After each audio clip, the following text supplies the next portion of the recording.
Greetings, esteemed beings of the myriad realms, and welcome to the Beast Mastery Domain. This is a perilous, yet opportunity-laden place. As long as you can survive in this world, any reward you desire can be obtained. Power, wealth, and even immortality. Suyun, bewildered, found himself in this alien world, beginning his journey with a single beast egg, which upon hatching would grant him the title of Beast Master. His sole task was to survive and grow stronger. As the only selected individual from Earth among the myriad realms, Suyun pondered whether he was fortunate or unfortunate. However, this distinction afforded him additional rewards, enabling him to unlock treasures, acquire unique skills, and undergo evolution and mutation. With each level his beast attained, it would receive further enhancements and could even mutate into a more formidable entity. The higher he leveled, the more powerful he became. While others struggled to survive, Suyun had already ascended to become the mightiest Beast Master. Chapter 1. The Chosen One. Greetings, esteemed beings of the myriad realms, and welcome to the Beast Mastery Domain. This is a perilous, yet opportunity-laden place. As long as you can survive in this world, any reward you desire can be obtained. Power, wealth, and even immortality. Rubbing his head, Suyun rose from the ground, the previous voice echoing in his mind. Beast Mastery Domain? Where is this? I distinctly recall napping in my dormitory. Suyun had been an ordinary university student, yet inexplicably, he found himself in this realm known as the Beast Mastery Domain. Confounding thoughts reverberated in his mind. What on earth is happening? As if in response to his query, a voice resonated in his consciousness. You have been selected by the Beast Mastery Domain. Your task is to become a Beast Master, commanding your beast to battle and survive in this world. Beast Master? Battle. After a prolonged moment of confusion, Suyun began to comprehend the situation. He had essentially traversed into another world. This place was no longer the world he once inhabited. Before him appeared a panel. Character Information, Beast Information, World News Chat Channel. A series of icons materialized before Suyun. He casually clicked on the first icon. Character Information. Character. Suyun level. 1010 Beast. None skills. None. It was a rather straightforward panel. Upon closing it, he opened the second icon. However, since he had yet to contract a beast, the Beast Information section remained completely blank. World News. Welcome, newcomers to the Beast Mastery Domain. Treasures await your discovery in this world. Venture forth and strive to survive. The chat channel was bustling with activity. Messages scrolled by in rapid succession. Without deliberately pausing the chat interface, it was impossible to discern what was being discussed. Suyun slowed the refresh rate of the messages, casually glancing at a few. Does anyone know where this place is? How can I return? A Beast Master? Isn't that something from a novel? Does it truly exist? Oh heavens, have I perished and reached the underworld? Take me back. I declare this world shall become the new domain of my clan. Prepare to welcome your sovereign. Who is this nameless clan to dare proclaim themselves sovereign? God, judge these sinners. A cacophony of chaotic messages flooded the chat interface. With no restrictions in place, anyone could freely post messages, resulting in a complete and utter disarray. Suyun realized he could glean no useful information from this mess and promptly closed it. Turning to survey his surroundings, he discovered a completely unfamiliar environment. It appeared to be a primordial forest, teeming with towering, robust trees. Beside him lay an oval object approximately half a meter tall. It seemed to be an egg of some sort. As Suyun gazed at the egg, a prompt appeared on his panel. Beast Egg. Hatching it will yield an initial beast, which will become your vital combat companion in this world. Hasten to hatch it. Beast Egg? Suyun scrutinized the enormous egg. It appeared to be the key to becoming a Beast Master. But how could he hatch it? Suyun stepped closer and extended his hand to touch the sizable beast egg. In an instant, a radiant light burst forth from the eggshell. Crack! Moments later, the shell shattered. A peculiar creature emerged from the broken shell. A small sapling? Suyun stared in astonishment at the creature. It bore little resemblance to a beast. The sapling appeared almost identical to an ordinary tree seedling, standing half a meter tall, with a tender trunk and several large leaves atop. It had a hint of biological form. Rustle. The sapling's leaves began to sway. Simultaneously, a voice echoed in Suyun's mind. Are you my master? Huh? Are you speaking? Suyun crouched beside the sapling, gazing at it with curiosity. It is I, master. Master, you must sign a contract with me, so that you can truly become a Beast Master. Signing a contract, Suyun nodded. As he consented, a golden chain emerged from the sapling. This was a spiritual chain. Upon merging their spirits, the contract would be complete. Thereafter, Suyun could directly issue commands to the sapling through the contract, commanding it in battle. The chain then pierced into Suyun's body, binding the two together. A surge of formidable power coursed through Suyun's being. He clenched his fist with newfound strength. His surprise, becoming a Beastmaster also enhanced his physical prowess. Upon reopening Suyun's character information, a transformation had occurred. Character, Suyun. Level, 10, 10. Familiar. Little sapling. Skill, damage transfer. I actually possess a skill now. Suyun clicked to explore the detailed description of the skill. Damage transfer. When you sustain damage, you can transfer a portion of it to your familiar. Fascinating. This skill seems designed to ensure the safety of the Beastmaster. He then navigated to the section labeled Familiar Information. Familiar. Little sapling nameable. Level. Awakening level 10, 10. Comprehensive combat power. 200. Skill. Tree Whip. This encapsulates the detailed information regarding Suyun's familiar. Naturally, the level rests at the lowest tier.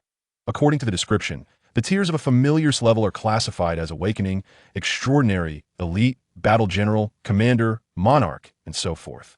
Advancement necessitates 10 points of experience.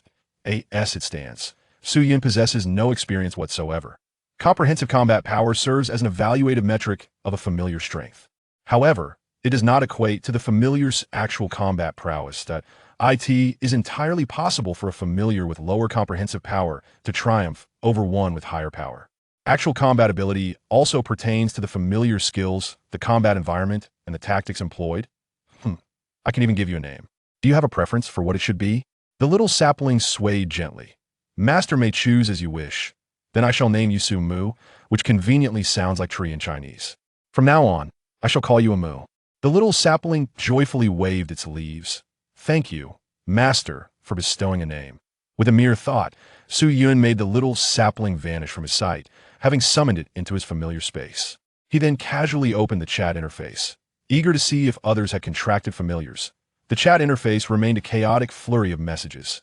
Nevertheless, amidst the din, Suyun discerned a few posts sharing familiar experiences. Have you all hatched your familiar eggs?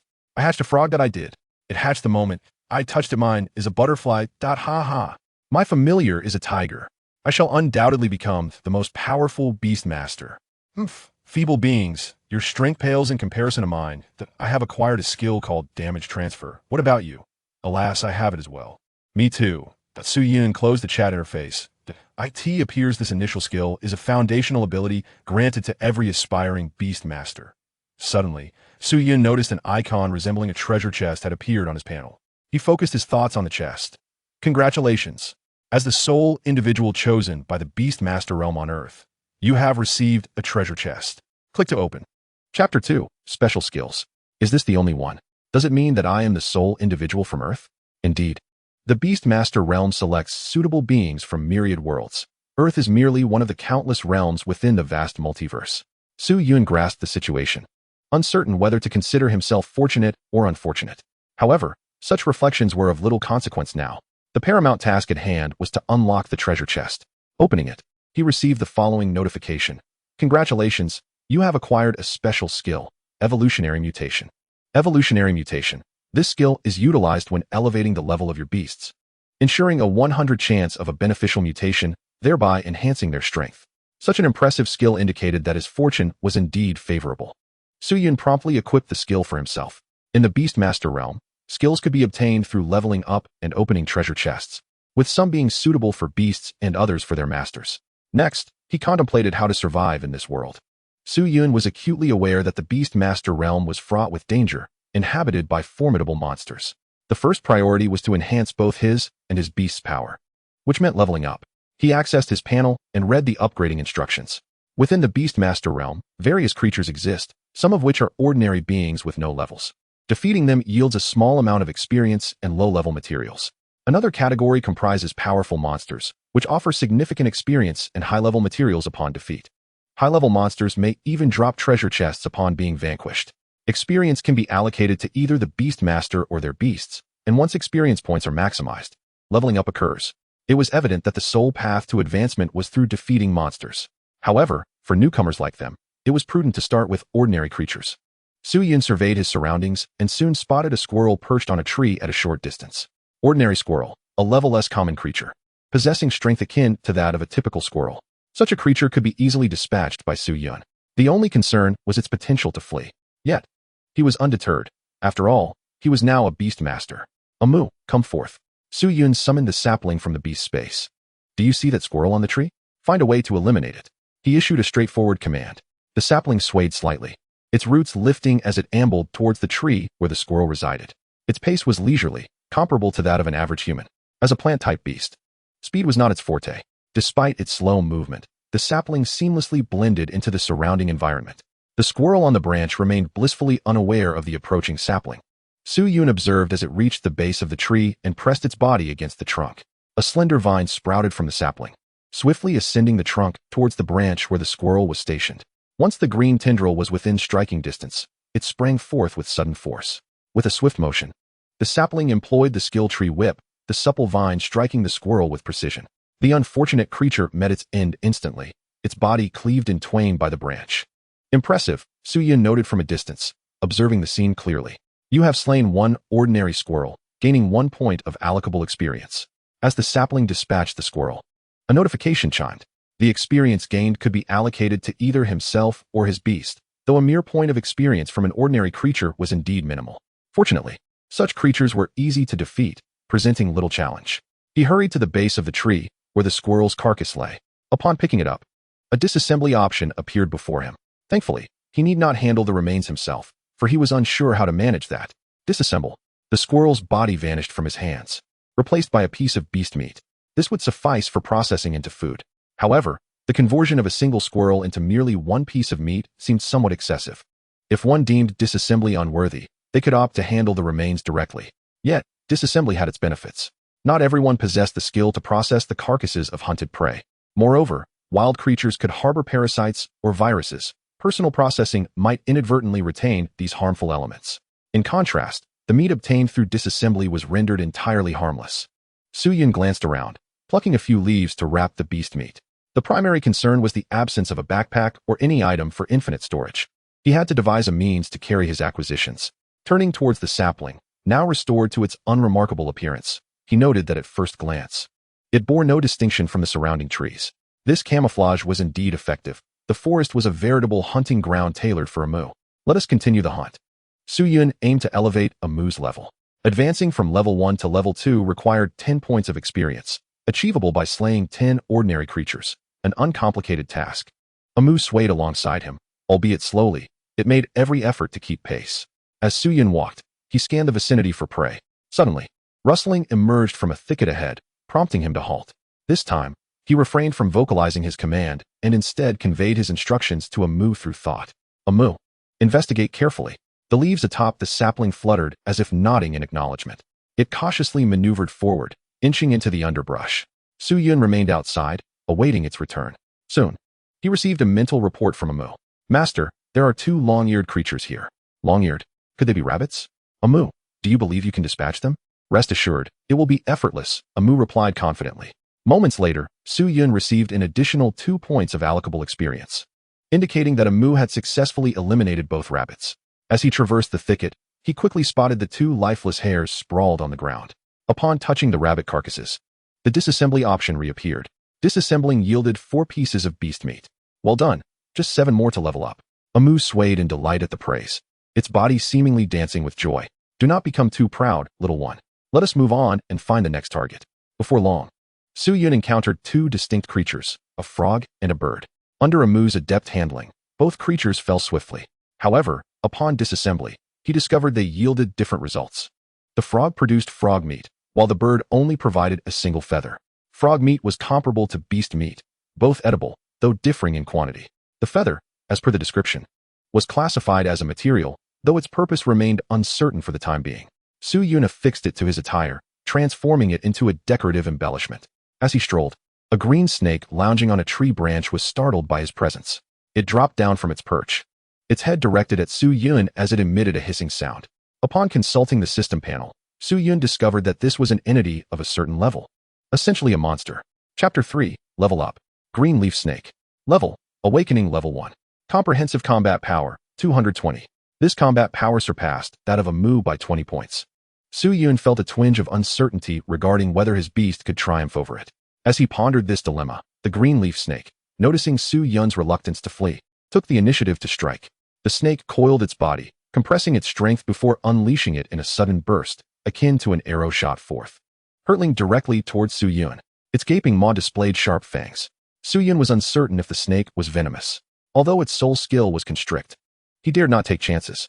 A Mu, he shouted, retreating while commanding a Mu to engage. Instantly, a long branch sprouted from a Mu's trunk, transforming into a tree whip that lashed out at the green leaf snake. The snake, suspended in midair, had not anticipated the sudden appearance of the tree whip. It had only seen Su Yun moments prior. The unexpected strike disrupted its plan entirely. The whip struck the green leaf snake, sending it flying. Seizing the opportunity, a Mu did not relent, as the whip pursued the now disadvantaged snake, delivering a relentless barrage of blows. Crack!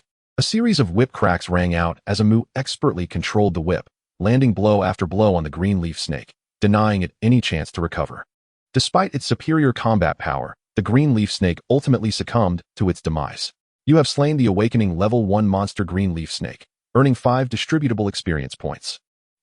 Indeed 5 experience points, a testament to the worth of an awakening level monster, superior to that of a common creature.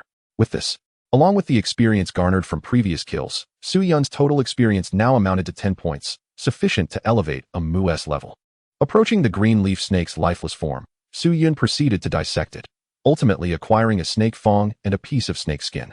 These materials, while presently lacking in utility, would be stored for future use. He beckoned to the sapling. A Mu, come here. It's time for your upgrade. A Mu ambled over to Su Yun's side. Master. Su Yun allocated all acquired experience points to a Mu. 10 points vanished. At that moment, the information panel regarding his beast underwent a transformation. Beast, sapling, a Mu. Level, awakening level 1, 1010, ready for upgrade. Comprehensive combat power, 200. Without hesitation, Su Yun chose to upgrade. Beast is upgrading. Your special skill evolution mutation is activating. Do you wish to apply it to this upgrading beast? Of course, I wish to apply it. Su Yun had not forgotten about his unique skill. This skill functioned similarly to a passive ability, remaining dormant until the moment of his beast's upgrade. A radiant light emanated from within Su Yun, enveloping a Mu-S form. Eagerly, he awaited the transformation that would follow, curious about the new capabilities a Mu would acquire. Moments later, the light dissipated, revealing the upgraded a Mu before him. Congratulations, your beast has ascended to awakening level 2. The evolutionary mutation skill has activated, granting root enhancement, increasing mobility. A Mu still resembled a sapling, standing before Su Yun. At first glance, there appeared to be little change, aside from a few additional leaves adorning its trunk. However, upon closer inspection, the roots beneath a Mu had significantly transformed. Previously slender, they now appeared robust, suggesting enhanced strength and agility. Quite satisfactory, its mobility had been bolstered, effectively addressing a Mu's previous disadvantage. Moreover, a Mu had acquired a new skill, constrict, akin to that of the green leaf snake. The relationship between the two skills remained uncertain. Beast, sapling, a Mu. Level, awakening level 2, 020. Comprehensive combat power, 350. Skills, tree whip, constrict. The experience required for the next upgrade had now increased to 20 points. However, this was manageable. Defeating 4 awakening level 1 monsters would suffice for an upgrade. Slaying higher level beasts would undoubtedly yield even greater experience. Just as a Mu completed its upgrade, a system notification echoed above everyone's heads. The first beast to ascend to awakening level 2 is born. Trade functionality will soon be activated. Trade functionality? A new feature? Su Yun naturally heard the announcement, though he was taken aback to realize he was the first beast master to elevate a beast to awakening level 2. Meanwhile, the chat interface erupted with excitement. Whoa, did you hear the news? I did. The first beast to reach awakening level 2 is truly impressive. I wonder who accomplished it so swiftly. Haha, my beast upgraded too, just a step behind that fellow. Hey, that person isn't you, is it? The weak relies solely on external forces. Divine guidance leads me. The chat area remained a cacophony of speculation, with most individuals attempting to guess the identity of the first beast master to achieve an upgrade. Unfortunately, the true pioneer, Su Yun, paid no heed to the chatter, focusing instead on searching for his next monster. The identity of the first would soon fade from interest as curiosity shifted towards the newly mentioned trade functionality. What could this trade feature entail? I believe it resembles a marketplace, allowing everyone to buy and sell items. Makes perfect sense. I concur. Whatever it is, We'll know once it's released. Unbeknownst to Su Yun, he remained unaware of the discussions unfolding in the chat. At this moment, he traversed the forest, having acquired several pieces of raw beast meat. However, consuming these would require preparation, necessitating fire, which he currently lacked the means to ignite. He glanced at Amu beside him, wishing fervently that Amu were a fire-breathing beast, alleviating this predicament. Master, there is something good ahead. Amu suddenly spoke, alerting Su Yun. Following the direction indicated by its leaves, he spotted an unfamiliar fruit tree. Hurriedly, he approached the tree, and as he drew closer, the information regarding the fruit became clear to him. Wild round pear, a fruit that can be consumed directly when ripe. A surge of delight coursed through Su Yun's heart upon discovering the fruits, which he could indulge in directly. With these fruits, the pressing issue of sustenance he currently faced would be effortlessly resolved. As he approached the tree, poised to ascend and pluck the ripened bounty, a series of sharp shrieks erupted from the treetops. A yellow-furred monkey emerged from the foliage, baring its teeth and growling menacingly at Su Yun below. Chapter 4. The activation of the trading function. Yellow-furred monkey. Level, Awakening Level 1. Overall combat power, 240. Skill Bite. After perusing the information, Su Yun chuckled softly, having anticipated a more formidable adversary. Amu, take action and dispose of it, he commanded. Amu, who had been at Su Yun's side, sprang into action. A long vine extended from its form, striking toward the yellow-furred monkey perched in the tree. To Su Yun's surprise, the monkey exhibited remarkable agility, swiftly retreating into the foliage to evade the impending assault. Amu's initial strike collided with a branch of the fruit tree, causing the entire tree to shudder and dropping several ripe fruits to the ground. Undeterred, Amu persisted in its onslaught. The vine relentlessly pursued the yellow-furred monkey into the thicket, closely tailing its movements. The monkey's panicked cries echoed from within the leaves, indicating a hint of trepidation. This creature proved to possess greater prowess than the previous green-leafed serpent, and unlike the serpent, it was not foolish. Concealed within the branches of the tree, the yellow-furred monkey adeptly used the intricate structure of the fruit tree to engage in a game of cat and mouse with Amu. Observing the skirmish, Su Yun noted Amu's shortcomings. It lacked swift attack speed. Although its movement had been enhanced post-evolution, it still paled in comparison to creatures naturally endowed with speed. However, Amu possessed its own strengths, excelling in stealth and ambush tactics, particularly within the dense jungle environment. Once camouflaged, it was nearly undetectable. The yellow-furred monkey continued to evade direct confrontation with Amu, seemingly reluctant to relinquish the bounty of fruits above. While the monkey exhibited signs of distress, it remained firmly rooted to the tree. Watching the agile creature leap about, Su Yun regarded it as a potential source of experience. Although it had yet to flee, the possibility loomed. He resolved not to let it escape. A strategy began to form in his mind, which he silently conveyed to Amu through their mental connection. Comprehending Su Yun's directive, Amu immediately set its plan in motion. One vine continued to pursue the yellow-furred monkey, subtly guiding its movements. Before long, the monkey found itself ensnared in a trap set by Amu. The seemingly innocuous branches around it suddenly sprang to life, forming a cage to confine the monkey. In truth, these branches had been supplanted by Amu's own vines. The entangling skill activated, constricting around the yellow-furred monkey and successfully achieving the kill. Ultimately, Su Yun garnered 5 points of experience and the carcass of the monkey. Without hesitation, he opted to dismantle the remains. The body of the yellow-furred monkey dissolved into radiant light, yielding several pieces of meat and a monkey hide. Remarkably, not all the meat was ordinary. 4 of the pieces were labeled as energy-rich meat. Energy-rich meat, a product obtained from the dismemberment of a defeated creature, favored by certain beast masters. Prolonged consumption may yield a small amount of experience. Note, this effect only applies to beasts that enjoy this type of food. It is ineffective for others and their masters. It seems this is nourishment specifically tailored for beast masters. However, Amu, being a plant, would not be able to partake in such fare. Amu, do you consume anything? Su Yun inquired, curiosity piqued. Master, I require only water and sunlight. Though, if I could drink nutrient-rich water, that would be even better. Nutrient-rich water. Could it be akin to the energy-rich meat? It appears each type of beast has its own preferred sustenance. Yet, he wondered where one might obtain such water or whether it might be a drop from specific creatures. After tidying up, Su Yun determined that the newly acquired monkey hide would serve as a makeshift pouch. He then plucked a ripe pear from the tree, biting into it with delight as the juices flowed and the exquisite flavor unfolded. No wonder the yellow-furred monkey was reluctant to abandon its prize. As he savored the pear, Su Yun opened the chat interface to see what others were engaged in. The messages flowed chaotically, an array of information scrolling by. After scanning for a moment, he found no salient details. Just then, a notification appeared on the World Messages interface. Congratulations to all Beast Masters. Over half have elevated their beasts to Awakening Level 2. And the trading feature is now officially active. Next feature, the Friends system will soon be launched. Indeed, half of the participants have leveled up. It seems everyone is progressing swiftly. Suyun proceeded to access the trading interface. As anticipated, it resembled the trading platform previously speculated. The system operated on a barter basis. Before long, various items began to appear for trade. Gala listed 3 pieces of beast meat, trading for 1 ember. The first individual to attempt to trade was an intriguingly named character, seeking a rather peculiar item. Suyun was taken aback. Embers, does such a thing truly exist? If it does, he would certainly desire one. He had been vexed by his inability to ignite a fire, and an ember would certainly alleviate that issue. As he opened the chat interface, he noticed others were grappling with the same question. What exactly is an ember? Initially, few offered substantial answers, but ultimately, it was Gala who clarified. The ember I seek is not specific. Anything capable of igniting kindling will suffice, such as burning charcoal. Oh, so that is what it refers to. He had thought it was something entirely unknown. Would such burning charcoal even be available? Surely, there must be individuals who have hatched flame-spitting beasts, complicating their quest for charcoal. After absorbing Gala's explanation, Suyun opened the trading interface. He decided to test the item listing functionality. To his surprise, he discovered that anything graspable could be listed for trade. Even a blade of grass could be put up for barter, though such items would hardly attract interest.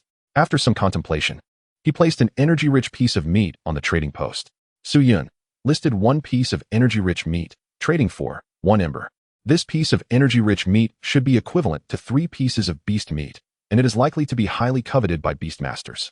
Upon rechecking the chat interface, a flurry of question marks appeared. What is this energy-rich meat? Does anyone know? Clearly, these individuals had either never encountered monsters or had simply been unlucky enough not to obtain this item. After all, the loot from each creature varied, and not everyone would be fortunate enough to secure energy-rich meat. As Suyun perused the messages, a notification chimed from the trading interface. Beastmaster Zhou Yao requests to trade with you. Do you agree? Such promptness in seeking a trade. Chapter 5, The Dangerous Zone. After a moment of contemplation, Suyun found it unsurprising. If the other party's beast was indeed one capable of breathing fire, then fire seeds would be an easily obtainable resource. At this initial stage, everyone was still testing the waters. Such a vital resource as fire seeds might not garner much attention just yet. Later on, it may not be as effortless to exchange a mere piece of meat for them. Resolutely, Suyun chose to consent to the trade. Besides, his beast, Amu, had no need for meat. Any leftover would serve little purpose for him. On the trading interface, Suyun's items vanished, replaced by a blazing torch. He was pleasantly astonished. He hadn't anticipated that the beastmaster named Zhou Yao would be so generous. Initially, he had expected to acquire merely a piece of charcoal, but he had received a torch instead. For the time being, he decided to keep the torch within the trading interface, thus maintaining its burning state until he required it. However, should he wish to list more items for trade, he would need to withdraw the previous trading item. Hence, this space could only serve as a temporary storage solution. With this torch in hand, Suyun felt reassured for the night. Yet, he still needed to devise a means to preserve the fire seeds. After all, making a trade every time he needed to ignite a flame was decidedly impractical. He ought to find a suitable location to serve as a sanctuary. With a clear objective, Suyun promptly set off. Amu, let us depart. As they traversed the forest, Suyun occasionally spotted a few butterflies. These were rather ordinary creatures. However, after instructing Amu to eliminate them, he found himself with nothing to show for it, not even experience points.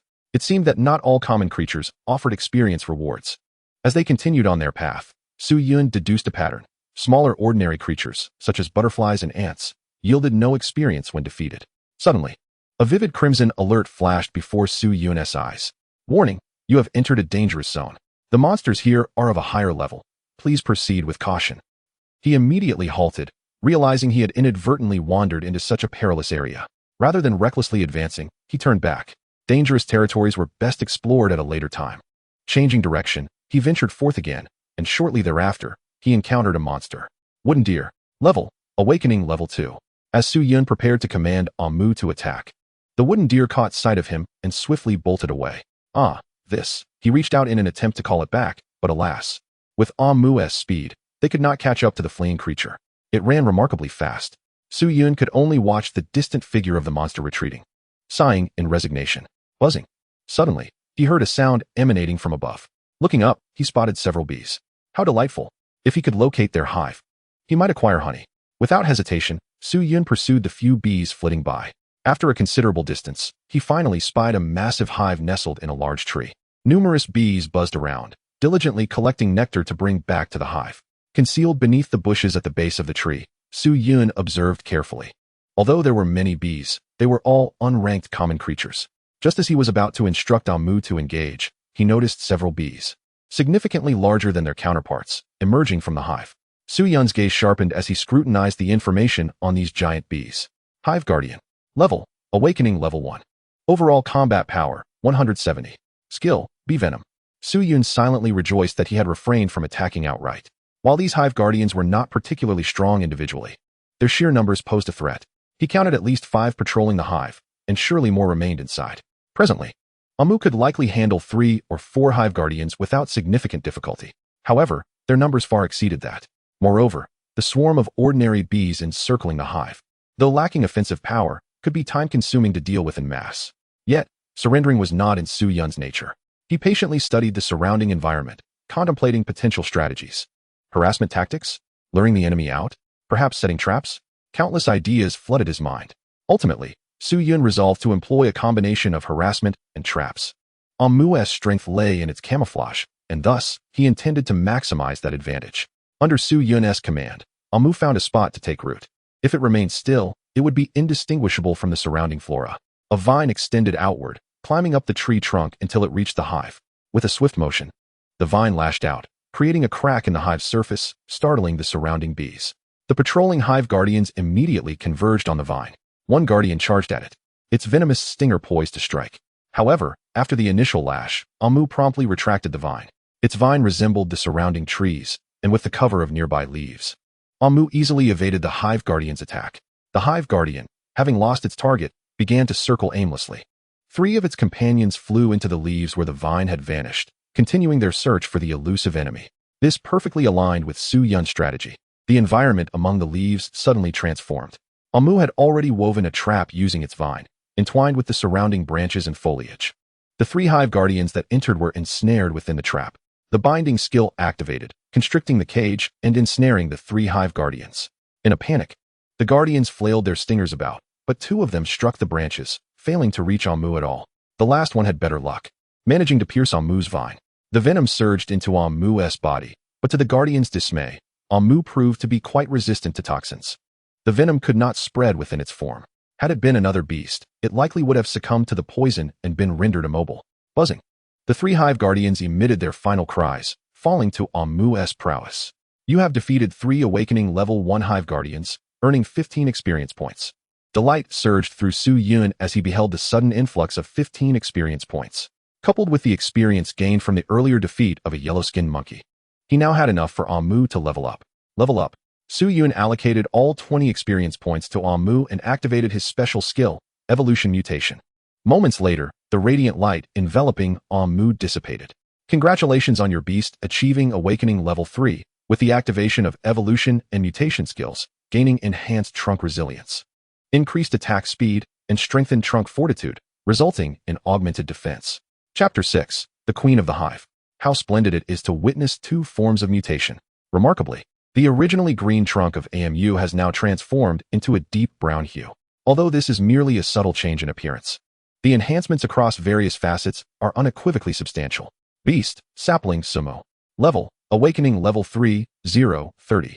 Overall combat power, 500. Skills, Vine Whip and Tangle. The only lament is that no new skill has been acquired. This is contingent on probability.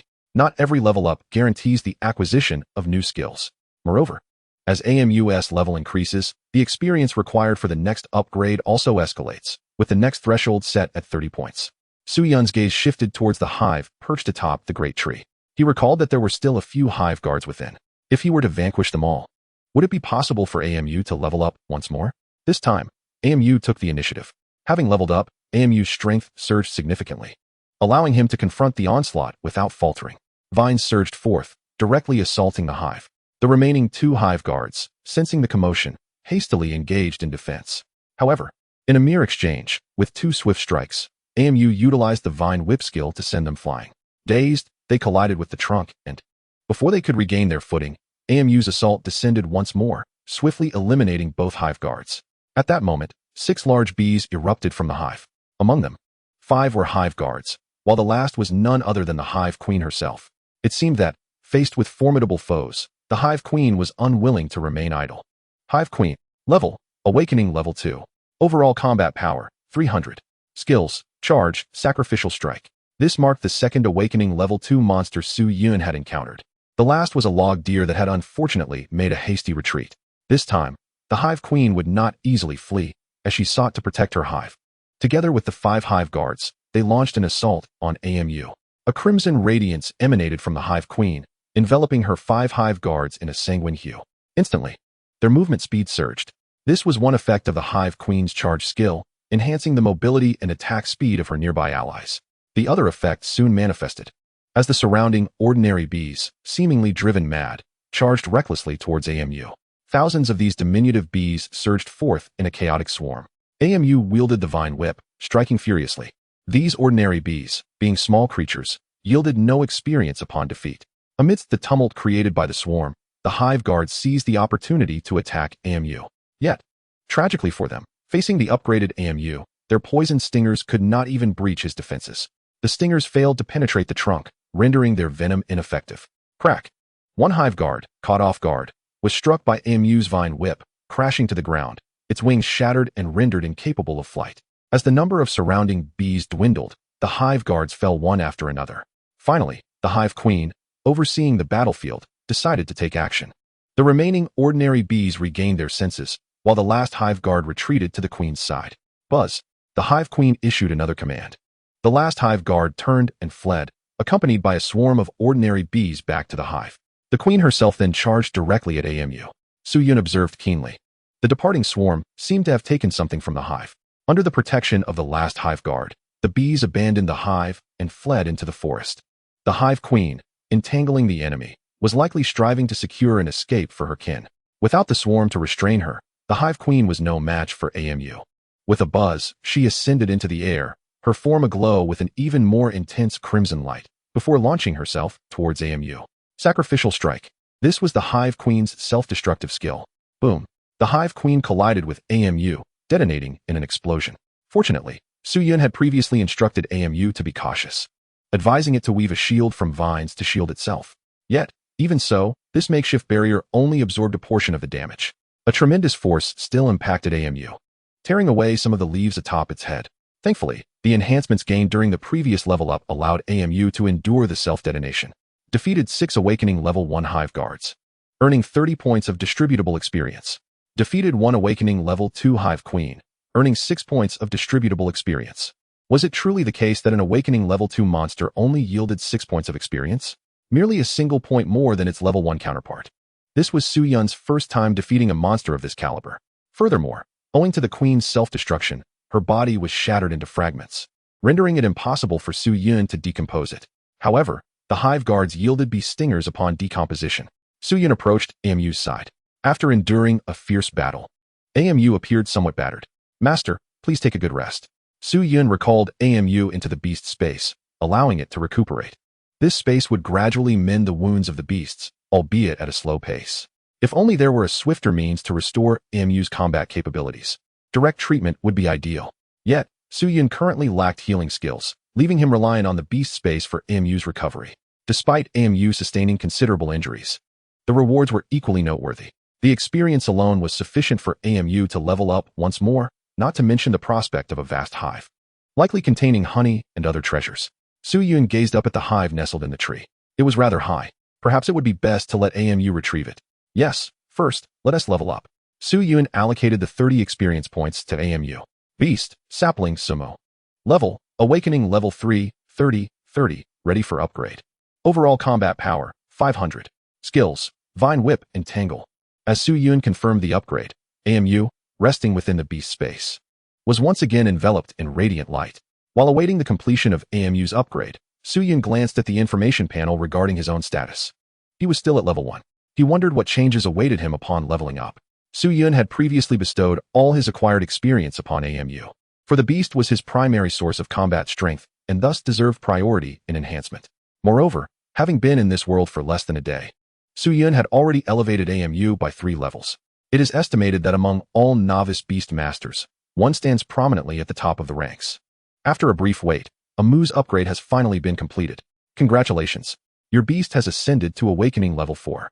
The Evolution Mutation skill has taken effect, and the Entangling skill has mutated into a new skill, Wooden Prison.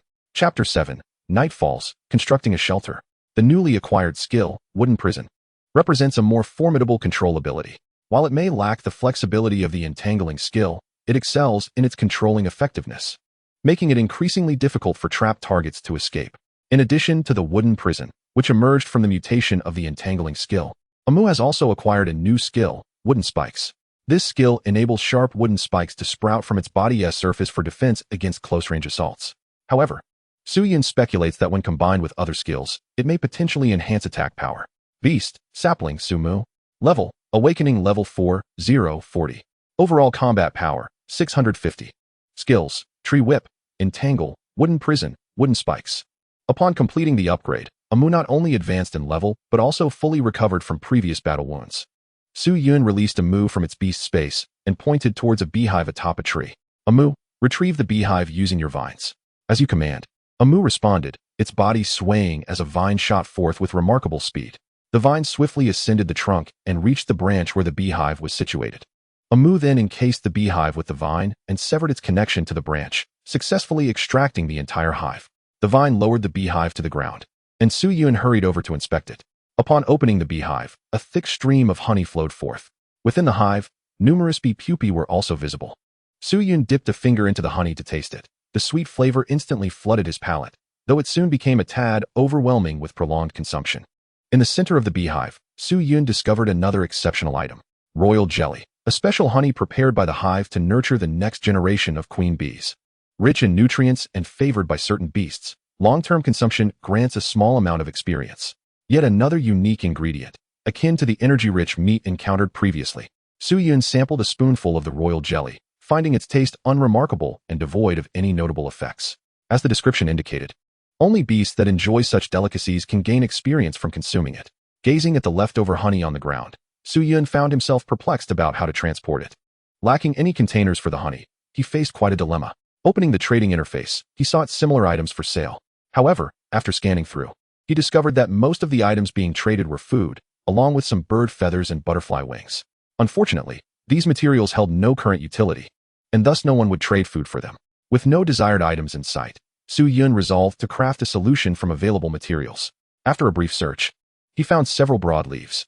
Rolling the leaves up and binding one end with vines, he fashioned a rudimentary conical container. Though rudimentary, it could just about hold the honey. If it were water, it would surely leak quickly. However, the honey's viscosity would help seal the small gaps in the container, albeit with time, some would inevitably escape. Once prepared, Suyun and Amu continued their exploration. Master, be cautious. Amu suddenly positioned itself before Suyun, issuing a warning. Suyun promptly halted and scanned his surroundings. Soon enough, he detected movement amidst a pile of fallen leaves. Amu, do you know what lurks there? Could it be a snake? Suyun recalled that some snakes tend to ambush unsuspecting prey from beneath the leaves.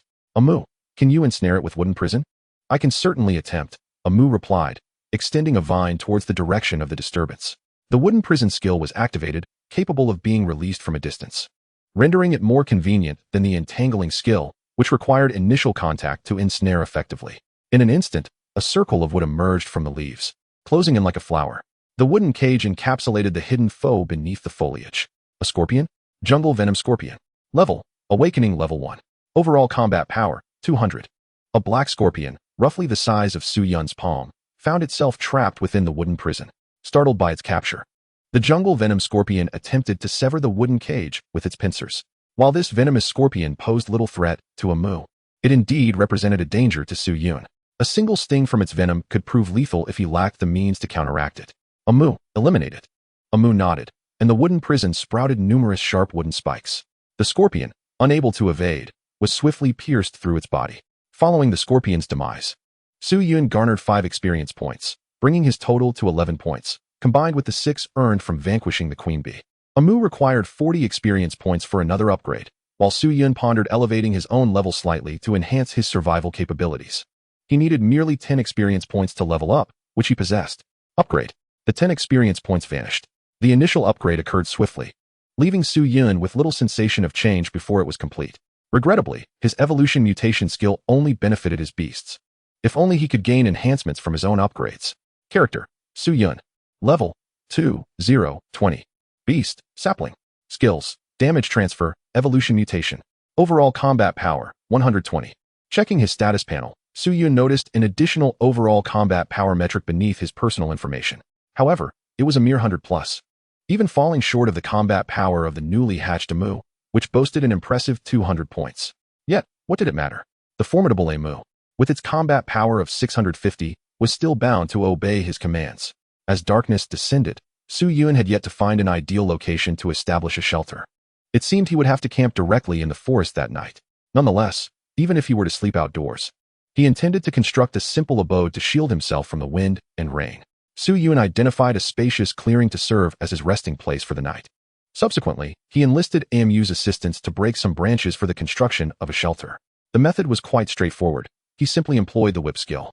With a single strike, the immense force rendered those ordinary trees utterly defenseless, effortlessly snapping them in two. Su Yun swiftly gathered sufficient materials to erect the shelter. For binding, he utilized the vines that were ubiquitous throughout the woodland.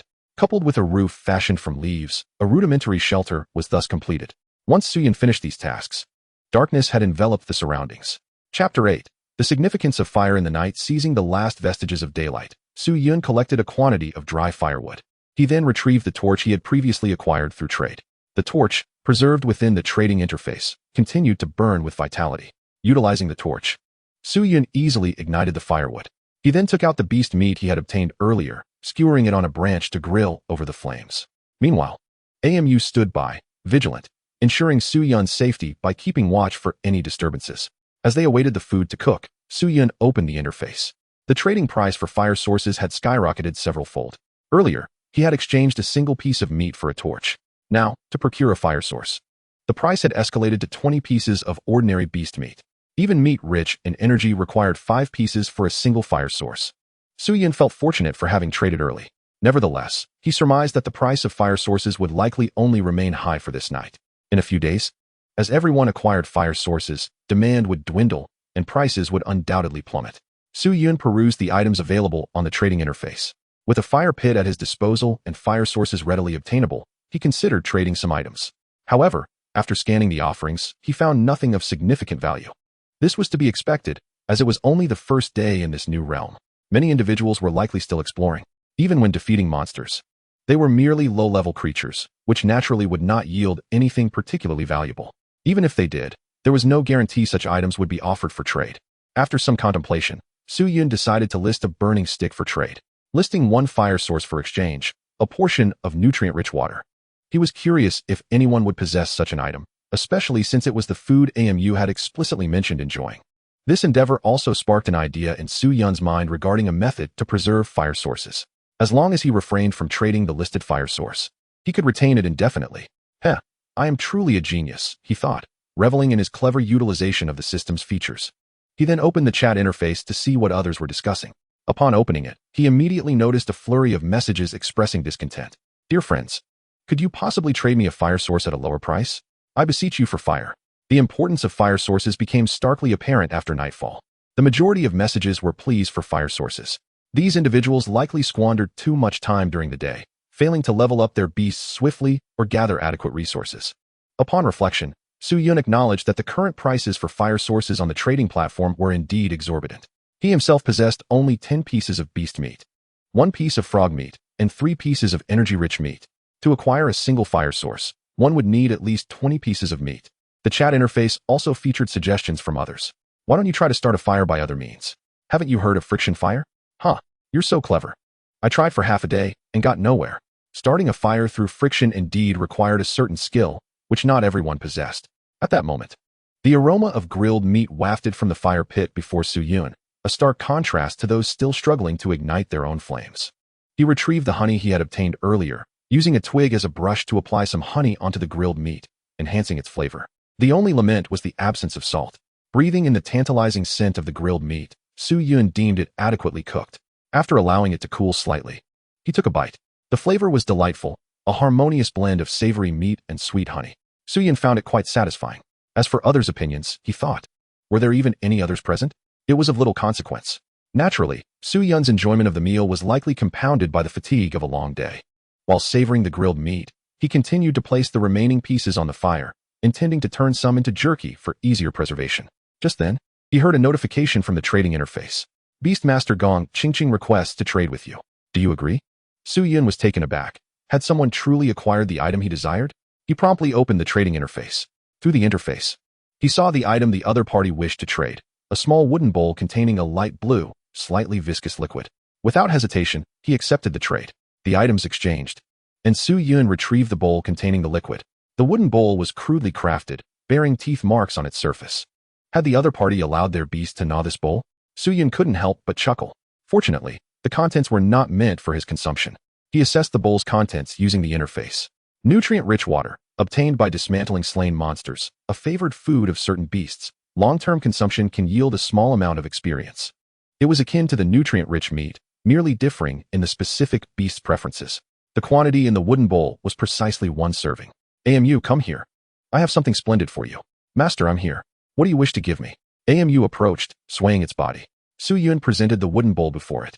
This. AMU extended a slender wooden tendril from its body into the bowl. Upon contact with the liquid, AMU immediately radiated joy. Master, is all of this for me? Yes. It's all for you. Drink up. AMU trembled with excitement, the leaves atop its head rustling in delight. Yet, this did not hinder its eagerness to consume the liquid. The blue liquid visibly diminished as AMU absorbed it through its wooden tendril. Once it had drained the bowl entirely, AMU let out a contented sigh. Thank you, Master. Now, after you rest tonight, you'll need to keep watch. AMU promptly affirmed. No worries, Master. Nothing will disturb your rest tonight. Su Yun nodded in satisfaction. AMU returned to the periphery of the shelter, resuming its watchful vigil. Su Yun added more firewood to the fire pit. Suddenly, an all-too-familiar sound pierced the night. One he loathed above all else. Buzz, buzz, buzz. However, in the next moment, AMU's attack came crashing down.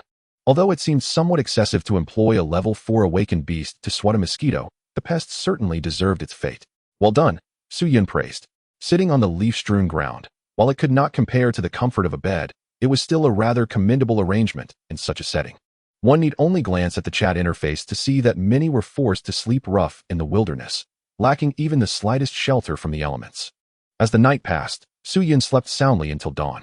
Upon waking, he found himself damp all over, a consequence of the morning dew combined with the surrounding humidity.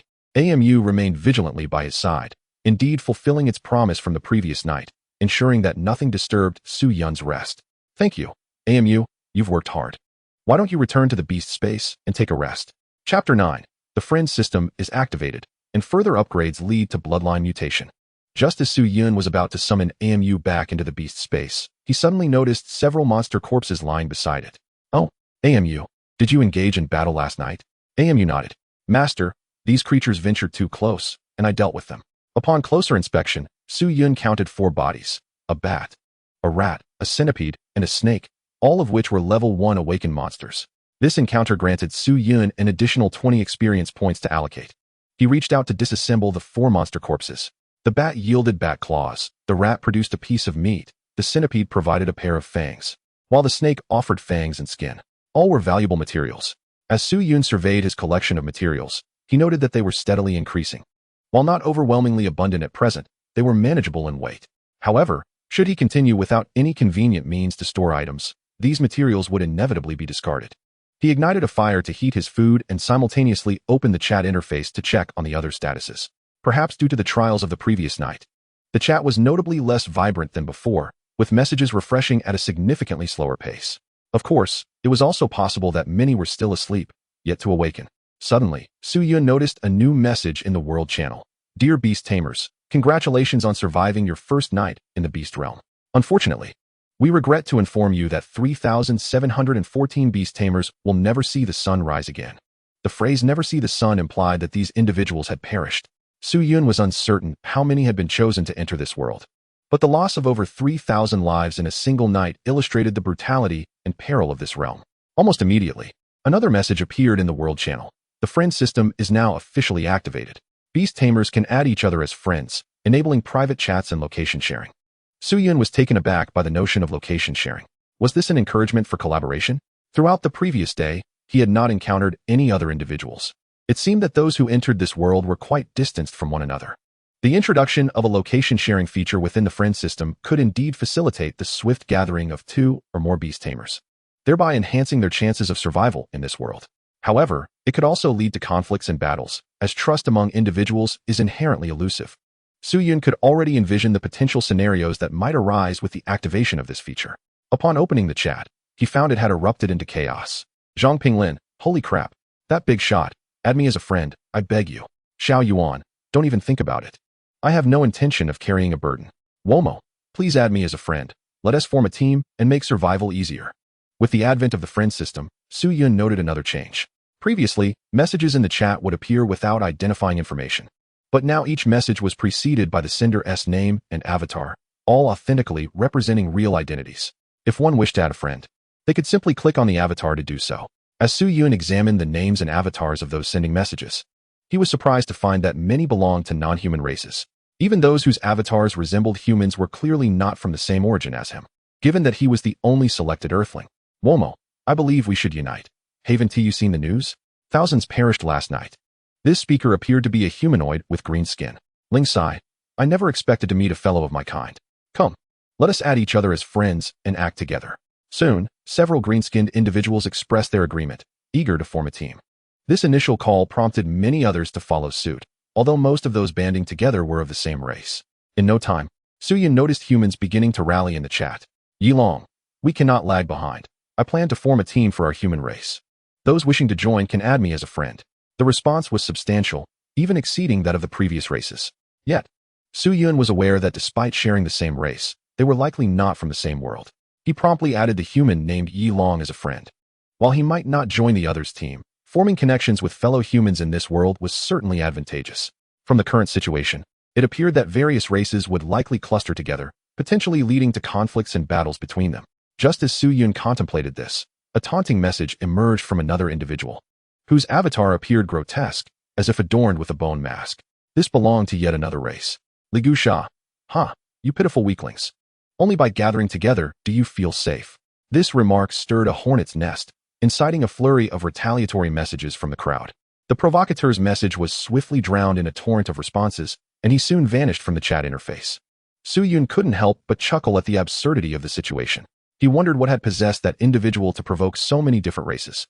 Messages now flooded the chat, with various races hurling insults at one another. What began as a focus on a single individual had devolved into complete chaos. Compared to the previous day's discussions about the world and beast taming, today's chat had descended into utter disarray. As Su-Yun munched on roasted beast meat, he observed the myriad of messages flashing by, requests to add friends, insults, pleas to form teams, and more. Closing the chat, Su-Yun opened the friend interface, noting that his friend list had grown by 1, Yilong. To his surprise, the individual had accepted the request rather swiftly. Yilong's avatar flickered, indicating that he had sent a message to Su-Yun. Brother, how strong are you? Our organization does not accept individuals of insufficient strength. Su-Yun shook his head at the message. The audacity of this individual to make such a statement while seeking to form a team was quite peculiar. It would be a wonder if anyone were to join him.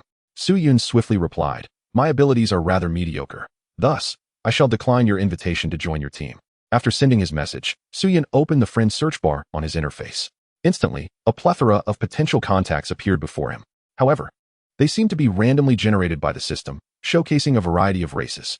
One individual, Hagulu, had an avatar depicting a creature with blue skin and blue hair. Another, Titi Pa, was represented by a bird-like humanoid adorned with feathers on its face. It was no surprise these beings were labeled as monsters, as Su-Yun could easily believe it. He then recalled 2 individuals with whom he had previously transacted, one named Zhou Yao and the other Gong Qingqing. Their names certainly sounded like those of humans. With this thought, Su-Yun promptly typed Zhou Yao into the search bar. In the next moment, 3 individuals with the same name but different avatars appeared. He was taken aback to discover there were others sharing the same name. Upon closer inspection, he noted one was a scholarly-looking youth wearing glasses, another was an unremarkable young man, and the last was a middle-aged man with a rather portly appearance. Initially, Su-Yun intended to add this Zhou Yao as a friend, but upon seeing the 3, he could not ascertain which one was the Zhou Yao he had dealt with. Shaking his head, he dismissed the idea and redirected his search to Gong Qingqing. The interface refreshed, revealing 2 avatars. One was a short-haired girl who appeared to be a student, while the other donned an outfit reminiscent of ancient times, clearly not of the modern era. Su Yun was not particularly surprised. In a world so diverse, it was entirely plausible for ancient beings to exist alongside bird-like humanoids. However, with only two options available, he ultimately chose not to add either. Curiosity piqued, he wondered whether there might be others who shared his name. To his astonishment, a search yielded no results. If he could not find anyone else named Su Yun, it meant he was the sole individual bearing that name. This was indeed an unexpected revelation. Closing the panel, he prepared to embark on his journey. Today's objective was straightforward: to continue hunting monsters, gaining experience, and leveling up. Amu, come forth. Although Amu had only recently returned from rest, Su Yun understood that navigating this perilous forest required Amu's protection. Together, they roamed the woods, dispatching monsters as they encountered them. Before long, the morning had slipped away, and Su Yun had amassed a commendable 40 experience points. Level up. He transferred all experience to Amu, leading to an immediate upgrade. Congratulations. Your beast has ascended to Awakening Level 5. Evolution and mutation skills have activated. Congratulations. Your beast has manifested a bloodline mutation, acquiring the bloodline of the Tree of Life. What? What is happening? Upon receiving the notification, Su Yun was momentarily stunned, followed swiftly by elation. A new bloodline had indeed mutated. The Tree of Life, what an impressive title. It surpassed the previous sapling by a considerable margin. Following the evolution, Amu's appearance had also undergone a transformation. Originally a half-meter tall sapling, Amu now stood a full meter tall, with a lush canopy of leaves sprouting atop. No longer resembling a mere sapling, it appeared more akin to a bush. The image was so strikingly tree-like that it hardly resembled a beast at all. Anxious to view Amu's detailed data panel, he opened it. Beast, sapling of the Tree of Life, Sumu. Level, Awakening Level 5, 050. Comprehensive Battle Power, 950. Skills, Tree Whip, Entangle, Wooden Prison, Blood-Sucking Thorn, Healing Sap. The name had even changed. It was no longer just a sapling, but had transformed into the sapling of the Tree of Life. Awakening Level 5. And its comprehensive battle power had surged by 300 points, almost reaching 1,000. In previous upgrades, the increase in battle power had been a mere 150 points at most. In addition to the changes in name and strength, Amu had also acquired a new skill, Healing Sap. Healing Sap, a sap that possesses healing properties, capable of rapidly restoring wounds. The former skill, Thorn, had mutated into Blood-Sucking Thorn. This defensive skill had now entirely transformed into an offensive one. Blood-Sucking Thorn, sharp wooden thorns sprout forth, piercing the enemy's body and allowing Amu to absorb various liquids, including blood, from within. This skill could siphon not just blood, but any liquid. The only question that remained was regarding the efficiency of this absorption. Su Yun pondered that the best way to ascertain its effectiveness was through direct testing. Soon, he discovered a snake beneath a pile of fallen leaves, an Awakening Level 1 creature, perfect for testing the skill. Chapter 10, Encountering Others. Amu sprang into action, with a vine snaking forth like a tentacle, swiftly ensnaring the snake. The speed of this attack was markedly different from before. It appeared that the enhancement of the bloodline had fortified other aspects as well. Activating the blood-sucking thorn, sharp spikes sprouted from the vine gripping the snake, piercing its scales effortlessly. The snake writhed in frantic struggle, but within mere moments, its body began to wither. Ultimately, it lay still, a desiccated husk. You have slain an Awakening Level 1 grass snake, earning 5 distributable experience points. The speed of absorption was impressive. Su Yun regarded Amu with satisfaction, who appeared akin to one who had just consumed a nutrient-rich banquet. Amu, how do you feel? Master, Amu feels quite full. I can no longer consume anything. It was akin to a human after a hearty meal. Once satiated, one cannot eat further. Can you still utilize this skill? Yes. Amu can choose not to absorb the extracted substances and can expel them from my body. Is that so? Su Yun had not considered that as a potential solution. Observing Amu's level, then glancing at his own, he realized it was time for him to level up as well. An increase in his own level would bolster his self-preservation capabilities. Su Yun planned to venture back to the perilous area he had stumbled upon the day before. With his level now elevated, he should be able to navigate it successfully. Moreover, the monsters in those regions were likely of a higher caliber, promising greater experience and the potential for treasure drops. Of course, entering such a place would inevitably carry its own risks. A more cautious approach would dictate avoiding those areas and instead targeting lower-level monsters. However, while this could lead to becoming a master swordsman over time, it was a method that consumed far too much time. After all, this world was not a game. There were no safe zones allowing for limitless monster farming. One must swiftly enhance their prowess to confront the impending dangers that may arise. Su Yun adjusted his course and pressed onward, slaying any monsters he encountered. The creatures he faced thus far posed no challenge to AMU. With AMU awakened to level 5, he essentially dominated this realm. As the number of slain monsters increased, so too did the materials he collected.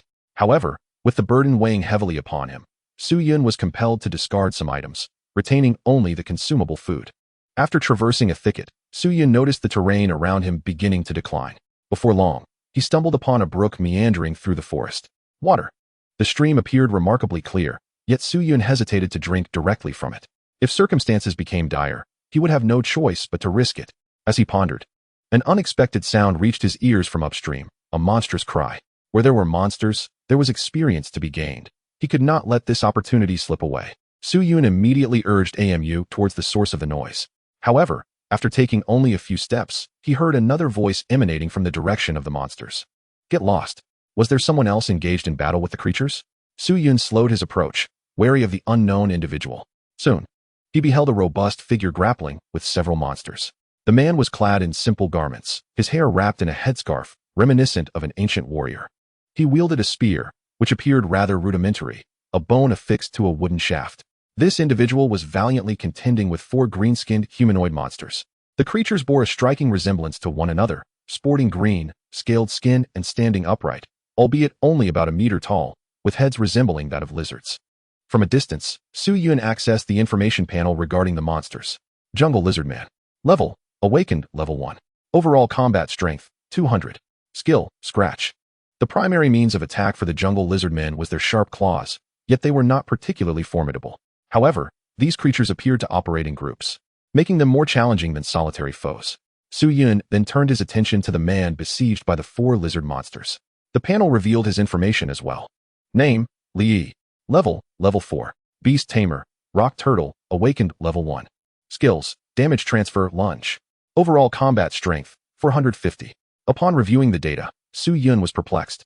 This man was already at level 4, while his beast was merely at level 1. It seemed he had invested the majority of his experience into his own abilities. Unlike Su Yun, this Li Yi had evidently prioritized his own advancement. Observing his combat style, it was clear he was fighting independently, presenting a stark contrast to Su Yun's approach. Curiosity piqued, Su Yun continued to observe Li Yi's battle from a distance, simultaneously searching for his beast. Soon, he spotted a large turtle in the brook behind the man. That must be the rock turtle. Li Yi swung his spear, emitting fierce shouts as he countered the assaults of the 4 lizard monsters. His movements with the spear were fluid, suggesting he was well versed in handling such weaponry. Although he appeared somewhat flustered in the face of the 4 creatures, he managed to hold his ground. One lizard monster leapt at Li Yi, claws outstretched to strike at his head. Li Yi swiftly dodged to the side, simultaneously thrusting his spear towards another approaching lizard. The creature let out a shriek as it was pierced by the spear. Li Yi retracted the spear and stepped back, deftly evading a 3rd lizard monster's attack. With a powerful sweep, he struck the 4th lizard monster, sending it flying. However, after that blow, Li Yi's makeshift spear could no longer withstand the force and shattered, leaving him with only a wooden stick. The lizard monsters showed no signs of relent. The one previously impaled by Li Yi charged at him, bloodied but undeterred. Although he evaded the assault, he was struck by another lizard monster. Yet, a translucent shield materialized around him, absorbing the blow. Was this a skill from his beast? Su Yun glanced at the rock turtle resting in the brook. Rock Turtle. Level, Awakened, Level 1. Skill, Rock Shield. Overall Combat Strength, 200. Su Yun's assumption was correct. The turtle's skill had indeed come into play. It seemed that Li Yi had not entirely forsaken his beast in combat. However, even with the turtle's assistance, the continued onslaught from the 4 lizard monsters began to overwhelm him. Furthermore, with his weapon destroyed in the fray, his predicament grew increasingly dire. The lizard monsters pressed their attack relentlessly. At last, the shield protecting Li Yi shattered. One lizard seized the opportunity to unleash its skill, Scratch. Its claws glowed with a green light, enhancing its attack speed as it wildly swung its claws. Sharp talons tore through Li Yi's arm, leaving a gruesome wound. He let out a stifled grunt. Just as Su Yun feared he would succumb to the lizard's assault, Li Yi unexpectedly turned and struck the creature fiercely on the head with his stick. The blow was powerful enough to fell the lizard monster to the ground. Meanwhile, the rock turtle in the brook convulsed. Had he utilized the damage transfer skill to shift his injuries onto his beast? Su Yun grasped Li Yi's strategy. He was employing his beast as a source of sustenance. Yet, such a combat style was likely not feasible for most. This individual, Li Yi, evidently possessed extensive combat experience prior to being transported to this world. Suddenly, Li Yi let out a mighty roar. Gripping the splintered stick, he lunged forward. Skill, lunge. He impaled one of the lizard monsters directly. With a swift motion, he pushed the corpse off his stick and turned to face the remaining 2 lizards. Su Yun murmured, he truly managed to kill 2 of them, but in his current state, the remaining 2 will be difficult to handle. However, the situation took another turn. A radiant glow enveloped Li Yi. Su Yun was taken aback. Had he leveled up? Indeed. This remarkable individual had just accumulated enough experience from slaying the 2 lizard monsters to achieve a level up. As Li Yi completed his advancement, Su Yun quickly checked his status. Name, Li Yi. Level 5. Beast, Rock Turtle, Awakening Level 1. Skills, Damage Transfer, Stab, Charge. Overall combat power, 600. Astonishingly, it has also comprehended a new skill. With this development, those 2 lizard monsters are certainly no match for him. Upon realizing this, Su Yun resolved to depart. With the monsters on the brink of annihilation, his continued presence here would be futile. Just as Su Yun turned to leave, he heard the remaining 2 lizard monsters begin to screech in disarray. Wow! Whoosh! Accompanied by the cacophony, 4 more lizard monsters emerged from the thicket. Yet, the spectacle was not over. Behind these 4, a larger creature appeared. The previously encountered lizard monster stood at just over a meter tall, but this one towered nearly 2.5 times their height. It was unlike the others, wielding a hefty wooden club in its grasp. Su Yun hurriedly accessed his panel to check the data. Elite Jungle Lizard Man. Level, Awakening Level 5. Skills, Scratch, War Cry, Charge, Scaly Defense. Overall combat power, 900. Good heavens. A high-level monster. Its overall combat power was merely 50 points lower than Su Yun's Beast, AMU. Upon encountering this newly appeared lizard monster, Li Yi was momentarily stunned. If only 4 ordinary lizard monsters had emerged, he might have been able to handle them with his life on the line. However, this new adversary possessed 300 more points of combat power than he did, rendering victory impossible. Li Yi gripped the wooden club tightly, his body trembling slightly. The overwhelming pressure from the monster left him feeling utterly powerless to resist. At that moment, his sole thought was how to survive in the clutches of the beast. Witnessing this scene, Su Yun immediately halted. What caught his attention was the Awakening Level 5 Elite Jungle Lizard Man. This was a high-level monster, and defeating it could yield a treasure chest. He chuckled, considering it fortunate for Li Yi that he would inadvertently save him. AMU, prepare to attack, Su Yun commanded. Meanwhile, Li Yi was already under siege by the monsters. With a deafening roar, the Elite Jungle Lizard Man leapt into the air, brandishing its wooden club, and brought it crashing down towards Li Yi. In a panic, Li Yi attempted to evade, but alongside the Elite Lizard Man, 6 ordinary lizard monsters advanced to assault him. 2 of them flanked him from behind, seizing the opportunity to strike. Claws raked across Li Yi's back, leaving deep, bone-revealing wounds. Ah! Li Yi screamed in agony. Boom! The Elite Lizard Man seized this opportunity, delivering a devastating blow to Li Yi's head with its club, obliterating him. It was as if a watermelon had burst apart, red liquid splattering everywhere. Su Yun, witnessing this scene from a distance, was momentarily taken aback. It was his first time witnessing such an impactful spectacle, and he found himself struggling to process it. After slaying Li Yi, several monsters danced and screeched around his fallen body. Wow! 2 lizard monsters tugged at the corpse, even preparing to devour it. Su Yun's lips quivered as he commanded, AMU, eliminate them all. Yes, master. AMU nodded and immediately lunged towards the lizard monsters. Vines erupted from its form like a swarm, each as agile as a serpent. Whoosh! The vines shot forth from the underbrush, ensnaring one lizard monster's lower leg. With a forceful tug, the creature was hurled into the air. Bang! Another vine lashed out, striking the lizard monster's body with a crack, exploding it into pieces. Wow! The Elite Jungle Lizard Man, witnessing this, was consumed by rage. It bellowed as it charged at AMU, swinging its wooden club. However, it had barely taken a few steps before it fell victim to the onslaught of the vines. Strikes rained down upon it from all directions.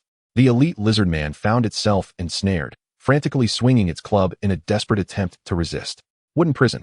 AMU activated the skill. The ground abruptly split open, and several sharp wooden spikes burst forth, snapping shut like a bear trap. Wow!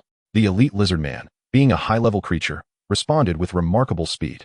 Sensing the imminent attack of the wooden prison, it activated its charge skill, propelling itself forward to narrowly evade the assault from below. Yet, AMU's barrage was relentless. Several tree whips descended from above, preemptively striking the Elite Lizard Man as it attempted to flee. The sudden assault disrupted its movements. Crack! A series of strikes echoed as the Elite Lizard Man struggled to defend itself, gradually accumulating wounds across its body. Wow! Suddenly, The elite lizard man emitted a feral cry, curling up on the ground while a layer of green scales emerged across its skin. Scaly defense. Another skill mastered by the elite lizard man, granting it formidable defensive capabilities. Su Yun chuckled coldly. Staying motionless in the face of AMU was the most foolish course of action.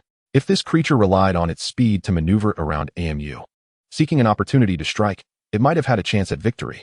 However, once it ceased its movement, it effectively sentenced itself to death. Without needing Su Yun's guidance, AMU instinctively knew how to proceed. The surrounding vines surged toward the curled-up elite lizard man. The entanglement skill activated. Vines, like serpents, coiled around it in a spiraling embrace. Realizing the peril, the creature began to struggle in an attempt to escape. Alas, it was too late. AMU would never allow it to break free. Once the monster was ensnared, AMU proceeded to utilize the blood-sucking wood spike skill. Sharp spikes sprouted from the vines encircling the elite lizard man. With the tightening grip of the vines, the spikes gradually pierced through the creature's defenses, ultimately breaking through its scaly exterior and embedding themselves deep into its flesh. A steady stream of blood was drawn from the punctured body, siphoned by AMU. Roar. Moments later, the elite jungle lizard man let out a final roar, succumbing to death. 5 lizard monsters remained on the battlefield. Yet these creatures did not flee. Instead, they exhibited a transformation following the demise of their elite counterpart. Their eyes glowed crimson, as if under the influence of a drug.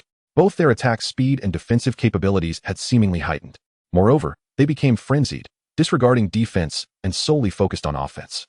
This transformation was likely triggered by the war cry of the elite lizard man before its death.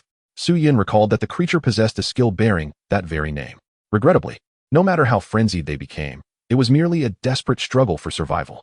Even with the enhancements, these awakening level 1 monsters stood no chance against AMU, who was at awakening level 5. Moments later, the battlefield was strewn with corpses. Slain 1 awakening level 5 elite jungle lizard man, awarded 10 points of experience to distribute. Slain 6 awakening level 1 jungle lizard man, awarded 30 points of experience to distribute. Phew. As Su Yun watched AMU vanquish all the monsters, he finally exhaled a sigh of relief. It was then that he noticed a wooden chest emerging from the corpse of the fallen elite jungle lizard man. A treasure chest. It truly was a treasure chest. Without hesitation, Su Yun approached and picked it up. Congratulations. You have acquired a normal treasure chest. Do you wish to open it? Open. In the next instant, the wooden chest vanished from Su Yun's hands. Congratulations. You have obtained a skill advancement book, a level 1 wood type evolution core, and a low-grade steel dagger. After the chest's disappearance, 3 items appeared in his grasp. A dagger measuring 20 centimeters in length, a thin sheet of paper adorned with intricate patterns, and finally, a green stone the size of a fingertip. Su Yun examined the items in his hands. Apart from the dagger, the other 2 were entirely unfamiliar to him. Opening his interface, he promptly scrutinized the specifics of the 2 new items. First, he examined the paper imprinted with patterns.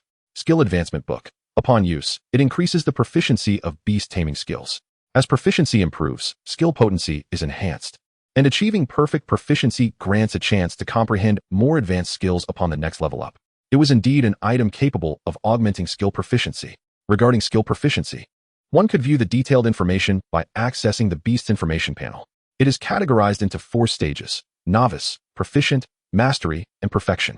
AMU skills exhibited varying levels of proficiency, some high, some low: vine whip, mastery; entangle, proficient; wood prison, proficient; and blood-sucking thorn, proficient. Skill proficiency from novice to proficient is relatively easy to enhance. Typically, repeated usage of a skill suffices. However, as one progresses, the difficulty of enhancement increases, with more powerful skills proving harder to improve. The Skill Advancement Book undoubtedly serves as a solution, facilitating rapid enhancements in skill proficiency. Without a second thought, Su Yun utilized the Skill Advancement Book on AMU's Vine Whip skill. However, upon usage, he observed no immediate changes. This was to be expected. After all, he had only employed a single skill advancement book. To elevate proficiency by a stage, one would require dozens, if not hundreds, of such items. A single book likely only contributed a marginal increase in proficiency. Next, Su Yun turned his attention to the other item. Wood Type Level 1 Evolution Core, a consumable item required for the level breakthrough of wood-type beasts. A level breakthrough occurs when a beast's level reaches a certain threshold, after which further advancement is impossible without completing the breakthrough. In contrast, there are no such restrictions on the beast tamer's level progression. As long as one possesses experience, they can advance their level to the maximum without any hindrances. Su Yun stowed the items away. Since AMU is a wood-type beast, This core would undoubtedly be essential for future level breakthroughs. Following that, Su Yun proceeded to dismantle the corpse of the elite lizard monster. Once the body vanished, a plethora of materials scattered across the ground, a piece of green lizard skin, a substantial quantity of green meat, and several bones. The lizard skin served merely as a material, akin to the snake and monkey skins obtained previously. However, the mound of green lizard meat turned out to be toxic. It was refuse material. Su Yun kicked it aside. Such tainted meat was, of course, inedible. The bones, on the other hand, exhibited considerable hardness. And Su Yun tested them with the newly acquired dagger. He found the bones to be as tough as the dagger itself. He then dismantled the remaining corpses of the jungle lizard men, yielding more toxic lizard meat. Mere refuse that Su Yun had little interest in collecting. Finally, Su Yun cast a glance at Li Yi's lifeless body. Beside him lay his breathless turtle, the rock turtle, his beast companion. When a beast tamer perishes, their beast typically follows suit. However, under normal circumstances, the beast tends to die before the tamer, as the tamer can transfer damage to their beast. Yet, there are instances where the assault is so swift that the beast tamer does not even have the chance to employ a skill before succumbing. In such cases, the beast tamer invariably meets their end before their beast. Li Yi was a victim of such circumstances. Chapter 12. Conflict. Su Yun did not linger in the area. After opening the treasure chest, he swiftly departed. Upon finding a safe location, he accessed the system panel to confirm his experience. With the 40 points gained from defeating the lizard monster, he now possessed 70 experience points. 70 points. AMU was currently at Awakening level 5. To advance to level 6 requires 50 experience points. This was sufficient. Without hesitation, Su Yun opted for the upgrade. With 20 experience points remaining, he decided to upgrade himself as well. His current level was 2, and ascending to level 3 necessitated 20 experience points, which he possessed in full measure. Having witnessed Li Yi's prowess in battle, Su Yun recognized that the strength of the beast tamer should not be underestimated. Although still inferior to that of beasts, an increase in level would at least bolster his self-defense capabilities. Su Yun and AMU simultaneously initiated their upgrades. A surge of potent energy enveloped them, continuously flooding into Su Yun's body. He absorbed this energy until he could no longer contain more. The entire process was brief. Once the upgrade was complete, Su Yun clenched his fist tightly, feeling a notable increase in strength. He hastily opened the system panel to review the specific data. Character: Su Yun. Level: 3030. Beast: Sapling of the Tree of Life. Skills: Damage Transfer, Evolution Mutation, Breath Control. Overall combat power: 200. Su Yun had successfully elevated his character level to 3, finally acquiring a new skill. He clicked on the skill named Breath Control to examine its detailed description. Breath Control. This skill allows the user to suppress their presence. Upon activation, the user must cease movement and rapidly consolidate their aura, erasing tracking sense. The skill's effects expire upon resuming movement, a rather advantageous skill for evasion. Furthermore, this skill can also be utilized for beasts, enhancing their chances of successful concealment and making it more challenging for foes to detect hidden beasts.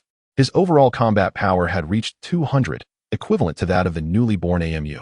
Yet, Su Yun felt confident that he could now face a level 1 awakened monster in solitary combat without fear. Drawing the dagger obtained from the treasure chest, he thrust it into a large tree. The dagger, measuring a mere 10 centimeters, easily penetrated the trunk. This was not merely due to the dagger's sharpness, but rather because Su Yun's strength had significantly increased. After several moments, a prompt echoed in his ears. Congratulations.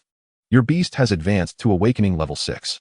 The Evolution Mutation skill has activated, granting enhanced bark resistance and a slight increase in fire resistance. AMU had also completed the upgrade, acquiring fire resistance, a valuable boon. As a wood-type beast and a plant at its core, AMU's greatest fear was flame.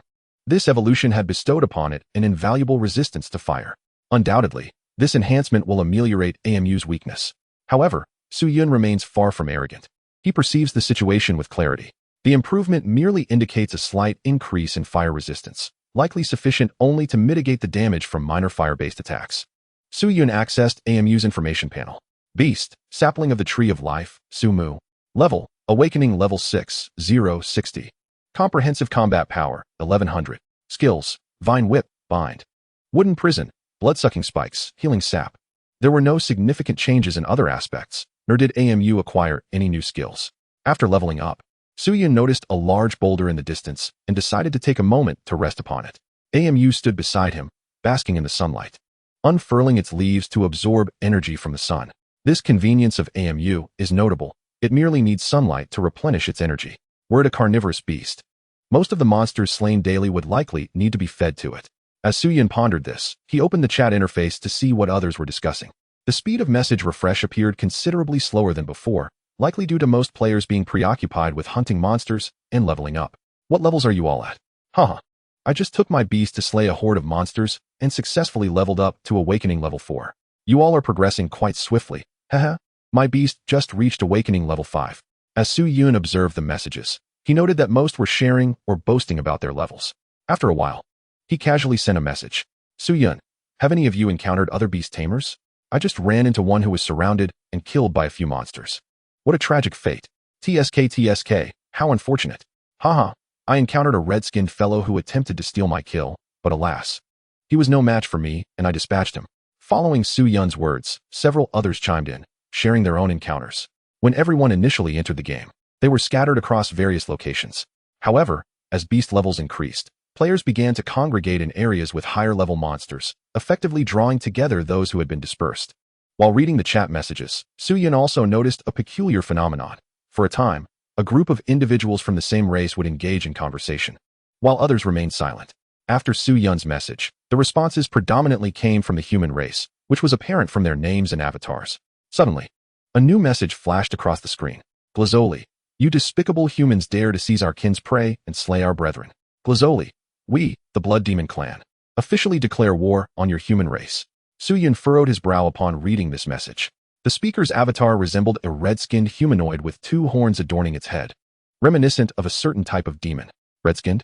Suyun recalled a previous message about the red-skinned individual who had attempted to steal a kill but was subsequently killed himself. Could this be a member of the so-called Blood Demon clan? Merely on the second day, conflicts between various races seemed to be emerging. Following that declaration of war, a flurry of supportive messages from other Blood Demon clan members appeared, all featuring similar red-skinned demon avatars. It appeared that this clan had already gathered a considerable number of individuals. At this moment, another new message appeared. Yilonghumph, the Blood Demon clan, is it? Do not think that we humans are easy to bully. Brothers, let us show them our strength. Yi Laoda is magnificent. We humans shall not fear you. Indeed, we support Yi Laoda. Soon, a deluge of messages flooded the chat. Suyun was taken aback. He remembered Yi Long as the individual who had first suggested forming a team. Although Suyun had not agreed to join his party, it was evident that Yi Long had managed to rally a significant following. Unbeknownst to them, many players had begun to band together. At this juncture, a heated argument erupted in the chat interface between the humans and the Blood Demon clan. A myriad of chaotic messages rushed by. Many humans, originally unaffiliated with Yi Long's team, joined in the verbal onslaught against the Blood Demon clan, swiftly overwhelming them and rendering their voices nearly inaudible. The chat interface became devoid of any messages from the Blood Demon clan. If this trend continued, it was clear that animosity had been firmly established between the two races. Should Suyun encounter any members of the Blood Demon clan, he would need to act decisively. Chapter 13, Salt Mine. Amidst the torrent of insults, Suyun unexpectedly spotted a distress call. Zhou Yao, help! Is anyone nearby who can come to my aid? I'm being cornered by a level 5 awakened monster. Initially, Suyun paid little heed to it, but the name struck a chord of familiarity. Zhou Yao. Could it be the person he had traded with previously? Curiosity piqued. Suyun clicked on his avatar and chose to add him as a friend. Once they became friends, they could confirm each other's locations. If they were within a reasonable distance, Suyun might consider assisting him. A level 5 awakened monster would pose little challenge for him and AMU. Just as Suyun completed the friend request, Zhou Yao promptly accepted. Zhou Yao, brother, where are you? Can you come help me? Suyun, share your location. Zhou Yao, alright. The friend interface transformed, revealing a grid map with 2 green dots flickering gently. It was indeed rudimentary, but it did indicate their relative distances. Zhou Yao, 5,000 meters, not too far. Brother, I plead with you, you must come to my rescue. Suyun, that's not too far. It would likely take me 1 or 2 hours to reach you, and if I encounter any monsters along the way, it could take even longer. Zhou Yao hastily sent several messages. Good brother, I implore you. Thus far, you are the only one who has added me as a friend. Only you can save me. If you rescue me, I will do anything you ask.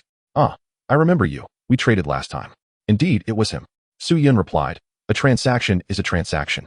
Truth be told, I am under no obligation to save you. Zhou Yao, I understand. Brother, let me discreetly share something with you. There is a salt mine where I am trapped. Salt.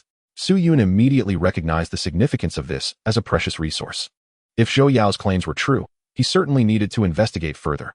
Zhou Yao's next message arrived swiftly. However, I must clarify that although there is a salt mine here, it is unrefined, and I cannot guarantee it is safe for human consumption. When you arrive, please do not accuse me of deception. Suyin contemplated the message for a moment. If Zhou Yao's discovered salt mine consisted of rock salt, it could be easily processed for direct consumption. He recalled a substance from his life on Earth known as Himalayan rock salt. The price is exorbitant, serving merely as a condiment. In reality, it is nothing more than rock salt extracted directly from the mines, processed after being crushed. Of course, one cannot dismiss the possibility that Zhou Yao is deliberately using this information as bait. Nevertheless, considering the significance of salt, Su Yun resolves to face the peril and investigate. Undoubtedly, he will encounter numerous monsters along the way. By the time Su Yun arrives, Amu's strength will likely have increased. As long as he exercises caution, with both his and Amu's abilities, they should not face insurmountable challenges. Very well, but I will require time to reach you. During this interval, you must devise a means to endure. Zhou Yao, thank you so much. Rest assured, I am hiding in a cave. The monster remains outside, having yet to discover my presence. Su Yun, how did you end up trapped inside? Zhou Yao, sigh, it's a long story. I chased a rabbit into this cave, only to find that it is the territory of another monster. Su Yun inquires, do you have any specifics about that monster? Yes. It is a level 5 awakened barbarian bear with a combat power of 900. Brother, if you cannot defeat it, it would be best not to come. A combat power of 900 is no challenge for Amu, whose strength has reached 1100. Just wait, I will hasten my arrival. Closing the chat interface, Su Yun stood up and brushed himself off. After confirming the direction, he set off with Amu. Although he had a general sense of the location, the route through the intervening areas remained uncertain. Before him lay a vast forest, likely teeming with high-level monsters. Traversing through it would undoubtedly prove arduous. He could only hope that Zhou Yao could hold out until he arrived to rescue him, or that he might find someone else nearby to assist. Navigating the dense forest was no easy feat. Should he encounter a mountain, he would have to either find a way to climb over it or circumvent it, both options taking considerable time. Su Yun realized that, though the direct distance between him and Zhou Yao was merely 5 kilometers, the actual journey would exceed this distance significantly. Fortunately, after leveling up, Su Yun's physical capabilities had surpassed those of an ordinary person. Along the way, any monsters they encountered were effortlessly dispatched by Amu. Defeated a level 2 awakened wood serpent, earning 6 experience points. Defeated a level 3 awakened phantom spider, earning 7 experience points. Defeated. Su Yun felt no stirrings within. These low-level monsters were essentially a one-strike affair for Amu. The accruing experience indicated that with a few more defeats, Amu would be on the verge of leveling up again. Seizing the opportunity while Amu was engaged in battle, Su Yun opened the friend's interface. He maintained position sharing with Zhou Yao to ensure he would not stray off course. During this time, he noted that their distance had only decreased by 3 kilometers. He casually sent a message, how are you holding up?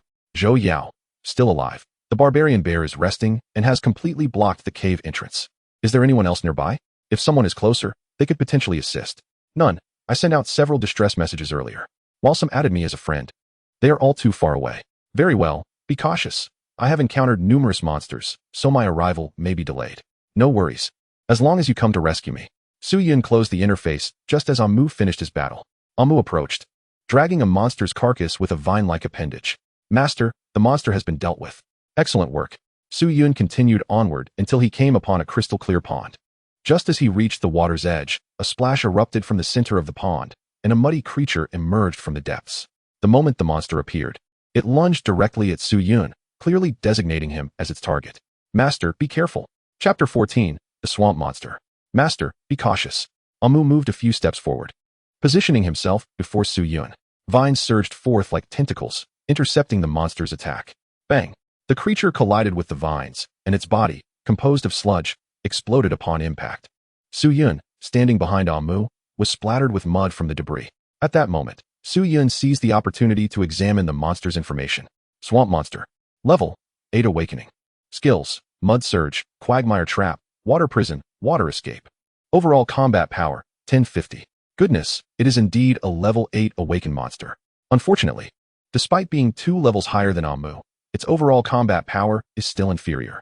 Amu's impressive strength, even at level 6, is largely attributable to his unique skills. While in terms of level, the monster undoubtedly appears superior to Amu, actual combat prowess cannot be solely assessed by level. For monsters of the same level, the one with higher overall combat power typically possesses enhancements in other areas, such as greater health or heightened attack strength. Thus, One must not rely solely on level when gauging strength. A higher level does not necessarily equate to greater combat capability, nor does a lower level imply weakness. Splash. Just as Su Yun finished reviewing the monster's information, the creature surged forth from the pond once more. The swamp monster's muddy body transformed, taking on a cylindrical shape. With a sudden burst, a column of water erupted from the center of the cylinder. Skill, Mud Surge. The water column unleashed a powerful force, crashing directly into Amu. To protect Su Yun behind him, Amu did not evade, but chose to endure the blow. The sheer force of the water column pushed him backward, causing several leaves to fall from the branches above. While fending off the water column's assault, Amu sought an opportunity to counterattack. Meanwhile, Su Yun swiftly retreated to a safe distance, distancing himself from the battlefield. Once he was at a secure range, he immediately instructed Amu, unleash your full attack. Upon receiving Su Yun's command, Amu, already prepared for this moment, retaliated immediately. The swamp monster continued its relentless assault, the water column showing no signs of abating. A robust vine whipped around the water column and struck the swamp monster's body. Bang! To everyone's surprise, the blow caused the swamp monster's body to explode, sending sludgy remnants splattering back into the pond. Yet, Su Yun understood that the monster had not been vanquished. Indeed, the pond churned violently, as if boiling. The swamp monster emerged once more from the depths. Observing this scene, Su Yun quickly analyzed the situation. Is it using the water escape skill, or is it leveraging its environment? Splash! The water surrounding the swamp monster stirred ominously. Beneath Amu's feet, the solid ground suddenly transformed into a quagmire. Amu, be careful, Su Yun urgently warned. Amu's mobility was limited. If he were ensnared in the muck, escape would prove exceedingly difficult. As Amu found himself unable to extricate himself from the predicament, Su Yun hastily intervened. He summoned Amu back into his beast space, causing Amu to vanish from the scene in an instant. The swamp monster, evidently taken aback by this unexpected turn of events, stood bewildered, unsure of how to proceed. Su Yun sensed that this swamp creature was more formidable than any he had previously encountered. While it lacked sheer combat strength, it had harnessed the surrounding environment to significantly augment its effective fighting capabilities. Soon, Su Yun released Amu from the beast space once more. If they could not vanquish this creature, he would have no choice but to retreat. The small pond was not vast, and they could simply circumvent it if necessary. Amu emerged, visibly irate, as this was the first time he had faced an adversary that eluded his grasp. Vines lashed out frantically, striking at the swamp monster in the center of the pond. However, as before, the creature's body erupted in a splash, dissolving into a great mass of water that fell back into the pond. Moments later, it resurfaced. Perhaps this was not its true form. The swamp monster's actual body might be concealed beneath the water. Su Yun pondered this possibility, akin to how Amu sprouted numerous vines with each attack, which, even when severed or damaged, did not affect his core, but merely drained some of his energy. This swamp monster could be similarly constructed.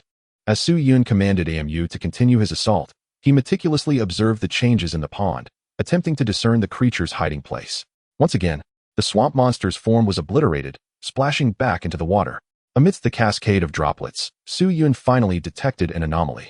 In one corner of the pond, the surface rippled with unusual splashes, reminiscent of a large fish flicking its tail as it swam through murky waters. Regardless of the truth, Su Yun resolved to test his hypothesis. Amu, unleash a wooden prison at my designated location. As soon as the command was issued, Amu's skill was executed. Below the water's surface, a circle of wood burst forth, swiftly encircling the area. A frantic cry emanated from beneath the surface. Su Yun immediately recognized that his earlier assessment had been correct. The swamp monster was indeed lurking underwater. Continue the assault. Let us see how you escape this time.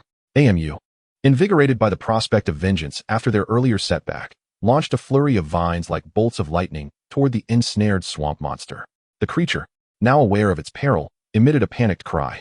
Its form began to meld more deeply into the water, attempting to utilize its water-dodging skill to escape captivity.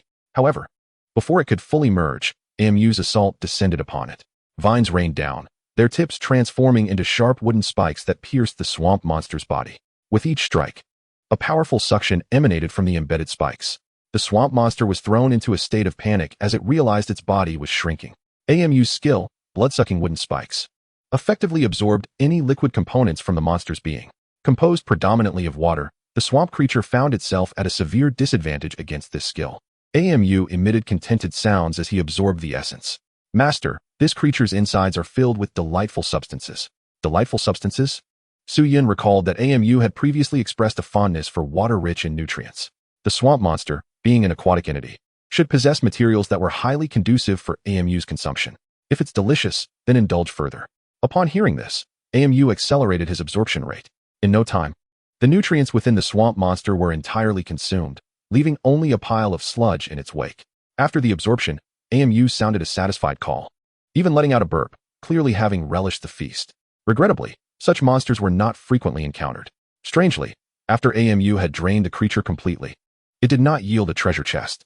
Despite the previously encountered lizard monster, which had awakened at level 5 yet dropped a chest, this one, at level 8, had produced none. It seemed the drop rate for treasure chests was quite low. Su-Yun felt a tinge of disappointment. AMU poked Su-Yun's hand with a branch. Master, next time, there will definitely be a treasure chest. Su-Yun smiled faintly. Very well, let us proceed. There is still a long journey ahead. He estimated that by the time he reached Zhou Yao, it would be nearing dusk. Along the way, Su-Yun took the opportunity to level up AMU. Congratulations. Your beast has reached awakening level 7.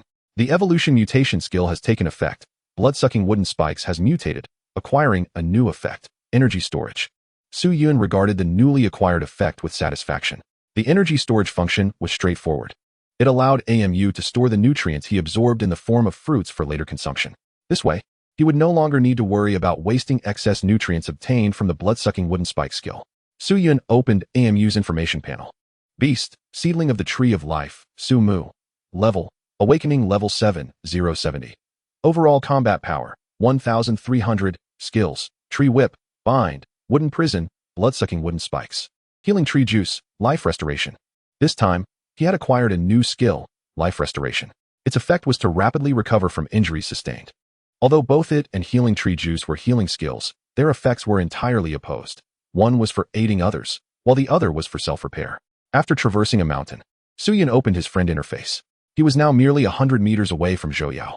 Zhou Yao, I am almost there. Are you still alive? Great news, brother. I'm still alive. Okay, I'll be there shortly. Yes, the cave I'm in is roughly halfway up the mountain, concealed by several large trees. Zhou Yao, concerned that Su-Yun might struggle to locate him, had described the cave's position in detail.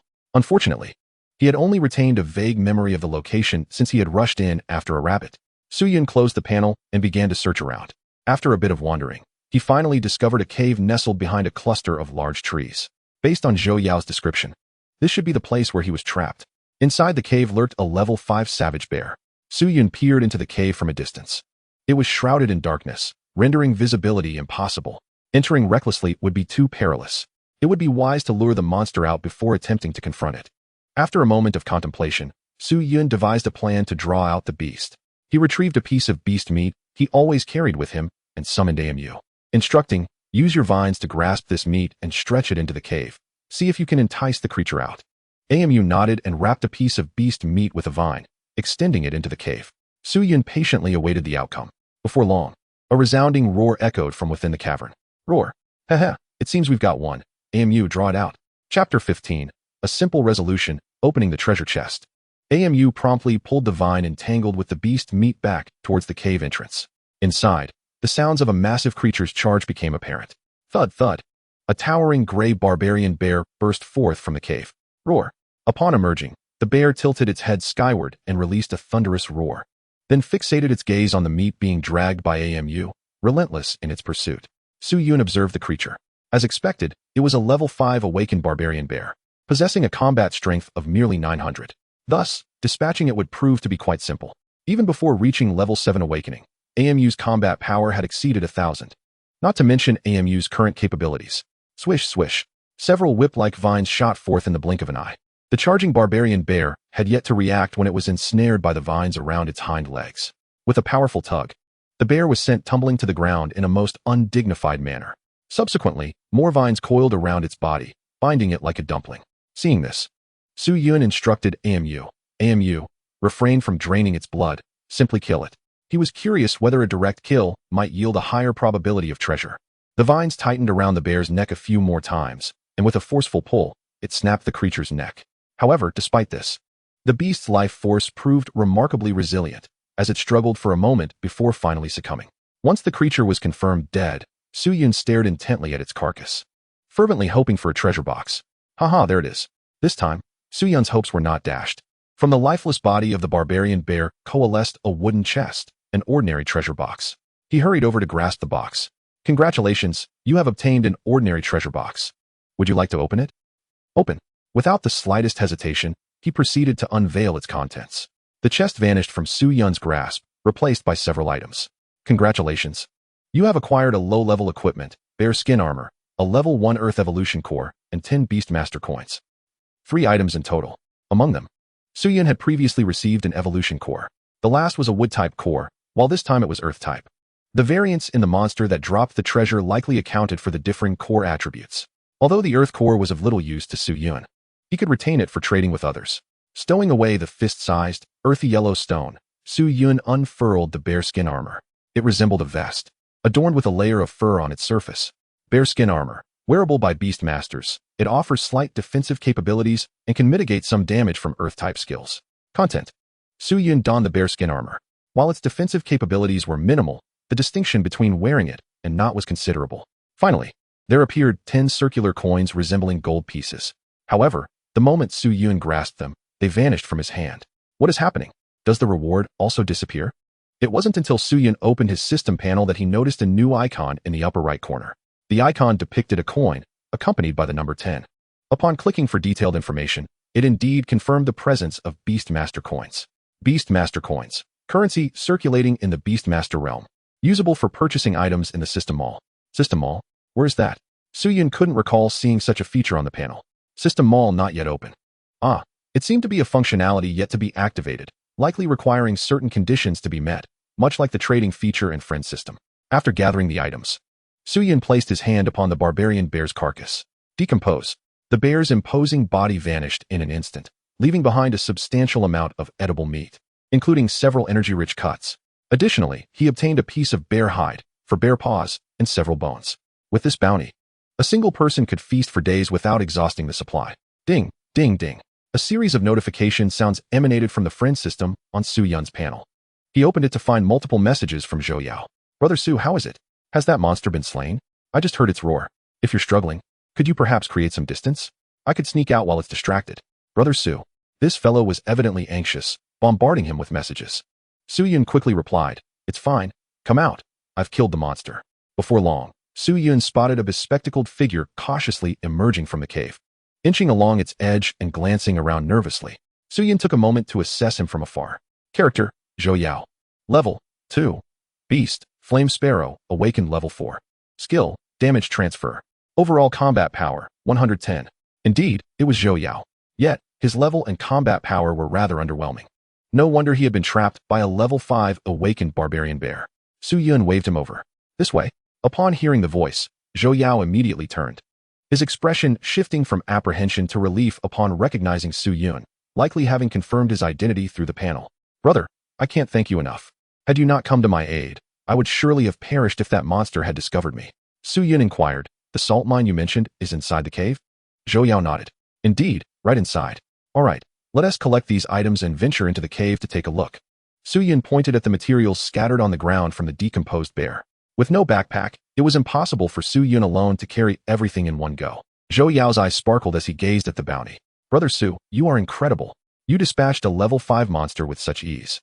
Before long, the two had transported all the items to the cave entrance. Zhou Yao gestured deeper inside. Brother Su, the salt mine I told you about is just beyond. Chapter 16, Strength is Everything. Yun nodded, gesturing for him to lead the way. Zhou Yao promptly took the lead. Upon entering the cave, Zhou Yao summoned his beast. A fire-red bird, approximately half a meter long, materialized before them. This was Zhou Yao's beast, the Flame Sparrow, an awakened level 4 beast with a combat power of 600. Not bad. When AMU had awakened at level 4, its combat power was only 650. The feathers of the Flame Sparrow emitted a brilliant crimson glow. Zhou Yao utilized it as a source of illumination, guiding Yun deeper into the cavern. Initially, the cave was quite spacious, but as they ventured further, they arrived at the resting place of the previously encountered brute bear.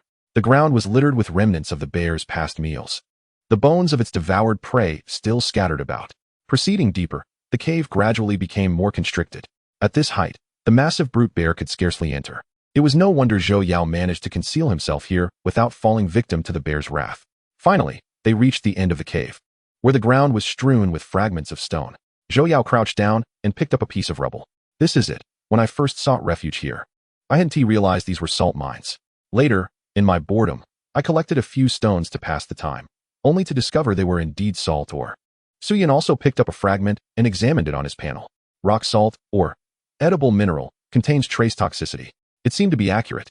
Su Yun brought the stone to his lips and tasted it with his tongue, confirming the salty flavor. As for the toxins contained within the ore, they were likely impurities found within the rock salt. With the right processing methods, the toxicity could be diminished. Nonetheless, for the time being, consuming it directly posed little risk. Holding a piece of the ore, Zhou Yao exclaimed with enthusiasm, I plan to claim this place and mine these stones, then trade them for supplies with others.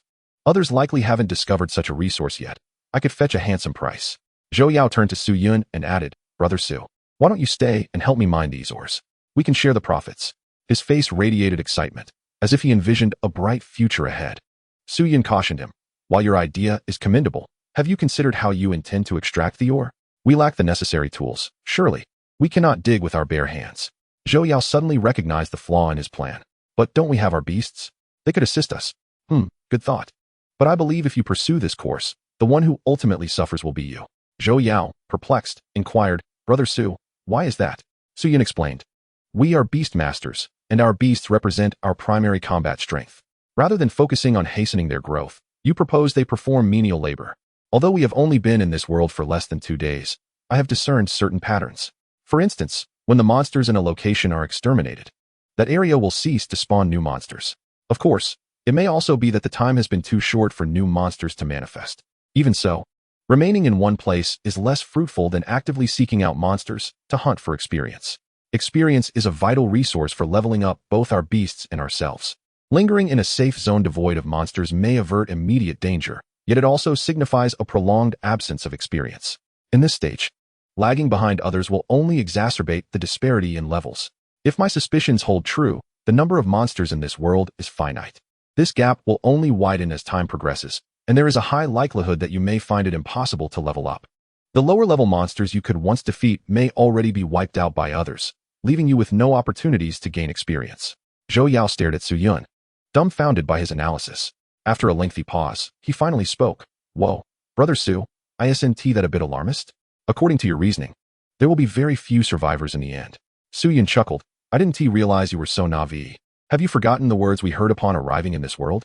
Only those who survive can receive rewards. Surely not everyone can survive. Some will inevitably perish. Zhou Yao's eyes widened in alarm, instinctively taking a few steps back as he regarded Su Yun warily. He had previously scrutinized Su Yun's attributes. Merely considering personal stats, Su Yun's overall combat prowess reached an impressive 200, almost double his own. Not to mention, he possessed an even more formidable beast. If Su Yun intended to harm him, he would not perish any slower than if he were to face the brute bear. Brother Su, you wouldn't be planning to turn against me, would you? Su Yun waved his hand dismissively. Rest assured, I have no intention of turning on a fellow human. We are both of the human race. By the way, where did you live before coming to this world? Zhou Yao remained on high alert, his gaze still fixed on Su Yun. I lived on a planet called Sanyuan Star. Sanyuan Star, indeed not Earth. Zhou Yao's response did not surprise Su Yun. He bent down and picked up a larger fragment of rock salt from the ground, tucking it away. This single piece should suffice for him for quite some time. Su Yun had no intention of remaining in the cave indefinitely. Just taking one piece with him was adequate. Even if others occupied this space in the future, as long as he possessed sufficient strength, could they truly stop him from reclaiming it? Thus, strength remained paramount. Zhou Yao watched as Su Yun headed for the exit. With a determined bite of his lip, he grabbed a piece of rock salt and tucked it into his clothes before promptly turning to follow Su Yun. Brother Su, wait for me. He had come to a realization. When facing the same monster, he could only cower in the cave, awaiting rescue from others, while Su Yun could effortlessly dispatch the creature. This stark contrast underscored the disparity brought about by strength. Chapter 17. The market opens. Emerging from the cave, the sky outside had gradually darkened. Su Yun glanced upward before preparing the necessities for an overnight stay, primarily ensuring an ample supply of firewood. After all, fire was of utmost importance, serving both to cook food and provide a sense of security. Zhou Yao busied himself alongside Su Yun, gathering firewood. Before long, a substantial pile of burnable wood had amassed within the cavern. Zhou Yao eagerly took on the task of igniting the fire, with the flame sparrow as his beast. Kindling a flame was a simple endeavor.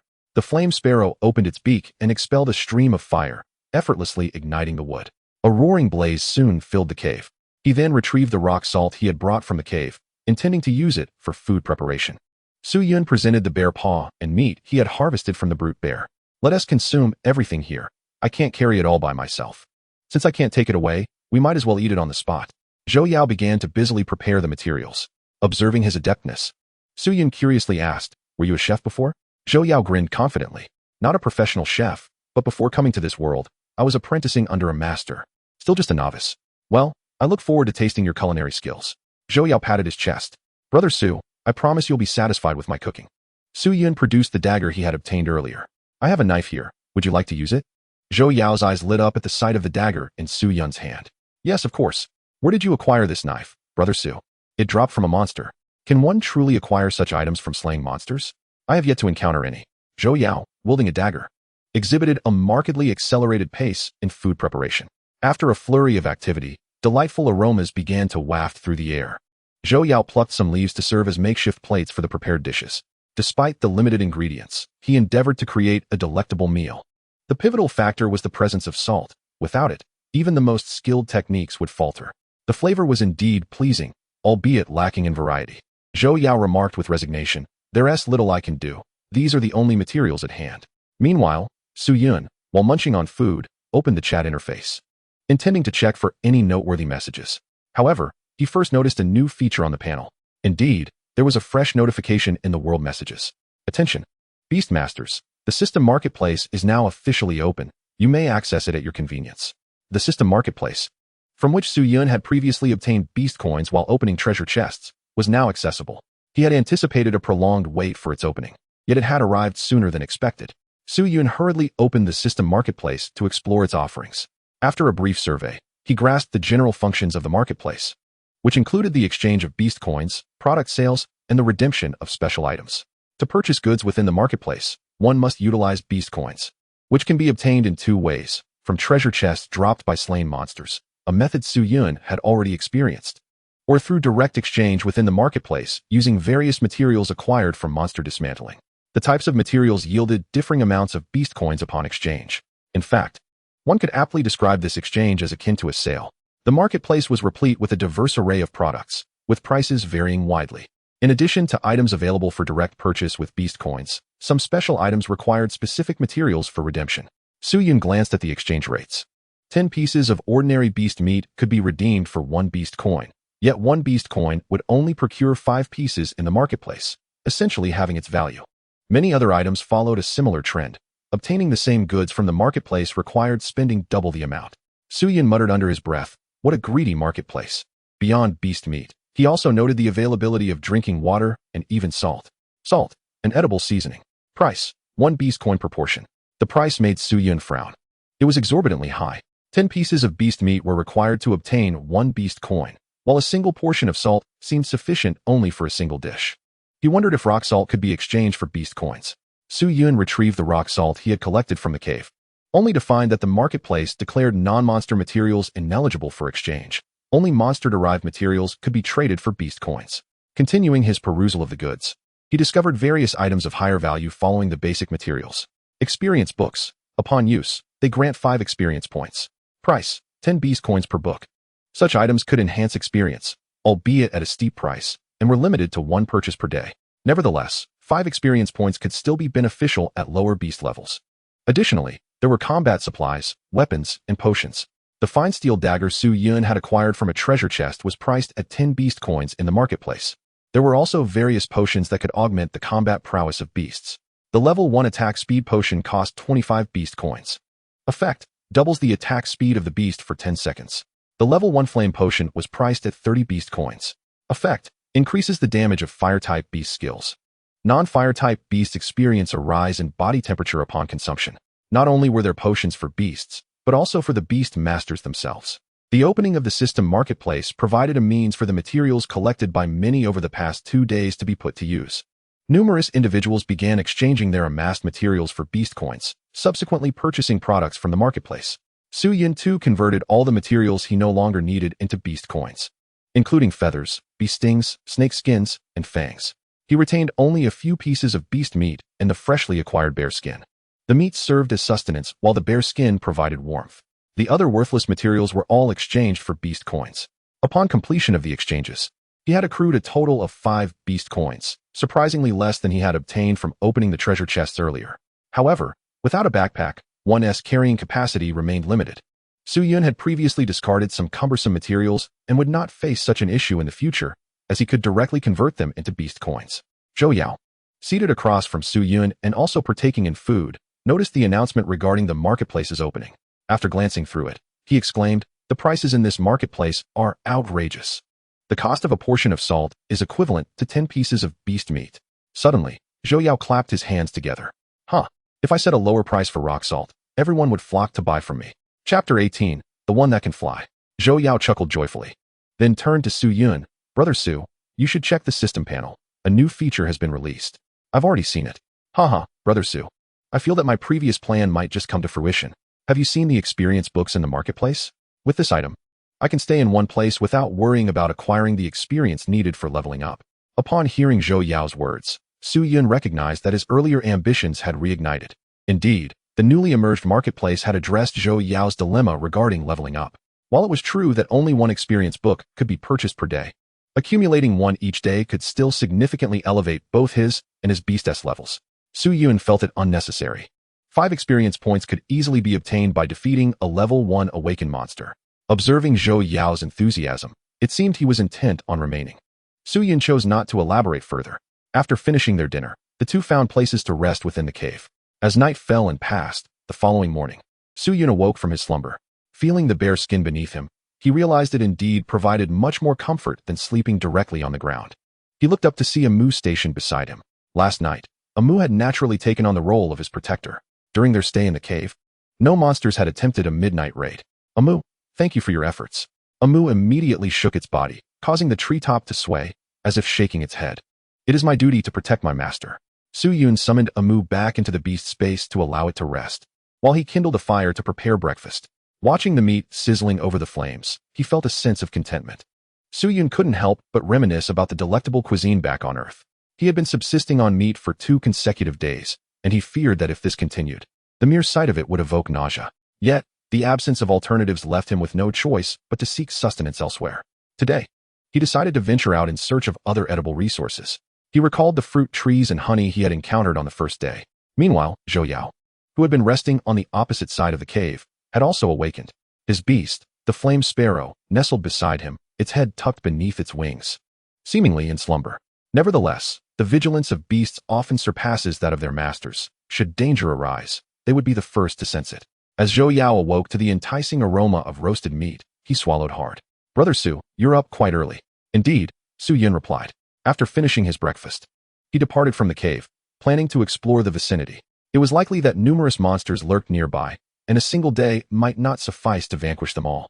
Zhou Yao chose not to accompany him. Instead, he retreated into the cave, presumably to mine.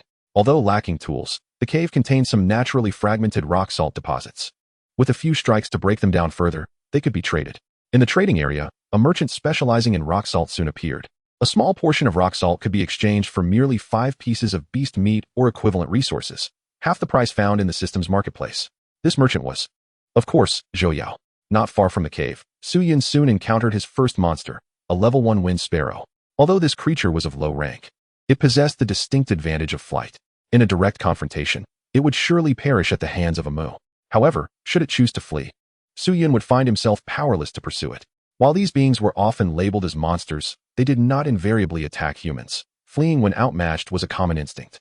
Watching the wind sparrow take flight, Su Yun reluctantly abandoned the chase. It was futile to pursue. He would rather conserve time and seek out another monster. By midday, Su Yun and Amu had dispatched 4 monsters, earning 30 experience points and a trove of materials. The monsters were not particularly challenging to defeat. Rather, the difficulty lay in locating them. Scouring the hills for monsters sometimes led to encounters with those capable of flight or swift escape, leaving Su Yun helpless as he watched them flee. Now possessing 40 experience points, he hoped to acquire another 30 by afternoon, which would suffice to elevate Amu to the next level.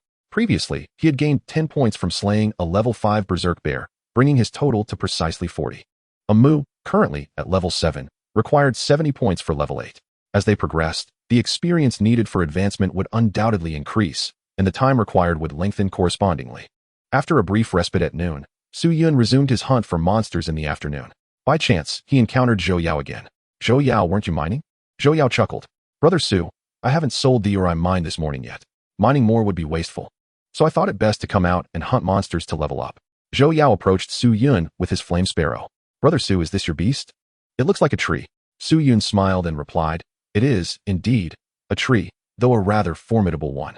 Zhou Yao, inspecting a Mu's data, was taken aback. With a level 7 awakening and combat power exceeding 1,000, it was indeed impressive. "Brother Su, how about we team up?" After a moment's contemplation, Su Yun agreed. "Sure." "Zhou Yao, since your flame sparrow can fly, could you scout from above to locate any monsters?" Zhou Yao readily nodded. "All right, Brother Su. Let me send Xiaohua up to take a look." Su Yun chuckled. "Xiaohua? You named your beast?" Zhou Yao scratched his head sheepishly. "Just a random name." "Xiaohua, go." At Zhou Yao's command, his flame sparrow soared into the sky. Su Yun watched as the bird ascended, gradually shrinking in his field of vision. The flame sparrow began to circle above, diligently surveying the area below. After a while, Zhou Yao's eyes brightened as he turned to Su Yun. "Brother Su, Xiaohua reports that it has spotted a monster in that direction." Su Yun immediately nodded.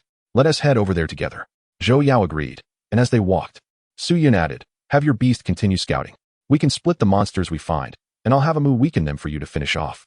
Zhou Yao waved his hands dismissively. "Brother Su, no need to split evenly, just leave a few for me."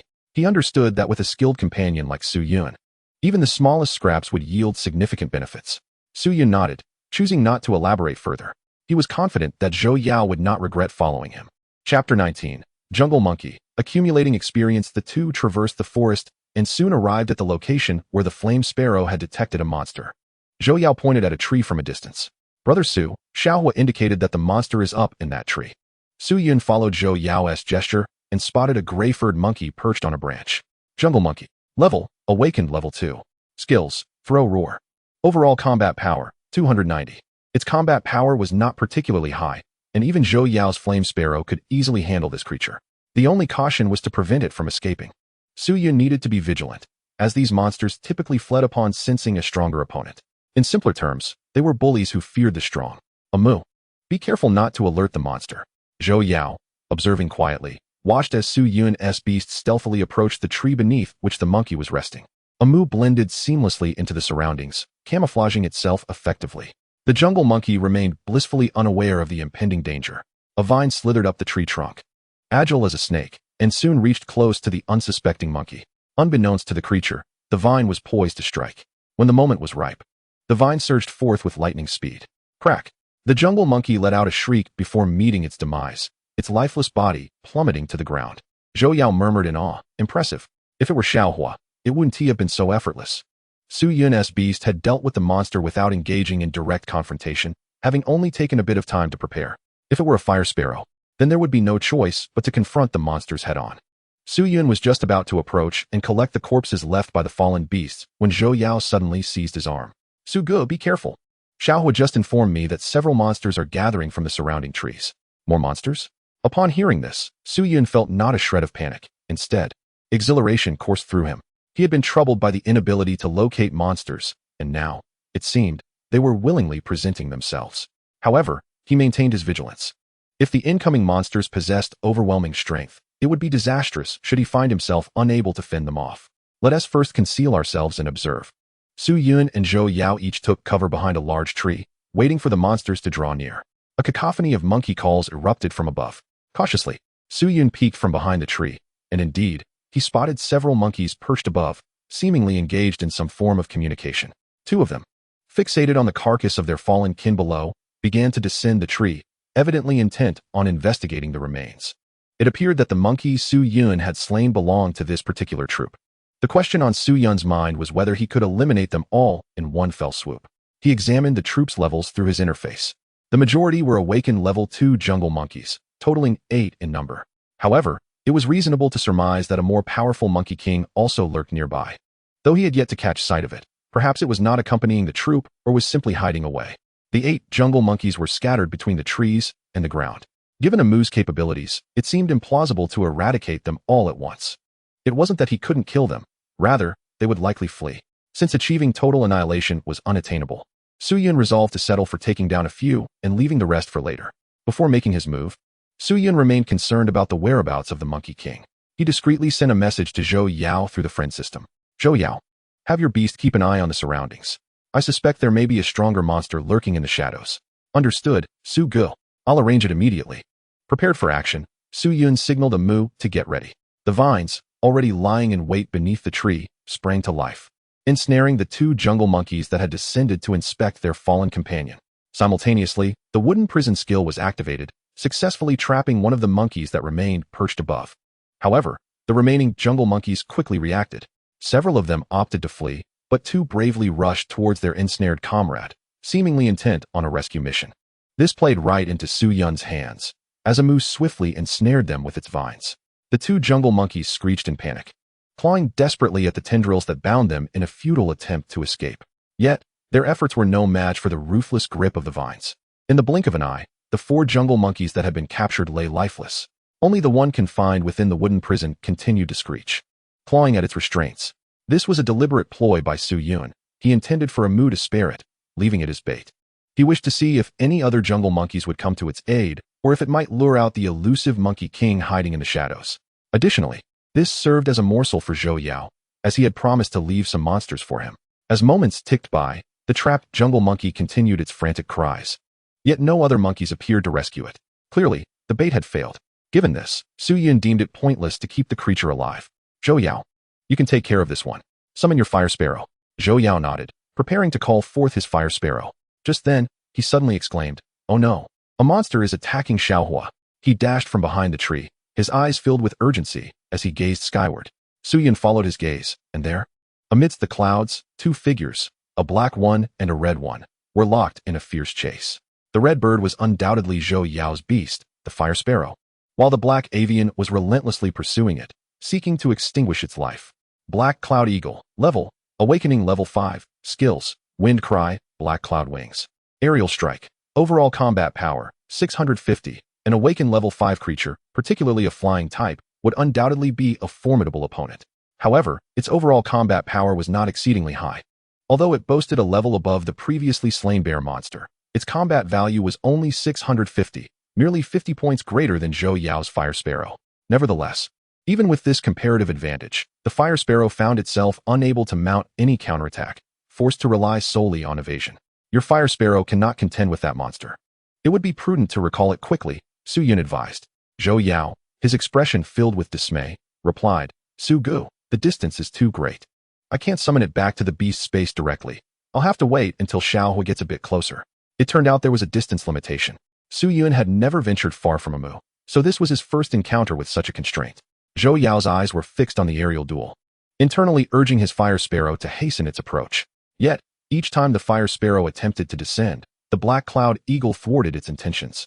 Not out of knowledge of its plan, but as part of its predatory strategy. Below lay the jungle, a complex environment filled with numerous trees. Should the Fire Sparrow manage to slip into the foliage, its chances of escape would significantly increase. The Fire Sparrow maneuvered in the air, desperately attempting to elude the relentless pursuit of the Black Cloud Eagle. With a piercing cry, the Black Cloud Eagle unleashed a transparent wind blade that coalesced before it. Aiming directly for the Fire Sparrow, the Fire Sparrow flapped its wings, narrowly evading the incoming assault. In a swift motion, it shifted direction, attempting once more to dive into the protective embrace of the jungle below. "Quickly, come closer, Xiaohua," Zhou Yao called out anxiously from below. Su-Yun observed the battle above, feeling powerless to assist. As he watched the Fire Sparrow draw nearer to the jungle, the Black Cloud Eagle launched another attack. With a mighty flap of its wings, a pale blue glow enveloped its form, and with the enhancement of the Black Cloud Wings skill, its speed surged. It swept past the Fire Sparrow, extending its iron claws toward its back. Boom! Suddenly, flames erupted around the Fire Sparrow, causing its already vibrant feathers to blaze even more brilliantly. The surging flames surged toward the encroaching Black Cloud Eagle, forcing it to retreat once again. Just as the Fire Sparrow was about to plunge into the jungle, the Black Cloud Eagle folded its wings to its sides and transformed into a descending arrow. Skill, Aerial Strike. However, in the blink of an eye, the fiery sparrow that had just been before the Tsunyun Eagle suddenly vanished. This abrupt change left it momentarily bewildered. As it plunged downward, its form lost its target and dove headlong into the thicket below. These creatures, of course, had no comprehension of the unique techniques of beast tamers. With a rustling crash, the Tsangyun eagle crashed into the woods, swiftly regaining its balance. After surveying the surroundings a few times, it indeed found no trace of the fiery sparrow and was left with no choice but to depart in resignation. Zhou Yao, witnessing the Tsangyun eagle finally take its leave, let out a deep sigh of relief. Phew, that was close. I almost thought little fire wouldn't return. Su Yin patted him on the shoulder. I apologize. Had I not sent you to scout, you wouldn't have encountered such danger. Su Yin felt somewhat responsible for the peril faced by the fiery sparrow. Zhou Yao smiled sheepishly. It's all right, Su Ge. Such things are unpredictable. Next time, I'll instruct little fire to be more cautious. Su Yin nodded and pointed to the monkey trapped in the wooden cage. This creature is yours. How much experience does your fiery sparrow need to level up? Zhou Yao released the fiery sparrow once more, directing it to eliminate the jungle monkey. With the experience gained from slaying this jungle monkey, it was still 4 points short of leveling up. 4 points? Then it can simply defeat a level 1 awakened monster, or 4 ordinary creatures, to acquire the necessary experience for leveling. Su Yun remarked, I'll assign the next creature to you. Let's elevate your beast taming level first, so that you can enjoy a bit more safety in future encounters. As for Su Yun himself, he had just slain 5 jungle monkeys, each providing 6 points of experience, totaling precisely 30 points. That was enough to allow Amu to level up once more. Please wait a moment while I upgrade Amu, Su Yin stated, allocating all the experience to Amu. Chapter 20, Fire Resistance. Zhou Yao watched enviously from the side, unsure of when his beast would reach level 8 awakening. It wasn't too long before Su Yun heard the successful upgrade notification. Congratulations, your beast has leveled up to awakening level 8. Evolutionary mutation skill activated, gaining fire resistance. Oh, another instance of fire resistance. However, this time the resistance should be more potent. Previously, Amu's resistance was merely a slight one. With this enhancement, Amu should no longer fear damage from fire-based skills. Su Yin pondered, considering a test. Coincidentally, there was a beast nearby capable of utilizing fire abilities. Before testing, Su Yin casually opened Amu's detailed information panel. Beast, sapling of the tree of life, Su Mu. Level, awakening level 8, 080. Comprehensive combat power, 1450. Skills, vine whip, bind, wooden cage, blood-sucking thorn, healing sap, life recovery, wooden shield. This upgrade had also granted a new skill. Wooden shield creates a shield that can withstand attacks. While the shield exists, it requires energy from the beast to maintain. If the energy supply is actively halted, or if it receives an unresistible powerful attack, the shield dissipates. This skill is excellent. Theoretically, it represents an infinite shield. As long as the beast possesses energy to sustain the shield, and the enemy's attack isn't formidable enough to shatter it instantly, the protected target remains unharmed. This shield can be utilized not only by the beast, but also by the beast tamer. With this skill, Su Yun's safety was undoubtedly significantly enhanced. Unless the opponent possessed the capability to instantaneously eliminate both Su Yun and Amu, or deplete Amu's energy. Zhou Yao, your fiery sparrow is a fire-type beast. Is it not? Zhou Yao nodded. Yes, Su Ge, what's up? Come, let your beast use a skill on mine for a demonstration. Zhou Yao was somewhat perplexed as to why Su Yun wanted him to use his beast's skill. Was this an invitation for him to attack Su Yun? Did he wish to take action against him, but lacked a valid excuse? No, Zhou Yao dismissed these thoughts. Given Su Yun's strength, it would be effortless for him to eliminate him without such convolutions. Su Ge, what exactly are you intending to do? Su Yun, unaware of Zhou Yao's prior thoughts, clarified. It's merely a test. Have your beast use any fire-type skill. Zhou Yao summoned the fiery sparrow. Shall I begin? Su Yun nodded. Guiding Amu to stand before the fiery sparrow, Zhou Yao gazed at Su Yun's beast, feeling a bit uneasy. Su Ge, is it really safe? Su Yun nodded earnestly. It's fine, hurry up. We need to continue searching for monsters afterward. Let's not squander time. Zhou Yao finally acquiesced. Little fire, use the fireball skill to attack. He called out the skill's name, also to inform Su Yun. Su Yun stood nonchalantly to the side, utterly unconcerned about Amu sustaining any harm. The fiery sparrow opened its mouth and unleashed a fireball, which exploded with a thunderous boom upon striking Amu. Bang! The fireball detonated on contact, scattering sparks in every direction. Flames enveloped Amu, radiating intense heat. Su Yun kept a vigilant eye on Amu's condition, ready to retract him into the beast's space should anything seem amiss. However, the situation unfolded as he had anticipated. Although engulfed in flames, Amu felt scarcely discomfort. The fire resistance proved formidable, rendering him almost immune to the damage inflicted by the fiery sparrow's fireball. The sole effect was the minor impact from the explosion. While the flames could no longer harm Amu, he still expressed his discontent with being surrounded by fire, repeatedly complaining to Su Yun about wanting to escape the inferno. Once Su Yun confirmed Amu's capabilities, he promptly instructed him to exit the flames. Emerging unscathed from the fire, Amu was perfectly fine. Zhou Yao watched in astonishment, utterly surprised that Little Fire's attack had proven ineffective. Su Gu, your beast is astonishingly powerful. Su Yun, satisfied with Amu's unscathed state, nodded in approval. The fire resistance was akin to a passive skill. Even if others viewed his beast's information through the system panel, they would be oblivious to it. Amu's abilities would likely leave many opponents at a disadvantage. Zhou Yao, we still need you to use your beast to locate where the monsters are. But do remain cautious and watchful of the creatures above. Rest assured, next time I will certainly avoid such incidents. Zhou Yao once again released the fiery sparrow into the sky. This time, the fiery sparrow moved with considerable caution, flying close to the forest while scouting. After a while, the fiery sparrow spotted a clearing below, where a small fire pit flickered in the center, beside which sat a humanoid creature. The fiery sparrow conveyed its observations to Zhou Yao. A humanoid creature? Could it be another beast tamer? Zhou Yao queried. Su Gu. Little Fire claims it has seen someone similar to us. I suspect it may be a beast tamer. Should we go take a look? Su Yun shook his head. There's no need. Finding monsters to level up is our priority. Zhou Yao nodded, acknowledging that upgrading was indeed of paramount importance. Upon receiving Zhou Yao's command, the flame sparrow altered its flight path to scout other areas. The humanoid creature on the ground turned its gaze towards the flame sparrow as it pivoted.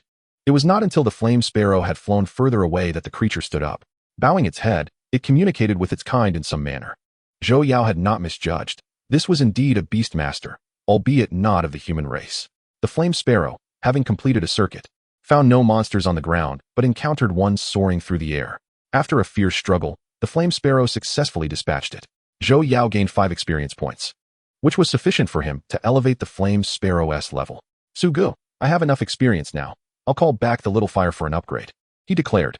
Su Yun had no objections. An upgrade was certainly a positive development. Zhou Yao summoned the flame sparrow back and allocated the experience points, successfully completing the upgrade. Finally reached awakening level 5. Haha, my progress should be considered swift. Su Gu, your situation is a different matter. Su Yun's beast had already reached awakening level 8, leaving the flame sparrow lagging behind by a whole 3 levels. Su Yun remarked, in the early stages, beasts level up quite rapidly. As long as time is not wasted, most will be around level 5 or 6 during this period. Zhou Yao sighed. Indeed.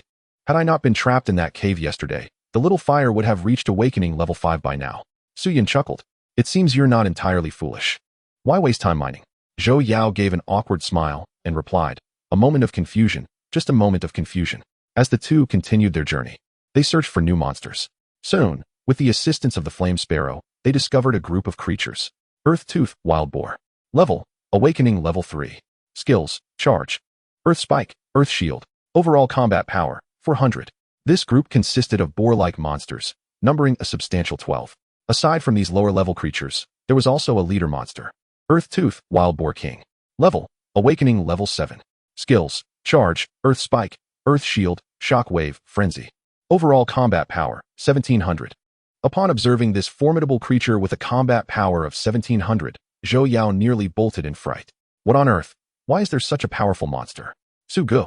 I feel that even combined, we might not stand a chance against it. We should retreat.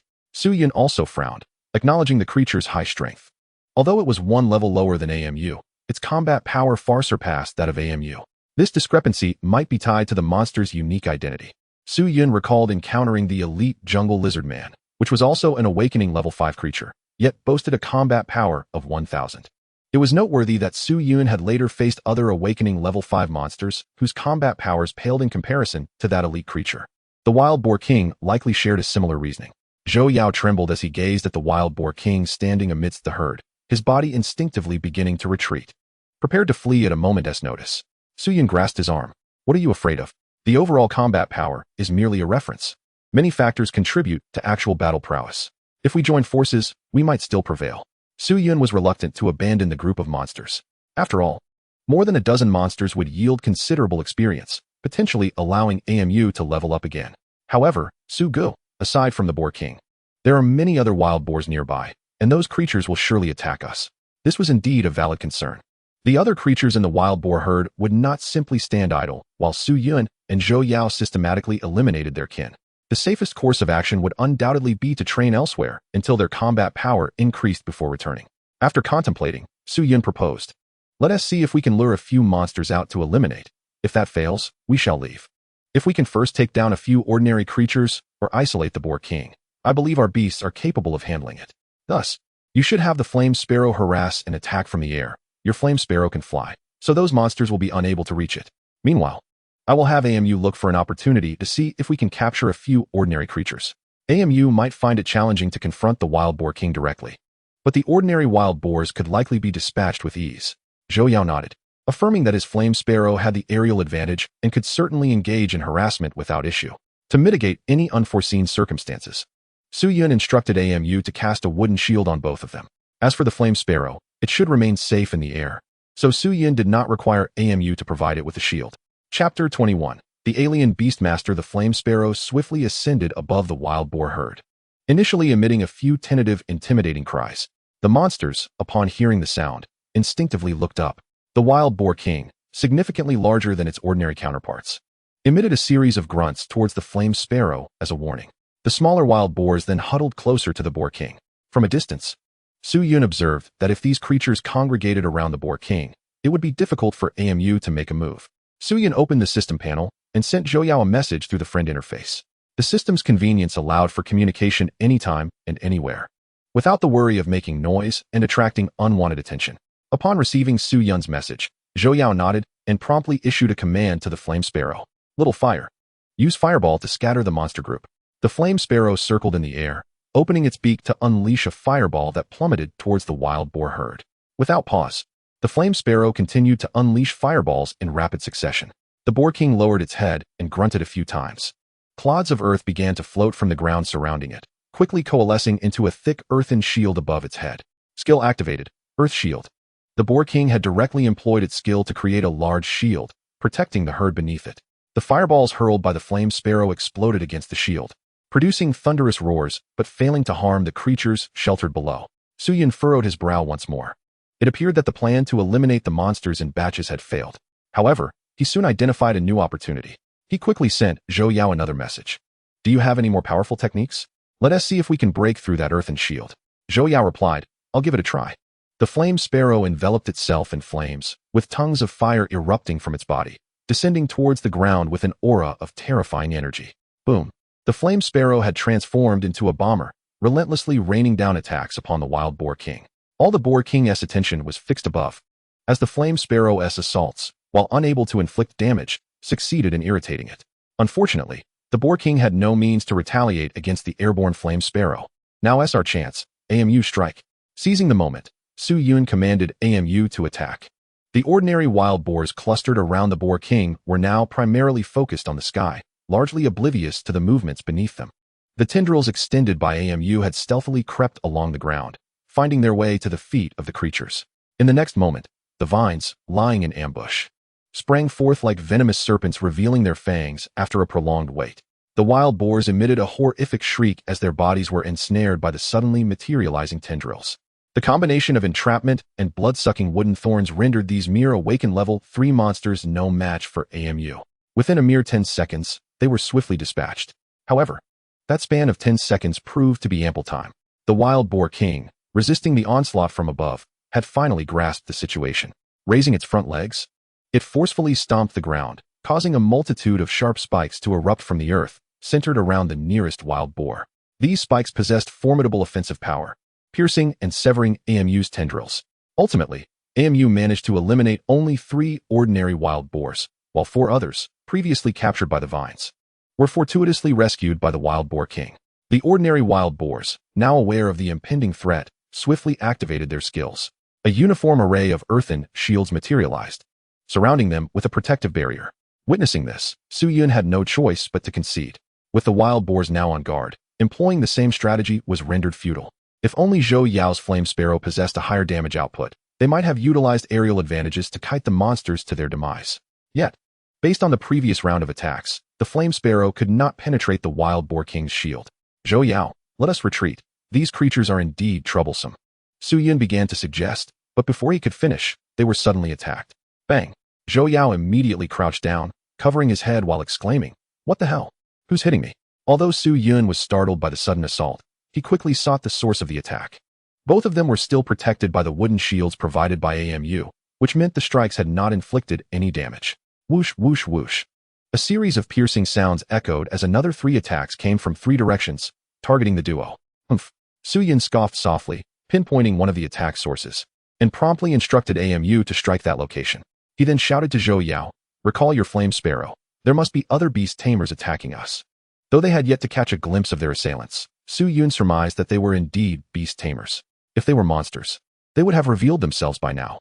Zhou Yao, crouched on the ground, raised his head slightly, finding Su-Yun beside him, unfazed, which calmed his nerves considerably. "All right, Su-Ge, I'll summon Xiaohu back immediately." Su-Yun cautioned, "Be careful, the opponents might target your beast." Zhou Yao paused. "Then I should just have Xiaohu guard the beast space before deploying it." "That works too." Zhou Yao promptly acted, summoning the flame sparrow back. At that moment, a skirmish erupted from the location where the assailants had been hiding. AMU lashed out with its tendrils towards that position, attacking with fervor as if venting its frustrations. "How dare you assault my master?" Realizing that Su-Yun had discovered them, the 3 lurking beast tamers emerged from their concealment, launching a coordinated attack. One of them bellowed, "I'll hold his beast. Don't mind me. Focus your full attack." Although the 3 emerged beings walked upright and resembled humans, there were notable differences in their details. Su-Yun swiftly checked their information on the panel. Character, Ruwa FA, Level 2. Beast, Tentacle Monster, Awakened Level 6. Skill, Damage Transfer. Character, Chi Pai Su, Level 2. Beast, Sky Eye, Awakened Level 4. Character, Level 1. Beast, Petrifying Claw, Awakened Level 5. The names were peculiar, and their beasts equally so. The one who had bellowed about restraining AMU utilized a tentacle monster of Awakened Level 6. The tentacle monster extended several appendages, some grappling with AMU's tendrils, engaging in a fierce struggle, while others clashed directly with AMU.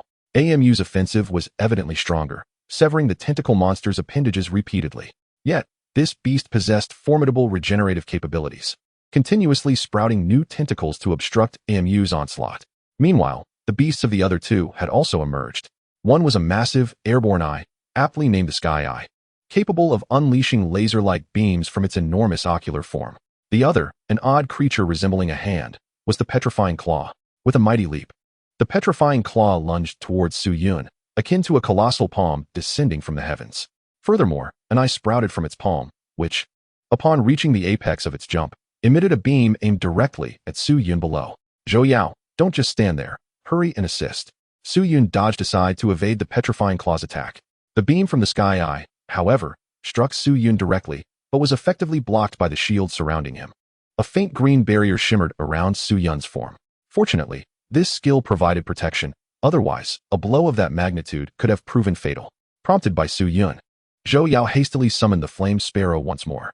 The moment the Flame Sparrow appeared, it fixated on the Sky Eye, launching itself towards it. Boom! The Flame Sparrow ignited in a blaze, transforming into a radiant firebird as it charged at the Sky Eye. The Sky Eye swiftly retaliated, firing beams from its ocular form in an attempt to thwart the Flame Sparrow. Below, the Petrifying Claw's Beast Tamer, noticing that Su-Yun had evaded the attack, immediately directed it to assault the closer Zhou Yao. Bang!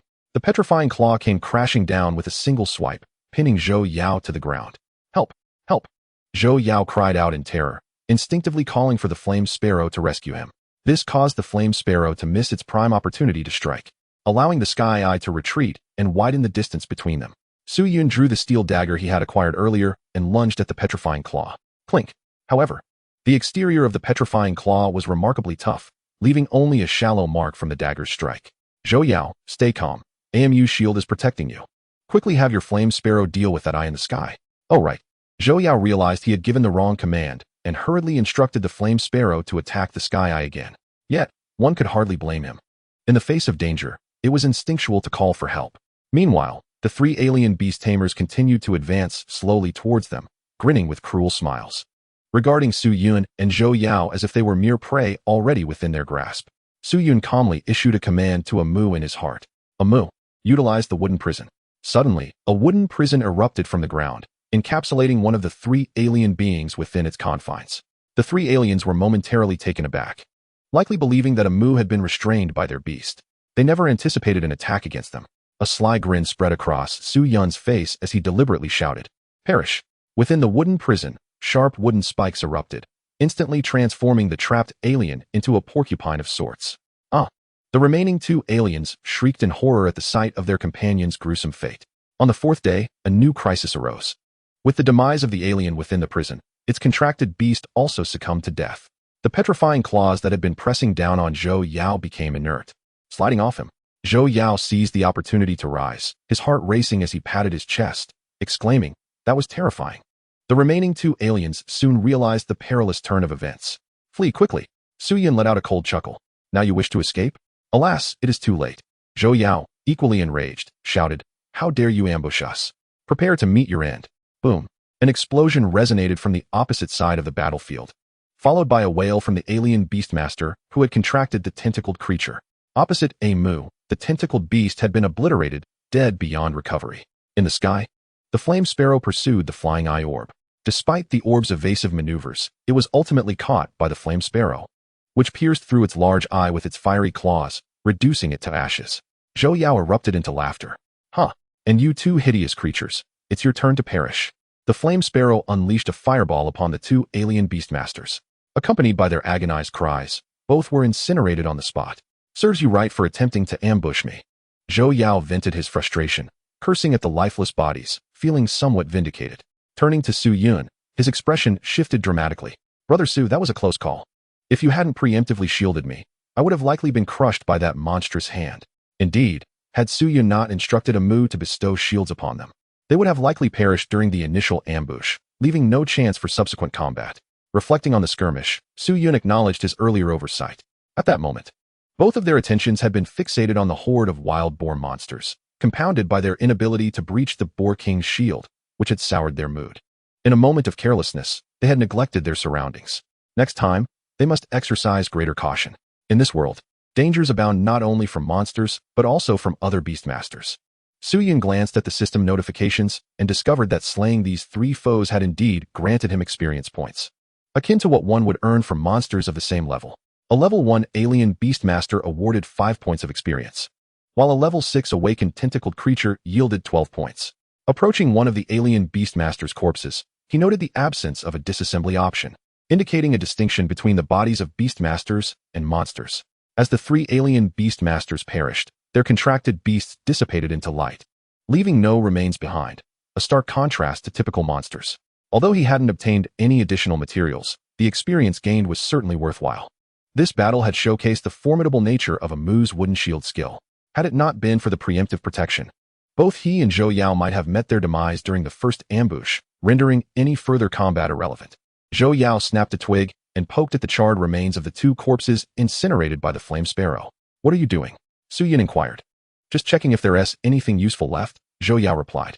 However, after an exhaustive search, he found nothing but a few blackened, unidentifiable remnants. Su Yin was not surprised. They had only been in this world for 3 days, and their possessions were rather meager.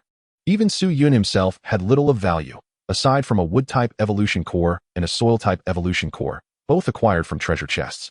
But those were the only noteworthy items he possessed, along with a steel dagger and the bear hide armor he wore. Patting Zhou Yao on the shoulder, Su Yun encouraged him, "Stop searching. Let us continue hunting monsters to level up." Zhou Yao discarded the twig and nodded vigorously. "Right, let's level up. If we encounter more of their kind, we'll annihilate them all." With a flourish, Zhou Yao commanded the flame sparrow to ascend into the sky for further reconnaissance. Before long, they discovered several more monsters. "Let us go." As the afternoon waned into twilight, Su Yun and Zhou Yao relentlessly hunted monsters, accumulating 30 points of experience and a trove of materials, enough to exchange for 1 Beastmaster coin. As evening approached and darkness fell, the two resolved to return to the cave where they had previously taken refuge. Su Yun intended to remain in this area for a couple of days, eliminating as many surrounding monsters as possible before departing. Back in the cave, they returned with an ample haul, including some wild vegetables they had gathered along the way to enhance their evening meal. Eating meat continuously could become monotonous. With the system at their disposal, they needn't worry about foraging toxic plants. Zhou Yao took charge of cooking dinner. Having witnessed Su Yun's prowess, he had willingly relegated himself to the role of a subordinate. There was no shame in following someone formidable. Today, he had garnered more experience alongside Su Yun than during his previous solo endeavors. As they awaited their meal, Su Yun opened the chat interface, which was filled with noisy chatter but offered little of substance. He then perused the trading interface, searching for valuable items. Among the listings, He noticed several individuals seeking to purchase experience books, an extensive quantity at slightly elevated prices compared to the marketplace. Each person could only sell one experience book per day, providing limited experience, but bulk purchases could yield substantial gains if consumed all at once. Su Yun observed the buyers, noting the mix of humans and aliens among them. It was apparent that these individuals were backed by established organizations or groups. Otherwise, their capacity for mass procurement would be implausible. They seemed to prioritize rapidly elevating the level of specific members within their groups, enabling them to hunt more formidable monsters. Higher-level monsters yielded greater experience, thus enhancing efficiency compared to slaying lower-tier creatures. Additionally, these groups could band together to face higher-level monsters, increasing their chances of survival. However, Su Yun recognized the potential dangers of such organizations. If they grew stronger, their power could far exceed that of others. Inevitably, the powerful will oppress and enslave the weak. One can only evade or confront such tyranny. When it comes to resistance, there are fundamentally two approaches. One must possess formidable strength or be part of an equally potent organization. Su Yun harbored no intention of joining any such organizations. Yet his own capabilities were reasonably commendable, though merely adequate. Despite possessing a unique skill, he could not ensure that others were devoid of similar abilities. He cast a glance at the industrious Zhou Yao, contemplating the possibility of assembling a team of his own. Although Zhou Yao's prowess was rather mediocre, Su Yun considered the prospect of partnering with him. The advantages of joint endeavors could not be overlooked. Just as he pondered this, Zhou Yao approached bearing the food he had prepared. Su Gu, here, give it a taste, and let me know how it is. Su Yun received the skewered delicacies from Zhou Yao's hands. Compared to the uncooked chunks of meat directly placed over the fire, Zhou Yao's grilled offerings had begun to resemble proper barbecue. Su Yun inspected the dish on his interface, reassured by the absence of any issues, before indulging in the morsels. The flavor was entirely acceptable, though it lacked the distinctive spiciness typical of barbecued fare. This was unavoidable, as there were no spices available nearby. After satisfying their hunger, Su Yun sought out Zhou Yao before they rested. Zhou Yao, do you have any plans for the future? Will you continue mining and selling, or here? Zhou Yao shook his head decisively. Su Gu, I've made up my mind. From now on, I will follow you wherever you go, and I will strike wherever you point. Su Yun nodded in satisfaction upon hearing this. Very well, Zhou Yao, remember your words today. I can assure you that as long as you stay by my side, you will not suffer any losses. Su Yun felt confident in his ability to make such a promise. Amu was currently at level 8, having awakened to his abilities, while Zhou Yao's Flame Sparrow had only reached level 5. The disparity in strength was evident. Tomorrow, after slaying a few more monsters, Amu would surely level up again, enhancing his prowess even further. After finishing their meal, the two found corners of the cave to rest. As the night passed, dawn approached. Yet Su Yun awoke to find the surroundings still shrouded in darkness, with no sign of daylight. What is happening? Could it be that morning has yet to arrive? Su Yun mused while opening the system interface. The world channel was already brimming with new messages. Dear Beast Masters, from today onward, the world will become increasingly perilous. The night will be prolonged, resource output will diminish, and more dangerous monsters will emerge. Defeating these monsters will yield only experience points, with no materials produced. While even more formidable boss monsters will appear, guaranteed to drop treasure chests upon defeat. Thus it became clear. The persistent darkness was indeed a consequence of a special event. The mention of reduced resource output raised questions about the specific implications, but it was certain that their surroundings would become more treacherous. Boss monsters were significantly more powerful than ordinary ones, even if they shared the same level. Their combat capabilities would vastly exceed those of standard foes. The guaranteed treasure chests upon defeating such monsters certainly piqued Su Yun's interest, as typically, defeating monsters yielded only mundane materials. Treasure chests, on the other hand, offered opportunities for acquiring unique equipment and items. Su Yun surveyed the inky blackness around him. The only light emanated from Zhou Yao's Flame Sparrow, its crimson feathers standing out vividly against the darkness. Zhou Yao remained asleep on the ground, the Flame Sparrow dutifully guarding its master. It was uncertain how long this darkness would persist. If it continued indefinitely, survival would soon become exceedingly challenging. Su Yun retrieved a stored ember and ignited a pile of firewood. The flames dispelled the darkness, illuminating the cave once more. He opened the chat interface, which was filled with lamentations. What has happened so suddenly? If it remains dark, how can we find food? Help! I encountered a monster. What happened to the brother above? He must have perished. The abrupt cessation of messages suggested that many had not even had the chance to send their final words, quietly succumbing in some corner of the world. As Su Yun scrolled through the messages, he suddenly spotted an announcement. Dear brothers and sisters of the human race, from today onward, our Yi Alliance is officially established. We welcome all to join us. Our Yi alliance is powerful and resource-rich. We will do our utmost to ensure the safety of all who join. The message was from none other than Yi Long, who had previously clamored for team formation. It seemed that the group he had assembled had gained some traction. Numerous supportive messages followed. We support the establishment of the Yi alliance. All brothers and sisters of the human race are welcome to join us. Support. I am not of the human race. Can I join you? Non-human beastmasters need not apply. The Yi alliance only accepts humans. Humph, humans are so arrogant. Why seek their favor? The Blood Demon clan welcomes all to join. I am of the Bone clan and also plan to establish an alliance. Are any other Bone clan members interested? A stone cast into water stirred up ripples. Many similar messages emerged, with individuals from various races expressing their desire to unite. Meanwhile, the Blood Demon clan seemed intent on opposing the humans. However, for the time being, it appeared to be merely a war of words, with no large-scale battles or conflicts having erupted, likely due to the distance between the factions. At that moment, Su Yun heard Zhou Yao's voice nearby. What happened? How long did I sleep? Is it still dark? Su Yun turned to see Zhou Yao rubbing his eyes and sitting up, appearing somewhat groggy, and mistaking the surrounding darkness for the middle of the night. Zhou Yao, you're awake. Oh, Su Gu, you haven't slept yet? Su Yun replied exasperatedly. What do you mean I haven't slept? I woke up ages ago. Check the system messages for yourself. Moments later, Zhou Yao gasped in surprise. I thought it was still midnight. I can't believe it's just that the sun hasn't risen. Su Gu, do you think it will remain dark like this? Su Yun added some firewood to the blaze. I don't know. If it stays dark indefinitely, that would pose a serious problem. Zhou Yao rose and settled beside the fire. If it remains dark, we could have a real predicament. We might not even find our way back if we venture out. Wait a moment. If it stays dark, we have no choice but to go outside. Even if it means getting lost. The situation is dire. We have very little food left. They could barely manage 2 more meals. To acquire new food, they would need to kill monsters or purchase it from the system shop. However, purchasing required Beastmaster coins, which in turn demanded monster materials for exchange. Finding monsters in the dark would also be a considerable challenge. After waiting in the cave for half the day, they finally noticed some light filtering from outside. It was nearing 10 in the morning. Ordinarily, it would already have been broad daylight by this time. As dawn broke outside, Su Yun rose to his feet and made his way outside. With the sun now illuminating the world, it was time to venture forth. Zhou Yao also stood up, following closely behind. Brother Su, wait for me.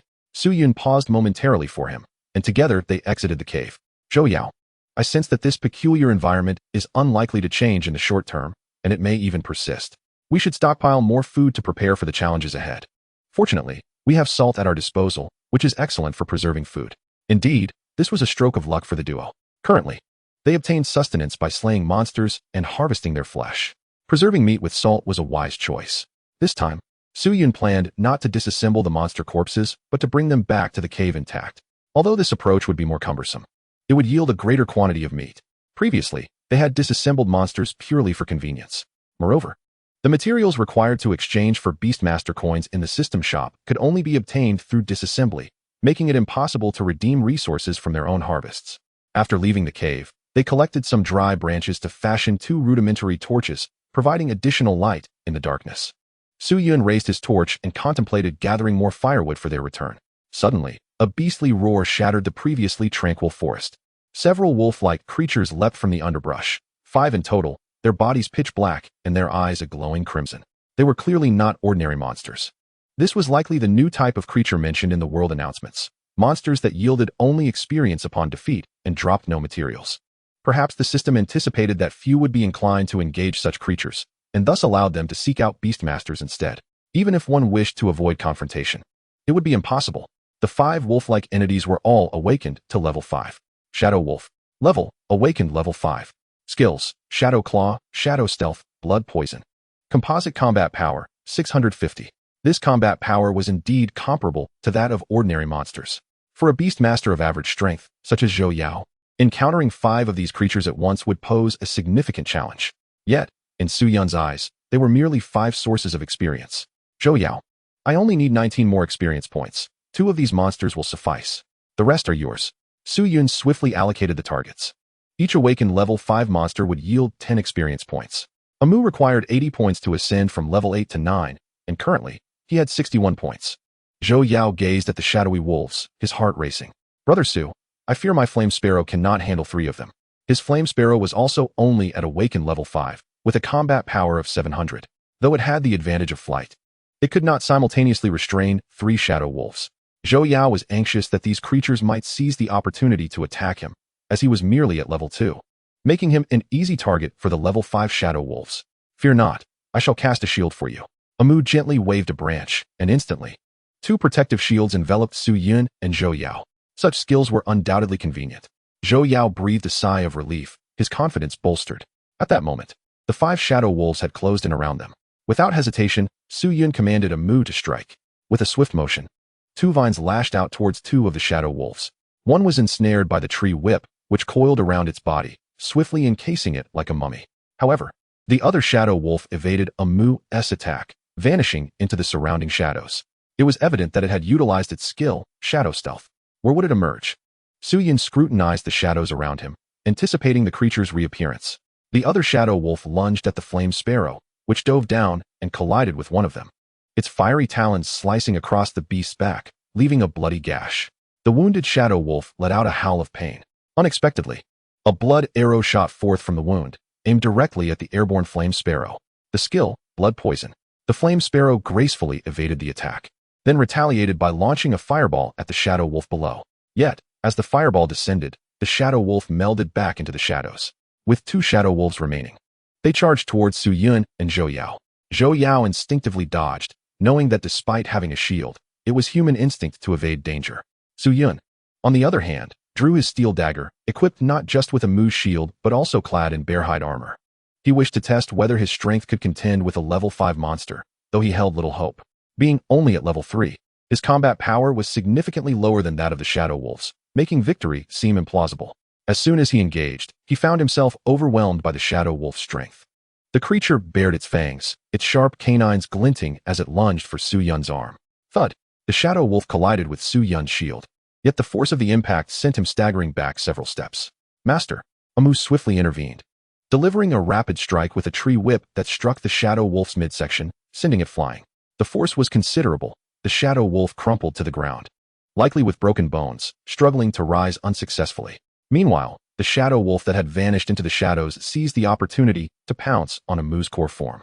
Its forepaws, enveloped in a dark aura, transformed into massive claws far larger than its own, slashing fiercely at Amu's trunk. Skill, Shadow Claw. The enormous claws collided with Amu's trunk, causing it to sway. The claws sliced through the outer bark, leaving cracks on the surface. However, only the superficial layer had sustained damage. Amu retaliated swiftly, vines ensnaring the approaching Shadow Wolf, tightening with relentless force. The immense pressure bore down on the creature, and with a final howl, the Shadow Wolf was violently constricted to death. Upon its demise, the Shadow Wolf dissolved into a wisp of black smoke, leaving no trace of a corpse. Without a corpse, it was impossible to gather materials through disassembly, confirming the system's assertions. These extraordinary monsters yield only experience upon their demise. The 2 companions encountered 5 Shadow Wolves, one of which had already been slain by Amu, while another was gravely injured, and yet another was ensnared by tree vines from the outset. A 4th Shadow Wolf, having been struck by the Flame Sparrow, remained hidden in the shadows, leaving only the one attacking Zhou Yao. However, that one was now also entangled by the Flame Sparrow. In Chapter 24, Awakening Level 9, the Shadow Wolf attempted to evade its captor through Shadow Stealth, yet the Flame Sparrow clung to it tenaciously. Having faced a similar predicament before, it had devised a solution.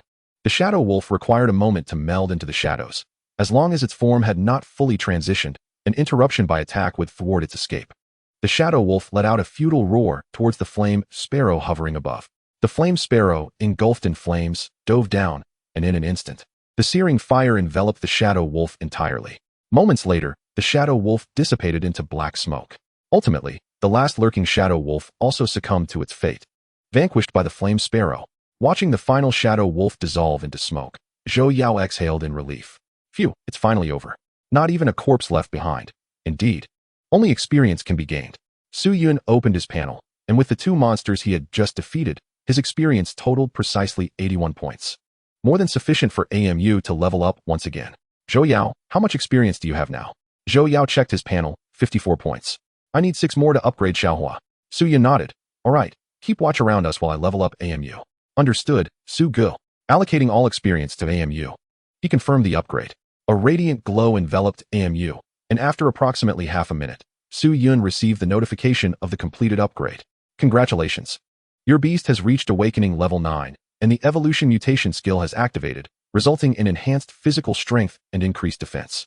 Enhanced defense. Though not particularly impressive in terms of enhancement, despite Su Yun's slight disappointment regarding the upgrade's benefits, it still represented a significant strengthening. AMU's trunk strength had once again been amplified, undoubtedly improving its resistance to damage. Beast, Sapling of the Tree of Life, Sumu. Level, Awakening Level 9090. Comprehensive Combat Power, 1700. Skills, Tree Whip, Entangle, Wooden Prison, Blood-Sucking Thorn, Healing Sap, Life Restoration, Wooden Shield. Su Yun gazed at AMU's data panel. This upgrade was somewhat regrettable, as no new skills had been acquired. However, the combat power had seen a notable increase. Previously, at Awakening Level 8, it had only been 1450, but now it stood at 1700. Though the numerical increase might not sound impressive, a rise of 250 points was indeed considerable. Observing Zhou Yao's Flame Sparrow, Su Yun noted that its last upgrade had only yielded 100 points in combat power. Zhou Yao had mentioned that the highest increase he had ever achieved was merely 150 points. In contrast, Su Yun's beasts typically gained at least 150 points with each upgrade, consistently surpassing others by 50 to 100 points. Cumulatively, this difference would become increasingly pronounced. For instance, Zhou Yao's Flame Sparrow, at Awakening Level 5, had only reached 700. When its level ascended to Awakening Level 9, it would likely fall short of reaching 1700, probably just over 1000. Turning to the upgraded AMU, Su Yun inquired, "How do you feel, AMU?" AMU gently swayed, signaling that it felt immensely invigorated, brimming with power. Su Yun smiled faintly. The strength of his beast was indeed a source of joy. "That's wonderful." Zhou Yao, on guard nearby, gazed enviously at Su Yun's beast, glancing up at the Flame Sparrow circling above. "When will you become that formidable?" The Flame Sparrow retorted. "Is it my fault?" Zhou Yao stroked his chin, pondering the reason. It certainly wasn't his own shortcoming. As the battle had progressed, the sky brightened significantly. Su Yun glanced at the heavens before turning to Zhou Yao. Before he could speak, Zhou Yao grasped his intent. "Su Gu, leave the monster hunting to me. Xiaohua, go." The circling Flame Sparrow cast Zhou Yao a sidelong glance, still irked, yet ultimately took to the air, commencing its search for the whereabouts of monsters. However, perhaps influenced by the dawn, the surrounding monsters seemed to have diminished in number. After several laps, the Flame Sparrow found no trace of any creatures, as if they had vanished from the forest overnight. With no monsters in sight, they resolved to change locations, marking their path through the forest to avoid losing their way back to the cave when night fell again.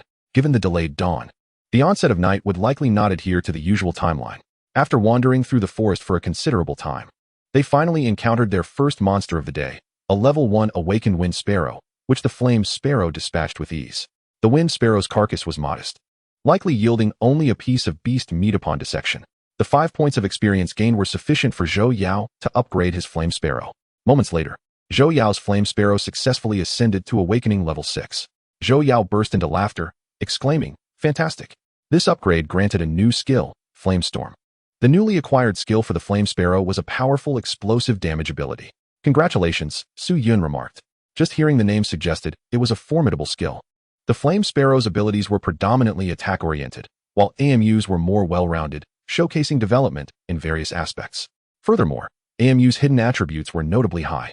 The resistance bonuses and physical enhancements gained from previous upgrades, though not reflected in new skills, visibly contributed to its combat power.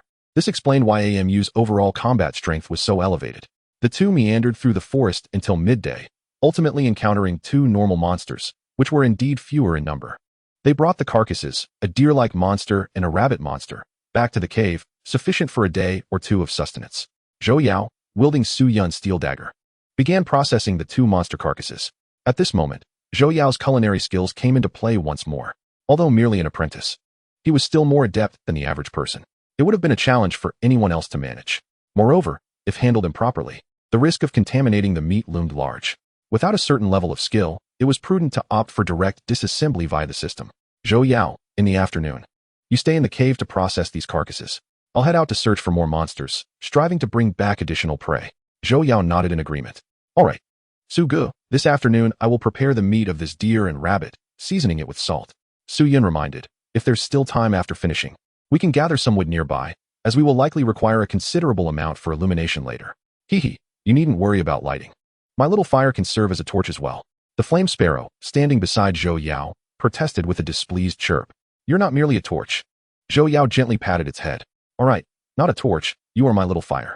Su Yun shook his head, finding the sentiment rather cheesy. Amu, let us go. We shall set off. Su Yun and Amu traversed through the quiet forest. In the preceding days, even if monsters were elusive, the sounds of birds and insects still filled the air. However, today, even these familiar sounds had vanished, leaving the dim forest shrouded in an ominous silence. The direction chosen by Su Yun was toward the area where they had previously encountered the wild boar king. He hoped to seek out that group of wild boar monsters once more. If they could locate them and eliminate the entire group, the corpses would likely sustain him and Zhou Yao for a week or two without issue. Su Yun recalled the formidable strength of the wild boar king, boasting a power level of 1700, equivalent to the enhanced Amu. Previously, they had been unable to contend with it, but circumstances had changed. After a thorough search, Su Yun indeed discovered the herd of wild boars. However, upon observing the boars engrossed in grazing amidst the thicket, Su Yun's brow furrowed. Surrounding the wild boars was a large group of monsters, all of which were awakened to level 5. Without a doubt, they were the peculiar type of monsters that yielded only experience upon defeat. These creatures were scattered around, subtly encircling the wild boar herd, and astonishingly, they did not engage in conflict among themselves. Su Yun quickly glanced at the attributes of these monsters. Ghost monster. Level, awakened level 5. Skills, wailing, bloodthirst, invisibility.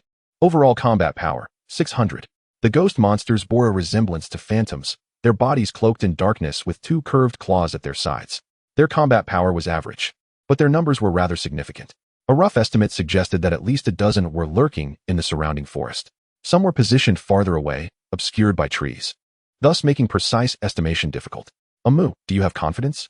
This was Su Yun's first encounter with a horde of more than a dozen monsters simultaneously. It was somewhat risky, yet he was prepared to proceed. After all, this was a lucrative opportunity for experience. First, let us cast a shield, and I'll maintain a safe distance. If anything goes awry, I'll withdraw immediately. Although he was ready to confront this group of monsters, his safety remained paramount. Su Yun instructed Amu to cast a protective shield upon him, widening the space between them. All right, Amu, commence the attack. Amu's body trembled as several vines surged from the tree trunk, aiming directly at the 3 nearest monsters.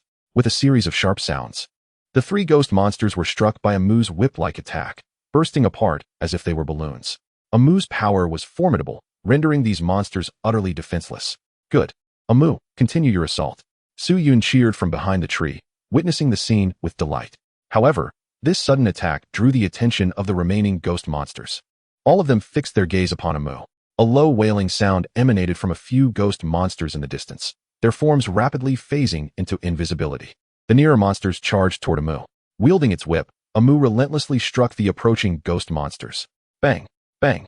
One by one, the ghost monsters were sent flying by the whip, yet they swiftly regained their momentum and surged forward again.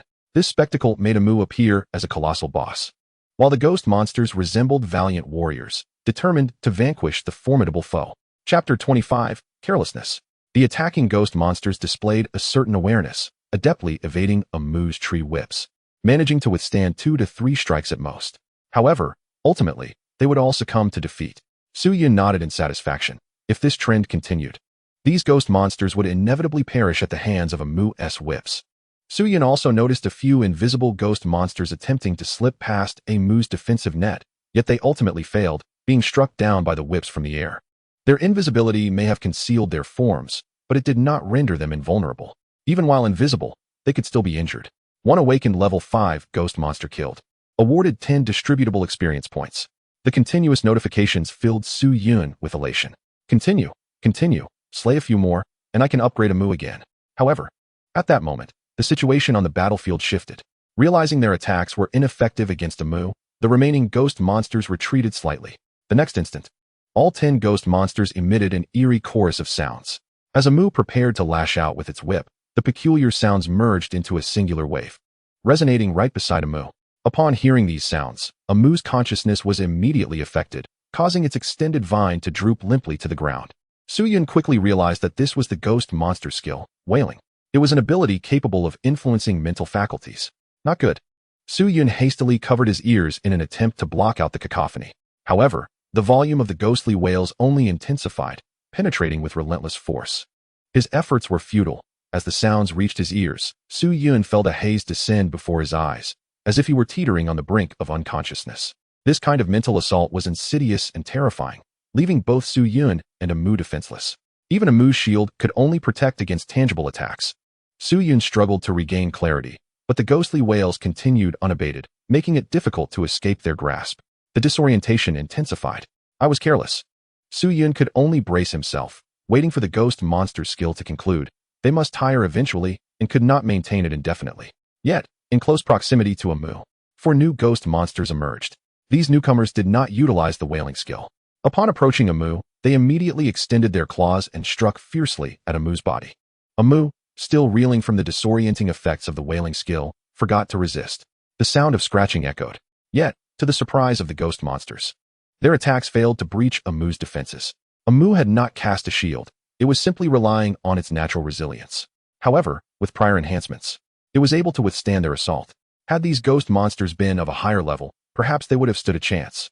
The 4 ghost monsters circled around a Mu, preparing to strike again, with its claws probing back and forth. The creature could not breach the defenses of the AMU tree's bark. The second skill of the specter creature, Bloodlust, was originally designed to enhance its strength by absorbing the blood spilled from a wounded adversary. However, now, it could not even penetrate the bark of the AMU tree, let alone acquire anything as elusive as blood. Finally, the few specters that had been employing their ghostly howls ceased their assault. AMU suddenly regained consciousness and retaliated with a swift lash of a vine, sending several specters hurtling through the air. Despite their cries, the specters persisted in their offensive against AMU. While ordinary monsters would flee upon encountering an insurmountable opponent, these peculiar creatures were different. Even if they could not prevail, they would relentlessly continue their assault. From a distance, Su-Yun rubbed his still-dazed head, the effects of the monster's skills lingering. Alas, it seemed he needed to level up. Currently, Su-Yun was only at level 3, even beneath the specters. If he were of equal level to them, perhaps the impact of the ghostly howl would be markedly diminished. After regaining some clarity, Su-Yun lifted his gaze to the battlefield, where the last specter met its demise at the hands of AMU's vine. Instantly, tranquility enveloped the surroundings. Su-Yun approached AMU, while the wild boars, previously encircled by the specters, had long since vanished during the skirmish. Thank you for your hard work, AMU. Although the battle concluded with AMU's victory, Su-Yun still reflected upon his own shortcomings. He had underestimated these monsters. Had there been a few stronger individuals among them, they might have faced dire consequences today. Su-Yun opened his interface to assess the gains from the battle. He had slain a total of 17 specters, each yielding 10 experience points, totaling 170 points, an impressive haul indeed. Despite the risks, the rewards were equally substantial. Currently, Su-Yun possessed 178 experience points, 8 of which he had acquired earlier by defeating a level 3 awakened wood deer, netting him 7 points, alongside the leftover point from his previous level up. Excellent. 178 points. AMU requires 90 points to level up, leaving 88. The remaining experience could be allocated towards his own advancement. Reaching level 4 required 30 points, while level 5 necessitated 40 points. The surplus experience was sufficient for Su-Yun to elevate himself by 2 levels, with some despair. As he contemplated this, a sudden chill swept through the forest, catching Su-Yun's attention. Before him, tendrils of black smoke began to coalesce, resembling an energy-absorbing core gathering power from all directions. AMU. We must withdraw. Instinctively sensing potential danger, Su-Yun's recent experience made him far more cautious. He quickly led AMU away from the area. Shortly after their departure, the gathering smoke began to take the shape of a creature. A thunderous roar erupted behind them, prompting Su-Yun to quicken his pace. Boom! The ground trembled violently, and when Su-Yun turned back, he beheld a colossal creature emerging from the swirling mist. As it landed, a multitude of trees succumbed to the weight of its massive form. This beast towered over 5 meters in height, its sheer size instilling a sense of dread within Su-Yun. Its overall appearance resembled a large, fleshy orb covered in black fur, with 4 limbs and no discernible head. Instead, a ring of eyes adorned the top of its body. From a distance, Su-Yun glanced at the creature's information through his interface. Black Demon King Leader. Level, Awakened level 8. Skills, Ghost Palm, Roll, Ghost Howl, Brutality, Black Mist, Self-Destruct. Overall combat power, 2,600. Good heavens, he marveled. 2,600 in overall combat power. It was no wonder this creature was reputed to drop treasure chests upon defeat. Leader-class monsters evidently possessed enhanced strength. Otherwise, a typical Awakened level 8 creature could never reach such heights. This was truly a boss. Chapter 26, Mental Resistance. To defeat a creature of this caliber, given the current capabilities of the group, a single Beastmaster and their companions stood no chance. At least 5 or 6 Beastmasters would need to join forces for a fighting chance. After its emergence, the massive creature remained eerily still, which set it apart from lower-tier monsters. Such boss-level creatures typically did not initiate attacks. If they did, any beast master who encountered them would be doomed. Su Yun observed from a distance. Even standing far from the forest, the creature's sheer size was unmistakable, exuding an overwhelming presence. Shaking his head, he acknowledged that such a monster was beyond his current capabilities, as much as he yearned for the treasure chest that might drop upon its demise. He was not foolish enough to overestimate his strength. Perhaps once AMU leveled up, he could enlist the help of Zhou Yao and his Flame Sparrow.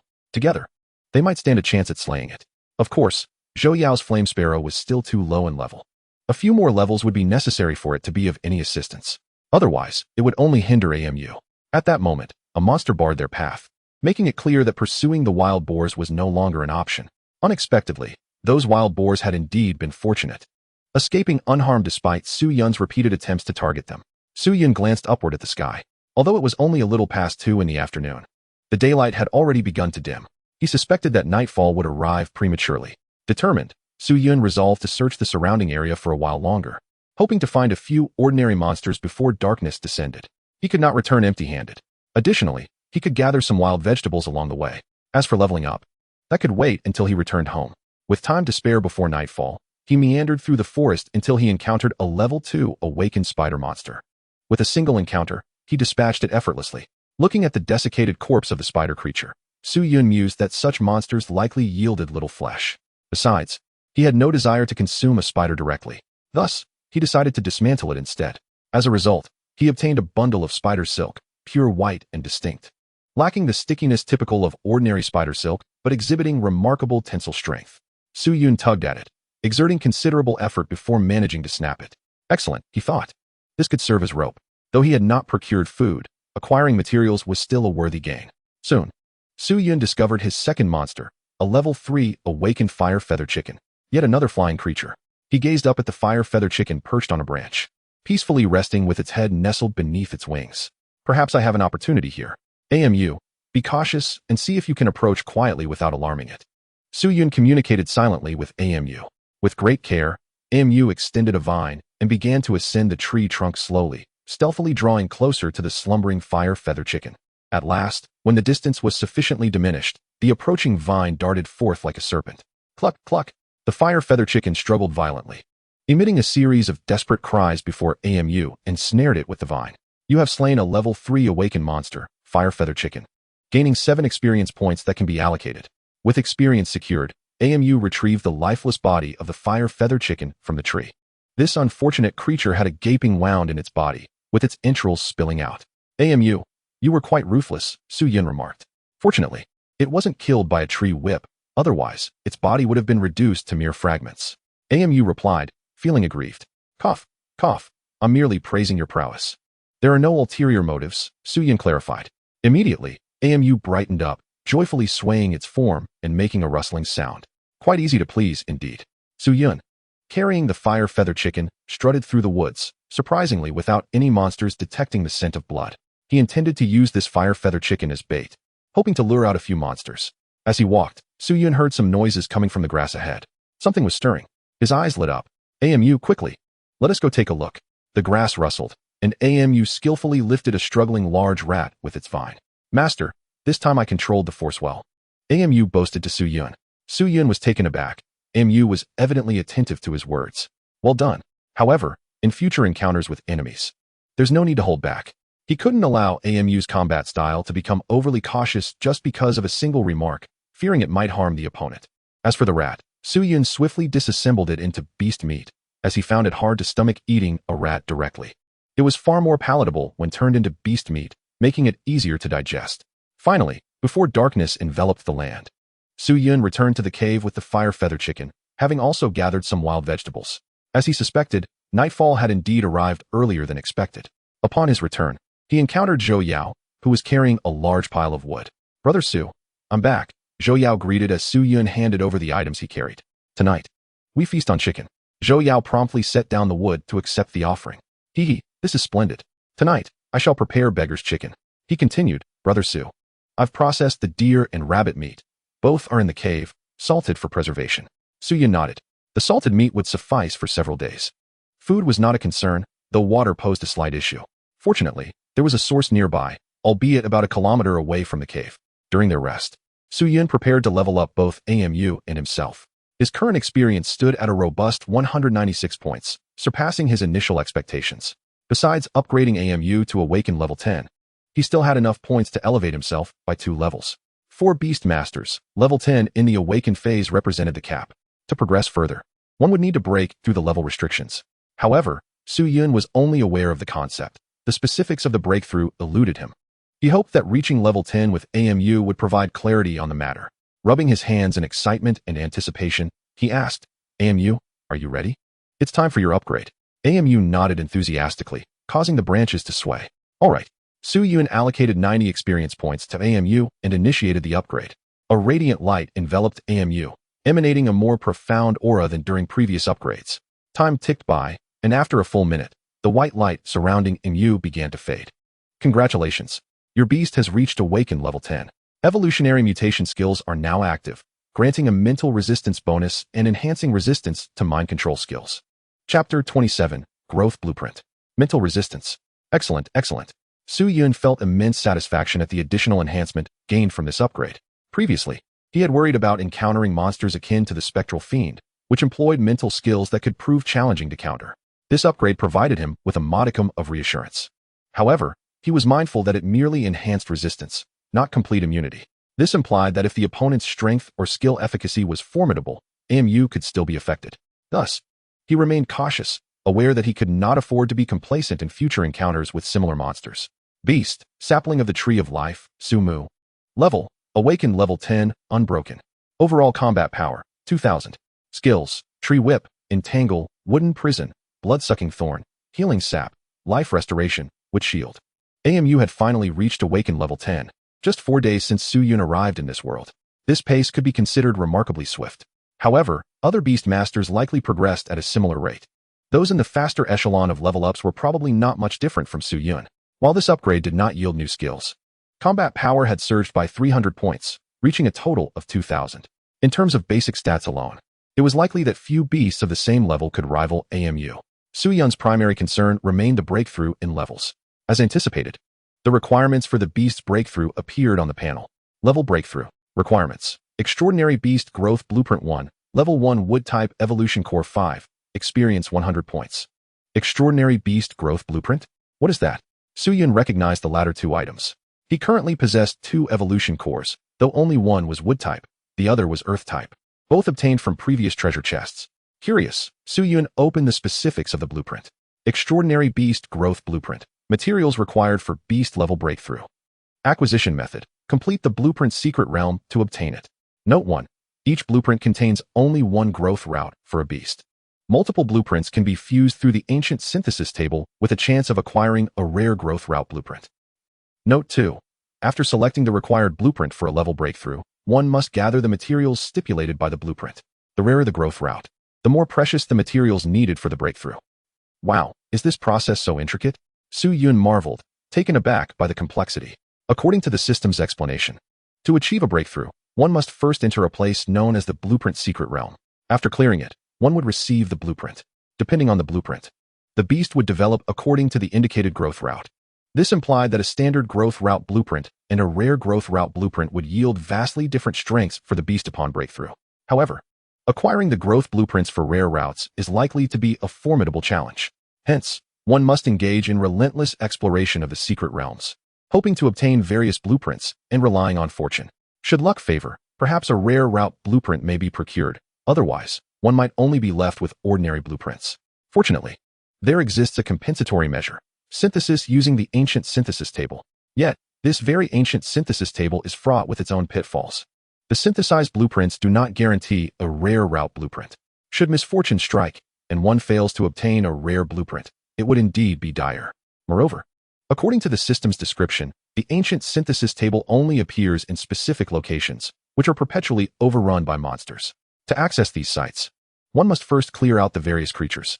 The number of ancient synthesis tables is limited, and each synthesis requires a considerable amount of time to complete. One must contend with the incessantly appearing monsters, and there may even be other beast masters vying for the right to use the synthesis table. The challenges are clearly daunting. Yet, it remains a destination one cannot afford to ignore, unless one possesses extraordinary luck to directly acquire a rare route blueprint. Alternatively, one could forego such pursuits and achieve breakthroughs using ordinary routes, thus negating the need for the synthesis table. After obtaining the blueprints, various materials must also be collected. Suya now understands the purpose of the materials derived from monster carcasses. They are likely utilized for level breakthroughs.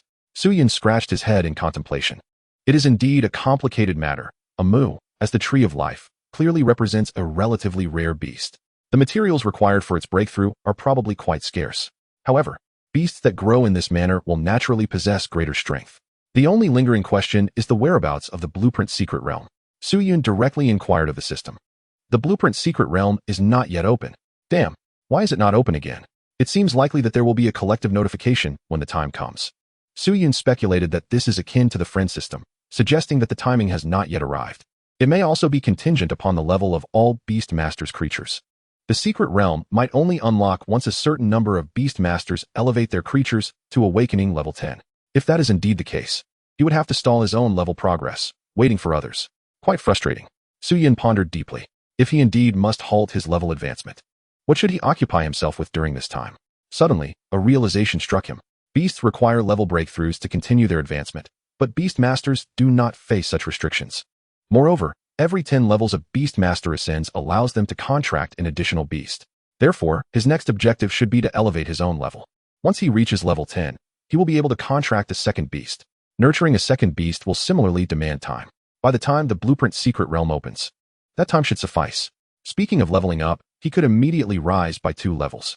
Suyun promptly allocated 40 experience points to himself and chose to level up. His personal leveling speed was already quite rapid. Soon, he completed the process. Upon opening his panel, he discovered he had reached level 4. Aside from levels and combat power, no other aspects had changed significantly. Time to continue leveling up. Suyun still had 76 experience points remaining. He could level up once more. Level up. 50 experience points vanished. Moments later, Suyun completed his level up. Character, Suyun. Level, 5050. Beast, Sapling of the Tree of Life. Skills, Damage Transfer, Evolutionary Mutation. Breath Restraint, Comprehensive Combat Power, 450. At level 5, his comprehensive combat power increased once again, reaching 450 points. Still rather weak.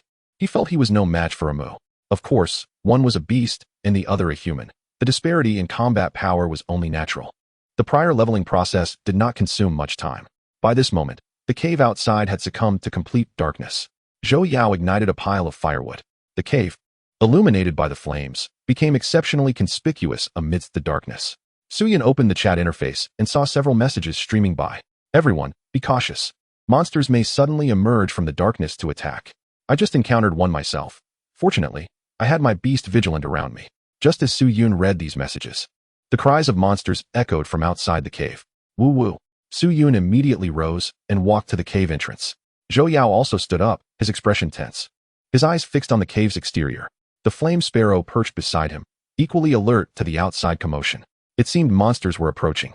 Zhou Yao, be careful. No sooner had he spoken than a few pairs of crimson eyes emerged from the darkness. The monsters rushed swiftly towards the cave. Shadow Wolf. Level, Awakening level 5. Skills, Shadow Claw, Shadow Stealth, Blood Poison. Comprehensive Combat Power, 650. These were the same monsters Suyun had encountered previously. A total of 6 Shadow Wolves dashed forth, all at Awakening level 5. Upon discerning the creature's appearance and level, Zhou Yao breathed a sigh of relief. Ah, it's just these wolf cubs. I'm not afraid of you now. Shall we go? Zhou Yao commanded the flame sparrow to attack, while instinctively retreating. Though his words were bold, his body was rather honest. Nonetheless, Zhou Yao indeed felt a bit more confident than before. His flame sparrow had now reached level 6 and acquired a powerful attack skill. Flamestorm. A mere handful of shadow wolves would be easily dispatched. Suyun, standing to the side, would not merely observe. Zhou Yao, 6 monsters. We can split them evenly. Zhou Yao nodded. Once targets were assigned, Suyun immediately instructed a mu to take action. Swiftly resolve this. The 3 shadow wolves targeted by a mu had barely entered the cave when they were ensnared by several vine tendrils. Oh whoa. The 3 shadow wolves howled in agony. Swiftly dispatched by a mu. Zhou Yao stared in astonishment at a mu. Wow, that was so fast. He quickly checked his panel and discovered that Suyun's beast had leveled up once again. Zhou Yao remembered that a mu had only leveled up once earlier that morning. It had been less than half a day. Zhou Yao swallowed hard. That combat power, 2000. Outrageous. Zhou Yao felt that even if his Flame Sparrow reached Awakening level 10, its combat power would likely only be around 13 or 1400. With such combat power, it was entirely normal to annihilate these monsters. Zhou Yao turned to glance at the Flame Sparrow still engaged in combat, muttering under his breath, "Xiaohua, keep it up." The Flame Sparrow dove down, its sharp claws tearing a massive wound in one of the Shadow Wolves. It swiftly spun around, slashing through another Shadow Wolf, causing a spray of blood. All three Shadow Wolves sustained varying degrees of injury. Yet, the airborne Flame Sparrow was powerless against them. Woo-woo. The Shadow Wolves emitted low growls, their bodies gradually becoming ethereal, attempting to merge into the shadows. Just then, the Flame Sparrow ignited in a blazing inferno. Ming. Accompanied by a piercing bird call, a colossal inferno abruptly erupted, enveloping the three Shadow Wolves. Boom. The ferocious flames surged across the land, uncontrollably sweeping the three Shadow Wolves into the tempest. Moments later, the fiery storm dissipated, and the three Shadow Wolves transformed into wisps of black smoke. Zhou Yao, brimming with excitement, energetically thrust his fist forward. "Haha, well done, little fire." The Flame Sparrow chirped in response, echoing Zhou's words. Su Yun, too, was caught up in the moment, breaking into laughter. After a brief respite, Su Yun's gaze shifted back to the cave entrance, pondering whether more monsters would come forth. To be honest, if they were all like the Shadow Wolves, Su Yun would find that quite agreeable. After all, these creatures were a source of experience. Having just slain 3 Shadow Wolves, Su Yun had acquired 30 experience points, bringing his total to 66 points. He was on the verge of leveling up. After dispatching the first batch of monsters, a prolonged period ensued with no new adversaries emerging. Su Yun and Zhou Yao began to feel a tinge of boredom while lingering in the cave, as there was little to occupy their time. It was not until they both felt the pangs of hunger that Zhou Yao commenced preparations for their evening meal. Intending to transform the fire feather chicken Su Yun had brought into a beggar-esque chicken. Just as he began cooking, new monsters materialized outside the cave. Chapter 28, Level 7, Mental Assault. This time, a horde of specters appeared. Their levels had slightly increased, now awakening at level 6, still numbering 6. Su Yun recalled the ghost whale skill of the specters, a mental control technique. However, he was undeterred, eager to test AMU's mental resistance against these foes. Zhou Yao continued to tend to the fire feather chicken inside the cave, leaving the battle to his summoned beasts. Yet, moments later, a cacophony of ghostly howls erupted. Zhou Yao's expression contorted in pain. The ghost whale skill. Su Yun also felt the effects, but to his delight, AMU seemed to be affected far less than before. In their last encounter with a similar skill, AMU had shown no resistance whatsoever, merely enduring the onslaught until the monster's skill duration expired, relying solely on its robust physical defenses to survive. The Flame Sparrow was similarly impacted, plummeting from the sky. AMU, however, was different. It only experienced a slight reduction in speed, but was still able to continue its assault. As the specters unleashed their ghost whale, their bodies remained stationary, turning them into prime targets for AMU. Without holding back, AMU swiftly dispatched all 6 specters, killed 6 awakened level 6 specters, gaining 72 distributable experience points. Each awakened level 6 monster yielded 12 experience points. With the demise of the 6 specters, the nauseating sounds surrounding them vanished. After a while, Zhou Yao regained his composure and, still shaken, remarked, "These monsters are truly terrifying. Not many could survive an encounter with them." He harbored no resentment towards Su Yun for eliminating all the monsters. Without Su Yun's assistance, he might have lost his life. Su Yun nodded in agreement. Such monsters were indeed perilous, particularly with that control skill. Without suitable defensive measures, they were difficult to handle. Noticing the Flame Sparrow struggling on the ground, Zhou Yao hurriedly recalled it to his beast space for recovery. "Su Gu, I'll rest a moment. If any more monsters appear, I may have to trouble you," Zhou Yao said. Su Yun waved his hand dismissively. "No worries, take your time." Zhou Yao nodded, resting briefly before resuming his culinary endeavors. Su Yun settled at the cave entrance, gazing into the darkness, with AMU standing guard silently beside him.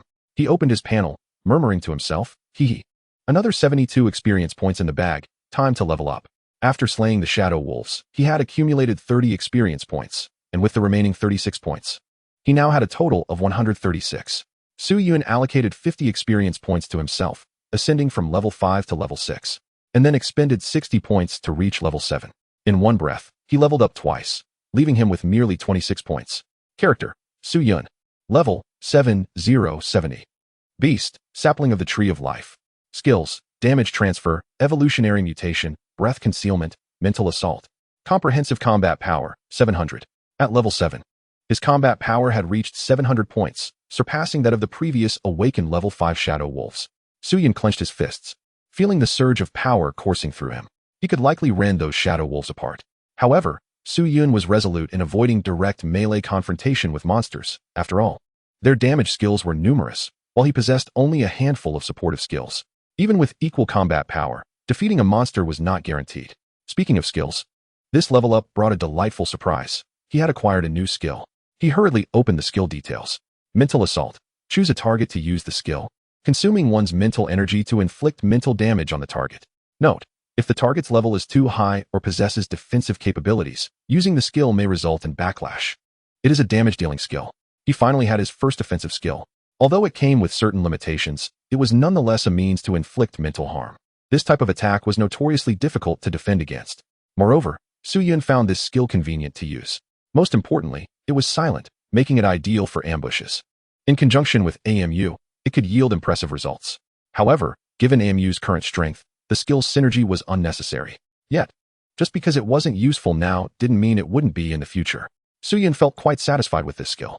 At that moment, Zhou Yao's voice resonated from within the cave. Su-Gu, the meal is ready.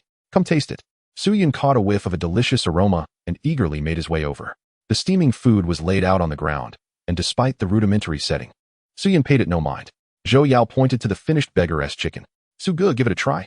Although I didn't use any special seasonings, I believe it tastes quite good. All right. Su-Yun tore off a chicken leg and took a bite. The delightful flavors flooded his mouth. It's delicious. You should try it too. Zhou Yao, unable to contain his anticipation, grabbed another chicken leg and took a bite. This chicken does taste different. The two soon polished off the entire beggar-esque chicken. Zhou Yao had prepared some additional food as well, presenting a plate of roasted wild vegetables nestled in a leaf. As he ate, Zhou Yao lamented, "It's a pity I don't have any proper cooking utensils at hand. Even a pot would suffice. The deer we killed this morning had plenty of fat. If only we had a pot, we could render it into oil." Zhou Yao, as a chef, possesses knowledge far exceeding that of the average person. Su-Yun, with a smile, suggested, "How about finding a stone to craft a stone pot?" Zhou Yao's eyes lit up. "Hey, Su-Gu, if we could indeed find a suitable stone, it would be possible to create one ourselves." Though Su-Yun spoke casually, it appeared that Zhou Yao took the notion quite seriously. After satisfying their hunger and thirst, the two lay down to rest. However, their night was destined to be anything but tranquil. Numerous beast tamers fell victim to the darkness. On the fifth day, when Su-Yun awoke, the outside world remained cloaked in darkness, indicating that the night had yet again prolonged. The campfire had dwindled to mere embers, on the verge of extinguishing. Su-Yun hastily added some fresh firewood to rekindle the flames, illuminating the cave. At the entrance, Amu and the fire sparrow vigilantly stood guard. "Amu, how many monsters did you encounter last night?" "Master, we faced 2 waves of monsters, totaling 12, all of which we managed to dispatch," Amu replied. Su-Yun casually opened his panel, and to his astonishment, his experience points had surged by over 100. "By Jove, just a little more, and I shall ascend to level 10. While Su-Yun reveled in his fortune, a sudden scream from Zhou Yao pierced the air. "Xiaohua, what happened? Are you injured?" Su-Yun turned to see Zhou Yao cradling the fire sparrow, which appeared to be in distress.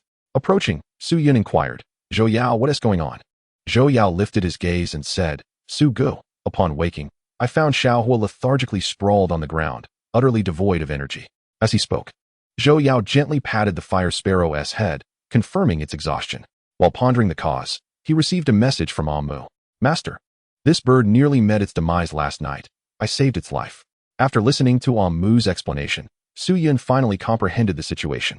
The first wave of monsters they encountered was not particularly formidable, consisting of awakened level 6 creatures, of which the fire sparrow had dispatched 2. However, the second wave comprised awakened level 7 monsters, significantly more powerful and beyond the fire sparrow's capability to combat.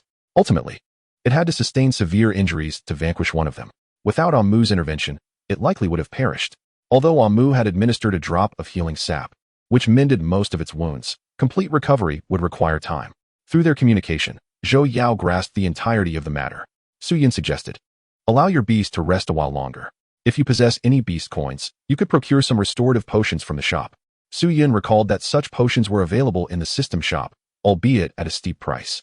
Zhou Yao nodded and promptly accessed the system shop to search. 10 beast coins. So exorbitant. Zhou Yao furrowed his brow at the price. He had exactly 10 beast coins on hand. After a moment of contemplation, he resolutely decided to make the purchase. The potion materialized in his hand, a rather astonishing sight for Su Yun as it was his first encounter with such a phenomenon. Zhou Yao carefully pried open the fire sparrow's beak and cautiously administered a small amount of the potion. After consuming the remedy, the fire sparrow did indeed exhibit some signs of revitalization. The effects are quite rapid, Su Yun silently appraised. Zhou Yao administered another dose of the potion, ultimately consuming about 1/3 of the vial. He carefully stored the remaining potion, presumably intending to reserve it for future use.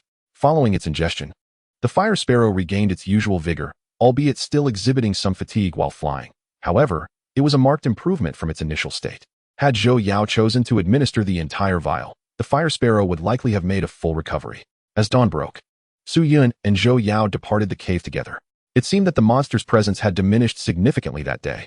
Upon stepping outside, they encountered not a single creature.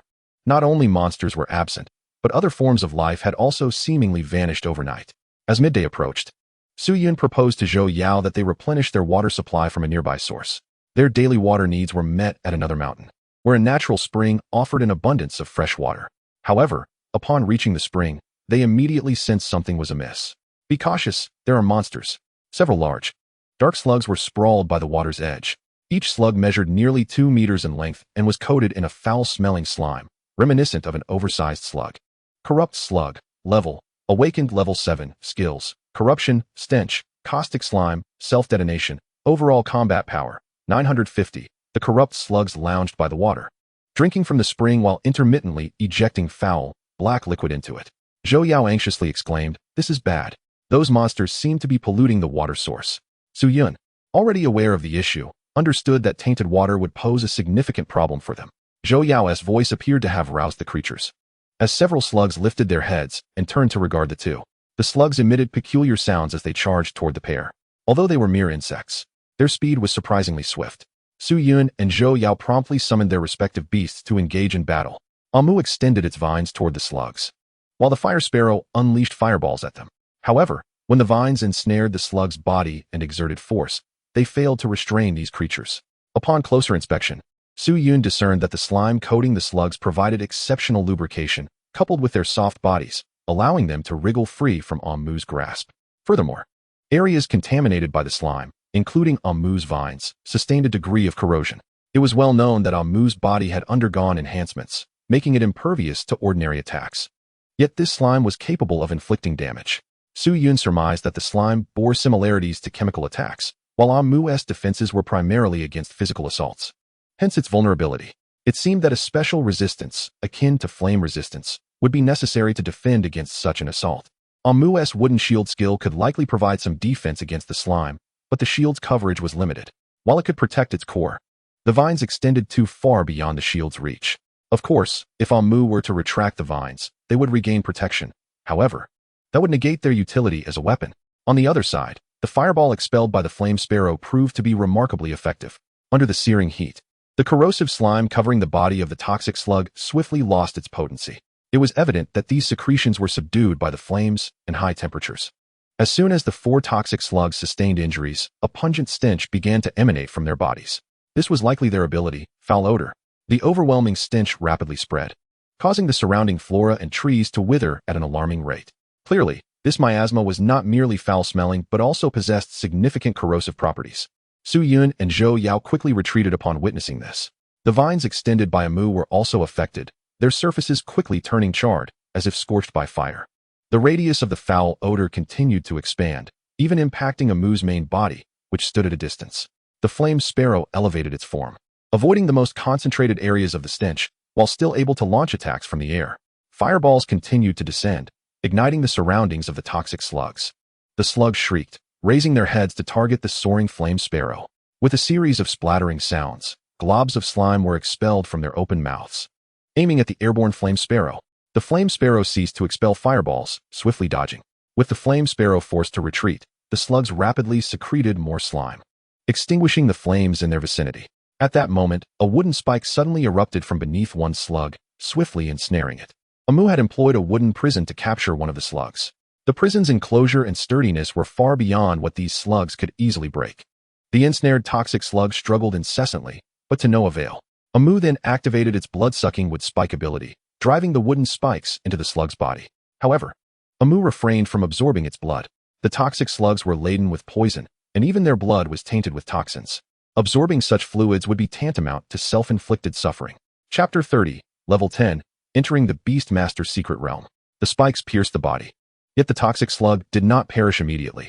Instead, it continued to writhe, ultimately pinned down by more wooden spikes. At that moment, the body of the toxic slug began to swell, growing larger. Observing the battlefield from a distance, Su Yun quickly cautioned, "Amu, be wary of their self-detonation." Amu responded promptly, and in the next instant, a protective shield enveloped it. Boom! The slain toxic slug erupted violently. A great splash of black liquid sprayed forth. Any object that came into contact with this black liquid was swiftly corroded. Much of the liquid splattered near Amu, but was ultimately deflected by its shield, leaving it unscathed. Seizing the opportunity, the flame sparrow dove, unleashing its full might. A firestorm surged forth, sweeping past the remaining 3 slugs, enveloping the area in searing flames. Amu, witnessing this spectacle, chose to momentarily cease its actions. While it could disregard the damage from the flames, it did not mean that Amu relished being near them. Once the flames fully dissipated, the 3 toxic slugs were left in a state of near collapse. Amu effortlessly dispatched one, leaving the remaining 2 for the flame sparrow. This aligned with Su Yun's intention to allocate some experience points to Zhou Yao. With the battle concluded, Su Yun and Zhou Yao hurried to the spring to assess the situation. The once clear spring water now emerged as a foul-smelling black liquid. Zhou Yao's expression soured. "It's over. The water source has been contaminated by monsters." Su Yun's demeanor was equally grave. "The importance of water need not be elaborated upon. This water is temporarily unusable. We must search the surroundings for alternative sources." The immediate priority was to swiftly locate a new water point. Zhou Yao nodded in agreement. "Yes? Let's find a new water source." Yet, finding a water source was no simple task. The 2 searched throughout the day, encountering several monsters but failing to discover a new water point. As night approached, they had no choice but to return to their cave. Upon returning, Zhou Yao slumped down, dejectedly lamenting, "What should we do now that we have no water?" Su Yun then opened the system's marketplace. After a brief search, he discovered that water was indeed available for purchase. 1 Beastmaster coin could buy 1,000 milliliters of pure water. The price seemed reasonable at first glance, but buying even once or twice was manageable. Relying on the marketplace for water indefinitely was unsustainable. In the current situation, a day's worth of materials obtained from slaying monsters could only be exchanged for a single coin.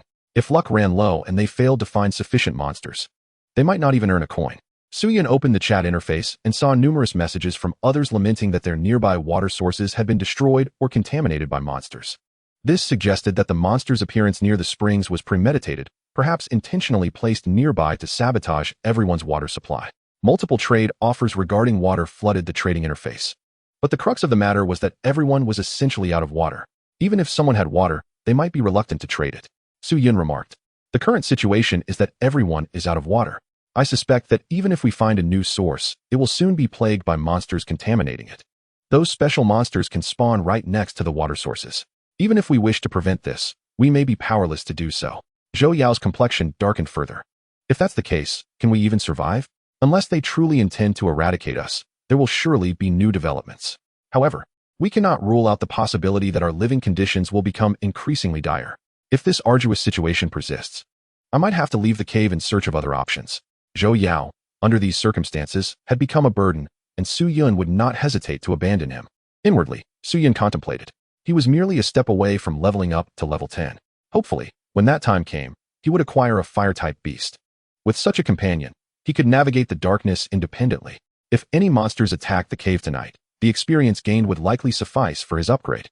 As time passed, Su Yun continued to observe the chat interface, where someone was advertising, "If you need water, trade with me. I have useful items." "Hey, do you have any contaminated water sources? Our Leaf Alliance also sells clean water, and you can receive additional discounts if you join us." The leader of the Leaf Alliance is kind. "Do you also have a water source?" "Hee, let me reveal the truth. That water is condensed using Beastmaster skills." "So that's how it is. You have a water-type beast, right?" It seemed that a solution had already been discovered. Beastmasters indeed had their conveniences in various aspects. Su Yun realized that he too could sell some items. Amu could produce a type of energy fruit by absorbing the energy within other monsters. A special application of its blood-sucking would spike ability. This energy fruit contained stored energy that a Beastmaster could directly absorb for a swift recovery of lost energy. Moreover, AMU possesses the ability to produce sap with healing properties. Should Su Yun desire to engage in trade, these 2 items would serve as commendable commodities. Time swiftly elapsed, and as darkness enveloped the sky, creatures emerged once more. AMU and the Flame Sparrow collaborated to vanquish them. This wave consisted entirely of level 7 awakened monsters, 4 of which fell to AMU's prowess. With this, he garnered 56 experience points, accumulating a total of 250 points. This was sufficient for him to elevate his level from 7 to 10. Zhou Yao also accrued a considerable amount of experience, upgrading his Flame Sparrow to level 7 awakening. Level up. Su Yun allocated his experience points accordingly. Ascending from level 7 to 8 consumed 70 points, from 8 to 980 points, and from 9 to 1090 points, culminating in a total expenditure of 240 points. At last, Su Yun elevated his level to 10. Character: Su Yun. Level: 10, 0, 100. Beast, Sapling of the Tree of Life. Skills: Damage Transfer, Evolutionary Mutation, Breath Concealment, Mental Impact, Swift Movement. Comprehensive Combat Power, 1000. The new skill: Swift Movement, enhances mobility, ideal for swift retreats. Yet, what thrilled Su Yun the most was the prospect of acquiring a second beast egg upon reaching level 10. At this moment, a new option appeared on his system panel. Congratulations on your level increase to 10. Do you wish to enter the Beastmaster's secret realm to obtain a beast egg? Note: the Beastmaster's secret realm allows only one entry. Failure to clear it results in a forfeiture of the opportunity to acquire a beast egg. Please choose wisely and prepare before entering. Su Yun contemplated the two options displayed on the panel. As for preparation, he deemed it unnecessary. AMU now stood at level 10 awakening, the pinnacle of his current capabilities until further breakthroughs. In terms of combat strength, he was already at the top tier. However, before entering the secret realm, Su Yun felt it prudent to inform Zhou Yao. He was uncertain how long it would take to clear the realm and wished for Zhou Yao to exercise caution. Otherwise, upon his return, he might find Zhou Yao had met an untimely end. Su Yun succinctly conveyed his intentions. Zhou Yao's countenance visibly darkened at the announcement of Su Yun's departure. Given his present strength, he felt somewhat apprehensive, primarily fearing he might not withstand the monsters. Yet, he understood fully that Su Yun was not his bodyguard and had no grounds to impede his actions. Zhou Yao nodded with difficulty. All right, Su Ge, you go ahead. I will be cautious. Without further hesitation, Su Yun opened the panel and chose to enter the secret realm. Instantly, a luminous veil enveloped his form, and in the blink of an eye, he vanished from the cave. Zhou Yao watched as Su Yun disappeared before his very eyes. Turning to gaze outside the cave, he felt the weight of many monstrous gazes lurking in the darkness. A shiver ran down his spine as he hurried deeper into the cave with the Flame Sparrow, instinctively seeking the safety of its depths. Meanwhile, the vanished Su Yun traversed a passage radiating with an otherworldly glow. Soon, he found himself engulfed in a boundless brilliance. Momentarily disoriented, when he regained his senses, he realized he had descended into another realm. Beneath his feet lay firm ground, surrounded by a lush forest. Through the gaps in the trees, the brilliant sun could be glimpsed. However, these trees bore a peculiar distinction, adorned with crimson bark, and their leaves displayed a duality of green and red. Furthermore, the ambient temperature was notably elevated, suggesting an unusual climate. Welcome to the Beastmaster's secret realm. Objective: locate the exit of the secret realm and successfully depart within a limited time frame. Reward for completion: 1 random beast egg. Note: should the Beastmaster perish during the challenge or fail to exit within the allotted time, it will be deemed a failure, and the Beastmaster will be expelled from the realm. A voice echoed in Su Yun's ears, elucidating his whereabouts. He observed a countdown timer materializing on the panel. 47, 59, 11. This must signify the limited time, totaling 2 days or 48 hours. Nearly a minute had already elapsed. He wondered whether time within the realm synchronized with the outside world. Time within the realm is proportionate to 6 to 1. 6 hours have passed in the realm for every hour in the outside world. Thus, if he remained in the realm for a full 2 days, only 8 hours would have elapsed outside. Naturally, he had no intention of waiting until the final moment to clear the challenge. Such a strategy was far too risky. A mere miscalculation could lead to failure. Failure would mean forfeiting any chance of re-entry. Su Yun summoned AMU from the beast space. Upon landing, AMU clearly sensed an uncomfortable aura surrounding them. Master, this place is suffused with a distasteful essence, the essence of fire. Su Yun recognized AMU's aversion to flames. Yet, no overt flames were visible in the surrounding forest. Nonetheless, AMU's perception was seldom erroneous. If not fire in its literal sense, then the presence of fire must pertain to the elemental power of fire itself. In other words, this forest was saturated with fire elements, likely accounting for the elevated temperatures. AMU, let us proceed and swiftly locate the exit. That way, we can depart sooner. AMU nodded and closely followed Su Yun's stride. Chapter 31. The Tale of a Flock of Cats. Su Yun diligently scoured the forest for any useful information. The system provided scant guidance beyond its initial announcements. Escaping this secret realm would rely solely on his wit. Not long after, he stumbled upon a battlefield. A number of towering trees had been splintered by some force, their shattered ends remarkably smooth, indicating they had been severed by a sharp object. Numerous trees bore scratches left by some creature, with some marks appearing chaotic while others displayed a discernible pattern. "Master, there lies a corpse over there," Mu pointed out, gesturing towards a large tree. Su Yun hurried over to investigate. At the base of the tree lay a large cat, its demise gruesome. A dark paw print marred its head, and its abdomen was rent open, exposing its viscera. Judging by the paw print on its head, it appeared this cat had fallen to the hands of its kin. Furthermore, considering the surrounding battle remnants, it was evident that this cat had once been a formidable creature. Su Yun rose, surveying the battlefield as he fell into contemplation. Thus far, this was the only anomalous discovery since his entry into the secret realm. Logically, tracing certain clues might yield a chance to uncover the realm's exit. He resumed his examination of the scratches adorning the tree trunks. The chaotic marks were likely left during the skirmish, yet some scratches exhibited a more systematic arrangement. Following these claw marks, Su Yun ventured onward, gradually departing the battlefield and delving deeper into the forest's expanse. This should be the direction in which those creatures departed. Su Yun decisively resolved to follow and investigate.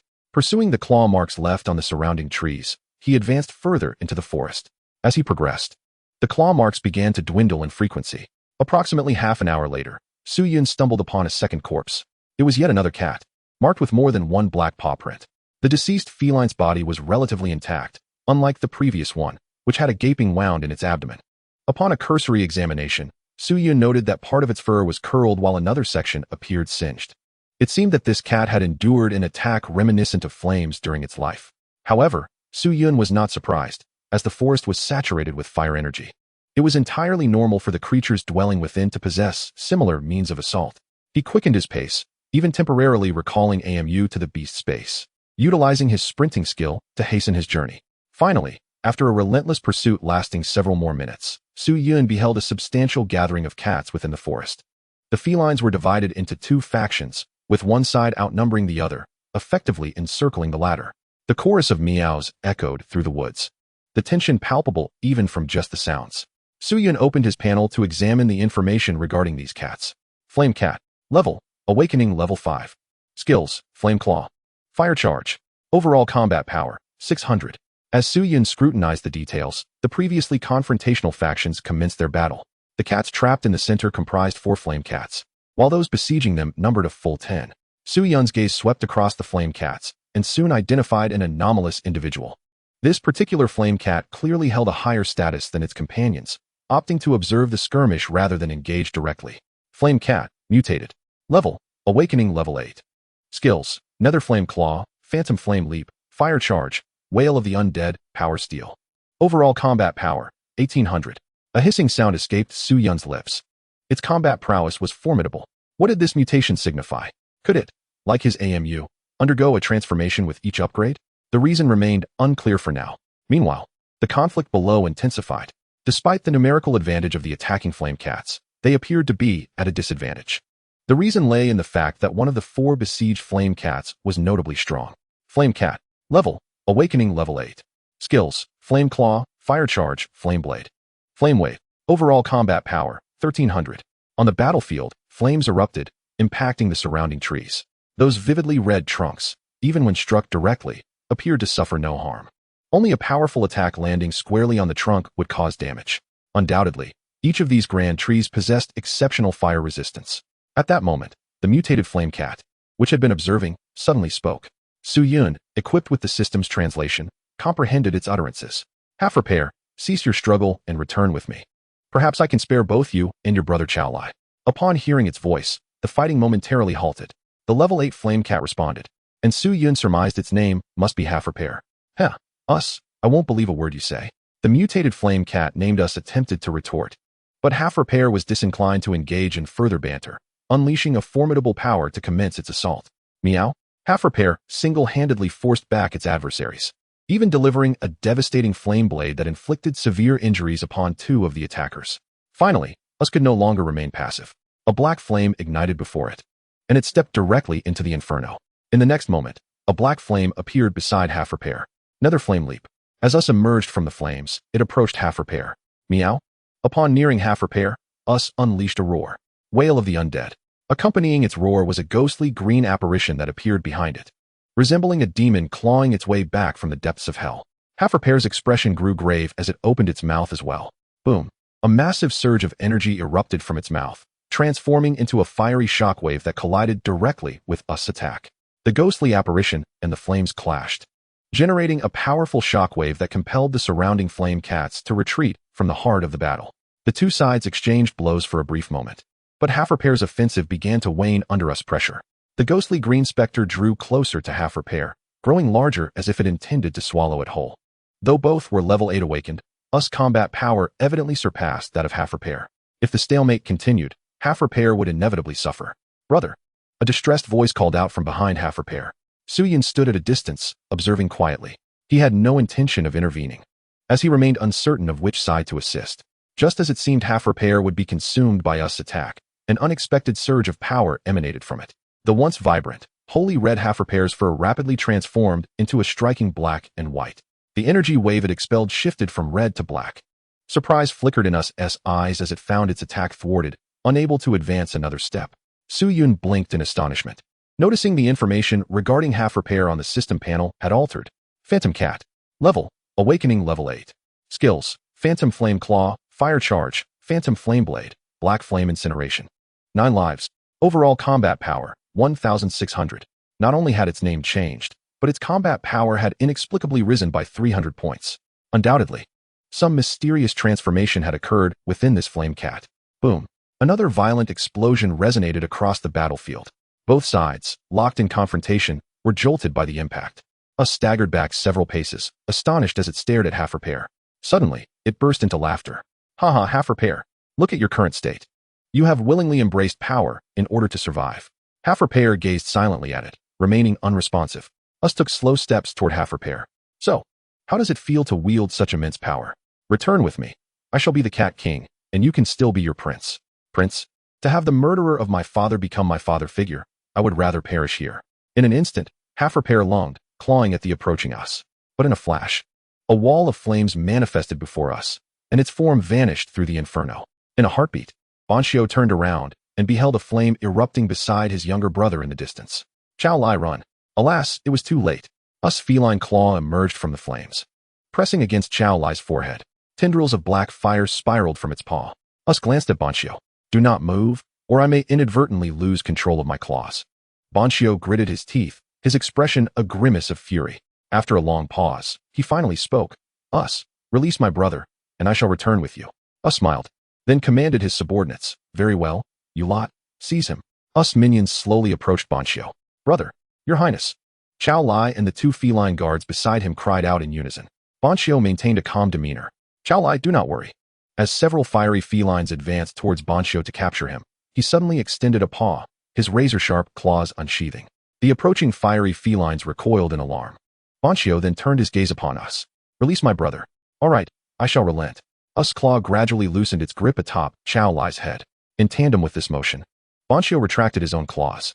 Observing this, the nearby fiery felines finally rushed in to restrain him. Yet, unexpectedly, as soon as Chao Lai was freed, Us struck. His claw enveloped in black flames, lunging towards Chao Lai. Perish. In a moment of panic, Chao Lai hastily countered. The black claw collided with his crimson paw, instantly consuming the fiery blaze. Meow. Chao Lai was struck by Us' claw, letting out a pained cry as he was uncontrollably hurled away. Banshio, just moments ago restrained, suddenly erupted with fury, breaking free from the grasp of several fiery felines and charging towards Us. Chapter 32, The Trialist. Banshio's figure transformed into a fiery serpent, arriving at Us' side in the blink of an eye. Meow. Banshio extended his paw, the surface ablaze with inky flames. The colossal claw descended from above, completely enveloping Us before crashing down with tremendous force. Boom. The ground trembled, dust swirling as a layer of black fire swiftly engulfed the surroundings. The nearby fiery felines scattered in haste. One unfortunate feline, unable to evade, was instantly consumed by the black flames, its anguished cries echoing as it was incinerated, leaving only remnants behind. Meow. A heart-wrenching feline wail emerged from the depths of the black fire. At last, the dark flames began to dissipate. In the aftermath, Banshio lay beneath us as foot, barely clinging to life. Yet, us too was in a dire state, bloodied and battered, one eye tightly shut, a gash slashing across his cheek. Gazing down at Banshio, us spoke slowly. Banshio, I shall not kill you. Instead, I will render you powerless, forcing you to witness as I ascend to your father's throne. Wisps of black flame continuously drifted from Banshio's body, merging into us form. This was us' unique ability to siphon the strength of his foes for his own use. However, such power required digestion before it could be fully harnessed. Suddenly, Banshio began to chuckle. Ha ha us. With a swift motion, Banshio severed his own throat, blood gushing forth and splattering across us' face. What? Us was taken aback by this unexpected turn of events, instinctively stepping back while wiping the blood from his face. Yet, astonishingly, the recently deceased Banshio revived, his wounds healing rapidly, restoring him to his unscathed state in the blink of an eye. Skill, 9 lives. A skill mastered by Banshio, allowing him to reverse death and heal all injuries within a brief period. However, this ability could only be utilized 9 times. After that, death would become irrevocable. Despite this limitation, it was undeniably a miraculous skill. As soon as Banshio regained his form, he lunged fiercely at us. Us, completely unprepared for such an occurrence, could only respond hastily, being driven back by Banshio's relentless assault. Finally, snapping back to reality, us barely managed to fend off Banshio's attacks. Yet, he remained baffled as to how Banshio had returned from the brink of death. Damn it, why do you possess such power? As the battle raged on, us' unease grew. This singular resurrection had thrust him into a dire struggle. If Banshio could continually revive, he would ultimately wear us down to nothing. As us injuries mounted, he could no longer endure and chose to flee. Black flames surged, and us vanished into the inferno. Banshio watched us retreat, but made no move to pursue, instead turning to rush towards his brother. The fiery felines that had previously besieged them scattered in disarray upon witnessing us retreat. Beside Chao Lai, the 2 remaining fiery felines stood guard. Seeing Banshio approach, they quickly exclaimed, Your Highness, Chao Lai, he is gravely injured, I fear. Chao Lai bore deep wounds, some so severe they exposed bone. Upon noticing Banshio's approach, he summoned the strength to call out, Brother, brother. Chao Lai, I'm sorry. I couldn't protect you, couldn't take you away. Brother, do not be sad. It's fine for Father's vengeance. Chao Lai, rest assured, I will slay us, avenging you and Father. Suddenly, an unfamiliar voice interrupted. Ahem, pardon the intrusion. Banshio immediately turned to the source of the voice, demanding, Who goes there? Su Yun approached slowly from a distance, saying, Do not be alarmed, I may be able to save him. Su Yun pointed at Chao Lai, who lay beside Banshio. However, upon seeing Su Yun's appearance, Banshio gasped in astonishment. The trialist. Su Yun furrowed his brow. The trialist? Are you referring to me? Recognizing Su Yun's identity, Banshio's demeanor shifted slightly, becoming less wary. As Su Yun drew closer, the presence of Amu behind him captured their attention. Banshio waved a paw, urging the 2 fiery feline guards to remain quiet. Amu extended a green tendril, its tip coalescing into a drop of verdant sap. Healing tree sap. The sap dripped onto Chao Lai. Su Yun generously encouraged Amu to produce several drops of healing sap. Not only did he apply it topically to Chao Lai's wounds, but he also administered 2 drops orally. Under the influence of this healing sap, Chao Lai's injuries began to mend swiftly. Observing this, the 2 guard felines exclaimed in astonishment. Meow, it really healed him. Incredible. The 2 fiery felines gazed at Amu with admiration. Banshio too cast several glances at Amu, but soon shifted his focus back to Su Yun. Take good care of Chao Lai, Banshio instructed the 2 fiery feline guards. I need to converse with this friend. He then turned his attention back to Chao Lai, saying, Chao Lai, rest well. With that, Banshio glanced at Su Yun, signaling him to follow, and turned to walk aside. In the depths of Su Yun's mind lay a series of inquiries yearning for answers, particularly regarding the meaning behind the term trialist that had been previously mentioned. Following the guidance of Banshio, Su Yun led Amu to a secluded spot behind a grand tree. Banshio crouched on the ground, quietly observing as Su Yun approached. Upon reaching Banshio's side, the latter expressed, Thank you for saving my brother. I regret to inform you that at this moment, I lack the means to repay your kindness. Su Yun shook his head in response. There are certain matters I wish to understand. If you could provide answers, consider it a form of repayment for your assistance. Banshio nodded gently. I shall do my utmost to address your inquiries. First and foremost, what is the significance of the title trialist? Banshio began. The term trialist is a legend that circulates within the fiery expanse of this forest. I once believed it to be merely a myth, but to my astonishment, I have now encountered one in the flesh. What leads you to believe that I am the so-called trialist? a rare being that walks on two legs, accompanied by a formidable ally. Every characteristic you possess aligns perfectly with the legend. I am certain you embody the essence of the trialist. Suyin nodded thoughtfully, recognizing that this title might merely be an appellation used by the Flame Cats to refer to beast masters like himself who ventured into the secret realm. After all, the system had not conferred upon them a specific title of trialist. Curiosity sparked within Su Yun as he inquired, "To be candid, I am quite intrigued about what the previous trialists accomplished upon their arrival here." Banshio replied, "The stories I know of the trialists are rooted in legend and lack detail. Inaccuracies may even exist within them." Su Yun chuckled, "No matter, please share whatever you can, as it stems from my curiosity towards the esteemed trialists of yore. After all, certain matters may be too sensitive for them to disclose, and these legends could potentially harbor secrets they prefer to keep hidden." Of course, these words were but a fabrication from Su Yun, aimed at reinforcing Banshio's belief in his own identity. Chapter 33, Legends and Trials. After a moment of contemplation, Banshio began to narrate. Allow me to summarize concisely. In the lore of our Flame Cat clan, it is said that on the eve of the Flame King's trials, mysterious beings may descend upon the forest. They walk upon two legs and are accompanied by a powerful entity. The denizens of the forest refer to them as trialists. These trialists remain in the forest for merely 2 days before entering the Flame King's secret realm to partake in the trials. Once they enter, they do not emerge again. However, it is rumored that if fortunate, the forest's inhabitants who accompany them stand a greater chance of gaining the Flame King's favor. For this reason, we believe the trialists to be messengers sent by the Flame King. A trialist, indeed, is a messenger of the trials. Upon concluding, Banshio gazed at Su Yun. It dawned on Su Yun that the origin of this title was merely a misunderstanding. His prior conjecture regarding its origin was not entirely erroneous. Su Yun asked, "Is that all there is to it?" Banshio nodded. "This is the only tale I am aware of, as it has been quite some time since the last trialist appeared. Thus, most of our kin regard it as a mere fable. A reminder not to forget the trials of the Flame King." Su Yun had anticipated hearing more intimate revelations, such as the specific actions of the last trialist who ventured here. What, then, does the Flame King's trial entail? This must be pivotal to exiting this secret realm. In Banshio's narrative, the trialists who participated in these trials ultimately vanished. However, it seemed more accurate to say they departed the secret realm. To the beings of this world, such an exit might equate to disappearance. Banshio elucidated, the Flame King, or so the tales go, was once a sovereign who ruled over this fiery forest, commanding the allegiance of all its inhabitants, a paramount ruler.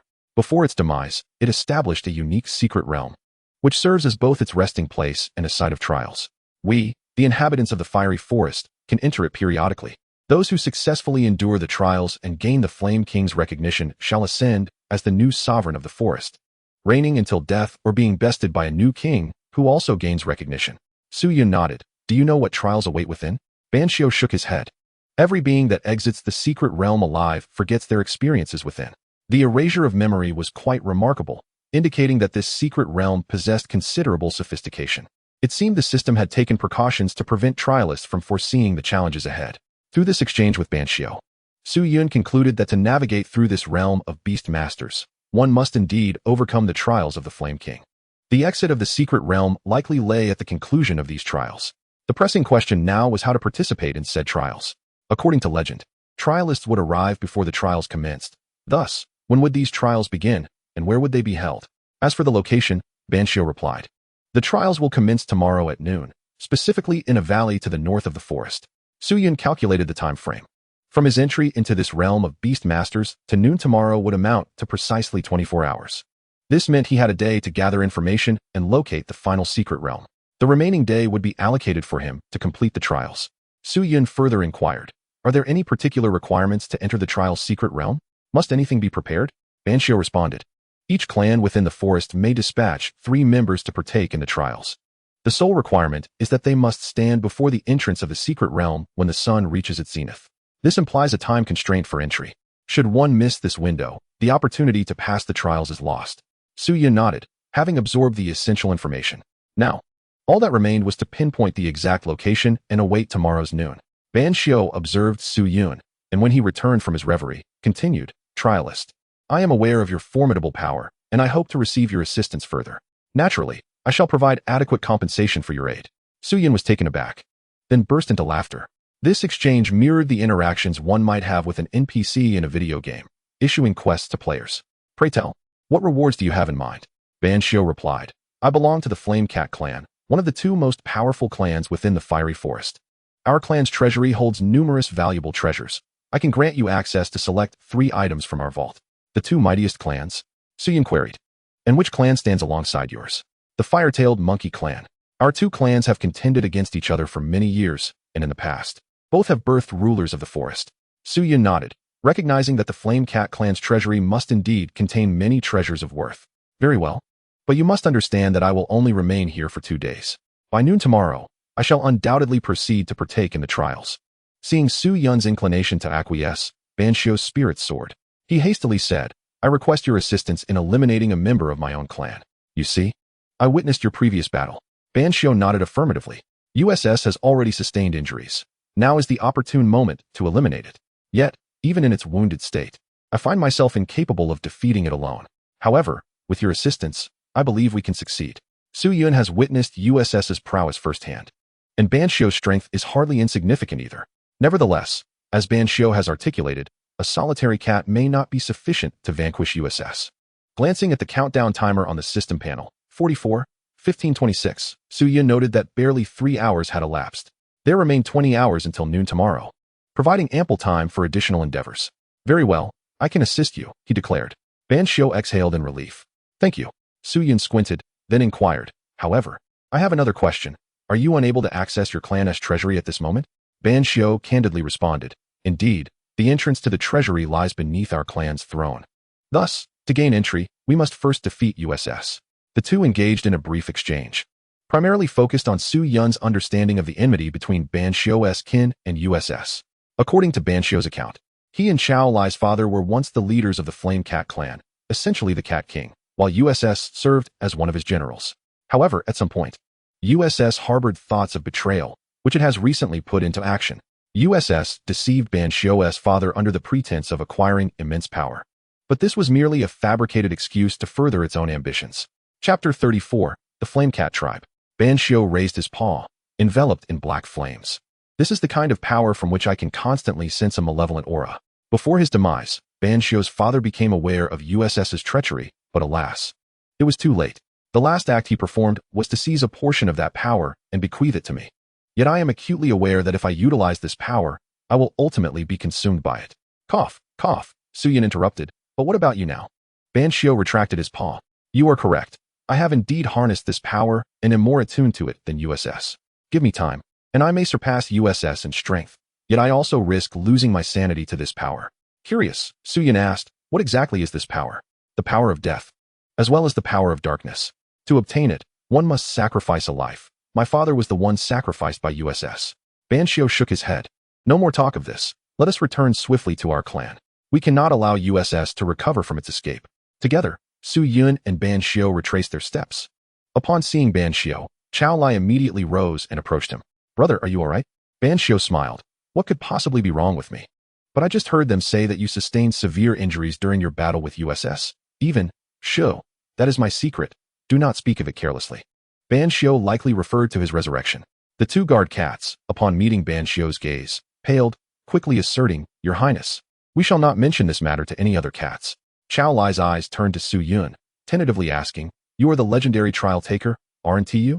At these words, even the 2 guard cats perked up, their eyes brimming with curiosity. The trial taker of legend. If they were to meet the real deal, they could boast about it for a lifetime. Su Yun smiled and nodded. Chao Lai's eyes sparkled. Wow, the legend is indeed true. He circled around Su Yun. Su Yun looked down, having always held a fondness for cats, even before he became a beast master. However, in the presence of these intelligent flame cats, he hesitated to reach out, concerned about the potential rudeness of such an act and uncertain of their feelings towards it. At that moment, Ban Xiu was speaking with the 2 guard cats. You too, keep my brother safe. I must leave for a time with this friend. Yes, Your Highness. After issuing his orders, Ban Xiu extended his paw, drawing Chao Lai closer. Chao Lai, come here. I will be gone for a while. Remember to look after yourself. Chao Lai immediately grasped Ban Xiu's intent. Brother, you are going to kill USS, aren't you? Chao Lai's eyes fixed intently on Ban Xiu. Yes, I understand, brother. I will protect myself. You will surely succeed. Ban Xiu led Su Yun through the forest toward the gathering place of the Flame Cat clan. Occasionally, he climbed trees for reconnaissance, ensuring Su Yun evaded the notice of other flame cats. After nearly 2 hours, Su Yun finally spotted the stronghold of the flame cats that Ban Xiao had mentioned. From afar, numerous structures resembling bird nests dangled from the trees. These were indeed the dwellings of the flame cats. According to Ban Xiao, these homes were constructed in imitation of bird nests. In addition to the arboreal residences, there were also structures built underground. The treasury of the flame cats was located below ground. However, as they drew closer to the stronghold, the number of flame cats in the vicinity steadily increased. Su Yun halted to consult with Ban Xiao. Ban Xiao, are there any other cats in your clan aware of the trial taker's identity? Or if I were to reveal myself, how would they react? The legend of the trial taker is widely known, yet not all may be inclined to believe your identity. Su Yun reassured him, that is of little concern. As long as there are flame cats willing to accept my identity, that suffices. I shall reveal myself to draw attention. Perhaps USS will be startled into appearing before me. You can remain hidden and strike when USS shows itself. Su Yun felt his plan was quite astute. Since the trial taker is held in such high regard and legend, it would be remiss not to leverage that status. Ban Xiao, however, remained cautious. This approach may pose significant risks for you. Should USS refute your identity, it could incite its subordinates to attack you. What is their strength like? They likely possess abilities comparable to those of the cat warriors who previously besieged me, around level 5 awakening. That is manageable. As long as they are not as formidable as Ban Xiao or USS, even a horde of flame cats attacking simultaneously should be within my capability to handle. Rest assured, even in the face of USS, I possess the means to protect myself. Ban Xiao finally nodded. Very well, exercise caution. I shall remain hidden, watching over your safety. Additionally, besides USS, there is another flame cat named Yin Chong, who is also a general under my father. It could very well be him who approaches you, but I am uncertain of the current state of their relationship, so be wary. Su Yun nodded, committing Ban Xiao's words to memory. He then confidently stepped forth alongside Amu. An unusual being accompanied by a moving tree appeared at the entrance of the flame cat tribe, instantly capturing the attention of all the flame cats. Numerous flame cats emerged from the tribe. Their curiosity piqued as they gathered around Su Yun. Yet, not a single flame cat took the initiative to attack. A cacophony of chatter ensued among the group. Su Yun soon overheard a flame cat utter the words, "Trialist." Instantly, the crowd of cats erupted into a frenzy. The trialist has appeared. The legendary trialist has truly come. Meow. How wonderful. Quickly, summon the Cat King. The Cat King is unwell and cannot come out. Then summon Lord Yin Chong. Meow. And Lord Wu Si as well. Alas, the prince has gone out to fetch medicine for the Cat King and is not in the tribe, so the trialist cannot be seen. From the conversations of these flame cats, Su Yun deduced that Wu Si was concealing the news of the Cat King's death, fabricating a tale that Ban Xiao and Chao Lai had ventured out to find medicine. It was likely that according to the original plan, after killing Ban Xiao and Chao Lai, Wu Si would claim they had perished while searching for medicine, thereby conveniently attributing the Cat King's demise to their failure to procure a life-saving remedy. Amidst the clamor, the flame cats suddenly fell silent. Chapter 35, Slander. Su Yun observed as the crowd parted to form a pathway. A flame cat, noticeably larger than the others, stepped forth from the parted throng. This flame cat was adorned with a coat of golden-brown fur, its tail held high and swaying gently with each step. Its eyes were sharp and commanding, fixated intently on Su Yun from the moment it appeared. Su Yun too scrutinized this flame cat. Flame cat. Level. Awakening level 7. Skills. Flame Claw, Fire Charge, Flame Blade. Flame Wave. Comprehensive Combat Power, 1250. It was slightly inferior to Ban Xiao's power prior to the fusion. This was likely the Yin Chong that Ban Xiao had mentioned, a flame cat of equal standing to Wu Si within the clan. Yin Chong approached Su Yun with an assessing gaze. You are the trialist? Su Yun nodded. Indeed, that is I. Just as described in the legends, a trialist. But what brings you to our tribe? Su Yun inquired with a smile. Are you the leader of the tribe? If so, I shall disclose my purpose. Yin Chong shook its head, indicating it was not the leader. Our king has sustained grave injuries and is currently recuperating, unable to receive guests. I apologize. Even the legendary trialist is not deemed worthy of an audience? Su Yun continued. The power I possess may indeed heal your king's ailments. If you are unwilling to meet, I shall take my leave. I am certain other monarchs from different species would be eager to see me. With that, Su Yun turned to depart. Please wait, esteemed trialist. A voice called from behind. Recognizing the voice, Su Yun understood that the target had arrived. Turning back, Su Yun indeed saw Wu Si approaching with measured steps. At that moment, Wu Si's fur appeared sleek and smooth, a stark contrast to its previous disheveled state after battling Ban Xiao. However, the vacant eye on its face betrayed the fade. Several flame cats accompanied Wu Si, swiftly dispersing the onlookers. Upon noticing Wu Si's blinded eye, Yin Chong furrowed its brow and inquired, What has happened to your eye? Wuxi replied calmly, earlier today, my guard discovered several fire-tailed monkeys attempting to infiltrate our tribe. One of them was particularly powerful, and I suspected it had come to assassinate our king. I engaged them in battle, and it was during this conflict that I lost this eye. This cat truly lied without blinking. Yin Chang's expression turned grave upon hearing this. Why did you not call me? Tomorrow marks the commencement of the Flame King's trial, and you sustain injuries at such a critical time. Wuxi grinned. Yin Chang, our tribe still has you, our mightiest warrior. I am confident that you will triumph over the other species and earn the Flame King's recognition. Yet, Yin Chang sighed, alas. The prince too has vanished at such a crucial moment, with only myself, it seems. Su Yun interrupted Yin Chang. Ahem, your discussion can wait. Have you forgotten I am present? Wuxi turned to regard Su Yun. My apologies, esteemed trialist. Please follow me. Although the king cannot meet you in person, I can convey your words to him. Su Yun replied with a cold smile. Is my meaning not sufficiently clear? If your king is unwilling to meet, I see no reason to remain. Upon hearing this, the surrounding flame cats grew agitated. Many fluffed their fur and issued warning cries towards Su Yun, unfazed by their threats. Amu appeared eager to engage in battle. After a moment of silence, Wuxi said, esteemed trialist, if you insist on meeting our king, then please follow me. Oh, you actually consented. This took Su Yun by surprise. Could it be that the Cat King was not dead? Or perhaps Wuxi believed it possessed the ability to confront him. Regardless of the reason, Su Yun was intrigued to uncover the truth. Then let us proceed. Wuxi walked silently ahead, guiding Su Yun deeper into the tribe. Yin Chang's demeanor mirrored that of the other flame cats, issuing warnings. Were it not for the constraints of its identity, Su Yun suspected Yin Chang would have fluffed up and howled as well. As they reached the central edifice of the flame cat tribe, Su Yun realized this must be the Cat King's residence. The throne and the entrance to the treasury, as mentioned by Ban Xiu, were likely contained within. Suddenly, the sounds of a struggle and yowling erupted from within the building.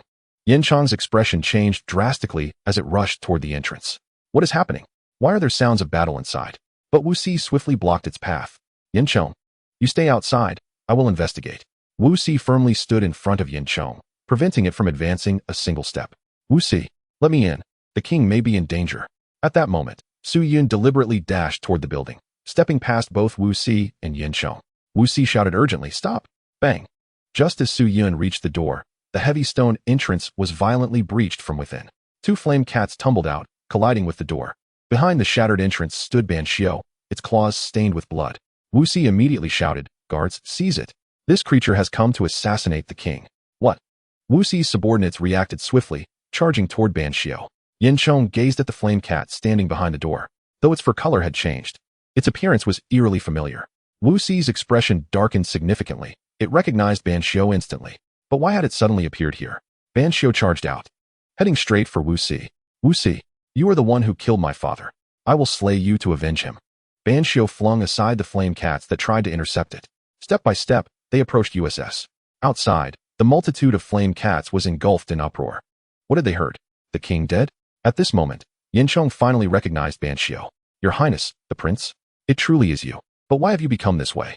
The former Ban Xiu had once boasted a vibrant coat of fiery crimson, a hallmark of pure bloodline among the Flame Cat clan.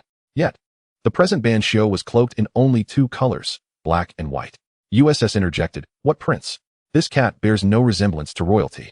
It is likely attempting to deceive the king by merely resembling him. When the truth was uncovered, in a fit of rage, it turned against the king. Behold the blood upon its claws. That is surely the blood of our king. Chapter 36, The Struggle Before Death. USS chuckled coldly within. Among the flame cats, lineage held immense significance. Even if the unrecognizable Ban Xiu were to return, how many would acknowledge its identity? Hearing these words, Su Yun couldn't help but laugh in anger. Amu, it's time to act. The quiet Amu, who had been standing behind Su Yun, revealed his fangs. With a swift motion, the vine shot out, curling toward USS. However, USS reacted swiftly, having remained vigilant since catching sight of Ban Xiu. He deftly leapt aside, evading the advancing vines. Extending his claws, black flames ignited as he swiped at one of the vines. Amu's vines were remarkably resilient, not severed by USS's strike. But the black flames managed to cling to them. Su Yun was astonished to discover that Amu, who possessed flame resistance, could not completely withstand this black fire. The flames slowly spread along the vine, impossible to shake off, albeit at a sluggish pace. Many of the flame cats, already incensed, redirected their ire towards Su Yun and Amu upon witnessing Su Yun's offensive. A shield appeared around Su Yun, enveloping him in protection. Seizing the opportunity while USS was entangled with a Mu, Suyun attempted to persuade Yin Chong. Hey, your name is Yin Chong, right? That black and white cat over there is indeed your prince. Its current state is a result of USS's treachery. USS lost that eye during a battle with Ban Xiu. Oh, and there's Chao Lai, you know him, right? Ban Xiu's younger brother. If I hadn't happened to save him, he would have already met his father by now. Upon hearing Chao Lai's name, Yin Chong finally wavered. Chao Lai, your highness. This is quite the unexpected delight. It seemed that Yin Chong genuinely cared for Chao Lai. Stepping forward among the crowd of flame cats, Yin Chong bellowed, step back. All of you. USS, you too. Today, we must clarify everything. About the king and the prince. All of it. The previously furious assembly of flame cats quieted at Yin Chong's command, retreating silently. It appeared that the situation was not as USS had portrayed. Ban Xiu finally broke through the crowd and confronted USS. USS, prepare to meet your end. Ban Xiu was now enveloped in the same black flames as USS. Witnessing this, Yin Chong began to doubt Ban Xiu's identity once more. The flames previously wielded by Ban Xiu were nothing like this. Nonetheless, having already declared his intent, Ban Xiu pressed forward, and the surrounding flame cats gradually settled down, clearing a space for the impending battle. Suyun decided to withdraw a Mu from the fight, opting to provide support for Ban Xiu instead, casting shields and preventing USS from escaping. Mu readily agreed, having long wished to avoid combat with USS. The black flames were indeed unsettling, their burning sensation causing Mu discomfort. The vines encircled the area, separating the cats and shielding against the errant black fire.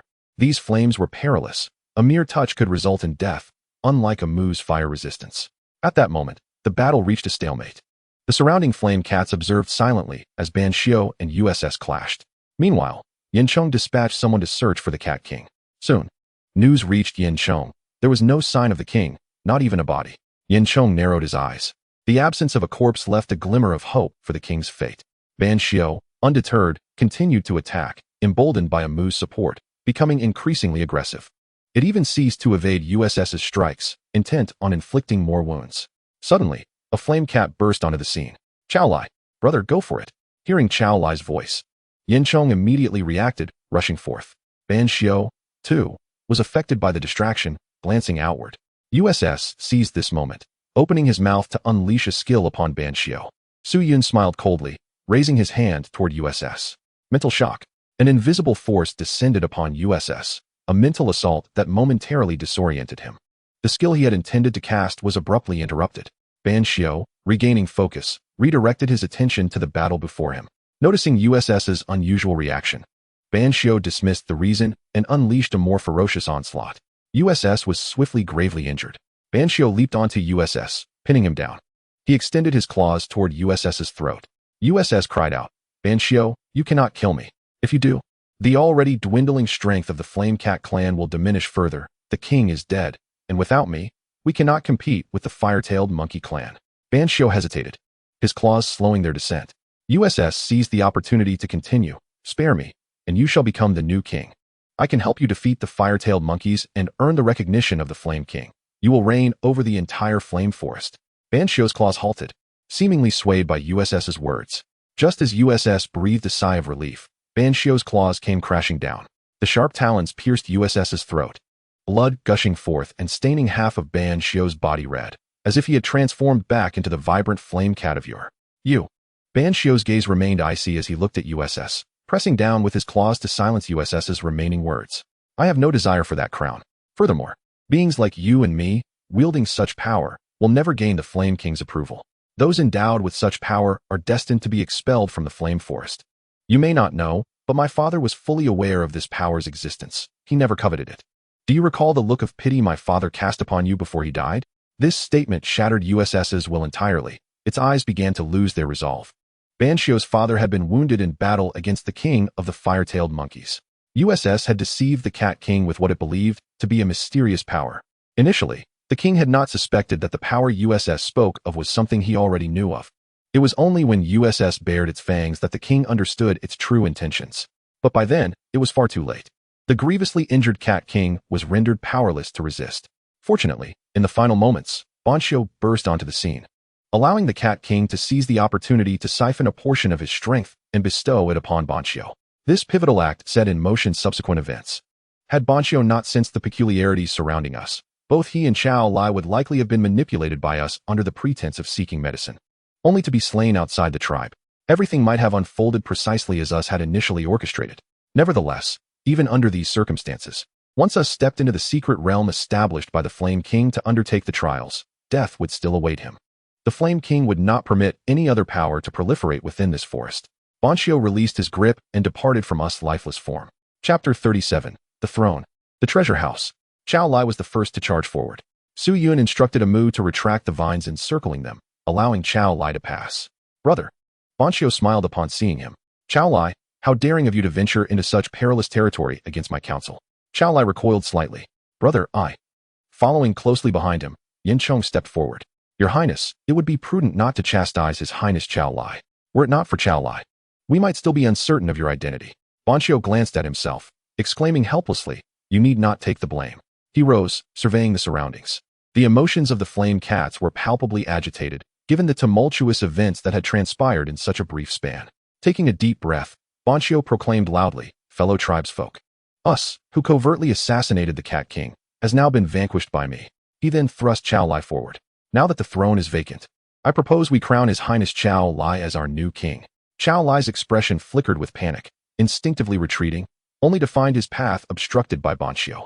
Yin Chong's eyes shimmered in astonishment as he regarded Banshio, unable to fathom that he would take such a bold step. Banshio shot him a glance, prompting Yin Chong to quickly recover. We welcome our new king, Chao Lai. With Yin Chong's endorsement, many flame cats began to respond, echoing their recognition of Chao Lai's new status. Banshio sighed in relief at the sight. Turning to Yin Chong, he said, please tidy this place up. I have matters to discuss with the trial master. Chao Lai, you should join us. Yin Chong nodded, promptly instructing his subordinates to clean up the aftermath. As Banshio took a few steps, he suddenly turned back to Yin Chong and added, as for the fire-tailed monkey clan, there is no need for concern. The trial master has already pledged assistance. Yin Chong's eyes brightened. According to legend, those races participating in the trials alongside the trial master had a greater likelihood of winning the Flame King's approval, regardless of how formidable the fire-tailed monkey clan might be. The trial master was currently aligned with them. Su Yun had been standing by, watching the unfolding drama, and made no objections to Banshio's assertions. After all, they needed to pass that trial, and bringing along a few flame cats was not a significant issue. Banshio addressed Su Yun, Trial Master, please follow me. I will escort you to the treasure house. Su Yun smiled and nodded, trailing behind, eager to see what treasures awaited him. As Banshio had promised, he could select 3 items from the vault. They traversed through the shattered entrance and entered the building. This structure was constructed of stone, its roof woven from branches, leaves, and vines, resembling bird nests dangling from trees. Although the building appeared grand from the outside, the interior was rather spacious yet stark. Scattered around were the remains of various animals, evidently the trophies of the Flame Cat clan, displayed as decorations. Glowing stones served as the room's light source, and there was no other furniture present, save for a grand stone throne positioned at the center. Behind the throne stood a broken stone door leading to a more intricately adorned chamber, likely a resting place for Banshio's father. However, being a feline race, their living conditions were markedly different from those of humans. Standing before the throne, Banshio gazed up at the seat, which was significantly larger than their own size. This throne, said to be a gift from a past trial master to their tribe, had been preserved through the ages. Su Yun examined the throne. Its lines were precise, and its surface smooth, as if carved directly from a single colossal stone. Judging by its design, it indeed resembled furniture used by humans, but given its scale, it would perhaps better accommodate a giant. The lifestyle of the Flame Cat clan would likely not have led them to create such an object, especially as Su Yun had observed no furniture along the path from the entrance to the center of the room. At that moment, Chao Lai approached Banshio, unable to contain a question that had been bubbling within him. Brother, why do you want me to become the Cat King? You are far more suited for it than I. Su Yun shared in the curiosity regarding Banshio's thoughts, considering that Banshio's strength surpassed Chao Lai's by a considerable margin, making him the more fitting candidate. Banshio replied, Chao Lai, my current state renders me unfit to assume that position. You, however, have the recognition of the people. Your only concern may be your own strength. But fear not, I will always be by your side to support you. Furthermore, you will participate in the trials alongside the trial master tomorrow. As long as you gain the Flame King's approval, everything else will fall into place. Chao Lai inquired, brother, can't you participate in the trials? Banshio shook his head and explained the issues surrounding his condition, including the special powers he bore that would lead to his demise should he enter the trials. Now you understand, right? My transformation encompasses more than just my appearance. Thus, only you can become the new king of our tribe. Chao Lai nodded resolutely. Brother, rest assured, I will not let your expectations down. I will surely pass the trials. Banshio, satisfied, gently tapped Chao Lai on the forehead with his paw. Trial Master, I apologize for keeping you waiting. I shall now unveil the treasure house. Su Yun waved his hand dismissively. He had no pressing matters and could afford a bit of time. Banshio moved behind the throne and pressed his paw against the ground. Flames ignited from his claws, causing the stone throne to slowly shift, revealing a small cave beneath. However, therein lay a problem. The entrance was rather diminutive. Su Yun observed the opening. Given his stature, he could not possibly fit through. Banshio also recognized this predicament. Trial Master, I apologize. The entrance to the treasure house was constructed to accommodate the size of our Flamecat clan. Su Yun waved his hand again. It's all right, after all. You could never have anticipated the presence of someone like me. Chao Lai suggested, Trial Master, we can enter and retrieve the treasures, while you wait outside to select them. Su Yun nodded in agreement. If he wished to venture in personally, he would have to demolish the entrance. Banshio and Chao Lai acted swiftly, leaping into the hole one after the other. In no time, Chao Lai emerged, clutching an object in his mouth. It was a bone.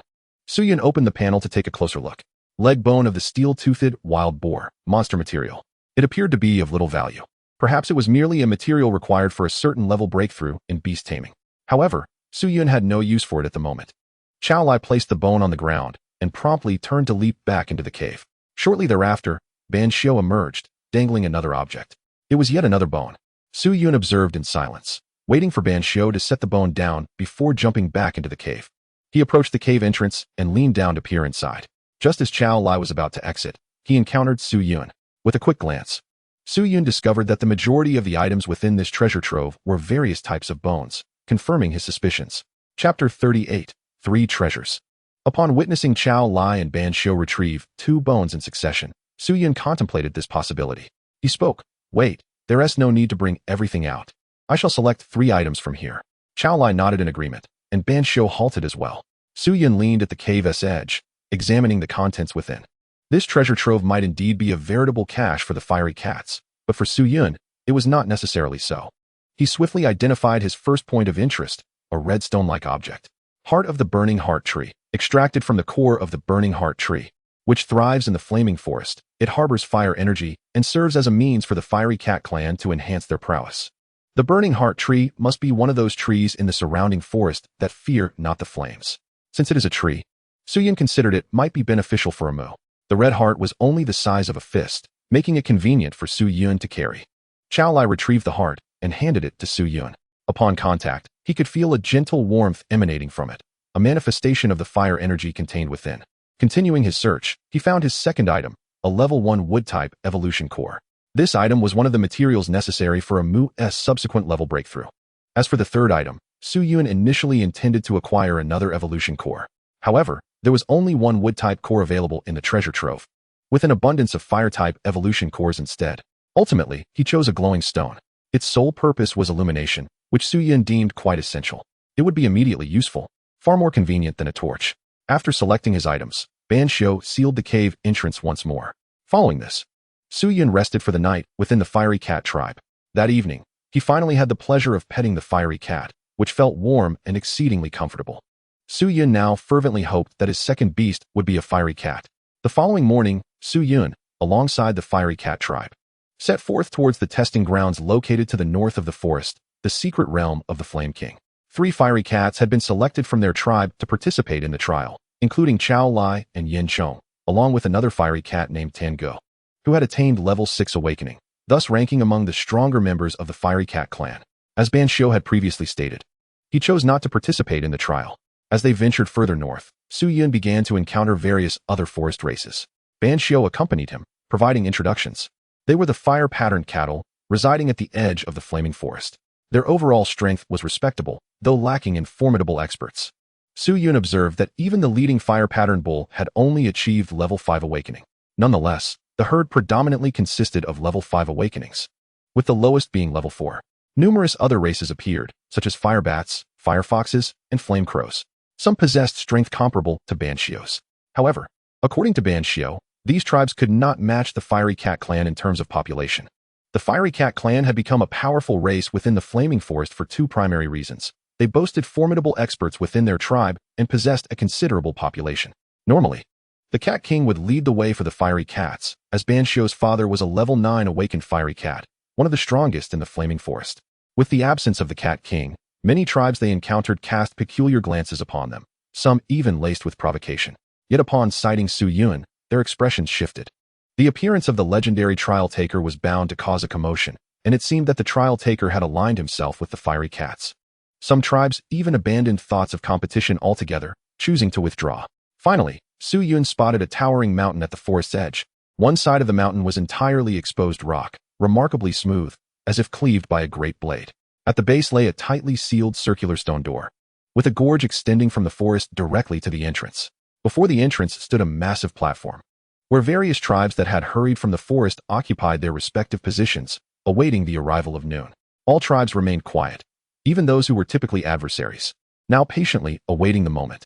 Banshio explained, before this relic left by the Flame King, no combat is permitted, otherwise they will incur the wrath of the Flame King and be eradicated. No wonder there was such tranquility amidst the gathering. As the fiery cat tribe arrived, another formidable tribe also made its entrance, the fire-tailed monkeys. Leading the fire-tailed monkeys was a nearly 2-meter tall, red-haired monkey, impressively robust, resembling a great gorilla. The Monkey King, sovereign of the fire-tailed monkey tribe, also possessed level 9 awakening. It was no surprise that they could stand shoulder to shoulder with the fiery cat clan. The previous Cat King had sustained injuries in combat against the Monkey King. The Monkey King surveyed the fiery cat tribe but did not find the individual he sought. "Little cats, where has your king gone? Has it yet to recover from our last battle? Ha! It seems he truly is aged. This time, I shall take the trial without hesitation." The fiery cat tribe offered no response to his taunts. Even those who wished to speak were silenced by Banshio. The Monkey King seemingly chose to disregard Su Yun's presence, casting but a fleeting glance before returning his attention elsewhere. Yet, there were fire-tailed monkeys nearby who reminded him. "Your Majesty, the one standing beside that group of little cats appears to be the legendary Trial Taker." The Monkey King scoffed. "What of the Trial Taker? The legends merely state that those who accompany the Trial Taker will have a greater chance of being recognized. It does not imply that the Trial Taker is invincible. Do you think I will lose the trial?" The Monkey King spoke without the slightest hint of restraint. Su Yun could discern the profound confidence in his tone. His assertion held merit. Even among trial takers, there existed disparities in strength. Not every beast master entering the fray possessed Su Yun's capabilities. Perhaps there exists a certain unfortunate soul or an inadequately skilled individual who ultimately fails to pass the trial. This may very well be the reason behind the age-old legend that merely following a trial taker does not guarantee recognition. Chapter 39. The First Trial. The time gradually approaches noon. Sunlight streams from directly above, piercing through the canyon to illuminate the entrance of the ruins. The half-remnant cautions, "It is nearly time for the doors to open. Be prepared." It extends its claw and retrieves a black pendant from around its neck. Su Yun had already noticed this item, which had not been present the previous day. The half-remnant affixes the pendant to the neck of Chao Lai. "This object contains a portion of my power. Activate it when faced with life-threatening danger, and it will safeguard your safety." Chao Lai caresses the pendant on its chest, earnestly taking to heart the half-remnant's words. After securing the pendant, Chao Lai waits for the 3 fire feelists to depart the group before advancing to the entrance. Su Yun follows closely behind, standing beside them. Other forest tribes have also sent forth their kin, preparing at the entrance. At last, the hour strikes noon.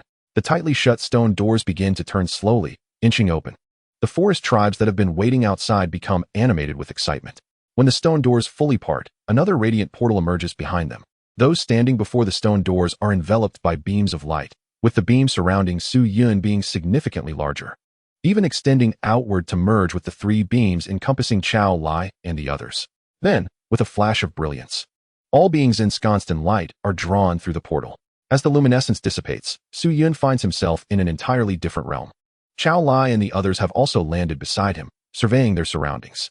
Before them lies a vast circular cavern, adorned with several passageways. A voice resonates. "Choose a passage to enter. Those who successfully reach the end shall have the opportunity to gain my recognition." This voice presumably belongs to the Flame King, who set this trial. Thanks to the system's translation, Su Yun comprehends the message, and it appears that the other forest tribes understand it as well. The Monkey King leading the fire-tailed monkeys promptly selects a passage and ventures inside. Upon their entrance, the chosen passage vanishes, only to be replaced by a new one. It seems each passage can accommodate only one tribe. Su Yun, however, appears to be the sole individual capable of entering a passage alongside other tribes. He glances down at Chao Lai and the two other fire feelists beside him. Which passage do you wish to choose? Chao Lai looks around and points to the one directly ahead. This one. Su Yun nods. All right, let us proceed. In truth, Su Yun could have chosen a passage on his own, but upon reflection, he refrains from doing so.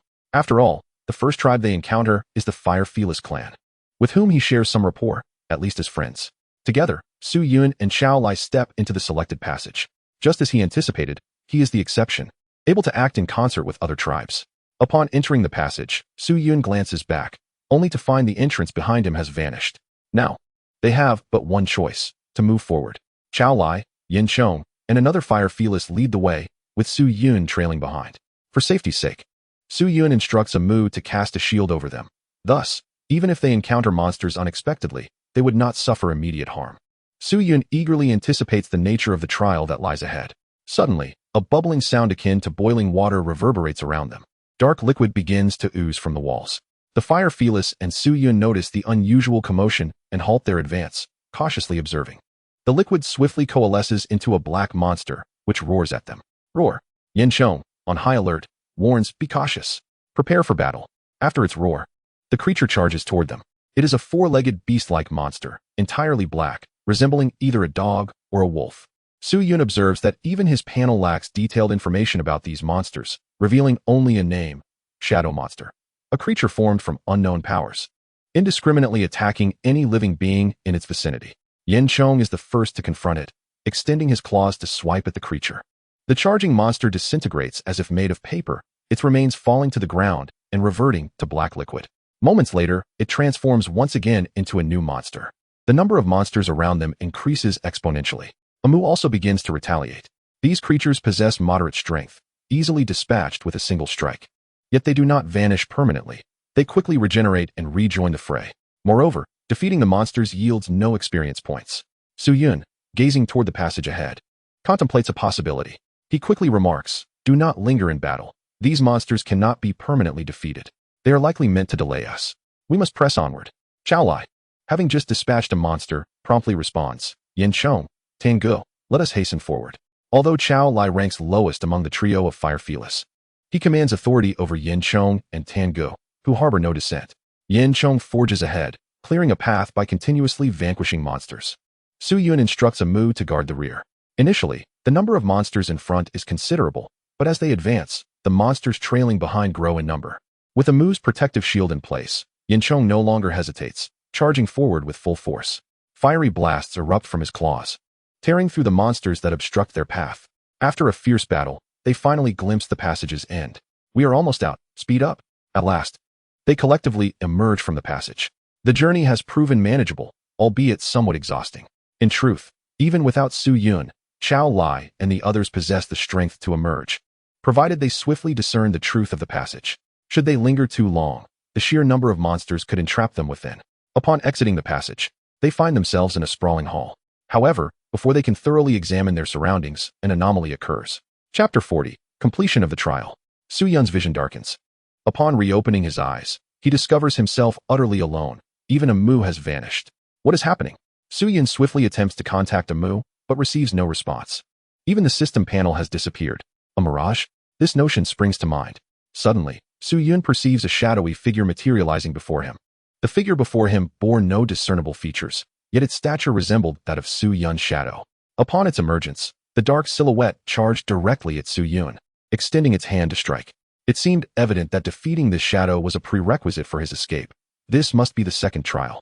Su Yun endeavored to engage in combat with the shadow and soon discovered that its strength was not particularly formidable. The sole advantage the shadow possessed over Su Yun lay in its combat techniques. Each blow landed was painfully real.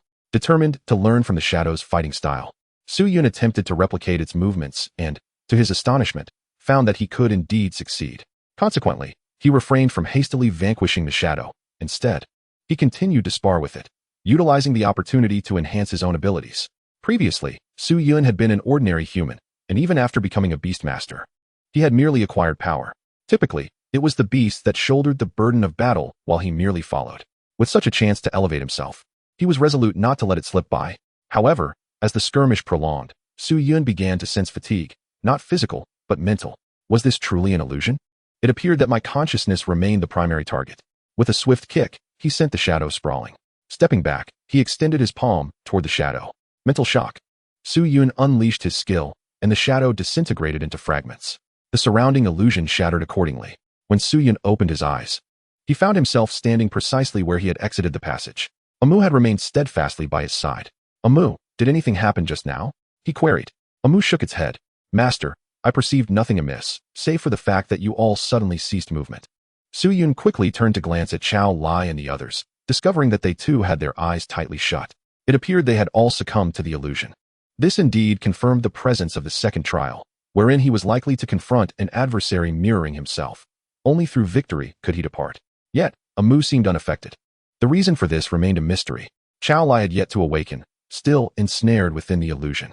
Su Yun surveyed his surroundings, noting that he was in a commonplace stone hall, with a passage directly ahead. As he approached the passage, a voice resonated in his ears. Congratulations.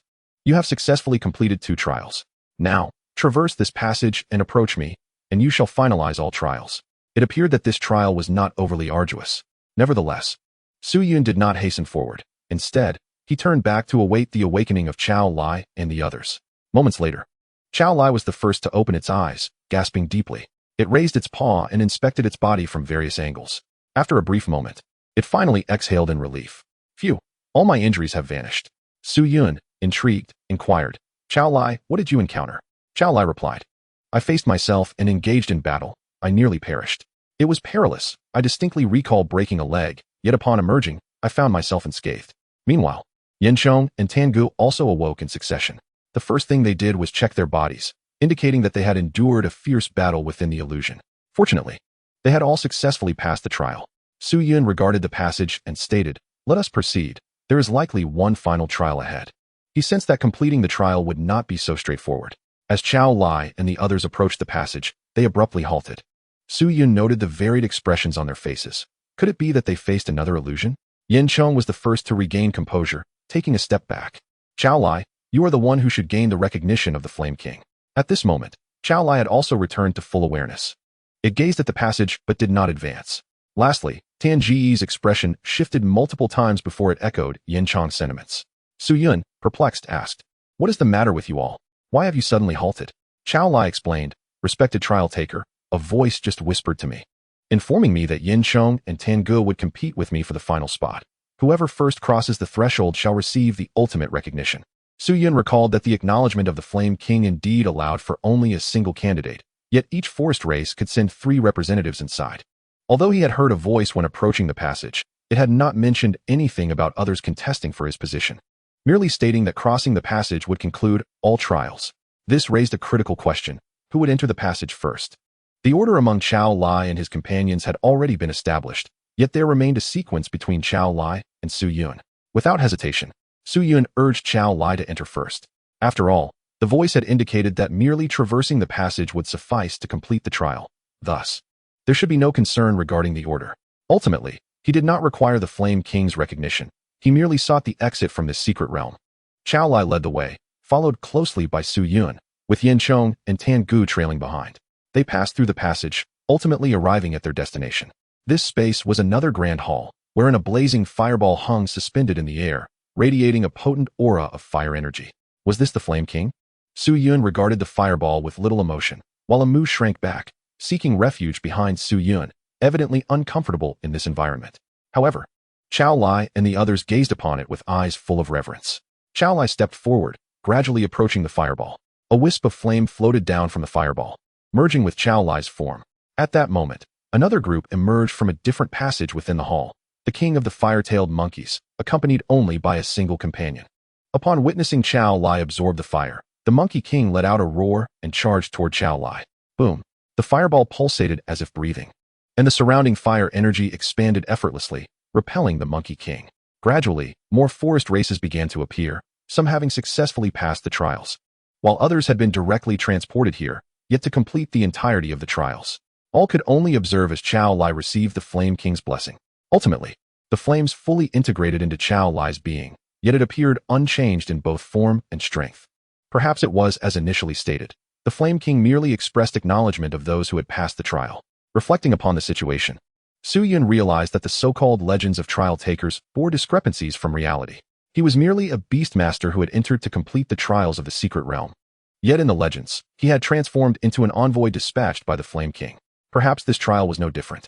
It did not endow the recognized beings with any power, serving solely as a symbol of having passed the trial.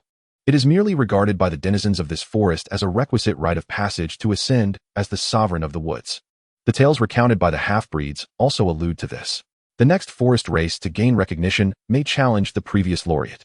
Victory ensures the ascension to the throne, underscoring the supremacy of strength. Yet, some questions linger.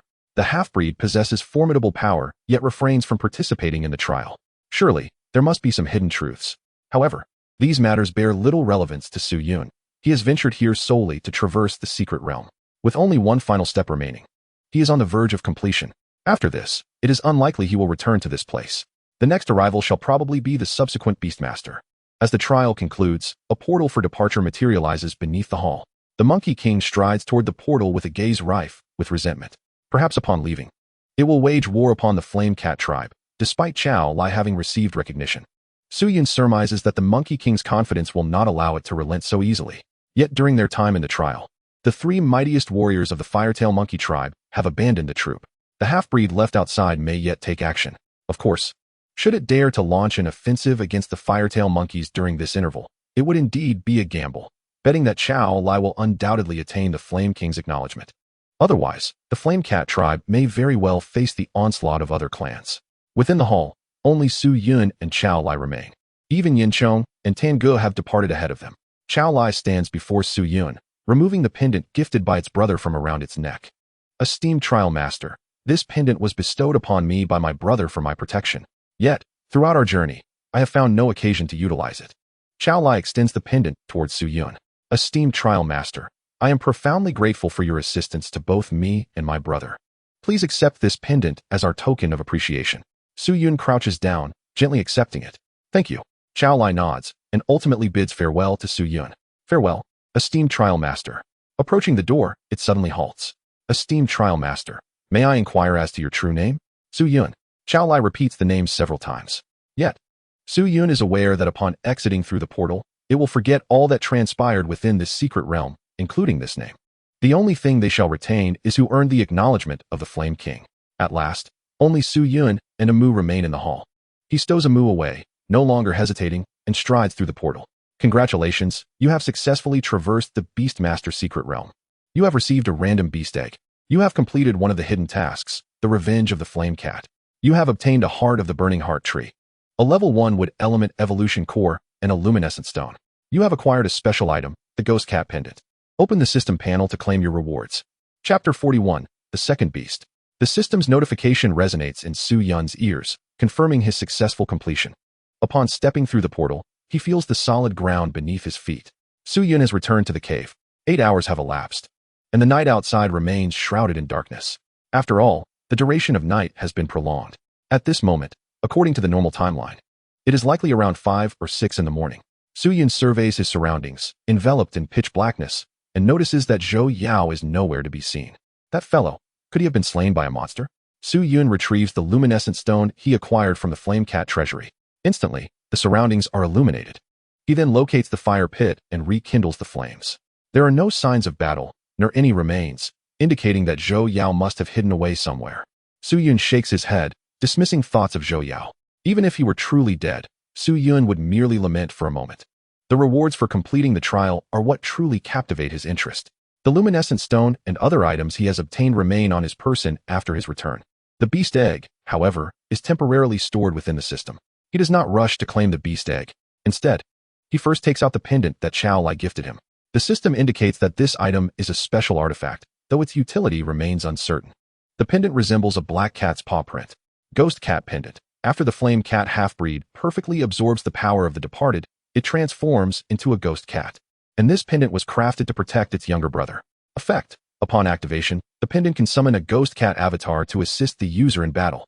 The effect ends either when the user terminates it or the ghost cat avatar is defeated, with the pendant entering a cooldown period. Cooldown time. 24 hours.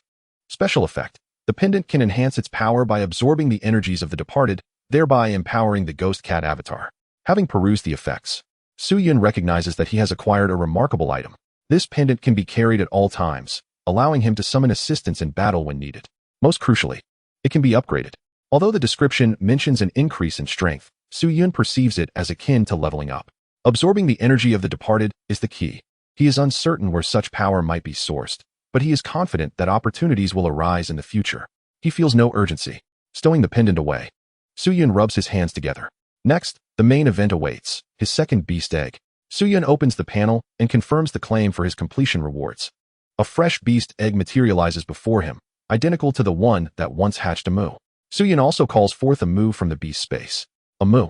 Are you excited for our next companion? After all, the hatching beast will fight alongside a Mu. A Mu shows little reaction, standing vacantly beside the beast egg. Hee. Let me see what kind of beast will emerge. Su Yun extends his hand towards the beast egg. The hatching process is straightforward, simply touching it suffices. A radiant light suddenly bursts forth from the eggshell. Crack. Moments later, the shell fractures. A small creature pokes its head out from the broken eggshell, its fiery red. Fluffy head and large, blinking eyes gazing at Su Yun. Meow. Su Yun beams at the newly hatched little creature. It truly is a flame cat. As Su Yun reaches out, the freshly hatched flame cat immediately scrambles out of the shell, approaching him. Meow. Master. Su Yun scoops it up from the ground. All right, little one, let us forge a contract. Meow. No sooner had Su Yun spoken than a golden chain erupted from the kitten's body, extending towards Su Yun and merging with his spirit. The contract is successfully completed. A warm sensation flows through his limbs. A response of power from the beast following the contract. Su Yun opens the panel to check his information, which has already undergone changes. Character: Su Yun. Level: 10th 0. 100. Beasts: Sapling of the Tree of Life, Flame Cat. Skills: Damage Transfer, Evolution Mutation, Breath Restraint, Mental Impact, Rapid Movement. Overall Combat Power: 1100. The Beast column now includes the Flame Cat. Even the combat power has seen a slight enhancement. Before forming a contract with the Flame Cat, the combat power stood at a mere 1,000. Now, it has increased by 100 points. Although this increment may seem modest, any enhancement, however small, is a boon for Su Yun. Opening another section of the panel that displays beast information, he finds data regarding the Flame Cat. Beast, Flame Cat, nameable. Level, Awakening 1. Skills, Flame Claw. Overall combat power, 200. He can name it once again. Yet, Su Yun finds himself in a quandary. What name should he choose this time? The name he gave to the sapling, Su Mu, is a homophone for tree. Surely, he cannot call the Flame Cat Su Cat. Perhaps Su Lai or Su Yin would suffice. After a moment of pondering, Su Yun concedes. Fine, I shall name you Chao Lai. As a tribute to the kin you represent that I encountered in the secret realm. Su Yun inputs the name into the system and clicks confirm. The small flame cat nestled in Su Yun's arms nods in a dazed manner. Unlike the seamless communication he had with the sapling upon its hatching, Chao Lai appears to possess a significantly lower intellect. Moreover, its size is noticeably smaller than the flame cats Su Yun previously encountered in the secret realm. Being roughly half their size, it still requires growth. I recall that I have 10 experience points remaining from my prior upgrade, which is just enough to elevate you by 1 level. Su Yun accesses the panel and allocates the final 10 experience points to Chao Lai. With this, he is left with no experience points. To level up again, he must hunt monsters to accrue experience.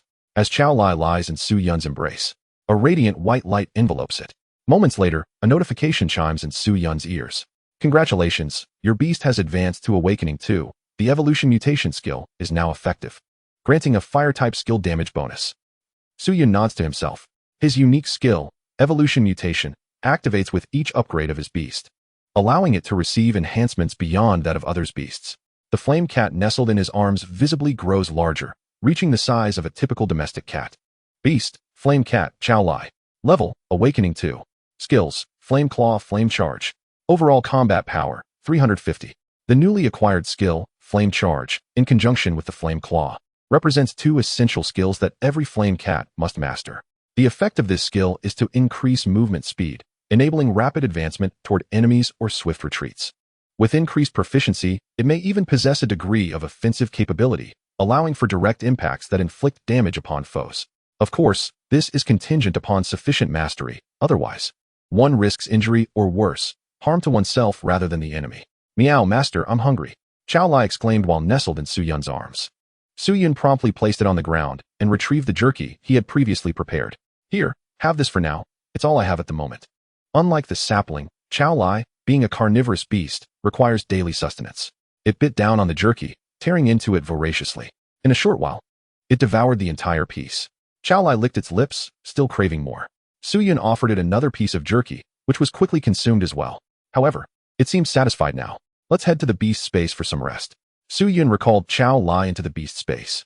Following the contract of an additional beast, the beast space underwent some changes, notably expanding to accommodate both the sapling and Chao Lai simultaneously. Su Yun stretched and glanced outside the cave, realizing that dawn was breaking. Oh, has the duration of the night returned to normal? Curiously, he stepped outside the cave. It indeed appeared that time had resumed its regular course. He wondered if the monsters would exhibit any changes. Opening the panel, he clicked into the chat channel. As expected, many had noted this alteration and were fervently discussing it. Did you see? It seems like the sky is brightening outside. Indeed, it appears that the duration of day and night has returned to normal. Finally, it's over. It felt like 2 years had passed in just 2 days. The abnormality of the night had commenced on the 4th day, and today marked the 6th day. Just 2 days had elapsed. Observing the panel, Su Yun contemplated sending a message to confirm the status of his friend, Zhou Yao. He opened his friend interface, which currently listed only 2 individuals. Zhou Yao and Yilong had organized a group called the Yi Alliance, and it seemed he was faring well, garnering numerous members under the banner of assisting humanity. Su Yun clicked on Zhou Yao's profile and sent a message. Shortly thereafter, Zhou Yao replied, "Su Ge, you're back. I've been hiding in the cave, coming out shortly." Su Yun had assumed he had fled to another location. Before long, he spotted a bespectacled figure emerging from the cave, unmistakably Zhou Yao, with his beast, the flame sparrow, closely following him. Su Yun waved at him playfully. "I thought you had been captured by monsters since I didn't see you upon my return." Zhou Yao scratched his head. Hiding in the cave was terrifying. I was so afraid that monsters would find me. Su Ge, did you see the messages from others? It seems that daytime has returned to normal. Su Yun nodded. Together, they gazed outside the cave, where the light was indeed growing brighter. After a while, the night completely receded. Zhou Yao exclaimed with excitement, "Haha, finally. We can move about during the day." Just as he expressed his joy, Su Yun noticed several new messages appearing in the world message channel. Chapter 42, The Resource Secret Realm Opens. To all surviving beast masters, the cycle of day and night has returned to normal. The refresh rate of special monsters remains unchanged. The Resource Secret Realm has opened. Entrances will randomly appear across the world. Clearing the Resource Secret Realm grants a wealth of survival resources. Each Resource Secret Realm opens every 48 hours and lasts for 1 hour. Each secret realm can accommodate 50 beast masters for joint exploration. Beast masters can locate the entrances to secret realms nearby through the system panel. A resource secret realm? Su Yun mused over the new term mentioned in the world message, already forming connections in his mind. He recalled the peculiar creatures that had contaminated the water sources during his previous trip to the spring with Zhou Yao, coupled with the newly emerged monsters that had appeared during the extended night, which only yielded experience points upon defeat. It was likely that most encounters outside would be with such creatures that offered nothing but experience. Consequently, to secure the resources essential for survival, it became imperative to delve into the resource secret realms. Each realm could accommodate a mere 50 beast masters at a time. Thus, any additional beast masters would become competitors in the quest for resources. He began to contemplate how to locate the entrance to the resource secret realm. Soon, he spotted a small icon in the lower left corner of his panel. Upon clicking it, a new interface materialized, featuring options: Beastmaster Secret Realm, Resource Secret Realm, Blueprint Secret Realm, and Material Secret Realm. He first selected the Beastmaster Secret Realm, revealing the settlement interface from his previous successful completion. This appeared to be a record-keeping space, documenting the various rewards he had obtained after conquering the realm. He continued to explore the remaining options, discovering that only the Resource Secret Realm could be opened, while the other 2 remained inaccessible. Under the Resource Secret Realm option, there was a search panel akin to the shared location map in the previous friend system, a blank black screen. One green dot represented his position, and he noticed 2 red dots nearby, indicating the entrances to the Resource Secret Realm. He would have to find the entrance himself. Uncertain about a few details, he decided to directly inquire with the system. Was it necessary to gather 50 individuals to open this realm, or could they enter gradually? Starting with the first beast master to enter the realm, within an hour of its opening, the entrance permits only 50 beast masters. Understanding dawned upon him. A secret realm could accommodate only 50 beast masters in total. Whether they entered together or gradually only affected the duration of exploration within the resource secret realm. Should one be the first to enter, they would enjoy the full hour of exploration, whereas entering just before the realm's closure would result in immediate expulsion. Surely, there were some unfortunate beast masters who would encounter such bad luck. Zhou Yao had also noticed the newly emerged notification. Su Ge, I sense this newly surfaced resource secret realm is of great significance. Should we not investigate? Indeed, we must go, preferably without delay. The panel indicated that the nearest entrance was situated to the west, prompting the two to set off towards the western forest. Along the way, they left markers, as the cave still contained the preserved meat they had prepared earlier. Unless unforeseen circumstances arose, they intended to return.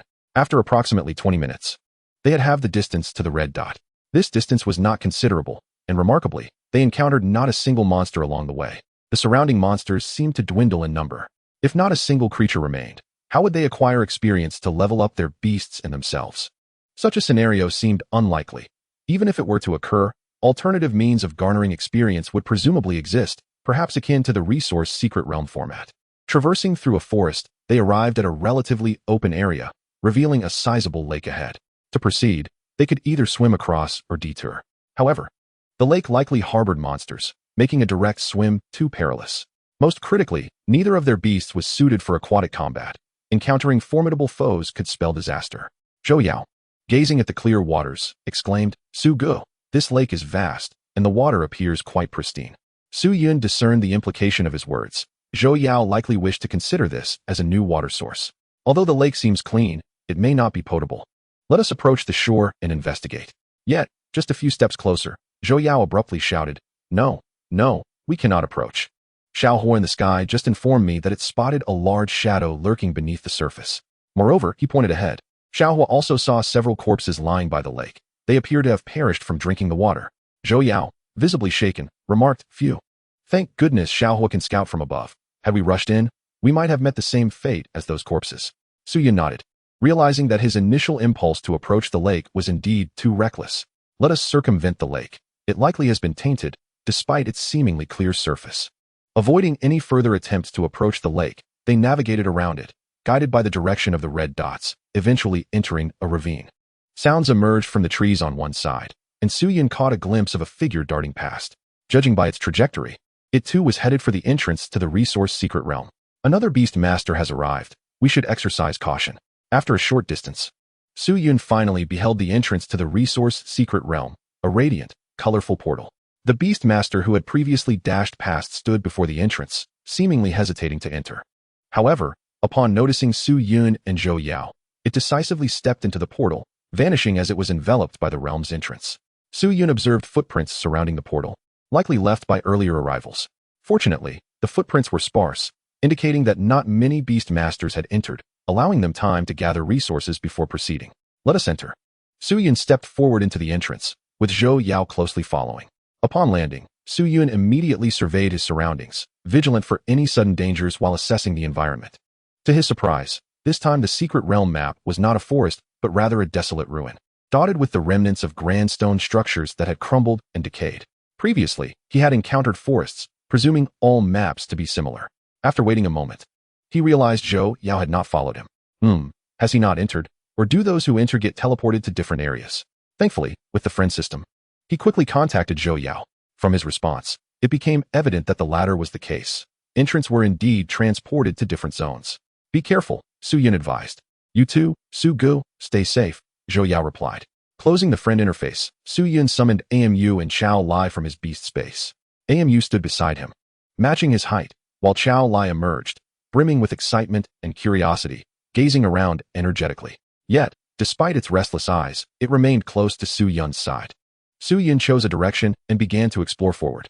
The surroundings were nothing but ruins, and he was quite curious about what resources could possibly be found in such a desolate place. As he walked, he soon heard a peculiar sound of footsteps.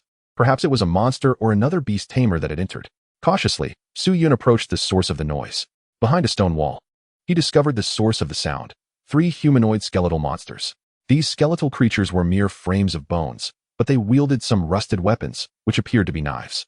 Su Yun opened his panel to examine the attributes of the skeletal monsters. Undead skeleton. Level: Awakening level 5. Skills: /Undead Roar. Overall combat power: 650. They were only at Awakening level 5, weak monsters indeed. However, what piqued Su Yun's interest was the term undead in the description. The special item he had previously obtained, the Ghost Cat Pendant, could absorb the power of the undead to level up. He wondered if there were places in this secret realm where he could acquire such power. AMU Act Now. The 3 awakening level 5 skeletal monsters were mere children in AMU's hands. With 3 swift lashes, the skeletal monsters' bodies exploded into a scattering of bones. After slaying these creatures, the only reward was experience. No additional materials were yielded. 30 experience points were acquired. Without hesitation, Su Yun allocated 20 of those points to Super Lai. With experience, he aimed to level up swiftly, thereby enhancing combat capability. Shortly thereafter, the glow of Super Lai's upgrade faded. Congratulations, your beast has leveled up to awakening level 3. Evolution and mutation skills are now in effect, increasing body strength and agility. Su Yun looked at Super Lai with satisfaction. Having reached awakening level 3, he aimed to elevate it to awakening level 10 by the end of the day. Though he spoke confidently, he was uncertain if he could truly achieve this. His primary concern was the insufficient number of monsters. He hoped that this secret realm harbored an ample supply of creatures. Filled with anticipation, Su Yun continued onward. While others ventured into this realm to gather materials necessary for survival, Su Yun's purpose was clear: to hunt monsters. He did not require much in terms of resources like food, as he and Zhou Yao had stashed plenty of cured meat in their cave. The only thing he lacked was water. He needed merely to collect some to bring back. The remainder of his time, he planned to devote entirely to slaying monsters. Chapter 43, Rapid Level Up. Soon enough, Su Yun encountered 3 more skeletal monsters, identical in level to the previous ones. Kill 3 awakening level 5 undead skeletons. Gain 30 points of experience to allocate. The creatures were easily dispatched, and the experience was secured. However, this time, Su Yun did not rush to depart, for he had spotted a small square box beside the slain monsters. He reached down to pick it up. Resource box. Upon opening, you may obtain 5 pieces of beast meat. After reading the description, Su Yun understood the purpose of this item. It served as a resource within the secret realm. This was quite fortunate, as it came prepackaged. The box was only the size of his palm, making it convenient to carry, especially since they did not possess any space equipment to disregard weight. Su Yun stored the box and continued his exploration. There must be other types of resource boxes to collect. After scaling a collapsed wall, he beheld a relatively intact house, a rarity amidst the surrounding ruins. It was evident that something was concealed within. Perhaps it was a monster, or perhaps a treasure awaited him. Observing the tightly shut door, Su Yun instructed AMU, use a branch to push the door open. For safety's sake, Su Yun feared that a monster might be lurking behind the door, waiting to ambush anyone who opened it. AMU extended a branch from a distance and prodded the door. With a resounding crash, the door splintered, and wood shards flew. Indeed, behind the shattered door lurked a creature. Squeak! A massive spider monster emitted a taunting sound towards Su Yun. Suddenly, a pristine white web shot out from beneath the creature, aimed directly at him. AMU swiftly positioned itself in front of Su Yun, blocking the incoming web with its branch. However, the spider monster also seized the opportunity to ensnare AMU with its silk, pulling vigorously in an attempt to drag AMU into the room. During this moment, Su Yun took a glance at the spider monster's level, awakening level 8. Its strength was formidable. The spider monster tugged at AMU, yet AMU stood steadfast, rooted in place. The roots beneath it had quietly embedded into the ground. It was no simple task to uproot a great tree. At that moment, Super Lai leapt onto AMU's back, swiping at the silk that clung to it. The web was remarkably resilient. Super Lai's claw struck, but left it unscathed. This was partly due to Super Lai's low level. Having only just reached awakening level 3, a full 5 levels below the spider monster. Regrettably, while the web proved unbreakable, it was not fire-resistant. The flames licking from Super Lai's claws ignited the web, causing it to blaze. The fire spread rapidly along the strands. AMU shook its body, ridding itself of the burning silk. It was unafraid of flames. However, the spider monster was not so fortunate. With the web attached to it, the flames swiftly engulfed the creature, leaving it no escape. It screeched in distress as it was consumed by the fire. Seizing the opportunity, AMU delivered the final blow, slaying the spider monster. Kill 1 awakening level 8 black spider. Gain 16 points of experience to allocate. The spider monster's body disintegrated into dust as Su Yun entered the room to collect his spoils. He acquired 2 resource boxes, both containing food. Adding these to the previous resource box he had obtained, Su Yun now possessed a total of 4. Although each was small, their cumulative weight made them cumbersome to carry. He contemplated discarding a few, deciding he only needed to take 2 or 3 with him upon leaving. However, an idea struck him. He retrieved 1 resource box and silently commanded it to open. The box instantly cracked open, dropping 3 pieces of beast meat. Su Yun picked up the meat and opened the system marketplace. Indeed, he wanted to test whether he could directly exchange resources for beast coins within the secret realm. Unfortunately, he was met with disappointment. The exchange function was unavailable in the secret realm. However, he He could purchase items from the marketplace to take outside. It seemed the system had anticipated this and had prevented such actions. If direct exchanges were possible, Su Yun could have converted all the resources he obtained into beast coins, thus eliminating the burden of carrying them. He also attempted to use the trading system, but it too was inaccessible within the secret realm. Closing the system panel, Su Yun looked at the resource boxes in his hands, ultimately resigning to discard a few. What can one do if they cannot take it with them, but to discard it? Within the secret realm, he could indeed enlist Mu's assistance in carrying items. However, when they exited the secret realm, the beasts had to be recalled to the beast space. External resources, like resource boxes, could not be retrieved alongside the beasts into the beast space. They required the beast master to personally carry them through the exit portal. It remains uncertain whether there exists a secret realm that allows for the acquisition of spatial treasures, or if one might be fortunate enough to find one in a treasure chest. Nonetheless, these thoughts were merely Su Yun's musings, and whether they could be realized was entirely unknown. It seemed far more reliable to slay monsters for experience points. Outside, he had searched for quite a while without encountering many creatures, but here, he could stumble upon them with just a few steps. After a while, Su Yun pressed on, leaving no monster he encountered unscathed. Half an hour passed, and he had vanquished over a dozen monsters, accumulating 252 experience points. He paused to rest momentarily and to upgrade Chao Lai. Regrettably, he could not upgrade in one fell swoop. It had to be done level by level. Congratulations. Your beast has advanced to level 4 awakening, and the evolution mutation skill takes effect, granting fur resistance and increased defense. Onward. There was still plenty of experience left. He must continue upgrading without pause. Congratulations.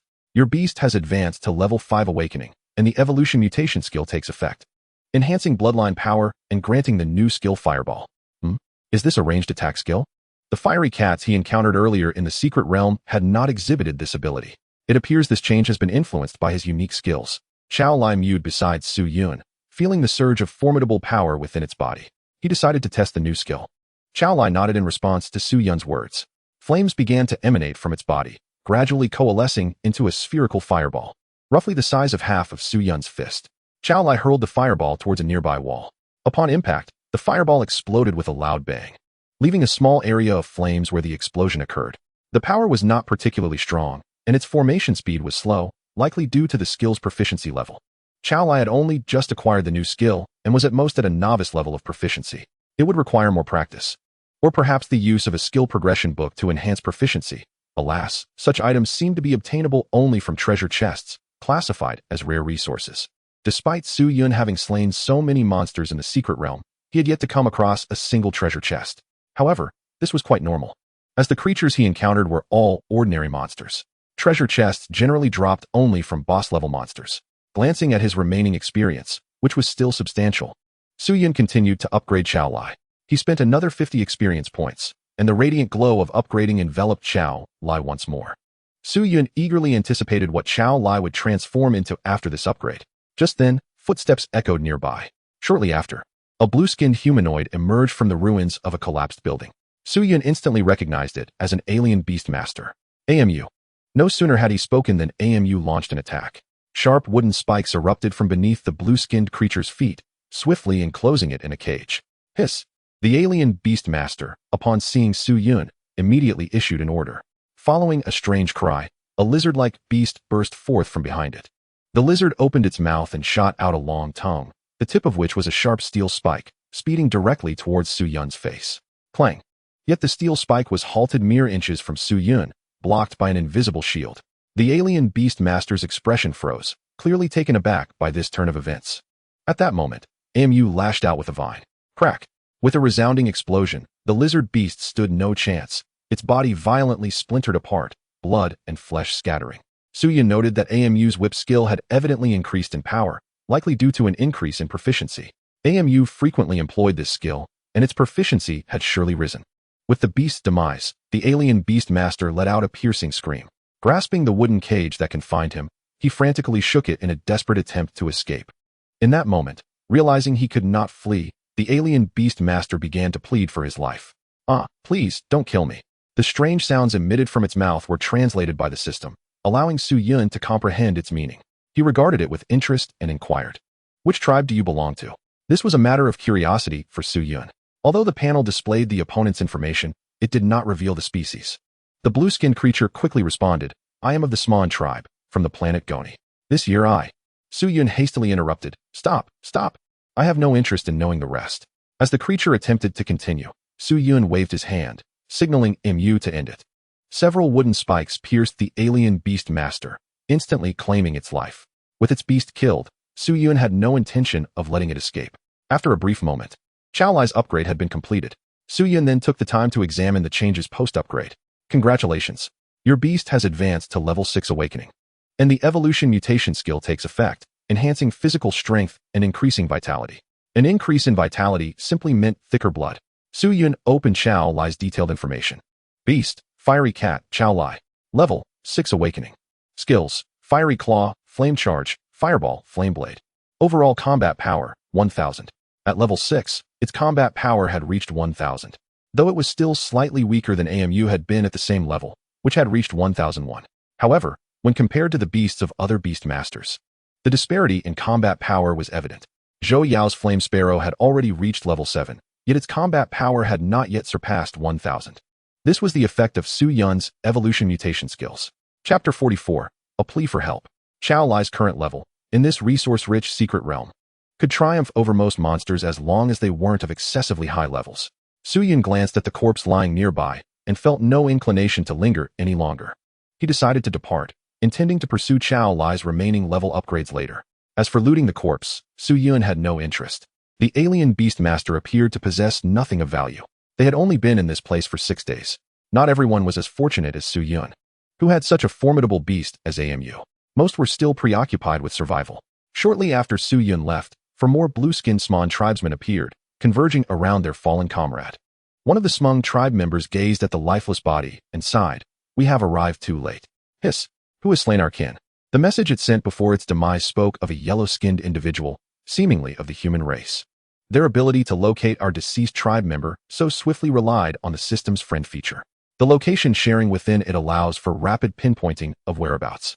Although once one party meets their end, the location sharing ceases, it is still feasible to follow the previous direction to find the lost one. Hiss, a human. That wretch cannot have strayed too far. Let us search and avenge our kin. I will notify those of our tribe who remain outside to guard the entrance of the secret realm. Anyone spotted emerging who bears the mark of humanity shall be captured. Hiss, that human shall not live. At that moment, Su Yun randomly chose a direction to continue his exploration. However, after walking for a while, he unexpectedly stumbled upon the boundary of the secret realm. A thick, white mist loomed ahead, extending to either side and enveloping the entire area. Su Yun attempted to unleash an attack on the mist with his fiery beast, but the fireball was instantly devoured by the fog, leaving no trace behind. Deciding against further probing, he turned back. Along the way, he encountered monsters, defeating them, and soon came across 2 alien beast tamers. Yet, upon seeing Su Yun, they immediately opted to evade, fleeing in a somewhat panicked manner. Su Yun shook his head. There was little he could do. His current level was 10, and he possessed 2 beasts. Such information could be gleaned from the system panel. As long as others were not foolish, they would not dare to confront him. You may run swiftly, but had you been a tad slower, I might have truly engaged. Su Yun had no intention of pursuing the alien tamers. The experience gained from defeating 2 level 5 or 6 beast tamers would be minimal. It was far more prudent to conserve time for hunting monsters. Glancing at the time elapsed since entering, he noted that 40 minutes had already passed. The secret realm would only remain open for 1 hour, and he estimated it would soon come to an end, especially since some had entered before him. The closure of the realm was contingent upon the first beast tamer to enter. At that moment, a notification from his friend interface suddenly chimed. Upon opening it, he discovered a message from Zhou Yao. Brother Su, help. I'm being chased by a group of blue-skinned fiends. Save me. Blue-skinned, those were the Smong tribe members from earlier. Su Yun pondered. Could it be that his slaying of a Smong had incited them to target humanity? But how could they ascertain it was he who had struck? Suddenly, the notion of the friend system crossed his mind. It was the sole explanation. The deceased Smong beast tamer must have sent out a message before perishing. And since they were uncertain of the assailant's identity, they pursued any human they encountered. Zhou Yao was evidently mistaken. Realizing this, Su Yun promptly activated the location sharing feature on the friend interface. Indeed, Zhou Yao's position was continuously updating on the shared interface, indicating he was likely in flight. Confirming the direction, Su Yun hastened towards Zhou Yao, hoping he could arrive in time. Su Yun recalled a Mu to the beast space. Amu's speed was insufficient for a rapid escape. Swiftly, he scooped up Chao Lai and activated his sprinting skill, significantly increasing his pace, far beyond normal running speed. As he raced onward, he absent-mindedly petted the fiery beast nestled in his arms. It was fortunate to possess a second beast. Had he only had a Mu, he would have been far more cautious in his journey, always wary of potential dangers. Although summoning beasts took but a brief moment, the attacks from monsters or other beast tamers could strike swiftly, leaving him vulnerable during that fleeting interval. With Chao Lai by his side, Su Yun felt a sense of security, ready to respond at any moment. Meanwhile, Zhou Yao was frantically fleeing, pursued by 5 blue-skinned Smung beast tamers who commanded their beasts to attack him as they chased. Zhou Yao cowered low, thankful that the fire sparrow had the advantage of aerial maneuverability, allowing it to harass the pursuers. However, he dared not halt to engage. 5 adversaries were too many. Even if the fire sparrow could detain 1 or 2, a single strike from an opposing beast would surely incapacitate him. To his astonishment, another figure was fleeing alongside Zhou Yao. This individual donned a helmet that obscured their features entirely, but from their silhouette, it appeared to be a woman. Together, they dashed through the ruins. Accompanying the helmeted woman was a beast that resembled a creature assembled from stone, known as the Molten Fist Beast. This beast, bipedal in nature, was not particularly swift. As the Smung beast tamers relentlessly pursued them, the helmeted woman commanded her beast to hold the rear momentarily, buying time for herself and Zhou Yao. The Molten Fist Beast skidded to a halt, unleashing a furious roar, its robust arms colliding with one another. Instantly, the beast ignited, emanating a staggering heat. The once dim body radiated an astonishing warmth, transforming the Molten Fist Beast into a creature seemingly forged from magma. Gouts of scorching lava erupted from its form, igniting the surroundings into a conflagration, with the ground beneath it showing signs of melting into magma. The 5 Smung beast tamers paused, commanding their beasts to engage. Zhou Yao glanced back, equally astonished by the sudden eruption of the Molten Fist Beast. Emily, your beast is formidable. Why should we run? Let us turn and confront them. The helmeted woman showed no inclination to battle. Though my Molten Fist Beast has high burst damage, it lacks endurance, and after such an outburst, it will enter a state of weakness. Should we be held back, escape will become impossible. With that, she swiftly recalled the Molten Fist Beast into her beast space. Hurry. This will only stall them briefly. Zhou Yao observed her smooth movements in recalling her beast, surmising she had performed this maneuver numerous times before. Wait for me. Zhou Yao exerted himself to keep pace with the swift Emily, fearful of falling behind and being captured by the Smung beast tamers. As Emily darted forward, she adjusted her course while Zhou Yao followed closely, nearly disoriented by her sudden changes in direction. Slow down. Where are you intending to run? Emily coldly replied. You are simply too slow. I am searching for the exit. The exit? Zhou Yao realized. No wonder she was constantly shifting direction. Though he had sent a distress signal to Su Yun, he had not entirely abandoned his own escape. After all, there was a possibility that Su Yun might not arrive in time to save him. Zhou Yao cursed as he ran. Those despicable blue-skinned monsters. Why are they pursuing us? Emily remained silent, neither knowing the reason nor wishing to squander her energy on conversation. The 5 beast masters of the Smung tribe behind them had overcome the obstacles created by the Molten Fist Beast and continued their relentless chase. Suddenly, Zhou Yao noticed that Emily had halted ahead. He quickly came to a stop, but his body, driven by inertia, lurched forward several paces, nearly colliding with her. What's wrong? Why did you stop? But Zhou Yao soon discovered the answer. In front of them, 3 blue-skinned Smung tribesmen, accompanied by their respective beasts, blocked their path. Zhou Yao's pupils contracted in alarm. He spotted 2 corpses lying at the feet of the 3 aliens, unmistakably human by appearance. It was clear that they were not the only ones under attack. Zhou Yao immediately grasped the implication. These blue-skinned fiends were specifically hunting humans. It was likely that Su Yun would encounter them as well. What should they do now? Emily's face was concealed beneath her helmet, rendering her expression invisible. Nevertheless, her tone remained as indifferent as ever. Fight then die. Aren't you even a little afraid?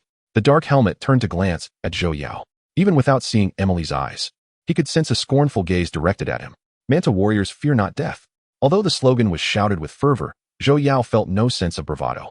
Oh, Su. It seems I must rely on you to save me now. Zhou Yao muttered under his breath. Yet, truth be told, he doubted that even Su Yun could triumph against the 8 beast masters present. Sigh, forget it, Su. It would be the same fate for you if you came. At that moment, Emily had summoned her beast from the beast space once more. As she had predicted, the Molten Fist Beast appeared significantly weakened after its earlier outburst. Hearing Zhou Yao's mutterings, Emily reminded him, prepare for battle, do not be distracted by other matters. Zhou Yao drew a deep breath, his gaze sweeping over the encircling Smung beast masters and their beasts. 8 beast masters, 8 beasts. It was evident that he and Emily stood no chance. But even in death, He refused to perish like a coward. They would fight valiantly until the end. The fiery sparrow soaring in the sky sensed its master's fighting spirit and let out a triumphant cry. Zhou Yao smiled faintly. Thankfully, none of the opposing beast masters possessed flying beasts, which offered him a slight advantage. Just then, one of the encircling smung beast masters suddenly inquired, "You too? Have you killed any of our kin before?" Zhou Yao was taken aback, but quickly exclaimed, "No, we have never encountered any beast masters like you. Could it be that these creatures were seeking revenge?" Zhou Yao pondered this possibility. "Humph, if not, then we shall kill you directly." Zhou Yao was left speechless. Why even ask? Chapter 45, 1 against 7. Attack. One of the smung beast masters waved his hand, and their beasts launched their assault. Waves of attacks hurtled toward Zhou Yao and Emily. The molten fist beast stood steadfastly beside Emily, resolutely guarding its master. Faced with the oncoming barrage, it exhibited no trace of fear. Zhou Yao instinctively closed his eyes, realizing that in such a dire moment, there was little else to do but await his fate. The fiery sparrow emitted a mournful cry. A massive firestorm surged forth, propelled by its presence, charging toward the alien beast masters. Even in death, he would take a few enemies down with him. Boom! A series of explosions erupted. Various attacks landed around Zhou Yao and Emily, sending clouds of dust pluming into the air. Amidst the chaos, the fiery sparrow delivered its final strike. The raging flames transformed into a calamity, crashing into the smung beast masters. Defend. Two of their beasts charged toward the firestorm unleashed by the fiery sparrow. One beast glowed brightly, morphing into a colossal shield. The firestorm collided with the shield, producing a thunderous sound. The beast staggered backward under the impact, and the shield showed signs of fracturing. Another beast attempted to extinguish the firestorm by unleashing a jet of water from its mouth. But at that moment, an unexpected turn of events occurred. Meow! The fiery sparrow's cry echoed from above once more. The faces of the surrounding smung beast masters shifted in disbelief. Why is that beast still alive? Impossible. How could those human beast masters survive our onslaught? The power of the firestorm surged once again. From the swirling dust, Zhou Yao's boisterous laughter rang out. Haha, you alien scum, did you not expect this? Now, it's your turn to perish. What? The smung beast masters stared in astonishment at Zhou Yao, who emerged unscathed from the smoke. Not a single tear in his clothing. As they stood in shock, they heard a cat's cry nearby. Meow? A crimson shadow darted past them. Suddenly, intense pain surged through their bodies as wounds appeared in an instant. Everyone, be cautious. The spore beast shield. A plump beast rolled out, its entire body covered in a layer of brownish-yellow armor, resembling a walking walnut. Spore beast. Level, awakening level 6. Skills, sturdy shield, spore bomb. Roll, shell defense. Overall combat power, 800. An awakening level 6 beast maintained a combat power at a normal level.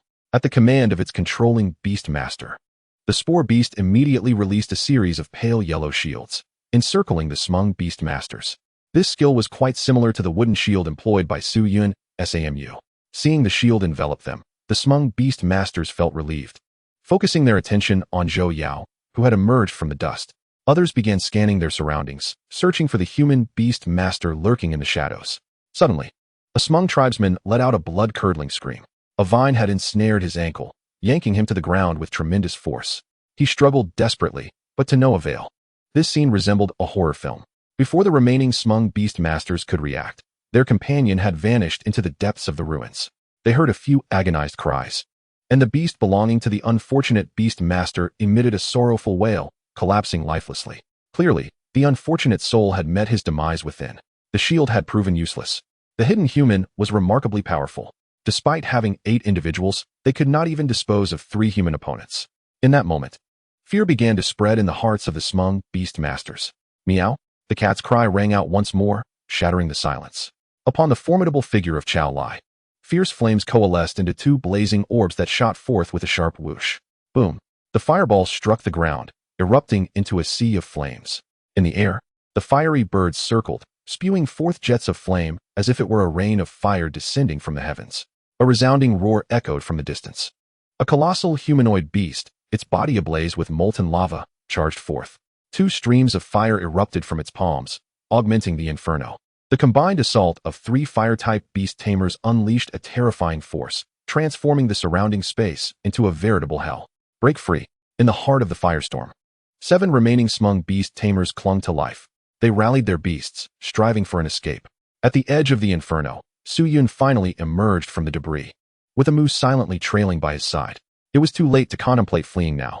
Instantly, Amu extended tendril-like vines, weaving them into a complete blockade around them. The smug beast tamers let out a furious roar, infuriated, urging each other to attack him together.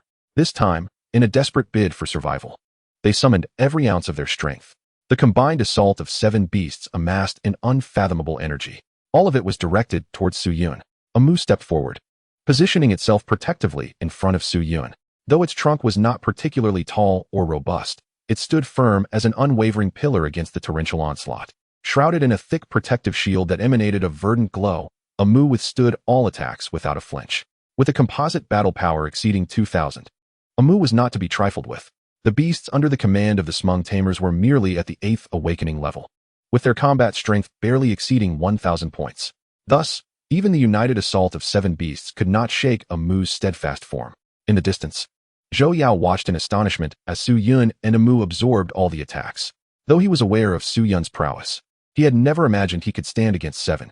Emily gazed at Su Yun's silhouette, exclaiming, "A formidable warrior." Zhou Yao glanced back at her. "Is that all?" "A formidable warrior is the highest praise we Manta can offer." Zhou Yao relinquished his thoughts, acknowledging that she was simply a warrior at heart.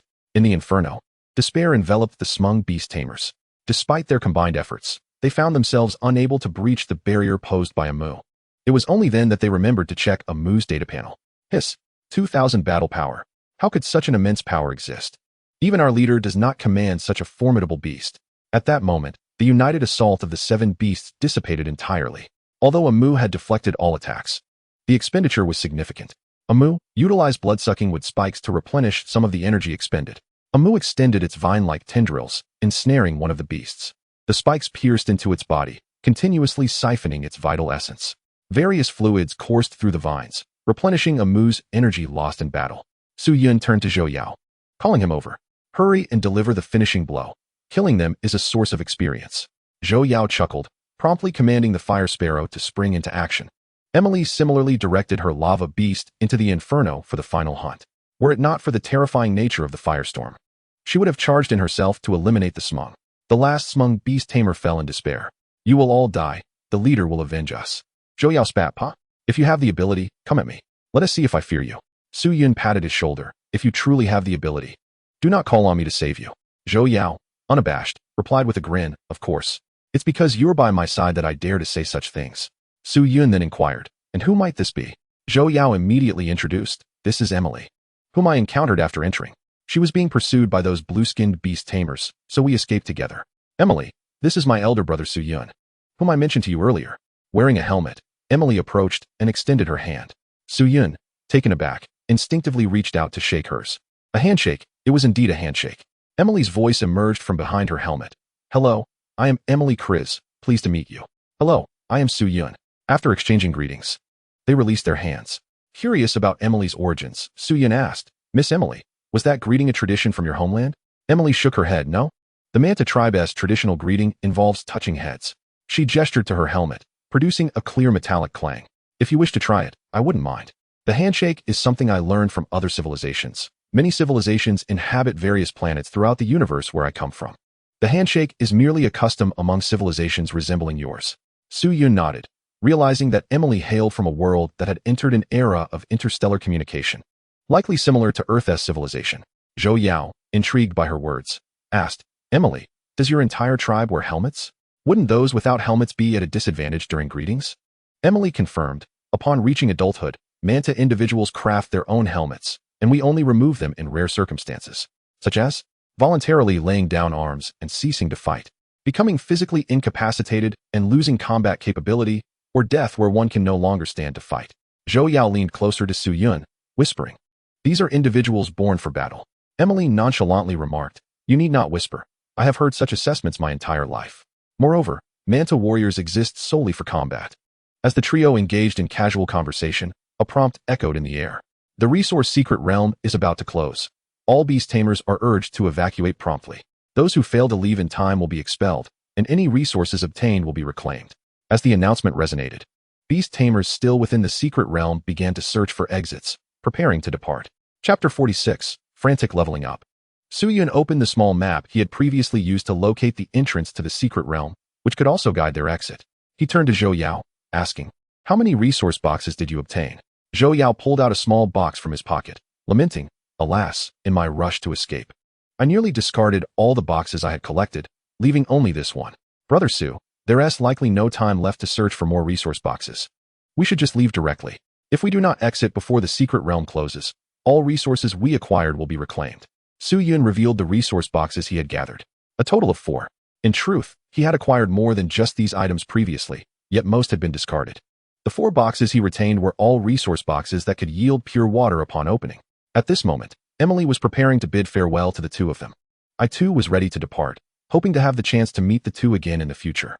Zhou Yao hurriedly urged, "Hey, Emily, since we're all heading out, why not embark on this journey together?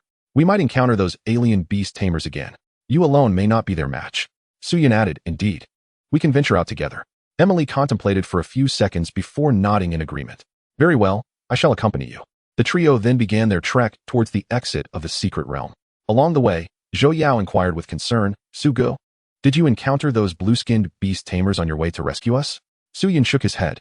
"Not on the way, but I did kill a random member of the Smung clan some time ago." "Oh, you probably aren't aware of their identity. They refer to themselves as the Smung tribe. Have you ever heard of them?" Zhou Yao and Emily both shook their heads. It seemed that this race was not from the same origin as the 3 of them. Su Yun continued to explain, "Their pursuit of you may be related to my earlier slaying of one of their kin." This was a fact, and there was no need for Su Yun to conceal it. Zhou Yao's mouth twitched. It turned out that the source of all this turmoil lay with his elder brother. Forget it, forget it. With Su Ge's formidable strength, and having saved us multiple times, being pursued once is inconsequential. Emily's thoughts were more straightforward. Combat was her forte, and life or death mattered little to her. Before arriving in this world and becoming a beast tamer, she had been an interstellar mercenary, having faced numerous life and death battles and taken countless lives. The trio drew nearer to the exit, soon encountering other beast tamers also preparing to exit. However, upon seeing the 3 of them, the others promptly chose to avoid them. The trio continued unimpeded, heading straight for the exit portal. It was only upon reaching the portal that they came to a halt. The area before the portal was tranquil. "Let us go, we'll exit together," Zhou Yao declared as he stepped toward the portal. However, Su Yun raised his hand to stop him. "Wait a moment. Su Gu, what is the matter?" Su Yun replied, "We cannot simply exit. There may be dangers outside." Zhou Yao inquired, "What do you mean?" Emily interjected, "Su Yun is right. Those Smung clan members may have more of their kin waiting outside. We must remain vigilant and consider the possibility of an ambush." Su Yun nodded. "Yes, we must return our beasts to their spaces before exiting. Encountering an attack in this state would be perilous." Zhou Yao now understood. "So how do we proceed?" Emily stepped forward. "Let me go first. I am a warrior and more adept at handling various dangers than you." This was a fact that neither Su Yun nor Zhou Yao could dispute. However, Su Yun still halted her, asking her to wait a moment. "Hold on. I have some experience to spare. I'll level up my beast first. This way, even if we face an onslaught from the Smung clan, our odds will be improved. If you have any excess experience, you should upgrade now." Zhou Yao nodded promptly. "I just happened to slay a few monsters, and with the Smung beast tamers I defeated, I have enough experience to level up my fire sparrow. I'll do it now." Emily, however, did not chime in. "I lack sufficient experience," she stated quietly, standing aside as she awaited Su Yun and Zhou Yao to upgrade their beasts. Both Su Yun and Zhou Yao fell silent, each attending to the level-up process for their beasts. Su Yun currently possessed a substantial amount of experience. After slaying monsters earlier, he had accumulated several hundred points, consuming only about a third for his Chao Lai's upgrade. Later, he had defeated more monsters before being summoned by Zhou Yao's distress signal. He had rushed over to rescue them without killing any monsters along the way. However, the Smung beast tamers he had defeated also yielded experience. Altogether, Su Yun now had a total of 320 experience points. This was more than sufficient to elevate Chao Lai's level to Awakening level 10. Su Yun was pleasantly surprised that entering the secret realm had indeed allowed him to fulfill his earlier promise, and he even had a surplus of experience. He expended 60 points of experience as Chao Lai began its ascent from Awakening level 6 to Awakening level 7. Meanwhile, Zhou Yao also allocated experience to his fire sparrow. The glow of the upgrade enveloped the fire sparrow, raising its level to Awakening level 8. This rate of advancement was commendable. The Smung beast tamers that had pursued them had beasts of similar levels, with only one at Awakening level 8. Soon, Chao Lai completed its upgrade. "Congratulations. Your beast has reached Awakening level 7, and its evolution mutation skill has activated, granting it the new skill, Supervision." Su Yun was somewhat taken aback by the prompt. He had acquired yet another skill, one that was typically difficult for the flame cat to attain under normal circumstances. As he opened Chao Lai's attribute panel, he allocated an additional 70 experience points for further upgrading. Beast, Flame Cat, Chao Lai. Level, Awakening level 7. Skills, Flame Claw. Fire Charge, Fireball, Flame Blade, Supervision, Flame Wave. Comprehensive Combat Power, 1200. Observing the attribute panel, Su Yun felt a surge of delight. In addition to the newly acquired skill, Supervision, he had also gained Flame Wave. This skill was one he had witnessed during a half-transformation into a phantom cat, when it had used it to combat us. It was also a ranged skill with considerable damage potential, capable of continuous release as long as there was sufficient energy. As for the newly acquired skill, Supervision, its effect was as the name implies. It could enhance vision during combat, categorizing it as a combat support skill. After reviewing Chao Lai's information, the upgrade concluded once more. Chao Lai had now attained Awakening level 8. Congratulations. Your beast has reached Awakening level 8. Continuing onward. Su Yun did not pause. The additional benefits from the evolution Awakening included enhancements to some base attributes. Soon, he successfully reached Awakening level 9. Congratulations. Your beast has reached Awakening level 9. The evolution mutation skill has activated, granting a mental resistance enhancement, improving resistance to mental control skills. This extra enhancement was rather intriguing. Previously, Amu had received 2 mental resistance boosts. Chao Lai's resistance enhancement was not overly potent, but it was still quite beneficial, enhancing immunity against mental control skills. Excellent. Now let us strive for Awakening level 10, he declared, which was the current level cap. Meanwhile, Zhou Yao's Fire Sparrow had also completed its upgrade. The Fire Sparrow had grown larger than before the upgrade. At this rate, once the Fire Sparrow's level increased further, it would likely be able to carry Zhou Yao through the skies. To speak candidly, Su Yun harbored a genuine desire for a flying beast companion. Yet alas, the nature of the beast eggs he could hatch was entirely a matter of chance, leaving him devoid of control over the outcome. It was not merely a matter of desire. Zhou Yao amused himself by playing with the flame sparrow, even producing a piece of jerky from his pocket to tear apart and feed to it.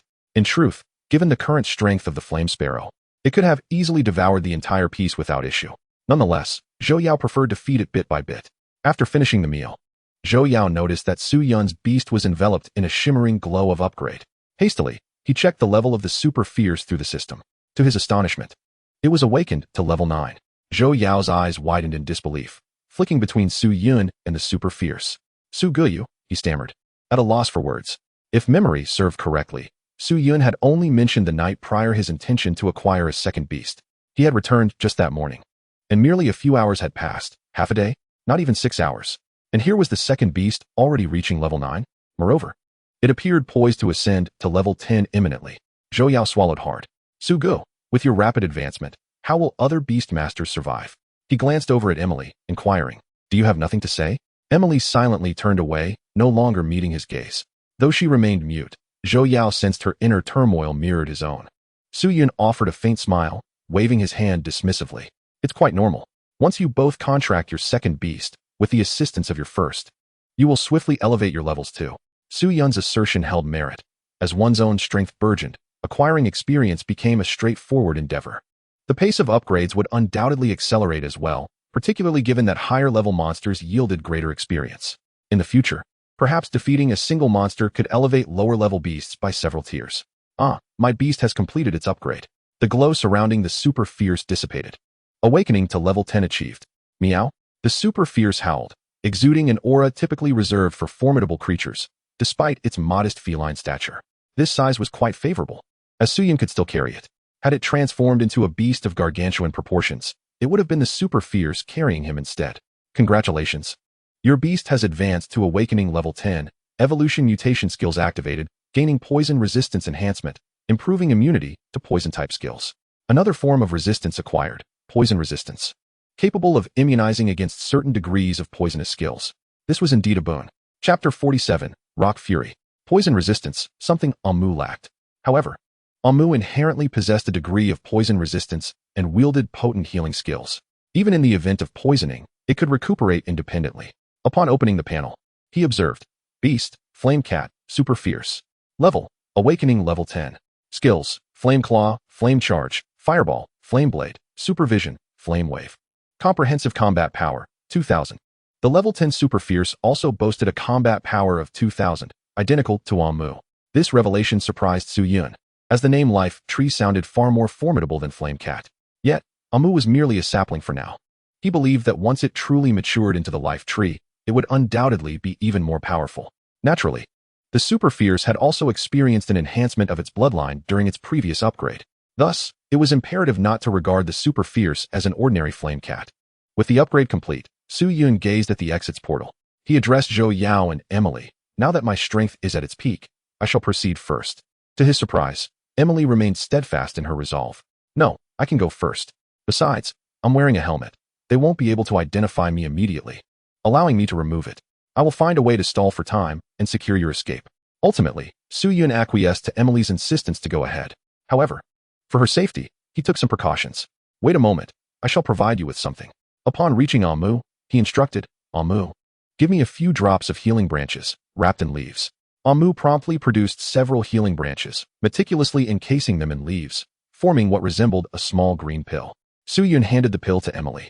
This possesses commendable healing properties. As long as you aren't instantaneously killed, it can sustain your life even in severe injury. Emily accepted it with a nod. Very well, I shall proceed first. Regardless of danger, I will send you both a message. As she turned toward the portal, Emily peeled back a corner of her helmet, placing the pill within her mouth for easy consumption. Zhou Yao nudged Su Yun's arm. Su Good, did you notice? Emily's hair seems to be red. I didn't see. Emily stepped through the portal, instantly finding herself outside the secret realm. The first sight that greeted her was a group of blue-skinned Smon beastmasters, at least a dozen, each accompanied by their beasts, firmly encircling the exit. The surrounding area bore signs of battle, indicating that other beastmasters had departed the secret realm before her. Yet, she saw no sign of those individuals. Emily could only speculate about their fates. Nevertheless, she did not forget the most crucial task. She swiftly relayed the external situation to Su Yun and Zhou Yao. After sending the information, Emily refrained from any unusual actions. She advanced a few steps and boldly inquired, what do you intend to do? Seize resources? The Smon beastmasters encircling the exit glared at her with malevolent expressions. One of the Smon shouted, remove your helmet. If you are not the person we seek, you may leave unscathed. Emily stood her ground, making no move. I'm sorry, as a manta, my helmet is my life. You may only have me remove it if I am dead. As she uttered these words, she summoned the Molten Fist Beast. At that moment, the portal behind Emily began to glow. A Smon suddenly cried out, the one wearing the helmet is the one who, along with 2 other humans, slaughtered our kin within the secret realm. Capture her alive, and bring her back to be executed by our leader as a sacrifice to our fallen brethren. In truth, more than 8 Smon had entered the secret realm. However, a portion had already departed with the resources they had gathered. Only a small remnant remained within the secret realm, pursuing the humans. Unfortunately, the last 8 Smon left inside had all fallen to the hands of Su Yun and his companions. As soon as the words left his lips, 3 Smon beastmasters stepped forward, directing their beasts to launch an assault on Emily. In their eyes, 3 beast tamers were more than sufficient to capture a single Emily alive. Meanwhile, the other members of the Smon tribe remained vigilant, keeping a watchful eye on the teleportation portal to prevent any potential escape. The Molten Fist Beast, at Emily's command, surged forward with fervor. The 3 Smon beast tamers opposite her exchanged disdainful smirks. 3 distinct beasts advanced simultaneously to confront the charging Molten Fist Beast. Boom. The first beast collided with the Molten Fist Beast, producing a resounding crash. This was a colossal awakened level 7 beast, the strengthened Goliath, its body encased in a thick shell, resembling the Molten Fist Beast in its humanoid form. Roar. The Molten Fist Beast bellowed in anger, swinging its fist, enveloped in a layer of crimson magma, striking fiercely at the strengthened Goliath. Skill, Molten Fist. The Goliath crossed its arms defensively, a layer of silvery metal plating stacked upon its forearms. Boom.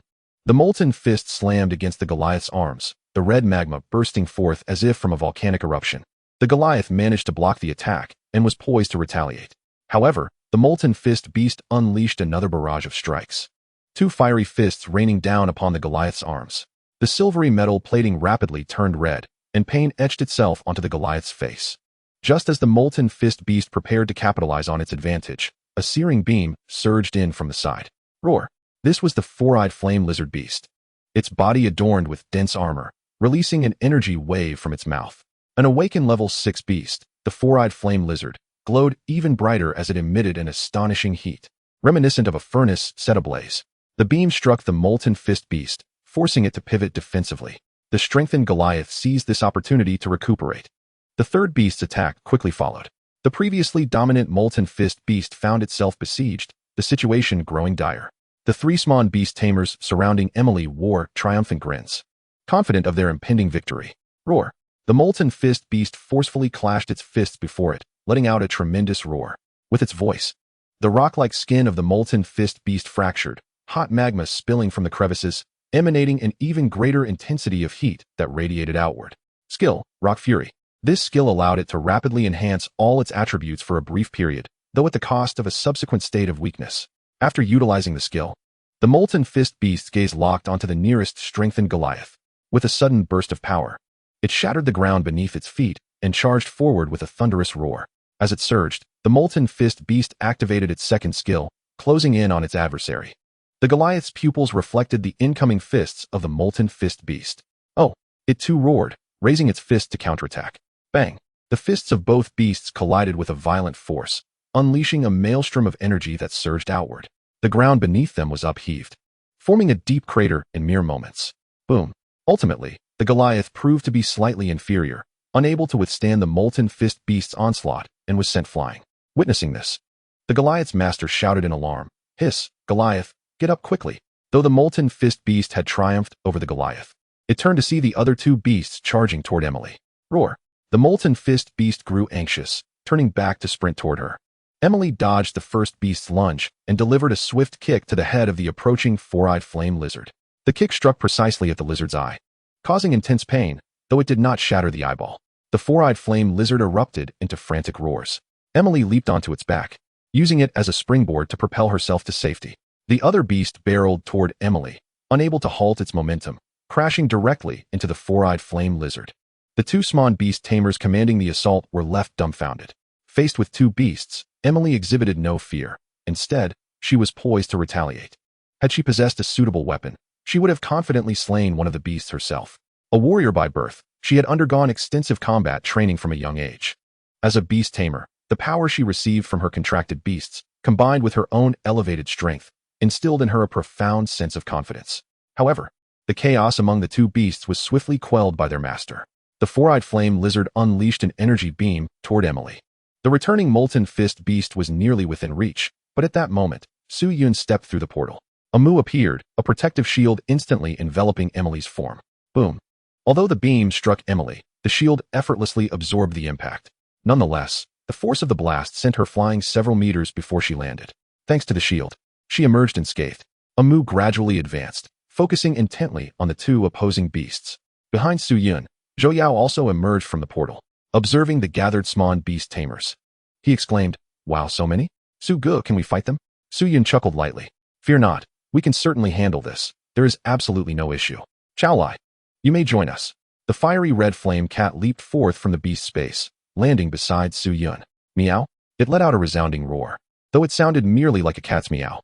Nevertheless, Chao Lai felt invigorated, striding confidently forward, its gaze sweeping over the surrounding beast tamers and their beasts. "Is it you? Do you dare obstruct me? Prepare to witness the might of my Meow sovereign." Su Yun couldn't help but cover his face with his hand. He could almost hear Chao Lai's inner thoughts. How has the upgraded Chao Lai become so over the top? A Mu, on the other hand, remained calm and composed. Chapter 48, Mutual Cooperation. At this moment, the Sman beast tamers surrounding the portal erupted in excitement. "Hiss! The two humans have finally emerged. For the vengeance of our kin." They shouted loudly, clamoring to capture Su Yun and Zhou Yao, intent on subjecting them to the cruelest tortures of their tribe. They cannot be allowed an easy demise. Su Yun, irritated, dug his fingers into his ears. "How loud? A Mu! Chao Lai, hold nothing back. Unleash your full power." With this command, Chao Lai erupted in a blaze of fiery flames, transforming into a streak of red lightning that shot forth. Simultaneously, a Mu unleashed a flurry of vines that surged toward the line of enemy beasts ahead. Before AMU, the ground was suddenly enveloped by tendrils extending from its form. The vines swiftly slithered forward, resembling a horde of verdant serpents gliding across the earth. Observing this, a beastmaster of the Smung tribe immediately bellowed, "Hiss! This human is formidable. Let us attack together." Dozens of beasts unleashed their might simultaneously, a cacophony of diverse assaults erupting from their ranks. Besides Su Yun, Zhou Yao approached, summoning his fiery sparrow. "Little fire, the aerial foes are yours to handle." The flaming avian let out a triumphant cry and soared skyward. Two flying beasts, initially poised to confront AMU and Chao Lai on the ground, were compelled to abandon their quarry and redirect their focus to the incoming Firebird. At that moment, Emily returned after her brief flight. Her molten fist beast, having unleashed its power, was now enfeebled and nearly devoid of fighting capability. Under ordinary circumstances, the molten fist beast would not exhibit such weakness post-eruption. However, during their recent expedition in the secret realm, it had employed the Rock Fury skill once, and without adequate respite, had activated it again. The dual usage within a short span had rendered it in its current state. AMU extended a branch toward her, bearing a luminescent green fruit. This is a special fruit crafted by AMU, Su Yun explained.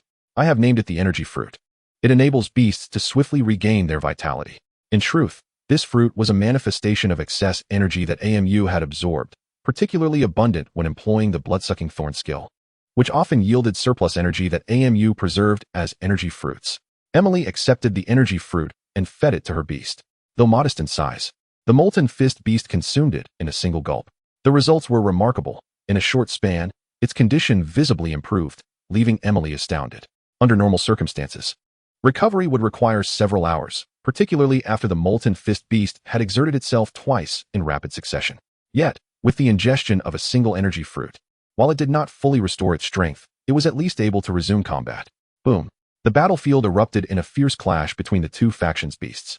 AMU single-handedly contended with over a dozen adversaries, its vines whirling in a chaotic dance, engulfing the entire arena in a veritable forest. AMU increasingly exuded the presence of a formidable boss, while Chao Lai emerged as the hunter within this verdant expanse. Meow! A ferocious blaze coalesced into a colossal claw, descending with overwhelming force. Skill, Flame Claw. A level 6 awakened beast was struck by Chao Lai's searing assault, a gaping wound appearing instantly on its back, soon consumed by the ensuing inferno. Following the hit, Chao Lai swiftly repositioned itself. Nearby, two other beasts prepared to retaliate against Chao Lai, only to be interrupted by a sudden onslaught of vines that thwarted their attack. Meanwhile, Chao Lai had already relocated, its claws delivering rapid strikes as fiery blades shot forth. Skill, Flame Blade. The opposing beasts found themselves unfortunate, shrieking as the flames struck them. AMU and Chao Lai coordinated seamlessly, rendering their adversaries incapable of gaining any advantage despite their overwhelming numbers. Damn it, we must clear these obstructive branches. One smug Beastmaster thought he had discovered a solution. 5 distinct beasts congregated, a massive energy coalescing around them. Chao Lai sensed this burgeoning power. Meow, allow me, the Cat King, to handle this. Upon hearing its proclamation, AMU instinctively provided cover. Chao Lai remained stationary, gathering energy, flames intensifying around its form. Its maw slightly agape, it concentrated the flames into a sphere. AMU commanded the vines to fend off any interruptions, successfully shielding Chao Lai from disruption. At last, both sides reached their energy apex. Roar! Flame Wave. 2 energy shock waves erupted simultaneously, colliding with cataclysmic force. Boom! A terrifying wave of energy swept across the battlefield, blinding white light flashing at the center. The ferocious winds radiated outward, even affecting AMU's vines. Those vines closest to the impact center were torn to shreds. The eardrums of everyone present throbbed painfully, a continuous ringing filling the air. In the skies, the fiery sparrow hastily ascended, keen to avoid the shockwave. One unfortunate flying beast, slower in its retreat, was disoriented by the impact. Seizing the opportunity, the fiery sparrow unleashed its newfound skill, Fire Feathers, conjuring several flaming feathers that struck the beleaguered beast below. While it did not slay the creature, it rendered it utterly incapable of continuing the fight. On the battlefield below, the energy shockwave finally subsided. Chao Lai panted heavily. Though it had not gained the upper hand, it had successfully defended against 5 opposing beasts. However, the toll had been substantial. Notably, among the 5, 2 had already succumbed to unconsciousness. AMU extended a branch, gently wrapping it around Chao Lai, drawing it back to its side, and produced an energy fruit to replenish its energy. By this time, Emily's molten fist beast had also recovered and promptly rejoined the fray. Nevertheless, it paled in comparison to Chao Lai. Without Chao Lai's distractions, numerous attacks landed upon AMU's form, leaves and bark flying in all directions. Yet, under the influence of its formidable life restoration skill, AMU swiftly regained its original state. Whenever AMU seized the opportunity to ensnare an enemy beast with its vines, it would immediately activate its blood-sucking skill, siphoning energy from the foe to replenish itself. Chapter 49, Assassination. Just then, a ghostly beast materialized behind Su Yun, extending a claw that morphed into a sharp spear, aimed directly at the back of his head. Clang! The seemingly inevitable strike collided with a protective shield. Su Yun quickly reacted, realizing it was an assassination attempt by an opponent's beast. White Phantom. Level, Awakened level 6. Skills, Invisibility, Shadow Blade, Soul Nail. Comprehensive Combat Power, 750. A smug Beastmaster observing from a distance wore a satisfied smile. Even if Su Yun managed to fend off the attack, what difference would it make? His two beasts remained embroiled in battle. As long as his beasts continued to harass and assault Su Yun, he would be compelled to recall one for his own protection, fulfilling their objective. It was evident that without Chao Lai's assistance, the tide was turning. The assault on AMU progressed with remarkable ease. Even if AMU were to recover, time would eventually render him incapable of doing so. Without reverting to his beast, he would be resigned to a fate of demise. Unless, of course, he possessed a third beast, which was an utterly implausible scenario. Yet, Su Yun, with an air of calmness, extended his hand and grasped a pendant hanging around his neck, a special artifact known as the Ghost Cat Pendant. This item had remained unused since Su Yun acquired it, and it appeared that this moment marked its inaugural activation. As Su Yun triggered the pendant, a black ghost cat emerged from the void. Its appearance strikingly similar to that of a semi-repaired entity. This likeness was only to be expected, for the pendant was crafted from the very essence of the semi-repaired being. Upon its arrival, the black ghost cat lunged fervently at the white specters hovering behind Su Yun. The summoned ghost cat theoretically possessed half the strength of its progenitor. In contrast, the white specter that sought to assassinate Su Yun was at the 6th level of awakening. Thus, it was likely that the ghost cat's counterpart would not prevail in this encounter.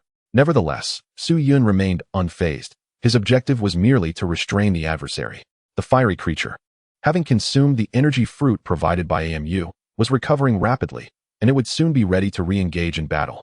Moreover, it was essential to remember that Su Yun was currently a level 10 Beastmaster, endowing him with a combat capacity of 1,000 points, even exceeding that of the white specter attempting to eliminate him. Hence, he felt no trepidation. The ghost cat sprang into action, vaulting towards the white specter suspended in the air. With a swift swipe of its paw, the specter was jolted but sustained no significant harm. It retaliated instantly, its claws slicing through the air, unleashing a barrage of black energy blades. The ghost cat, landing gracefully, nimbly dodged every attack, surprising Su Yun with its agility. After all, according to its description, the ghost cat was merely an embodiment of energy, presumably lacking in intelligence. Realizing its offensive had failed, the white specter began to phase out, preparing to enter a stealth state. It had previously utilized this skill to stealthily maneuver around the battlefield towards Su Yun. Without hesitation, Su Yun extended his hand, determined not to allow it to succeed. Should it achieve invisibility, the situation would become considerably troublesome. If the white specter shifted its assassination target to Zhou Yao or Emily, Su Yun would find himself in a precarious position. Quietly, he intoned, "Mental impact." An invisible force struck the white specter, disrupting its ability to activate its skill. The specter's phantasmal form solidified once more, and its consciousness was significantly affected, rendering it dazed and disoriented. In the distance, the Beastmaster commanding the white specter from the Smung tribe quickly recognized the perilous turn of events. Without hesitation, it opted to recall its beast. The ghost cat's attack arrived a fraction too late, merely inflicting a wound upon the specter without ending its life. Su Yun felt a twinge of regret. The opponent's reflexes were commendable. Upon realizing the danger, it had swiftly summoned its beast back, as the priority of recalling a beast was notably high. Executed without the need for the beast's consent, barring distance limitations and specific hard control skills capable of interrupting the summoning. Of course, recalling a beast left the Beastmaster vulnerable, especially if they lacked additional beasts or allies, rendering it a perilous choice. However, the current situation was different. There was not just one Beastmaster opposing them. The ghost cat, having lost its target, returned to Su Yun's side. If it ceased its use of the pendant now, it would enter a cooldown phase. Since the battle was far from over, Su Yun opted to have it remain by his side for protection. At that moment, the fiery creature had finally regained its strength and rejoined the fray, tipping the scales of battle in Su Yun's favor. The Smung tribe's Beastmaster finally recognized the gravity of their predicament. Despite their numbers, with over 10 of them attacking merely 3 opponents, they were struggling to prevail. They had faced formidable monsters before, and with a collective effort, even a leader-level beast could be vanquished.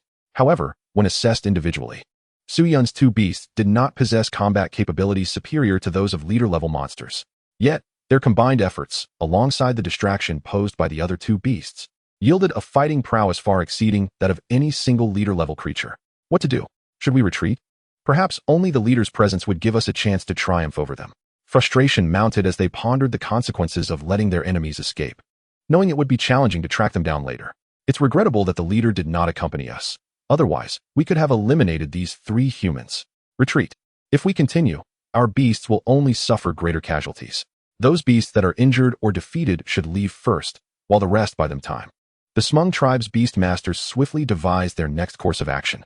Remarkably, despite their ferocity towards outsiders, they showed commendable loyalty and concern for their kin, allowing those incapacitated to withdraw first. From a distance, Suyin noted the retreat of several Smung tribe members, but felt powerless to intervene. Their beasts were engaged in direct combat, preventing any pursuit.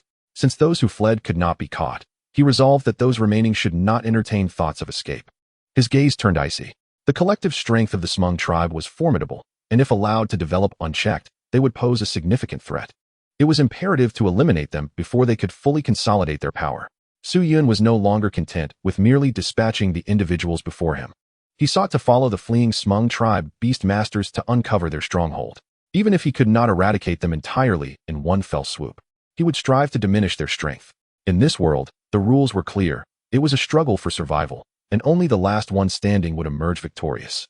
Chapter 50. The unveiling of a special trial, rewards, and the spatial backpack. As the Smung tribe opted for retreat, Suyun's fervor for battle surged. The battlefield grew increasingly chaotic, culminating in a crescendo of violence. At last, the conflict began to subside. AMU retracted the vines he had grown, leaving behind a scene of devastation, with the bodies of beasts and their masters strewn across the ground. The fiery creature was splattered with blood, leaving a trail of crimson paw prints with every step. Meow, it called in a gentle tone as it returned to Su Yun's side, indicating its hunger. Su Yun, devoid of provisions, turned to Zhou Yao. Zhou Yao, do you have any food? The meat I brought is all gone. Zhou Yao, panting heavily and filled with excitement, had yet to recover from the exhilaration of the battle. This was his first encounter with such a large-scale conflict, and his reaction was entirely understandable. Ah, Su, I have already fed the meat I was carrying to the little fire, but I still have a resource box. Should I open one? Su Yun nodded. Go ahead. Zhou Yao retrieved a resource box and opened it, revealing 5 pieces of beast meat. He exclaimed with delight, Hee, splendid. 5 pieces of meat. And it turns out to be the highest yield. The quantity of items derived from the resource box exhibits a certain variability and is not fixed. Zhou Yao handed a piece of meat to Su Yun, then summoned the hovering flame sparrow. Little fire, come here, replenish some of the energy you consumed. Su Yun placed the meat before the super flame. Go ahead and eat.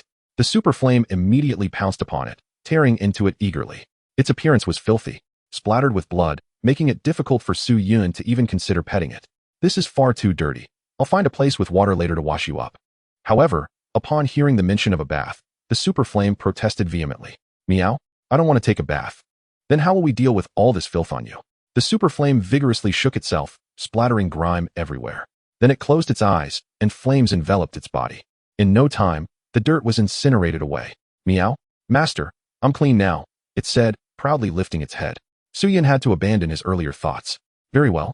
Then we shall forego the bath. The super flame nodded in agreement and resumed devouring the beast meat. Meanwhile, as the battle drew to a close, Emily returned, having chased after 2 fleeing beast masters. From her demeanor, it was clear she had just fought, though she bore no injuries. Did you catch up to them? Suyin inquired. Emily nodded. I killed them all, but regrettably, I had no weapon on hand. Otherwise, I would have brought back their heads. At that moment, a commotion erupted from the teleportation portal behind the trio. An alien beast master emerged, albeit not from the Smon tribe. Judging by appearance, he belonged to a race resembling humans, albeit with horns atop his head. Upon seeing Su Yun and the others, he hesitated for a moment before turning to flee, dropping several resource boxes from his possession as he ran. Su Yun glanced at the fleeing figure's level 4, with his beast only having awakened to level 5. Just as he was about to instruct the super flame to take action, he noticed it was still engrossed in its meal. Although Amu could easily catch up using his sprinting skill, he decided against the pursuit. There was no need to kill every single person they encountered. That would be too cumbersome. He walked over to collect the discarded resource boxes, which appeared to have been intentionally left behind. They were boxes capable of yielding ordinary resources. Seeing Emily return, Zhou Yao picked up a piece of beast meat and asked, Is there any left? Does your beast want to eat? Emily shook her head. No.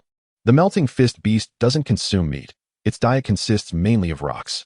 Rocks are quite convenient to find, he remarked. They're everywhere. It could even be compared to Amu, who merely needs to survive by drinking water and basking in the sun. Suyin queried. How many beasts and beast masters did you eliminate? Amu and the Super Flame together dispatched 6 beasts and 4 beast masters. Zhou Yao exclaimed excitedly, Huh? I killed 2 beasts and 1 beast master. Although it was actually the flame sparrow that did the killing, he counted it as his own achievement. Emily spoke in a flat tone, 2 beasts and 2 beast masters. When you tally it all up, we collectively killed 10 beasts and 7 beast masters. The number of beasts exceeded that of the beast masters due to some fortunate beast masters managing to escape beforehand. Each of them gained a measure of experience. Although they had acted together, only those who personally or through their beasts killed an enemy would earn experience. Naturally, Su Yun had the highest kill count. At this juncture, Su Yun expressed his desire to seek out the Sman tribe's stronghold and inquired about the opinions of the others. Zhou Yao immediately expressed his eagerness to accompany him in eradicating the remaining Sman tribe members. Su Yun turned to Emily, who had yet to voice her stance. She remained silent for a moment, her dark helmet obscuring her gaze entirely. Su Yun could not discern her thoughts. I am a warrior, also a mercenary. To be frank, I harbor no particular animosity towards those people. Of course, if you are willing to offer a fee to employ me, I will diligently fulfill my obligations as your contractor. What do you think? Su Yun pondered briefly before asking, What is your fee? Emily replied in a light-hearted tone, Well, I understand the difficulty of surviving in this world. Therefore, my request is simple, resources sufficient to sustain my life. During the period of employment, I will work for you and complete the tasks you assign. For tasks of greater difficulty, I will require additional compensation. Su Yun nodded. That is acceptable, but with one stipulation.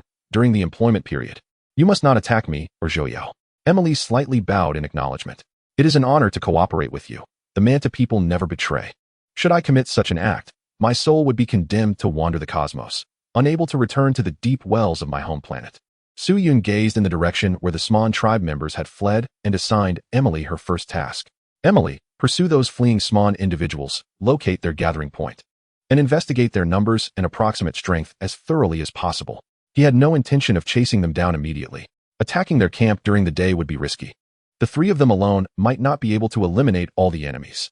Moreover, it was likely that some Sman members were active outside the camp. Allowing a few to escape would complicate matters. Thus, he resolved to first gather information about the enemy's camp and personnel. He planned to strike under the cover of night, when even those who had been active during the day would return to rest at the camp. Emily nodded, accepting her first task. Once you have gathered the information, send me a message, and then return to me based on your location. Su Yun and she had become friends and could find each other through shared positioning. Emily withdrew her beast and set off in pursuit of the fleeing Sman individuals. Su Yun turned to Zhou Yao. Let us tidy up and prepare to head back. The slain Sman individuals possess resource boxes obtained from the secret realm. Despite the battle, these boxes remain intact. After cleaning up the battlefield, Su Yun and Zhou Yao managed to collect a total of 25 resource boxes. With this haul, they need not worry about survival for several days. Furthermore, as long as these boxes remained unopened, their contents would not spoil, making them easy to store. The 2 returned to the cave, arriving just before noon. Zhou Yao began cooking while Su Yun had little to do and chose to rest. Upon opening the chat channel, he saw numerous messages being exchanged. Everyone, have you visited the resource secret realm yet? I went early. I already have my spoils. Alas, at long last, I need not endure hunger. The past 2 days have been devoid of sustenance and water, and I was on the brink of death. Speaking of which, we have been in this place for 6 days now. Do you believe we will have the opportunity to leave here in the future? You wish to return, but I have no such desire. Yiming has begun to offer various resource boxes at a discounted rate. For merely 1 Beastmaster coin, one can procure 2 resource boxes. It's a deal too good to pass up. Come, everyone, make your purchases. This advertisement has flooded the chat with messages. Yet, to be honest, this price is a bit of a loss, for it takes 10 pieces of beast meat to exchange for a single Beastmaster coin. However, the 2 resource boxes may not yield 10 pieces of meat unless one is extraordinarily lucky, opening each box to its maximum potential. Suddenly, the world message channel refreshed with a flurry of new announcements. Greetings, Beastmasters. The special trial secret realm is about to commence, and all Beastmasters may register via the system panel to participate. This secret realm is unique and will exist for a duration of 2 hours. Each Beastmaster has only one opportunity to enter, and rankings will be determined based on the points earned. The rewards will correspond to the rankings achieved by each Beastmaster. Those who have participated in the trial may challenge higher-ranked Beastmasters upon exiting the secret realm. A successful challenge will allow the victor to usurp the rank of the defeated. Final rankings will be confirmed before the closure of the secret realm. The top 1,000 will receive a special item, the spatial backpack. The higher the rank, the larger the backpack. Spatial Backpack, a unique item capable of storing a vast quantity of belongings, obtainable through treasure chests or special means. Special note: the Spatial Backpack obtained through this ranking reward will be bound to the Beast Master, making it unstealable by others. Su Yun immediately took note of this announcement. Setting aside other matters, the final reward, the Spatial Backpack, compelled him to participate in this trial. The utility of the Spatial Backpack is self-evident. Possessing such an item would greatly facilitate the transportation of goods in the future. Although the rankings are based on points, they ultimately reflect individual strength. Moreover, the ability to challenge other Beast Masters afterward adds a layer of complexity. Even if one accrues a substantial number of points within the secret realm, lacking the requisite strength may lead to a failure to maintain one's rank. Of course, those who earn more points are likely to possess considerable strength. Thus, enhancing one's ranking through challenges is no simple task. Chapter 51, The Leaderboard. In the chat channel, messages abound. Look at the World Message channel. Significant news has been released. A trial secret realm? What is this? The reward is a spatial item. I must obtain it. I can hardly contain my excitement. Undoubtedly, the allure of the Spatial Backpack captivated everyone's attention. Su Yun opened the secret realm interface on his panel and indeed found a new option available. There was also a countdown timer. Once it reached 0, the trial secret realm would open. A mere 2.5 minutes remained. Su Yun watched as time slipped away, and the instant the countdown concluded, he selected to enter. With a flash, a beam of light enveloped Su Yun, and in an instant, he was transported to a separate secret realm space. It resembled an arena for beast battles. Welcome to the trial secret realm. Completion requirement: defeat all monsters. Caution: should a beast master perish during the trial or fail to complete it within the designated time frame, it will be deemed a failure, and the beast master will be expelled from the realm. As the prompt concluded, a monster appeared before Su Yun. He summoned Chao Lai from the beast space. The creature before him was only at awakening level 1. Upon Chao Lai's arrival, it swiftly slashed with its claws, sending forth a flame blade that struck down the monster in a single blow. Monsters defeated in this secret realm vanished without dropping materials or granting experience. Immediately after one monster's demise, another emerged. This time, the creature was at awakening level 2, and 2 appeared simultaneously.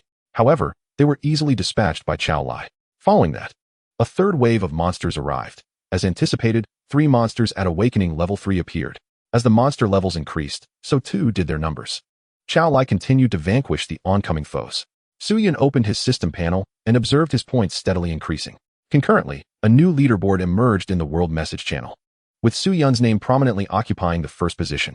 First place, Su Yun, points, 70. Second place, Lawson, points, 70. Third place, Chili Gigi Fu, points, 62. Fourth place. The second place score matched Su Yun's precisely. Yet, in the blink of an eye, his points surged to 120 as Chao Lai eliminated several more monsters. However, those trailing behind were closing in rapidly. In the early stages, these monsters posed little challenge, thus making it difficult for participants to distinguish their scores.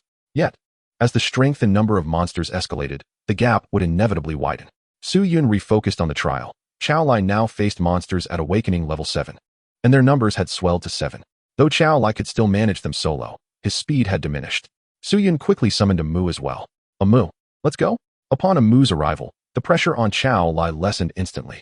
The 7 awakening level 7 monsters were dispatched in the blink of an eye, and Su Yun's points climbed to 290, maintaining his lead. However, the second-ranked Beastmaster had changed. First place, Su Yun, points, 290. Second place, Jelliqui, points, 276. Third place. Before a Mu and Chao Lai could catch their breaths, 8 awakening level 8 monsters emerged. Su Yun assessed their combat power, each boasting a strength of 1,000 points, equivalent to his own. Confronted with 8 such creatures, even Su Yun felt a twinge of pressure. However, a Mu and Chao Lai were both in excellent condition and filled with battle fervor. Su Yun joined the fray. Mental impact. Su Yun unleashed a skill against a monstrous entity. An invisible shockwave struck the creature, rendering its consciousness momentarily vacant. Seizing the opportunity, a Mu lashed out with a vine, delivering a resounding crack that obliterated the monster in a single blow. This exemplified a Mu's formidable prowess. After employing his skill, Su Yun paused briefly to recuperate, as the mental impact required a significant expenditure of his mental energy. While he certainly possessed the capacity to unleash a second strike immediately, such a course of action would be imprudent, given the likelihood of encountering even stronger foes ahead. It would be far more beneficial to rest and recover, allowing him to regain his strength while a Mu and Chao Lai dealt with the remaining monsters. As the last creature was vanquished, Su Yun steeled himself for the impending challenge. The next wave would consist of 10 awakened level 10 monsters, matching the prowess of a Mu and Chao Lai, and all appearing simultaneously. With a swift succession, one monster after another emerged, each awakened at level 10, boasting a cumulative combat power of 1,400-600 points inferior to that of a Mu and Chao Lai.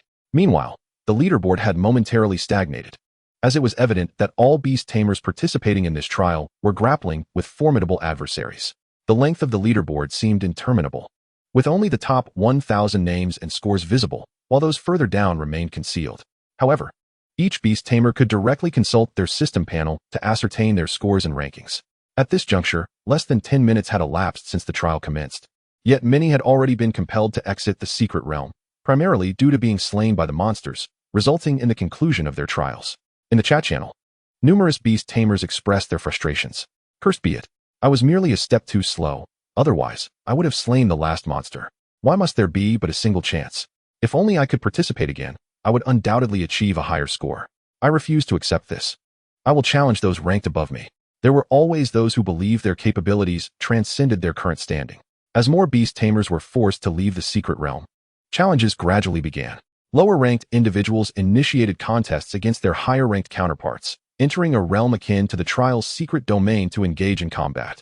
Within this space, death did not signify the end. They could fight to their heart's content. However, challenges were not without limitations.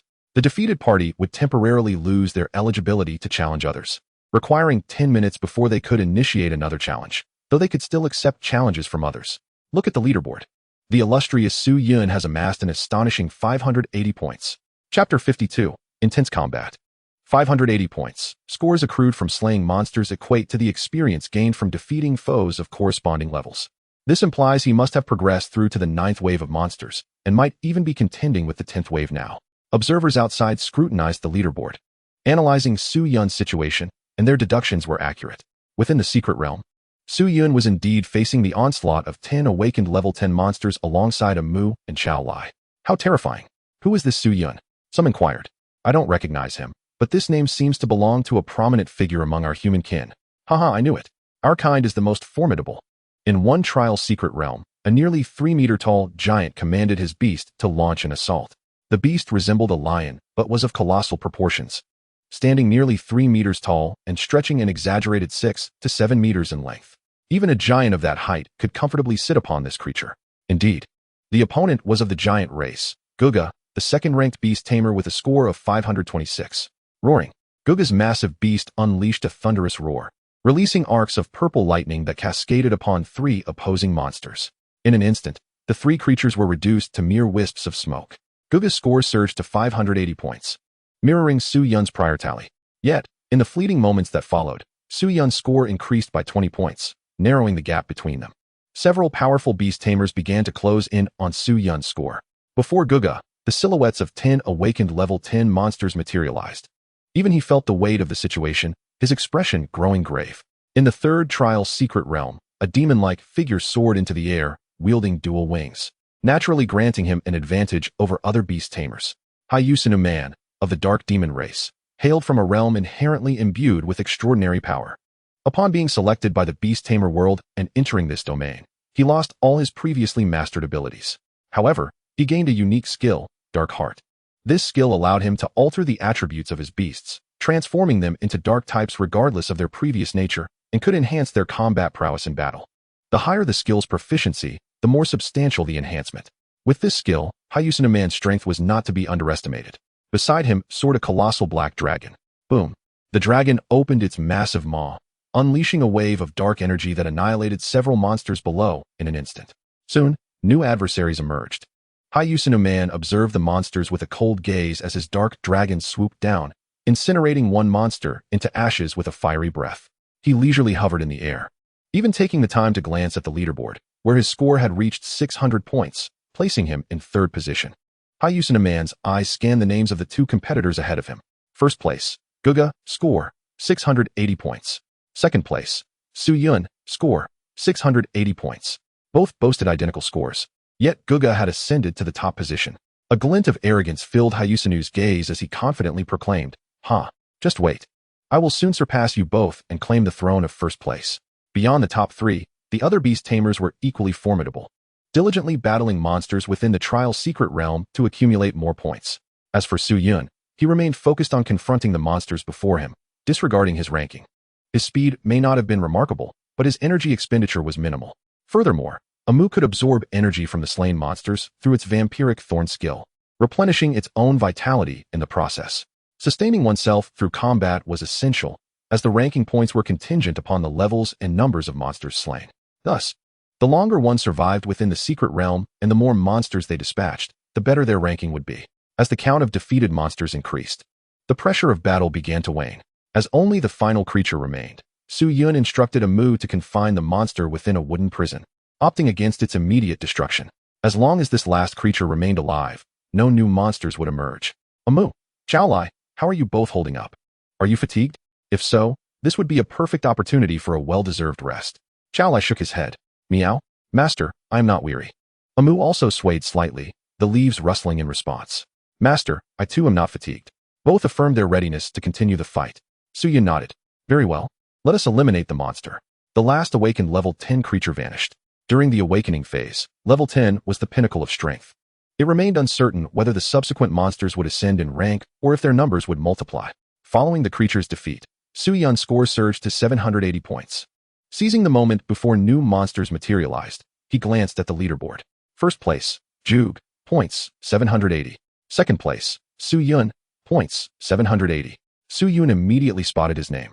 Positioned in second place, yet sharing the same score as the first. This outcome did not surprise him. He had intentionally left the last monster alive, delaying its demise. By defeating one less creature, his score was inevitably lower. Although his score rose upon vanquishing the final monster, others had reached that threshold slightly faster, resulting in his ranking shifting backward. Su Yun felt a twinge of curiosity regarding the individual in first place. Who was this Jug? It appeared that the others possessed formidable strength as well. Regrettably, the leaderboard revealed only names and scores, devoid of additional information. He continued to peruse the list, noticing more Beastmasters. Third place, Hyusina Man, points, 740. Fourth place, Sevilla, points, 700. Fifth place, Wushan, points, 700. Sixth place, Gauchilo, points, 680. Seventh place, Lualana, points, 640. From the 8th position onward, a lengthy series of rankings displayed scores of 580 points. To attain this score, one must confront the 9th wave of monsters. Faced with 9 awakened level 9 creatures, the number of Beastmasters who could reach this stage had already dwindled considerably. By the 10th wave, an even greater challenge awaited, 10 awakened level 10 monsters. Among the multitude of Beastmasters, only 7 had managed to secure any points from the 10th wave. The number of those who successfully navigated through was even fewer. Based on the scores, it appeared that only the top 2, Jug and Su Yun, had accomplished this feat. The individuals from 3rd to 7th place might still have a chance, but they could equally find themselves halted in their tracks. At that moment, a new monster finally emerged before Su Yun. It was a mantis-like creature, nearly 2 meters in length, its body adorned with black patterns. Its curved forelimbs were lined with sharp teeth, emanating an ominous chill. Su Yun immediately assessed the monster's attributes. Magic Claw Mantis. Level, Extraordinary Level 1. Skills, Enhanced Claw. Continuous / Magic Wave. Comprehensive Combat Power, 2000. An extraordinary level monster. Su Yun's heart raced at this revelation. It was his first encounter with such a creature, and its combat power had reached an astonishing 2,000 points. No wonder it was an extraordinary monster, rivaling the power of Amu and Xiaolai. However, with just one of them, there remained an opportunity for defeat. The Magic Claw Mantis shook its body, spreading its wings, and took to the air. Fortunately, it swiftly descended towards the ground, aiming for Xiaolai. As it approached, its black foreclaws shot out, targeting Xiaolai. Meow! Xiaolai sprang into action, propelling himself forward with all fours, narrowly evading the mantis's strike. Following the dodge, Xiaolai turned and extended his claws, fire swirling around the tips. Flame Claw. Yet the Magic Claw Mantis promptly pivoted, raising its forelimbs to shield itself. A ghostly light flickered across its claws as it activated the Enhanced Claw skill, fortifying its limbs and sharpening its teeth. Boom! Xiaolai's claws collided with the mantis's forelimbs, flames erupting. However, the Flame Claw, once capable of slaying monsters in a single strike, failed to penetrate the defenses of the Magic Claw Mantis. The mantis exerted force with its limbs, pressing down on Xiaolai, attempting to subdue him. Yet, with equal combat power, the mantis could not succeed. Just then, a ring of wooden spikes erupted from beneath the Magic Claw Mantis. Amu had unleashed his skill. Sensing the tremors from the ground, the mantis flapped its wings vigorously, soaring into the sky just before the wooden prison could close in. Watching the escaping magic claw mantis, Su-yun couldn't help but acknowledge the prowess of extraordinary monsters. Amu lashed out with a vine-like whip towards the airborne creature. Just as the whip was about to strike, the mantis swiftly swung its foreclaw, severing the vine into two. Su-yun inhaled sharply. This creature was indeed formidable. He had never encountered a monster capable of cutting through Amu's vines before. After executing the strike, the magic claw mantis descended back to the ground, where Chao Lai was already poised for action. Activating his enhanced vision, Chao Lai began to engage the magic claw mantis in close combat. With his heightened sight, he could discern each attack and defense of the mantis with crystal clarity. This was the remarkable advantage of enhanced vision in battle, even with a relatively low skill proficiency. Chao Lai circled the mantis, launching a series of attacks, while the mantis was forced to spin in place, using its forelimbs to parry Chao Lai's strikes. Suddenly, the magic claw mantis seized an opportunity.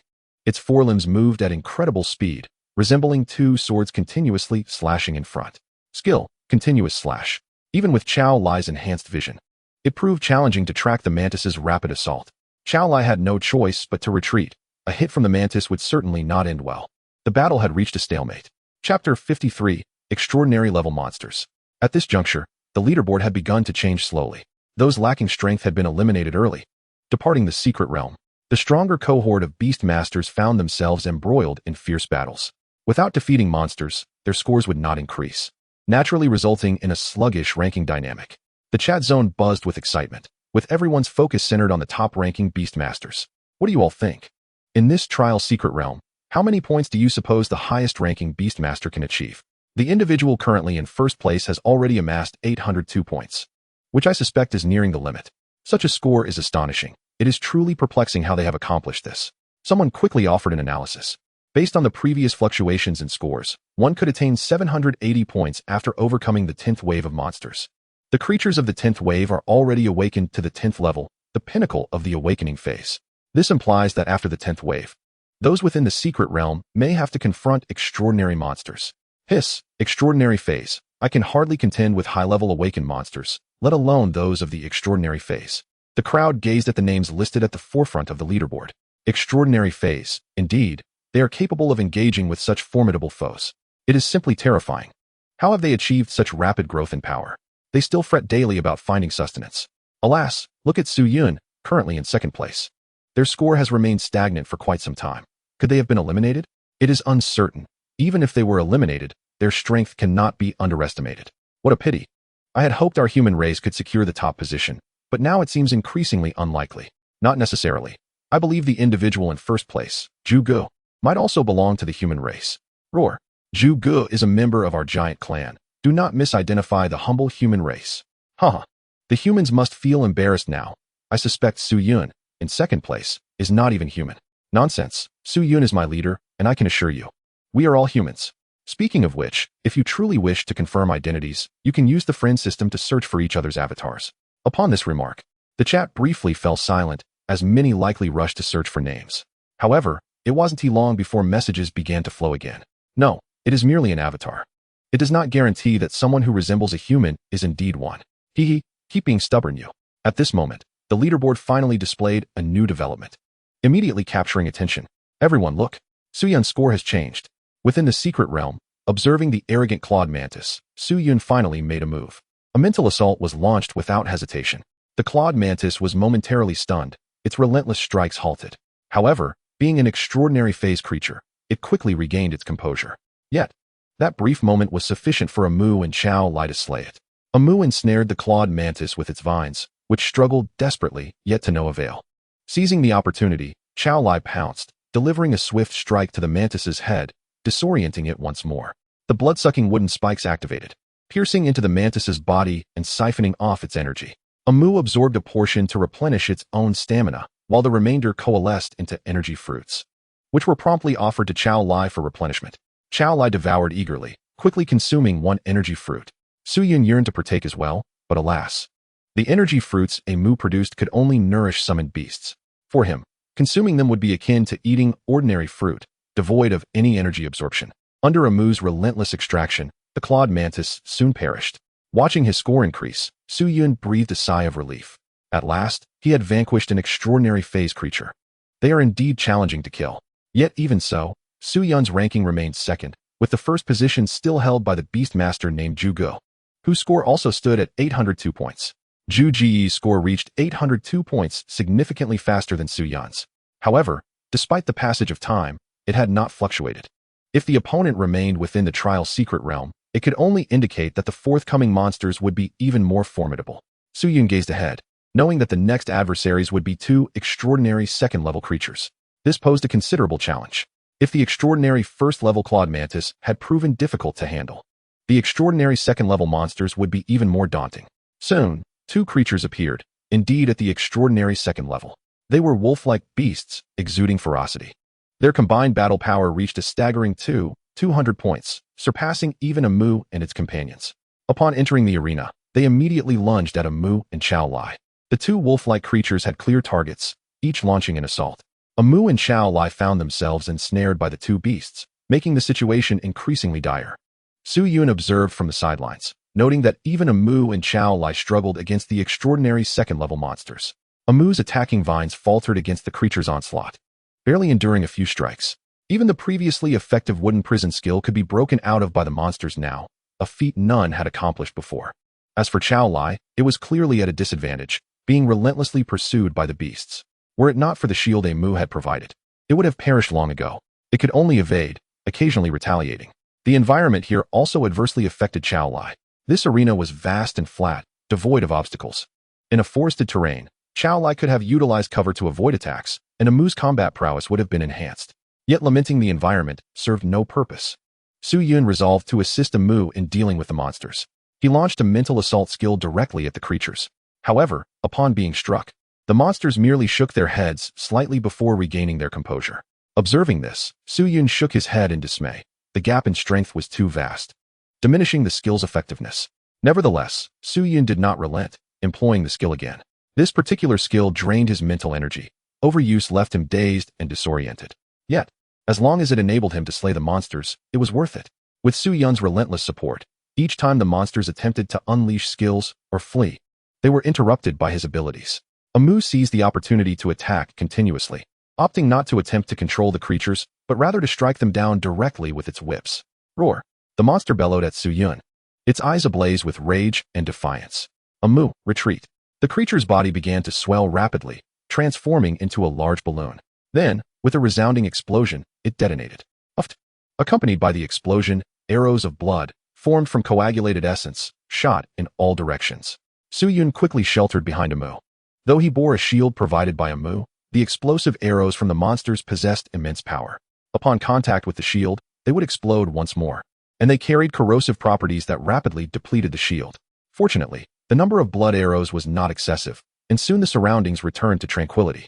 Su Yun hastily called out to Chao Lai, who was grappling with the monster in the distance. Chao Lai, draw the monster over here. Without hesitation, Chao Lai adjusted its course and sprinted towards Su Yun. Closely pursuing it was the relentless monster. A Mu immediately sprang into action to assist, wielding its tree whips to lash out. However, the creature's movements were remarkably agile, evading many of the strikes. When evasion was impossible, it retaliated with vicious claw swipes. A Mu's vines were insufficient to withstand the onslaught of the extraordinary level monster, each one severed in succession. Yet, for each vine that was cut, a Mu sprouted another. This relentless effort, however, came at a significant cost, as each vine drew upon a Mu's internal energy, and this location offered no means of replenishment. In the outside world, a Mu could absorb sunlight to synthesize energy, albeit at a slow pace, providing a modest recovery. The monster, hindered by a Mu's attacks, finally afforded Chao Lai a moment to catch its breath. Nonetheless, after only a few gasps, it charged once more towards the foe, fueled by indomitable fighting spirit. Ultimately, through the combined efforts of Su Yun and his two summoned beasts, they succeeded in vanquishing the creature, an extraordinary level beast, no less. Remarkably, even Su Yun himself had not anticipated such success. Yet, the toll taken was undeniably immense. A Mu had expended most of its energy in attacking the monster, providing shields and healing injuries, thus ensuring the battle's viability from multiple fronts. Chao Lai had also sustained some injuries, but with a Mu's assistance, it swiftly healed. Both the summoned beasts incurred substantial fatigue, and Su Yun felt slightly dazed as well. The continuous use of skills had nearly drained his mental fortitude. The depletion of mental energy was not easily restored, forcing Su Yun to rely on rest for gradual recovery. The next challenge would likely be a level 3 extraordinary monster. If it were but a single creature, Su Yun might muster the courage to confront it directly. However, facing 3 was out of the question. Still, he did not choose to withdraw from the trial. He was determined to witness the level 3 extraordinary monsters firsthand. A thunderous roar echoed before the beasts even appeared, heralding their arrival with an impressive display of might. Accompanied by the cacophony, 3 humanoid monsters emerged from the void. Mighty Bull Warrior. Level: Extraordinary Level 3. Skills: Charge Roar. Ground Slam, Frenzy Mighty Bull Charge. Overall combat power: 2,400. Given their level and combat prowess, any thoughts of strategy dissipated. The monsters initiated the confrontation with their Mighty Bull Charge, racing towards Su Yun like 3 frenzied bulls. The ground of the arena trembled beneath their thunderous gallop, accompanied by a resounding roar. Su Yun's expression darkened. There was no way he could fight them. He chose to retreat. However, to his astonishment, there was no option to withdraw. Damn it, this is unfair. Su Yun's vision blurred, and his body was uncontrollably propelled upwards. When the scenery returned to normal, he found himself back in the familiar cave. Chapter 54, The Challenge. Su Yun instinctively touched his chest, recalling how one of the monsters had collided directly with him, sending him flying. Yet now, he felt no pain at all. Not only that, but his physical condition had also reverted to what it was before entering the secret realm. Phew. Thankfully, dying in the secret realm does not equate to true death. Su Yun reflected on the initial moments of entering the realm when it had indicated that the condition for clearing the trial was to slay all monsters. Who could possibly eliminate every monster? It was utterly absurd. Just as he managed to catch his breath, he heard Zhou Yao's voice nearby. Sugu, you're back. Haha. Sugu, you're incredible. You're currently ranked first. Really? Su Yun opened his panel to confirm. First place, Su Yun, points, 850. Second place, Zhu Gu, points, 802. Third place, Xu Weiya, points, 802. Fourth place. Indeed, he was first. Though Su Yun was not particularly surprised by this outcome, Zhou Yao rushed over, excitedly exclaiming, Su Gu, there was a period when you dropped to second place. Many thought you would remain there, but unexpectedly, you reclaimed the top spot. Haha, what a thrill. Su Yun patted him on the shoulder. All right, calm down a bit. Did you participate as well? Zhou Yao nodded. Of course, I couldn't miss this. The rankings come with rewards. And what position did you achieve? Zhou Yao scratched his head and sheepishly replied, just barely made it to the 1,000th place. 1,000. Just enough to secure the reward of a spatial backpack. Zhou Yao seemed about to say more when he suddenly exclaimed, Damn, someone has challenged me. Su Gu, I have to go fight now. Given his position at 1,000, it was likely many would want to challenge him. Just as Zhou Yao finished speaking, he vanished from Su Yun's sight. Shaking his head in resignation, Su Yun could only hope he would hold on to his rank. Rubbing his belly, he realized he was somewhat hungry. Scanning the area, he found the meal Zhou Yao had prepared and began to eat heartily. Not only Zhou Yao, but Su Yun could imagine many beast tamers would also seek to challenge him. Opening his panel, he noticed a flurry of notifications from the friend system. All requests to add him as a friend. Scrolling down, he was met with an endless list. Regrettably, there was no option for bulk friend requests or rejections. Deciding it was best to ignore it, Su Yun closed the friend interface. He then opened the world message section and discovered a new interface resembling a live broadcast. Clicking on it enlarged the view, revealing a display of beast tamers challenging one another. By merely thinking of a beast tamer's name, if they happened to be in a challenge, the corresponding battle scene would appear on screen. Quite an intelligent feature. Su Yun thought of Zhou Yao, and sure enough, the battle scene materialized. In the footage, Zhou Yao was facing off against his beast, the flame sparrow, against a leopard beast. The interface displayed the levels and combat power of both beast tamers and their creatures, though specific skills were not visible. Just as Su Yun was watching, an alert popped up before him. Beast tamer Zhu Gu has challenged you. You will soon be transported to the battle arena. Please prepare yourself. Since challenges could only be initiated by lower-ranked beast tamers, Su Yun could not issue a challenge himself. However, any beast tamer ranked below him could challenge him. And these challenges could not be refused. He was obligated to accept. Transporting now, Su Yun quickly set down the unfinished food in his hands. In the next moment, he was drawn into the transport. Seconds later, his surroundings brightened, and he found himself in the battle arena. It was a vast circular coliseum, completely flat. Opposite Su Yun, the Beast Master Zhuge awaited his arrival, ready to issue a challenge. An air wall, designed for isolation, began to dissipate only after Su Yun stepped inside. Upon observing Zhuge's imposing stature, Su Yun fell silent. With skin of a grayish hue and clad in rudimentary garments fashioned from coarse beast hide, Zhug stood before him like an unyielding wall. Was he some kind of giant? One could only wonder what kind of beast he commanded. If it were merely a small-sized beast, it would likely seem like a mere toy in his hands. Zhug's large eyes fixed on Su Yun, his voice resonating deeply as he inquired, "Are you the esteemed Su Yun, ranked first?" Su Yun nodded silently, acknowledging the inquiry. As they exchanged words, both utilized their system panels to scrutinize one another's information. Character, Zhug, level 10, Beast, Thunderstorm Lion, Awakened level 10. Skills, Damage Transfer, Thunder Power. Rapid Slumber, Overall Combat Power, 1200. Indeed, as a giant, his own combat power reached an impressive 1200.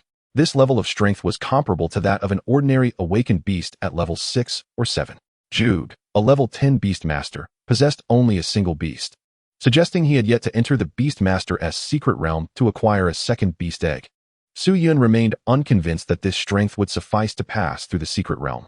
At this moment, the isolation barrier in the center of the arena was about to vanish entirely. With words unspoken, both combatants began summoning their beasts. Su Yun opted to summon AMU first. Although he could have summoned his fiery beast simultaneously, he refrained from doing so.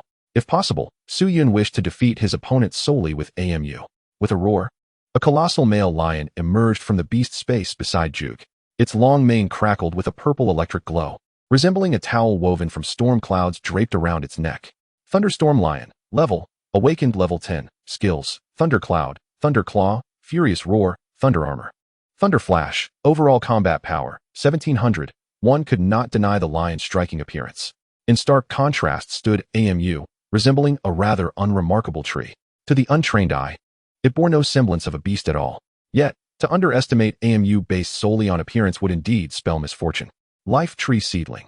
Level, Awakened level 10, skills, Tree Whip, Entangle, Wooden Prison, Blood-Sucking Thorns, Healing Sap, Life Recovery. Wooden Shield, overall combat power, 2000. These were the details visible to Zhug regarding AMU. While the skill names were disclosed, their precise effects remained a mystery. This added a layer of complexity to the combat, testing the tactical prowess and coordination of both beast masters and their respective beasts. As they stepped into the battleground, word of the challenge had already spread outside. In the chat area, messages flooded in, urging spectators to witness the clash between the top-ranked Su Yun and the second-ranked Zhug. However, some failed to notice the new interface in the world message section. Where can we watch? Open the world messages, then search for Su Yun or Zhug, and you'll find it. Numerous beast masters flocked to observe, for these were the two strongest among them. Curiosity piqued. Everyone yearned to gauge their true capabilities. Naturally, some questioned the validity of the rankings, eager to discern their own shortcomings compared to these esteemed beast masters. Who do you think will prevail in this battle? That essay given, it must be Su Yun. I'm not so sure. You haven't seen the combat yet. Just look at Zhug's size and his beast. It's like comparing a child standing before an adult. Well, if that is the case, what about the points? Why is Su Yun ranked higher than Zhug? That is because Su Yun has two beasts, while Zhug has only one. Those who had already gone to witness the battle noted this detail. The observation interface displayed the basic information of both contenders, revealing that Su Yun commanded two distinct beasts. Wow, that is true. But wait, wouldn't having two beasts make it easier to win? Upon this revelation, a hush fell over the crowd. Indeed, 2 against 1. No, with the beast masters included. It was 3 against 2. How could they possibly lose? In the arena, the Thunderstorm Lion was the first to launch an attack. The massive creature charged forward, its sheer size exuding an overwhelming pressure that would likely send lesser beasts trembling.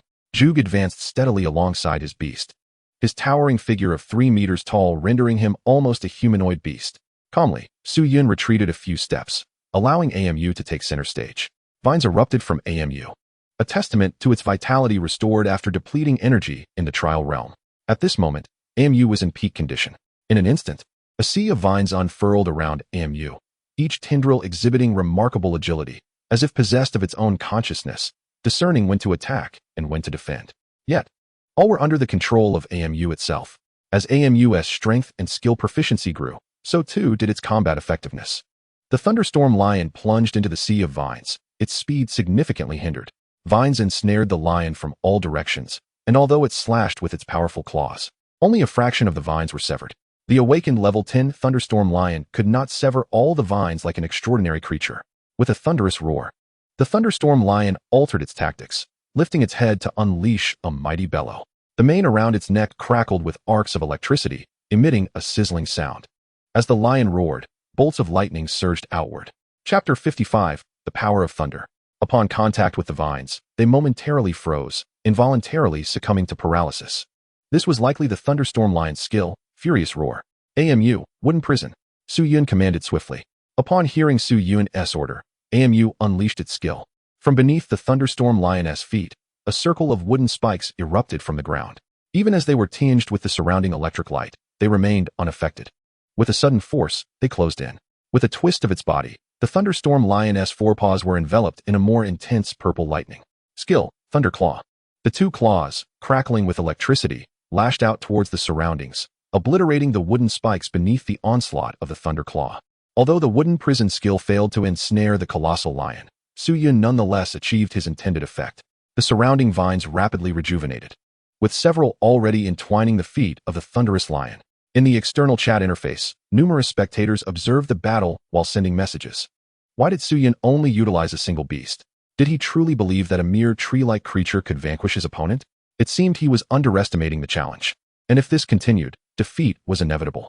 I feel that Su Yun's beast lacks ferocity compared to the formidable creatures of his peers. However, I find it rather impressive.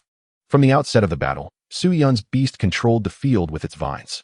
Only a beast as powerful as that of his rival would dare venture into enemy territory alone. Otherwise, it would meet its demise upon entry. The onlookers couldn't help but imagine their own beasts charging into that tangle of vines. Would they emerge unscathed like the thunderous lion? It was nearly impossible. They would likely be ensnared and suffocated by the serpentine vines in mere moments. At that moment, a new message appeared. I have discovered a vulnerability in Su Yun's beast. Being a tree, it must surely be susceptible to fire.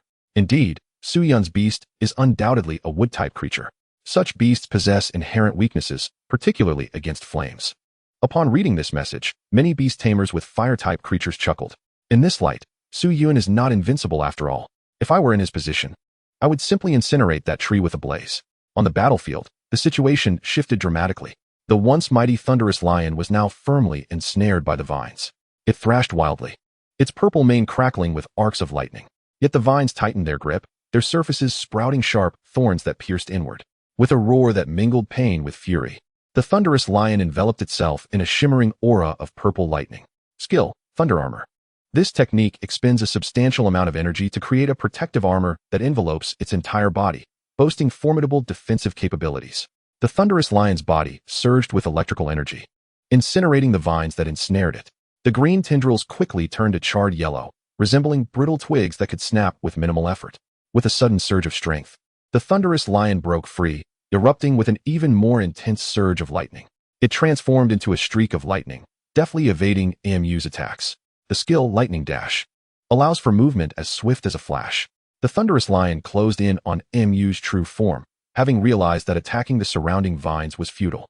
The real architect of those vines, and the one controlling them, was AMU, stationed at a distance. Watching the thunderous lion approach, Su Yun shook his head in resignation. In a direct contest of combat prowess, AMU was slightly outmatched. A glance at their skills revealed much. AMU's repertoire consisted predominantly of control and support techniques.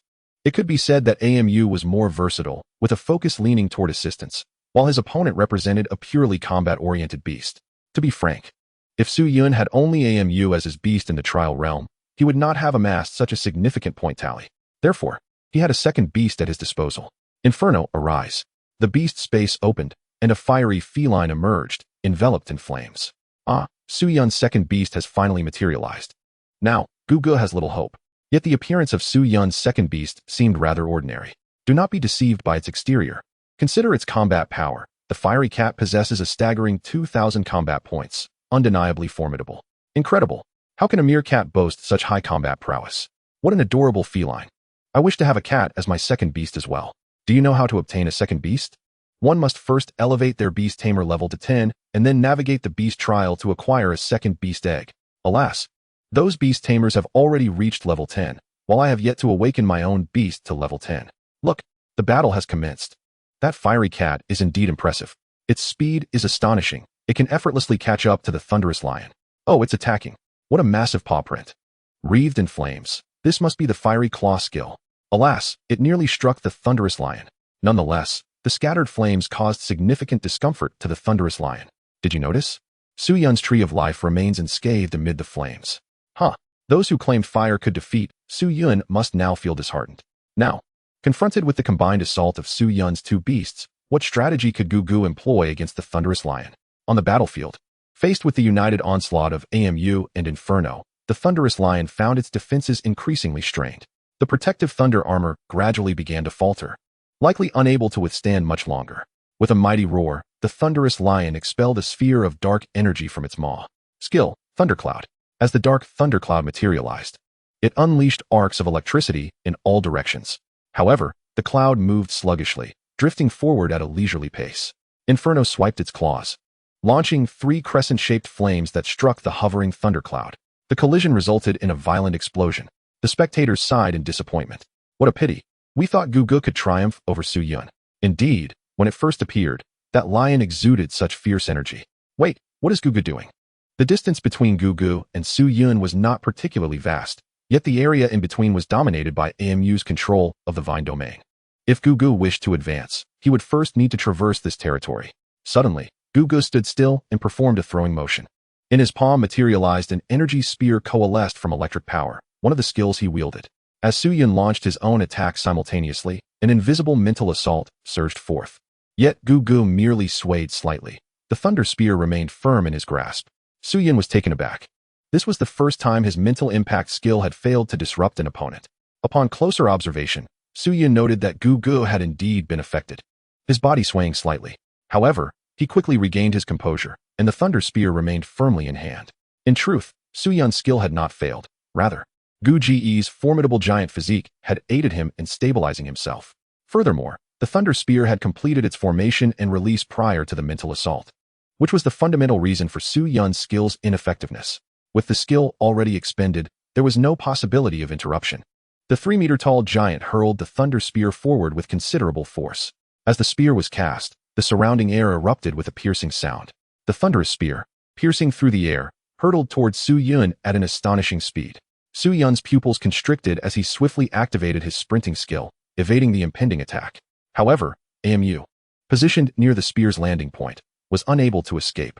His movement speed was insufficient to dodge, and he could only brace himself for the impact. Boom. The thunder spear struck MU directly, unleashing a surge of crackling lightning energy that radiated outward from the impact zone, causing the surrounding air to sizzle ominously. Despite the tremendous noise, AMU emerged unscathed. A green glow flickered across the shield enveloping him, which remained steadfast. Su Yun breathed a sigh of relief. The ferocity of the attack had suggested it was formidable, yet it had failed to breach his defenses. Of course, this was also attributed to the disparity in their combat strengths. Had Zhu Gu possessed a power level comparable to AMU's, this blow might have inflicted damage. After the unsuccessful strike, Zhu Gu rubbed his head. Although Su Yun's previous attack had not interrupted his skill, it had still caused him discomfort. Seizing the fleeting moment, AMU and Chao Lai coordinated to launch a more ferocious assault. This time, even Zhu Gu could not evade, finding himself ensnared by AMU. At this juncture, the outcome of the battle was abundantly clear. In the external chat room, disappointment echoed. What a pity. I thought Zhu Ji's strike could harm Su Yun, but alas. Did Su Yun use a skill just now? It seems Zhu Gu was affected. He must have employed a skill. I suspect it was a mental shock.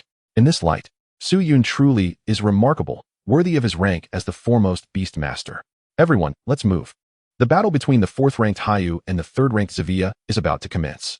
This announcement immediately drew a throng of spectators.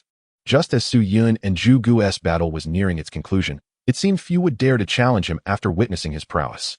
Nonetheless, should new challengers arise, attendees could effortlessly switch their focus to different battles. With a sigh of relief, Su Yun returned to the cave, releasing a long breath. Although much of the combat had been handled by AMU, he had remained on high alert, unwilling to let his guard down for a moment. After an intense battle, fatigue began to set in. Chapter 56. Reflection. Surveying his surroundings, Su Yun noticed Zhou Yao was also present, indicating he had completed his fight. Zhou Yao, how did it go? Did you win or lose? Zhou Yao replied with a cheerful grin, Brother Su, I won. I successfully maintained my rank. Next, I intend to challenge someone of a higher rank to elevate my standing. Being stuck at 1,000 feels unsettling.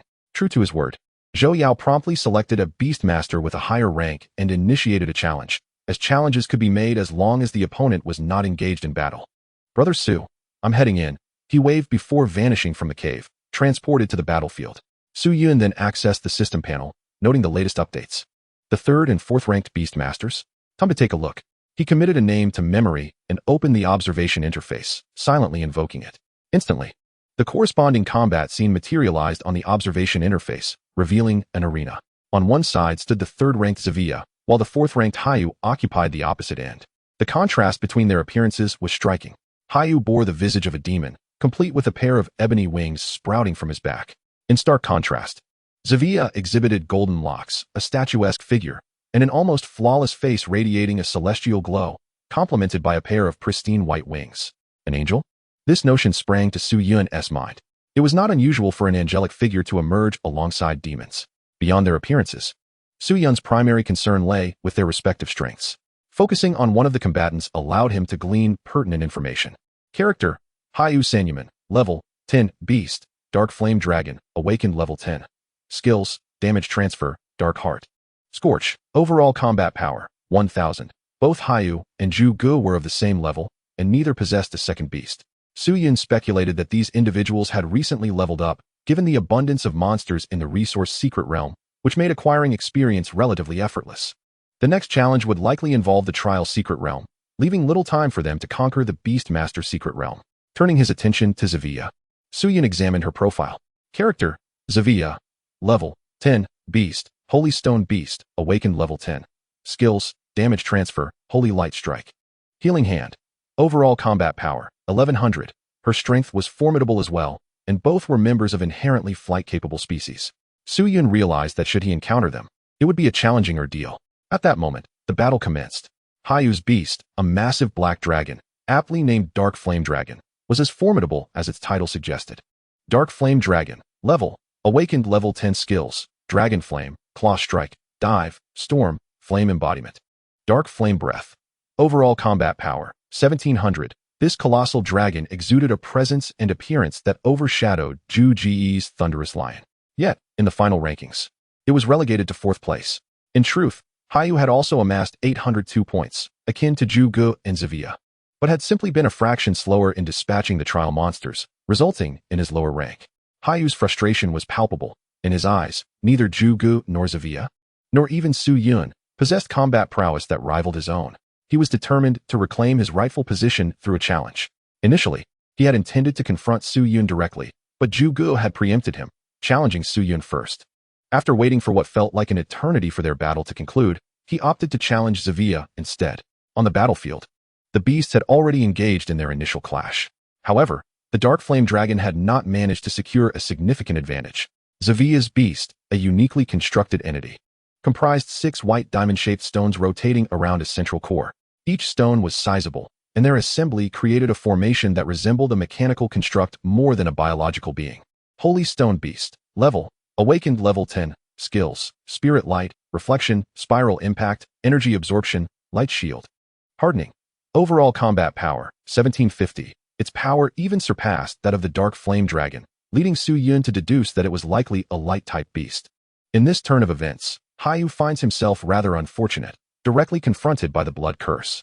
However, based on the rudimentary assessment of the skill names, it seems that this Sacred Stone Beast is primarily a support-type familiar, somewhat akin to AMU. This revelation suggests that Hayu may still have a chance. The Dark Flame Dragon flaps its wings, soaring gracefully in the air before suddenly veering towards the Sacred Stone Beast with formidable speed. Its robust claws are enveloped in a layer of black flames, and as it reaches the Sacred Stone Beast, it strikes fiercely. With a sharp sound, the dragon's hardened claws scrape across the surface of the Sacred Stone Beast, producing a cascade of sparks. The Sacred Stone Beast, utilizing the force from the dragon's attack, swiftly retreats a distance. Simultaneously, its luminous core begins to gather a tremendous amount of energy. In an instant, a beam of light shoots forth from the core of the Sacred Stone Beast. The Dark Flame Dragon, which was preparing to return and continue its assault, narrows its pupils and flaps its wings vigorously, twisting its body to narrowly evade this beam of light. Yet, the Sacred Stone Beast's assault does not cease there. A barrage of energy beams erupts from it, compelling the Dark Flame Dragon to remain in constant motion to avoid the onslaught. Below on the battlefield, Hayu's gaze darkens as he fixates intently on the formidable figure of Sivya across from him.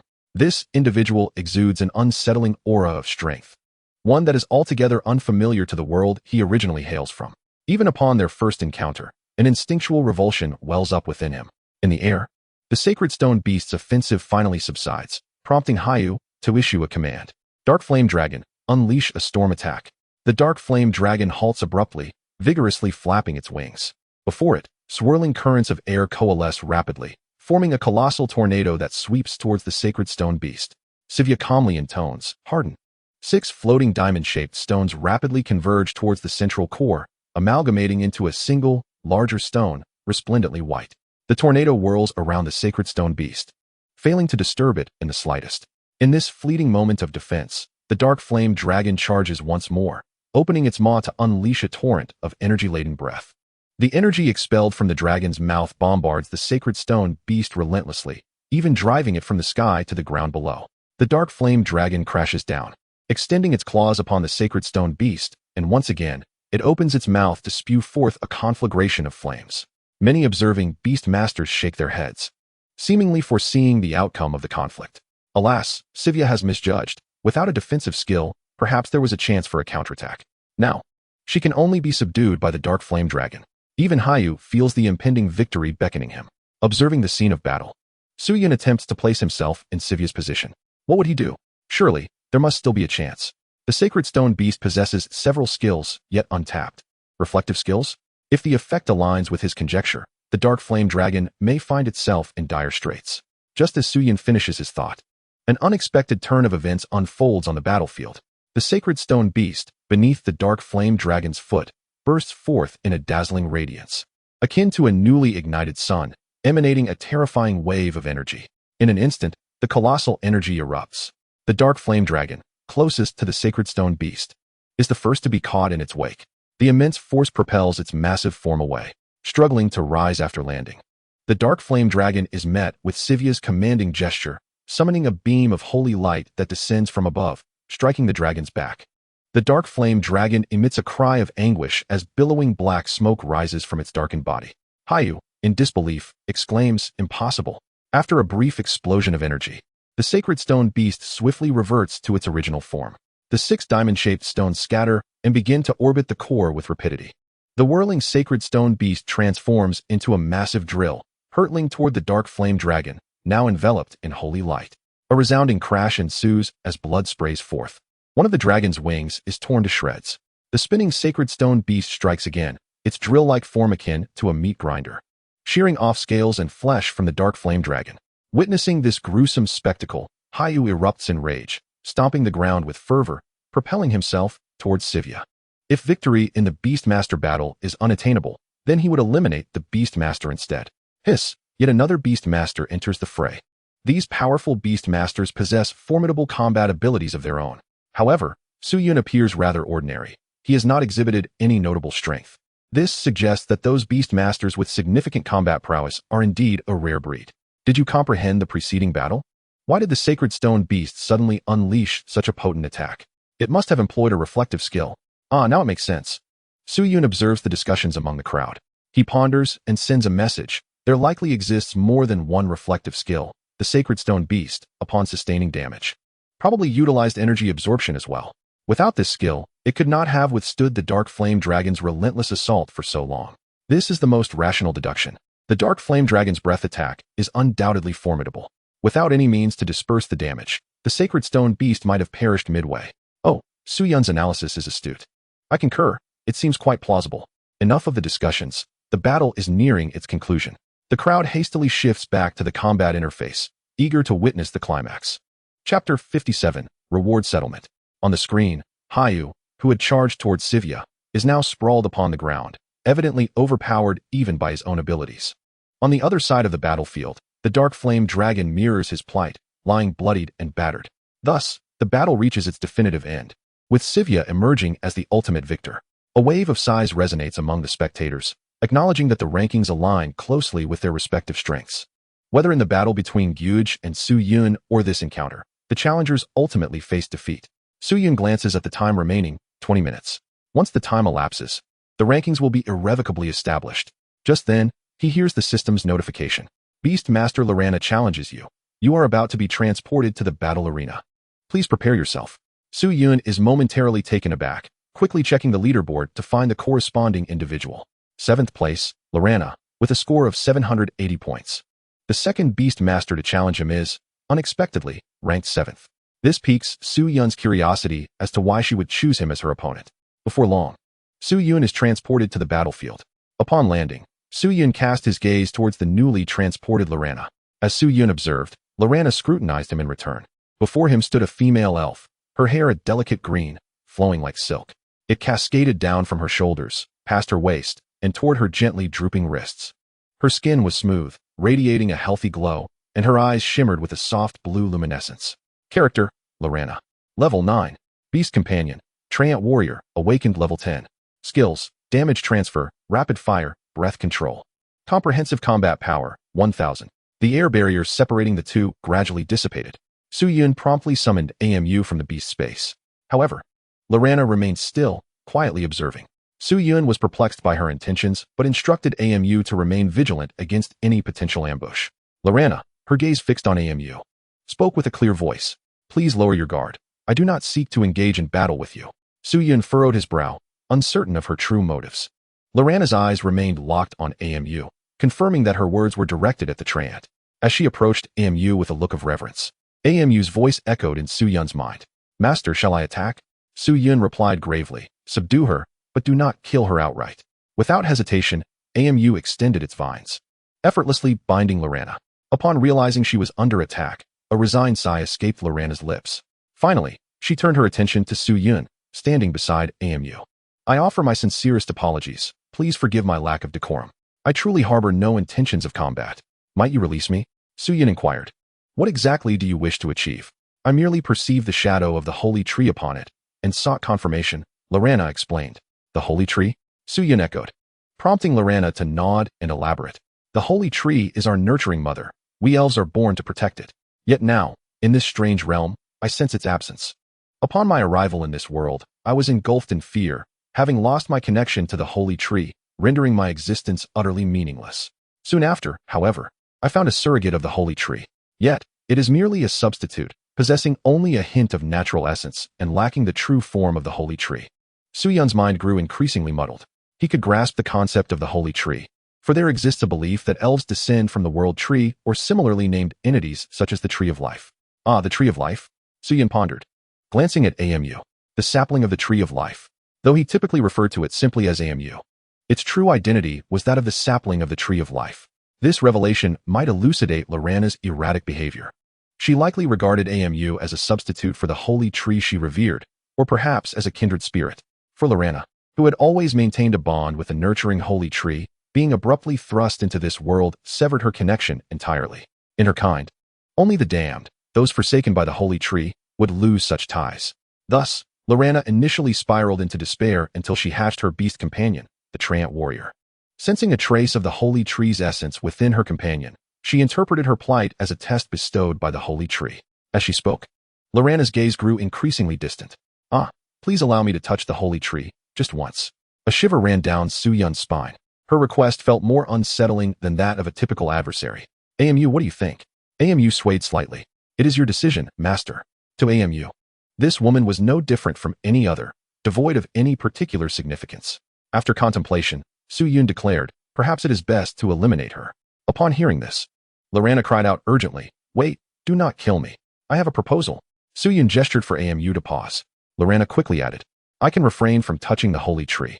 If you release me, I would like to perform a simple prayer here. This is my only request, and you need not rush to end my life. You may wait until the trial's conclusion to act. This way, you can secure your first place, as other beast masters cannot challenge one engaged in the trial. What an astute loophole she had found. As long as he remained in the trial, his position would remain unchanged. It seemed quite advantageous, for constant fighting could be exhausting. Very well, Su Yun conceded, nodding in agreement with Lorana's suggestion. AMU, release her. AMU retracted the vines, binding Lorana. True to her word, she knelt on the ground, clasping her hands in front of her chest, and began her earnest prayer. Su Yun opened the system panel, watching as the countdown to the trials ticked away. Meanwhile, several beast masters who noticed this unusual challenge were left bewildered. What is going on? Why is there no battle? The opposing beast master was kneeling. What could this possibly signify? Those outside were oblivious to the underlying reasons. Is this a match-fixing scenario? Someone finally ventured to suggest. Absurd. Does this mean Su Yun is guaranteed to secure first place? Is the system being monitored? Is anyone going to intervene? Despite the chaos outside, Su Yun remained unfazed. Moreover, the rules of the system did not dictate that both challengers must engage in combat upon entry. Thus, while a multitude of beast masters seethed with frustration, Su Yun remained in the challenge arena until the trial's conclusion drew near. At this moment, Lorana remained on the ground, still immersed in her prayer. Just as she had stated, she had done nothing else. Su Yun reminded her, "Hey, the trial time is nearly over. I will be taking action now." Lorana slowly lowered her hands and lifted her gaze. "Thank you for allowing me this opportunity. Please proceed." Su Yun nodded. Just then, Lorana added, "Oh, by the way, could we become friends? I previously sent you a request, but you never accepted." Friends? Su Yun recalled the flood of friend requests he had received and neglected. "Certainly. I will add you once I exit." Lorana closed her eyes with satisfaction, and her form dissipated under Imu's attack. With the battle concluded, victory naturally belonged to Su Yun. As darkness enveloped him, he found himself back in the cave once more. Upon looking up, he saw Zhou Yao pacing within the cave, muttering to himself, "Time is almost up. I should be able to maintain my rank."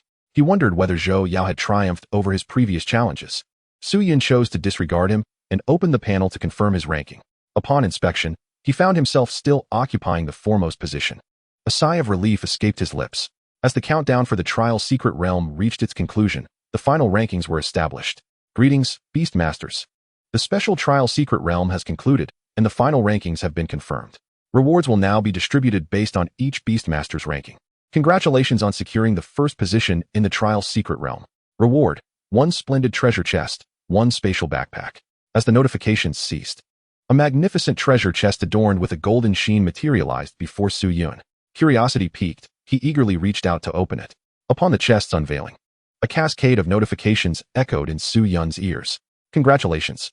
You have acquired 50 beast coins, 5 level 1 evolution cores of the wood element, a random blueprint for extraordinary growth, and a special material.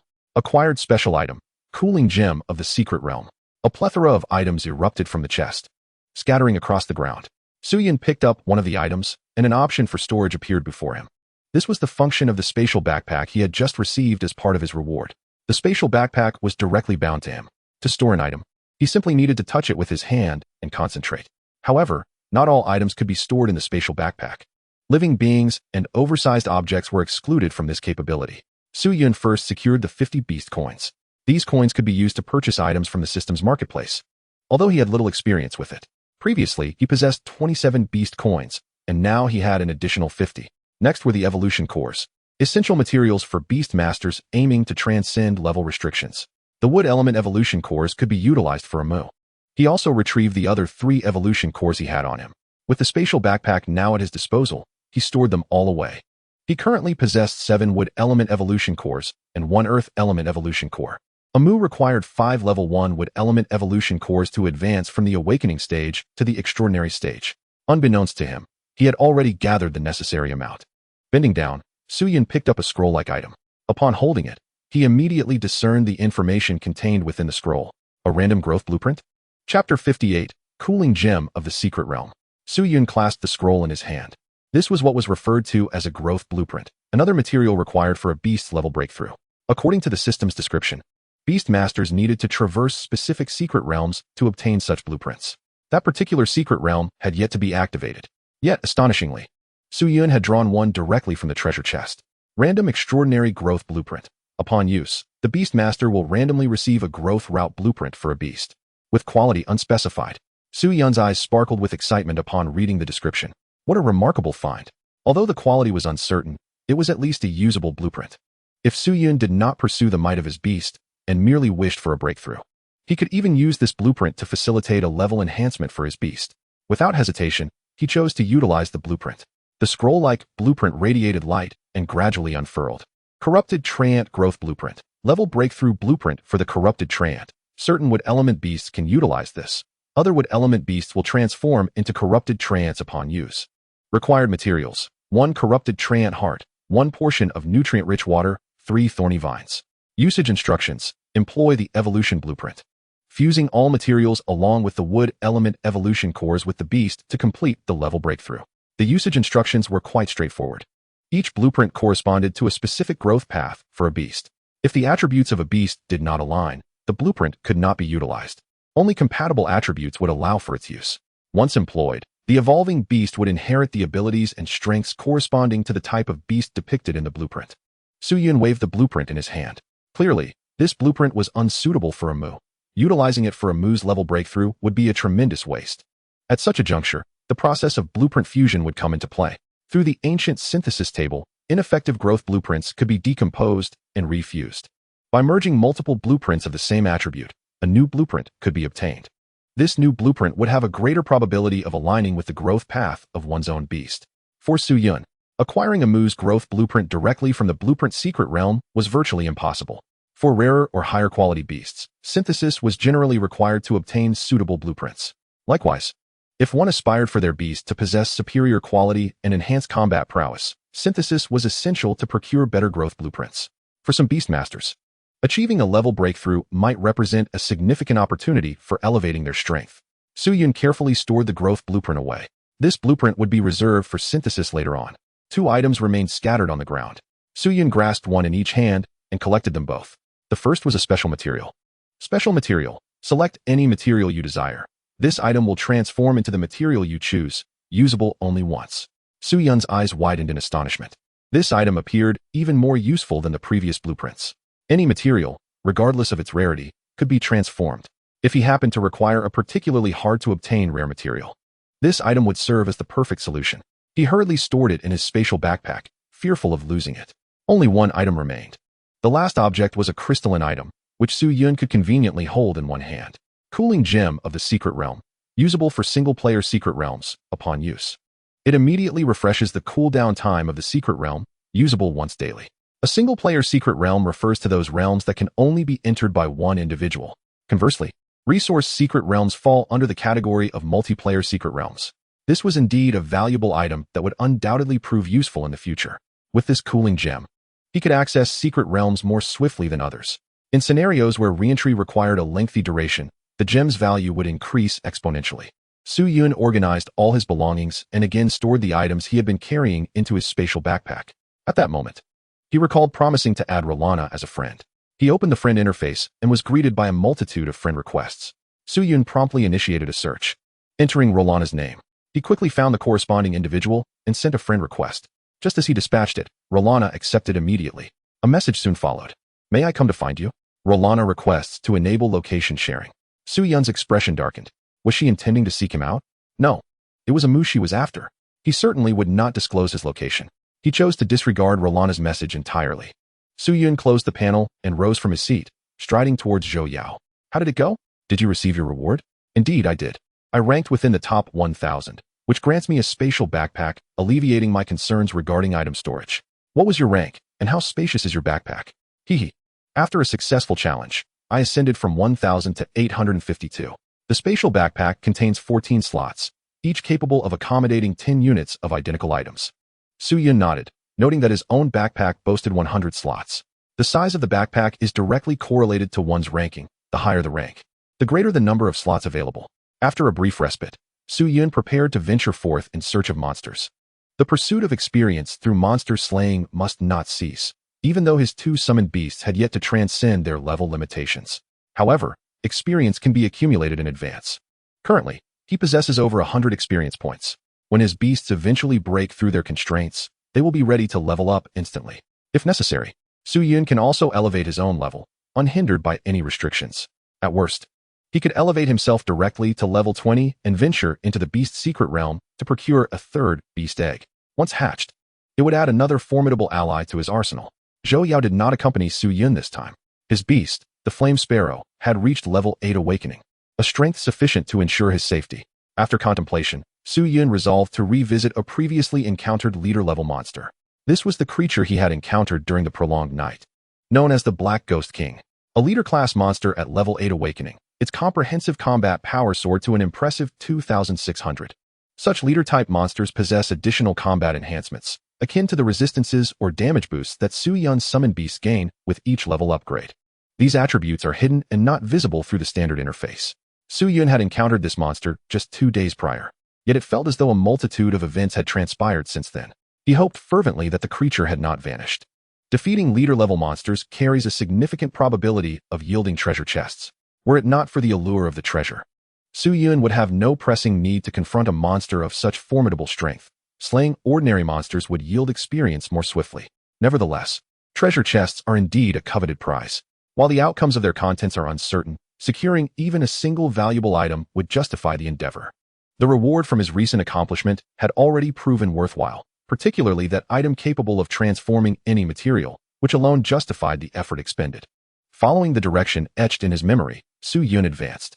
Chao Lai had already been summoned and accompanied him, step by step, as they scanned for other monsters along the way. Following the lengthy darkness, the number of creatures in the forest had significantly diminished, and it appeared they had yet to recover. In fact, as Su Yun traversed the path, he encountered only 2 monsters, both of which were effortlessly dispatched by Chao Lai. Finally, Su Yun arrived at the edge of the forest where he had previously encountered the Black Ghost King. From a distance, he spotted the imposing figure of the Black Ghost King seated amidst the foliage. This colossal mass of flesh had taken a seat. Su Yun recalled its initial appearance, standing tall upon its arrival. Perhaps it had grown weary. After all, the Black Ghost King resembled a hefty meatball, exuding a palpable weightiness. Its 4 thick, ebony arms hung limply around its body, and the array of eyes atop its form were now shut, indicating it was resting. Su Yun glanced at the monster's information panel, confirming its identity as the Black Ghost King without a doubt. Black Ghost King Leader. Level: Awakening Level 8. Skills: Ghost Palm, Roll, Ghost Howl, Brutality, Black Mist.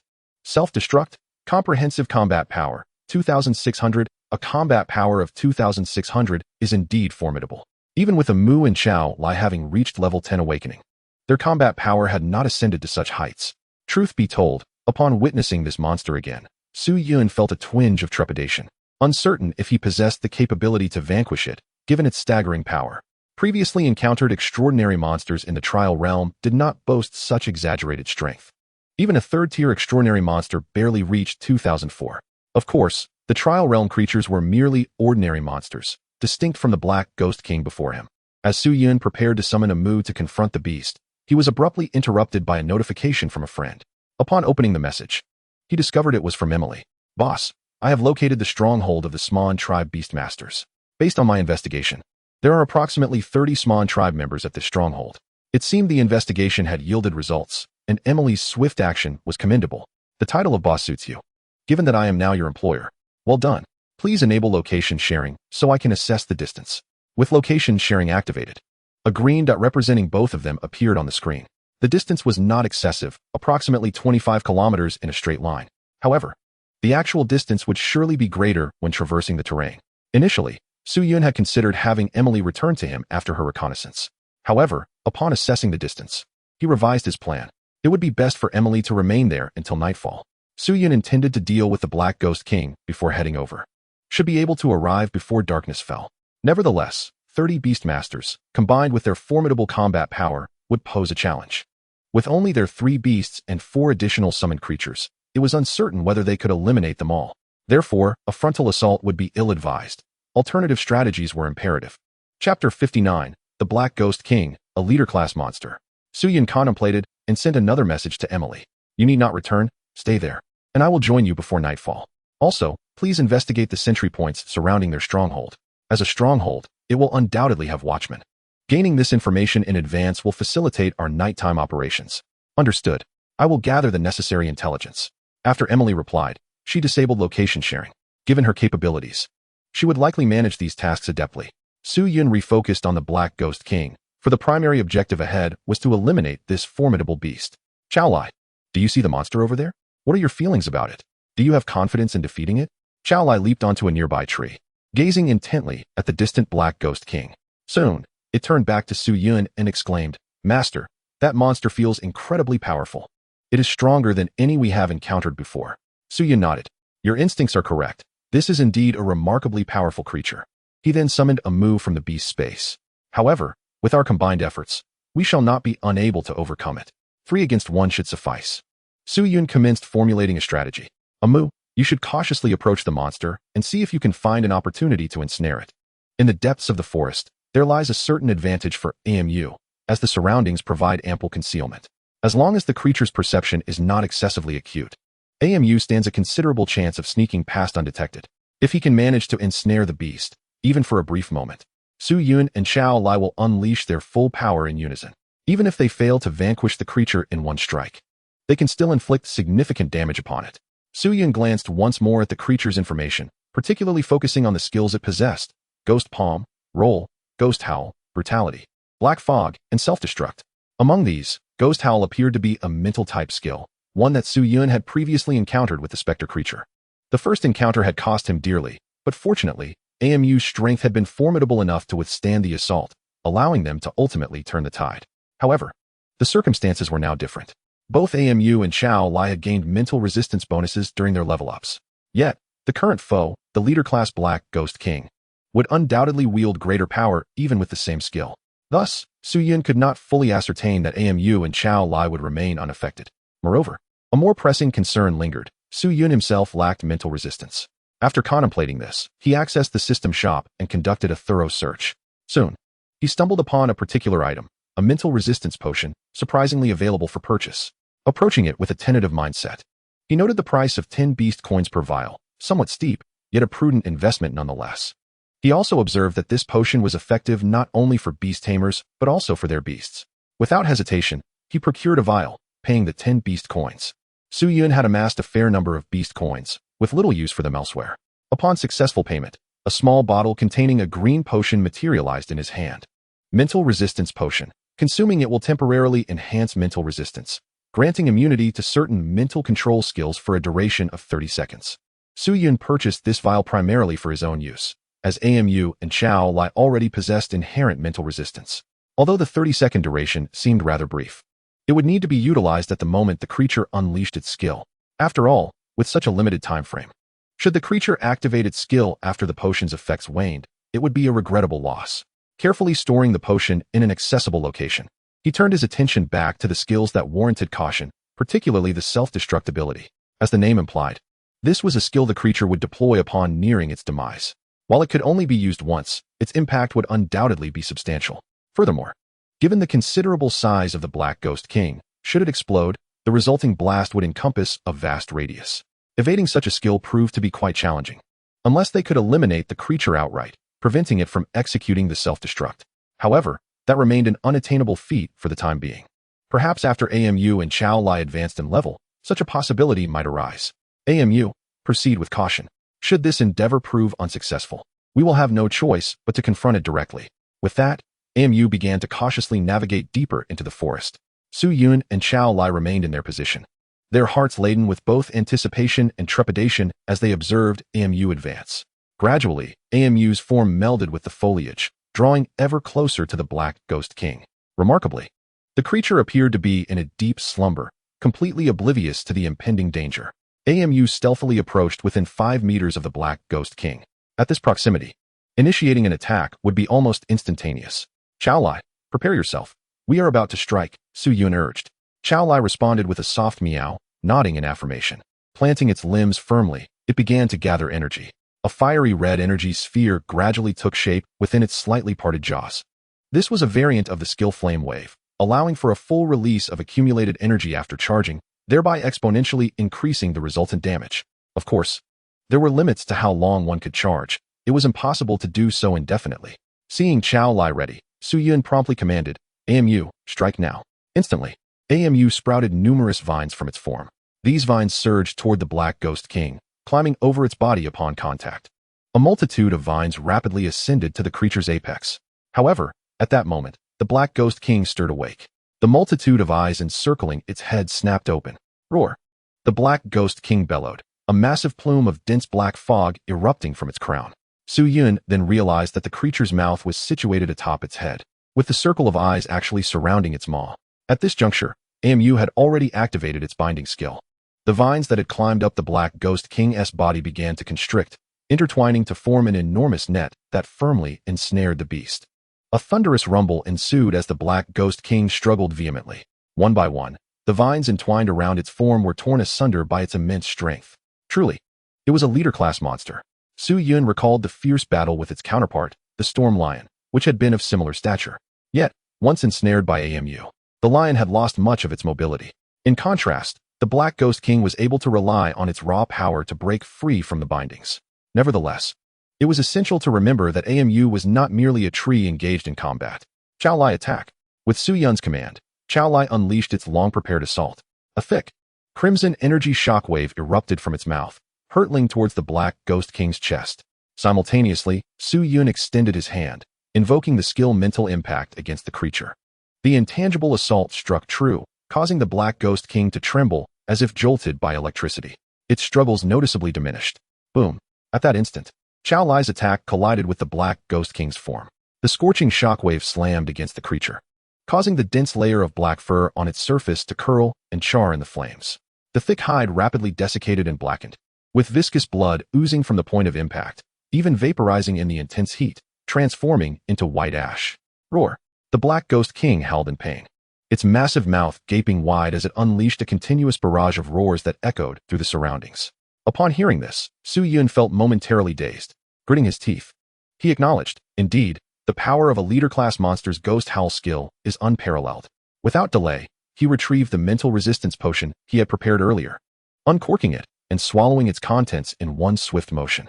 The green liquid slid down his throat without any discernible taste, akin to drinking plain water. However, the effects were undeniably potent. As the potion settled in his stomach, Su Yun instantly felt a clarity of mind. The creature's skills exerted almost no influence upon him. Amu and Chao Lai also experienced some effects. Chao Lai seamlessly concluded its initial wave of attacks. The energy that had been accumulated moments ago has now been entirely unleashed. A colossal wound has been torn open in the chest of the Black Demon King, from which thick, crimson blood incessantly flows. Chao Lai shook his head vigorously and charged swiftly towards the Black Demon King. With the ranged assault concluded, it was time to engage in close combat. Su Yundao commanded, Amu, unleash your full power.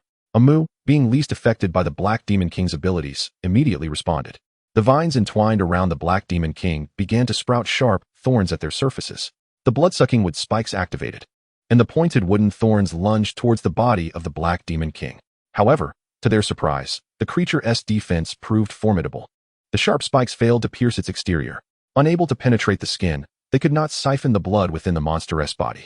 Yet, not all areas were fortified with such thick armor. The chest, which had been struck by Chao Lai earlier, had already been compromised. Several vines surged upward and swiftly plunged into the wound on the Black Demon King's chest. A roar erupted. The Black Demon King staggered, its multitude of eyes widening in shock as intense pain radiated from its chest. Ultimately, after a fierce struggle, the Black Demon King managed to free its arms from the bindings.